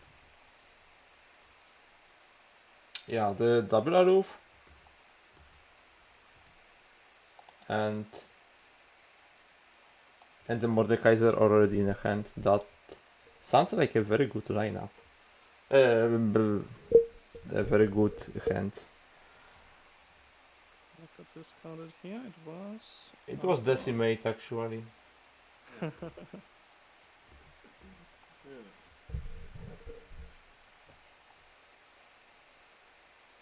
Actually, one thing I'm curious about, Lava, like during your run, how did you follow the stream? I watched it after it was finished, yeah. Okay. So you do know what we are referencing with Decimate. Yeah. Okay. Also, it's basically a Decimate. Jason's Challenger, finally, Lunimus learned. Yes! Let's go! You see? Maybe he wins this time. All it needs is actually having the unit you want to threaten with Challenger on the board for him to realize that he should pick Challenger. Good job. Yeah, the box is shining today as well. Yeah. Oh yes. Like not even in the harrowing matchups, but just because it's so good into the assembly line. Crazy. Yeah, box is actually the card I want to add to all of my fearsome decks. Oh, that was our idea as well. You remember, Felix? We were wondering why there are so many spells, but there is no box. Yeah, for this meta, definitely it is an idea. Yeah, I was thinking like I already hard counter fearsomes and that's like the only matchup you really need it for, but it's good to... I actually did lose a mirror to box, so yeah, that was also streamed. Alright, Morde. And this means goodbye to Scriptception. Hello to assembly line. It's crazy. I really feel like in this meta, so often Aloof fixes hands instead of, like, not even right now, for the entire day. Yeah, especially in those Pantheon Varus matchups when... He can definitely save the Jace here. Yeah, Jace. Jason's gonna have to hate Spike here and Morde still dies. But still getting a lot of value from this Mordekaiser.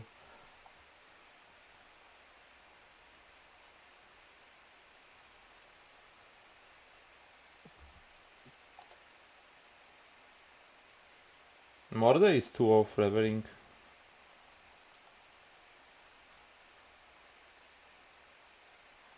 Actually, what does the timer say? I know.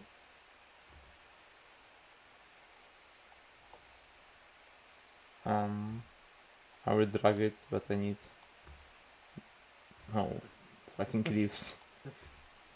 No, that's Okay. a perfect spot. No, there is no issue with Back it. to the game. Back to the game. Luft just died due to flip lugs, which puts Lunimus in a very comfortable spot here. But on the other hand, we see Kaizen not only with the Nora, but also with the Mordekaiser in hand. Mordekaiser very close to flipping, being on 14, and Nora Yes. already flipped. He drew so many cards off of that aloof. Yeah, it's crazy. Because not only does aloof discard the opponent's highest cost card, it also draws your card. Yeah, that's a powerhouse. But as we already said, in this specific meta right now, not as good as in others. How do you want Kaizen to use the Udyr spell here? Just put the Or overwhelm. Overwhelm Mordekaiser.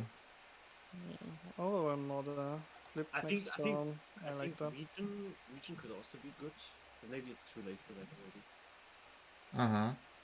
But I can imagine that Jace Lux, they lack the big power that they just they deal a bit damage here and a bit there, and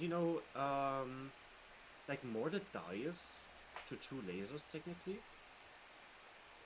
But if you just put region on it, then it's a lot of pressure. Yeah, but then Lower Rax. level as well. But then Rax just dies to 1 vengeance, right? So that's way easier to accomplish than 2 lasers. Yeah. I mean, Mordekaiser just flips, and this will turn the Summon's Rift that we see here into the Shadow Realm. Can Reggie give us something? And What could be good here even? from those regions, I don't know, draw? Maybe. It's like, I don't think there's really anything that deals with the Mordekaiser. Take a look. There was a quick decision at the end. Luna was out to draw, and I think it's the best he could have gotten. The best, but probably not enough. So, for the rest of this final game of the Grand Finals replay, Kaizen will drain 1 from the enemy Nexus whenever he slays a unit. And this puts Luminous on a timer. Oh yes, I did lose the deciding game to Kaizen to double leveled Nocturne attack into a Ruination. Let's see if history repeats for the Grand Finals. We will see Kaizen. Definitely a very strong run today overall. We also have to consider that he's like in a whole different time zone. Like for him, the sun is rising right now. So he played the entire night. I know all about that. I actually played in Aegis yesterday until 6 AM, got 5 hours of sleep, and then played this tourney at 12. Yeah, we are so proud of you. Runa couldn't make that. Yeah. Did you see it? Like the message from Luna? No. What? Luna said like half an hour ago, "Good morning." Oh. in the text channel. So yeah. I think she messed up the sleep schedule a little bit. Tiny little bit. Alright. 1 to everything, just to soften up the looks for the Biofeast here. That's a really nice way to use that spell. How many portals are in the deck? And there we have the usage. 2 portals. 2 portals, but no is gone. I don't know what we need as a Lunimus to win this game. Maybe another Decimate Chase, or not even Chase. Champions.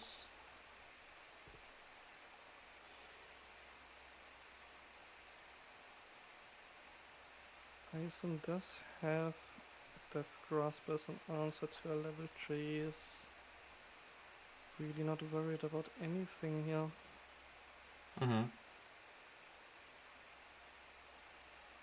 Yeah, Kaiser can really just Oh. show because he put his opponent on a timer. I think that seals the deal. Oh yeah. Oh my. What did I say? Yeah, Double leveled Mordekaiser activation? Oh. Yeah. That's what it is. Mordekaiser. About to attack a second time. Yeah, this is like Lunamus. Is the effect on the board changing when Mordekaiser attack twice, or it Yeah. stays the same? Yeah, then it's drain one more, so it's drain two for everything. Yeah, I know, but I'm talking about the visuals. Oh I no. think it gets more intense, but I'm not sure. Maybe we will I see. will see. Let's see if there's a difference. Pay close attention. It Blue changed the now. color, Is no? it only during the attack or is it? Yeah, we'll forever see. now? We'll see. Unless they surrender. Oh Maybe- no, maybe we won't Yeah. see.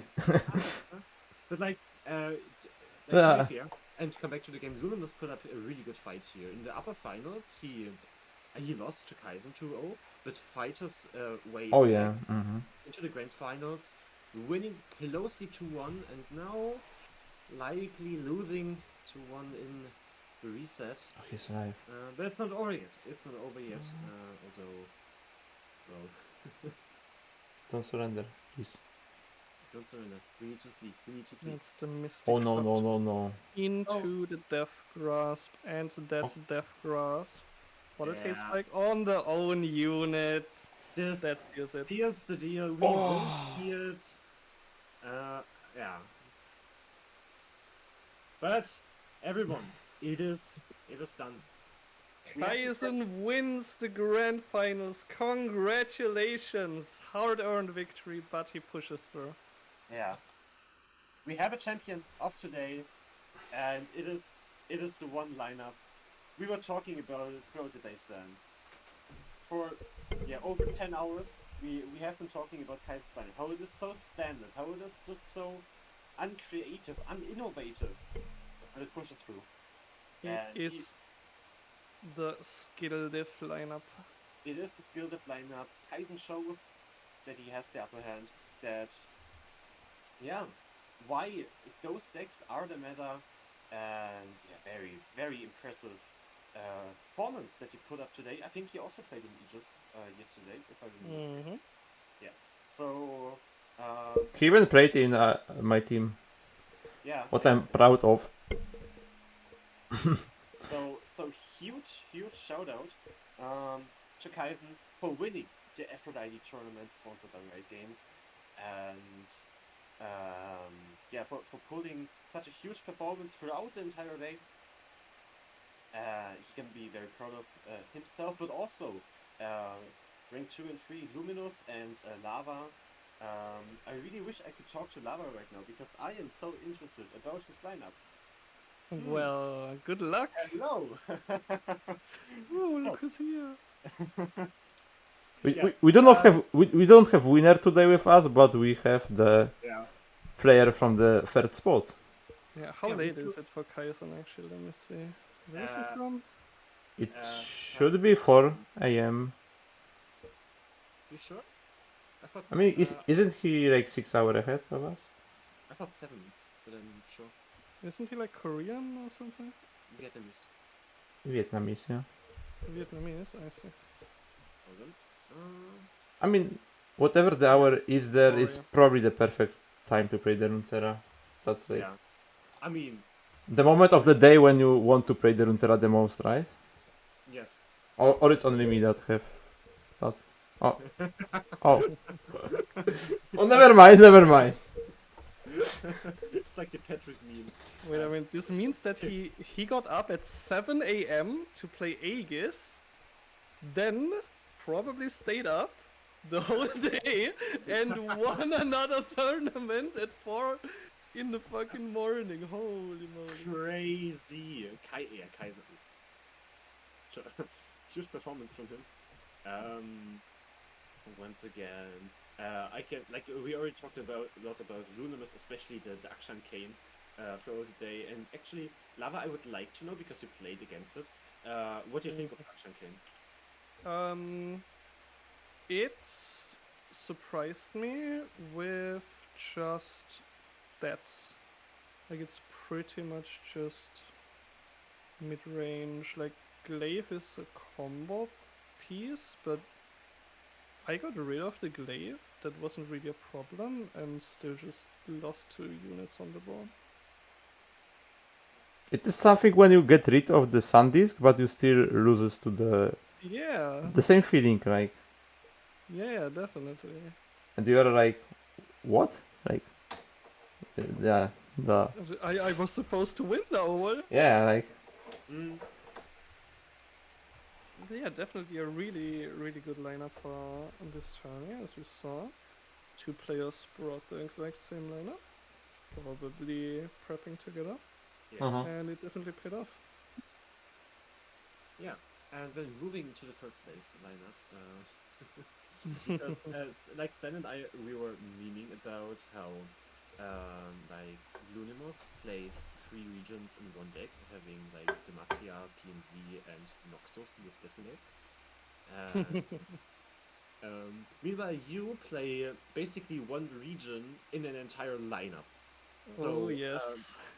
Feel free to elaborate on that. Oh yes, I spotted. Well, it was the first week of the expansion. I was basically the first to play Mistwraiths because other people hadn't realized Mistwraiths rotated in yet and got masters with them. And then a few days later, I see Mono SI Morda, and I think to myself, what is that? And it's just Mistwraith printer. And I knew that had potential. It did take like 2 months to finally get solved into a more control-y style, but it is such a powerhouse in tournaments. It's like absolutely crazy what matchups this deck has. I think it has like 80% win rate into fearsomes. It demolishes every mid-range deck except for Ricorex's aggro piles. Like it demolishes Udyr. And yeah, I guess now it's unleashed onto the meta, and I am sorry about that. yeah, you better be sorry. Also, I do still have a feeling that that might not be the final version of the deck. Like there is yes. potential for some adjustments there. My team, my Aegis team, spotted a really nice splash. Keep your eyes peeled. Okay. We I'm will. not gonna reveal it just yet here. Especially that we are in a group together, so that Yeah, well. would be kind of counterproductive. I guess For you you? can just leave the match. Yeah, obviously. Okay, Felix, we reached 10 hours and 5 minutes. Yeah, that's also like hard counters more than Nora. The only real decks it loses to is like Jen and Nyla, and that can be fixed. Yeah, it's just crazy. I guess it loses to itself if you don't draw Wraithcaller, yeah. I mean, Heimer Victor seems like a hard matchup as well. What? Victor Heimerdinger sounds like a I thought hard. it was a hard matchup, but it's actually doable unless they have Victor and Heimer and enough protection. I mean, that's how the average game of Heimer Victor looks like, no? I wouldn't say so. I think At that's least like in my, 40%. at least from my experience. But yeah, sure. Okay, guys, do we have anything else we want to say? Well, at the end, thanks to Riot for sponsoring this tournament. We are very glad that we had the opportunity to host such a tournament on our behalf, and yeah, we are looking forward. Yeah, we hope we haven't make this tournament too short. Riot, I think that was enough, 10 hours. Yeah. We gave it our best. I mean, I told you double elimination was too long. yeah, but that was after we already set it on the schedule. And to be honest, we are like the main reason why like this was a bit unorganized is because we are specialized in longer tournaments and not just one-day tournaments. But it's important to collect experience, and that's what we did as the Aphrodite team. And we will definitely return with such formats in the future. Oh, yeah, I'm looking forward to more one-day tournaments from you. Because I don't know if I want to commit to a full league. And yeah, that being said, thanks a lot also to the players, to you, the viewers, for being with us for so long. I hope you had a nice day. We definitely did. And that being said, have a good night or have a good morning if you're watching from Kaisen's time zone. And see you guys soon. Bye bye. See you, bye. Well played to Kaisen.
Thank you.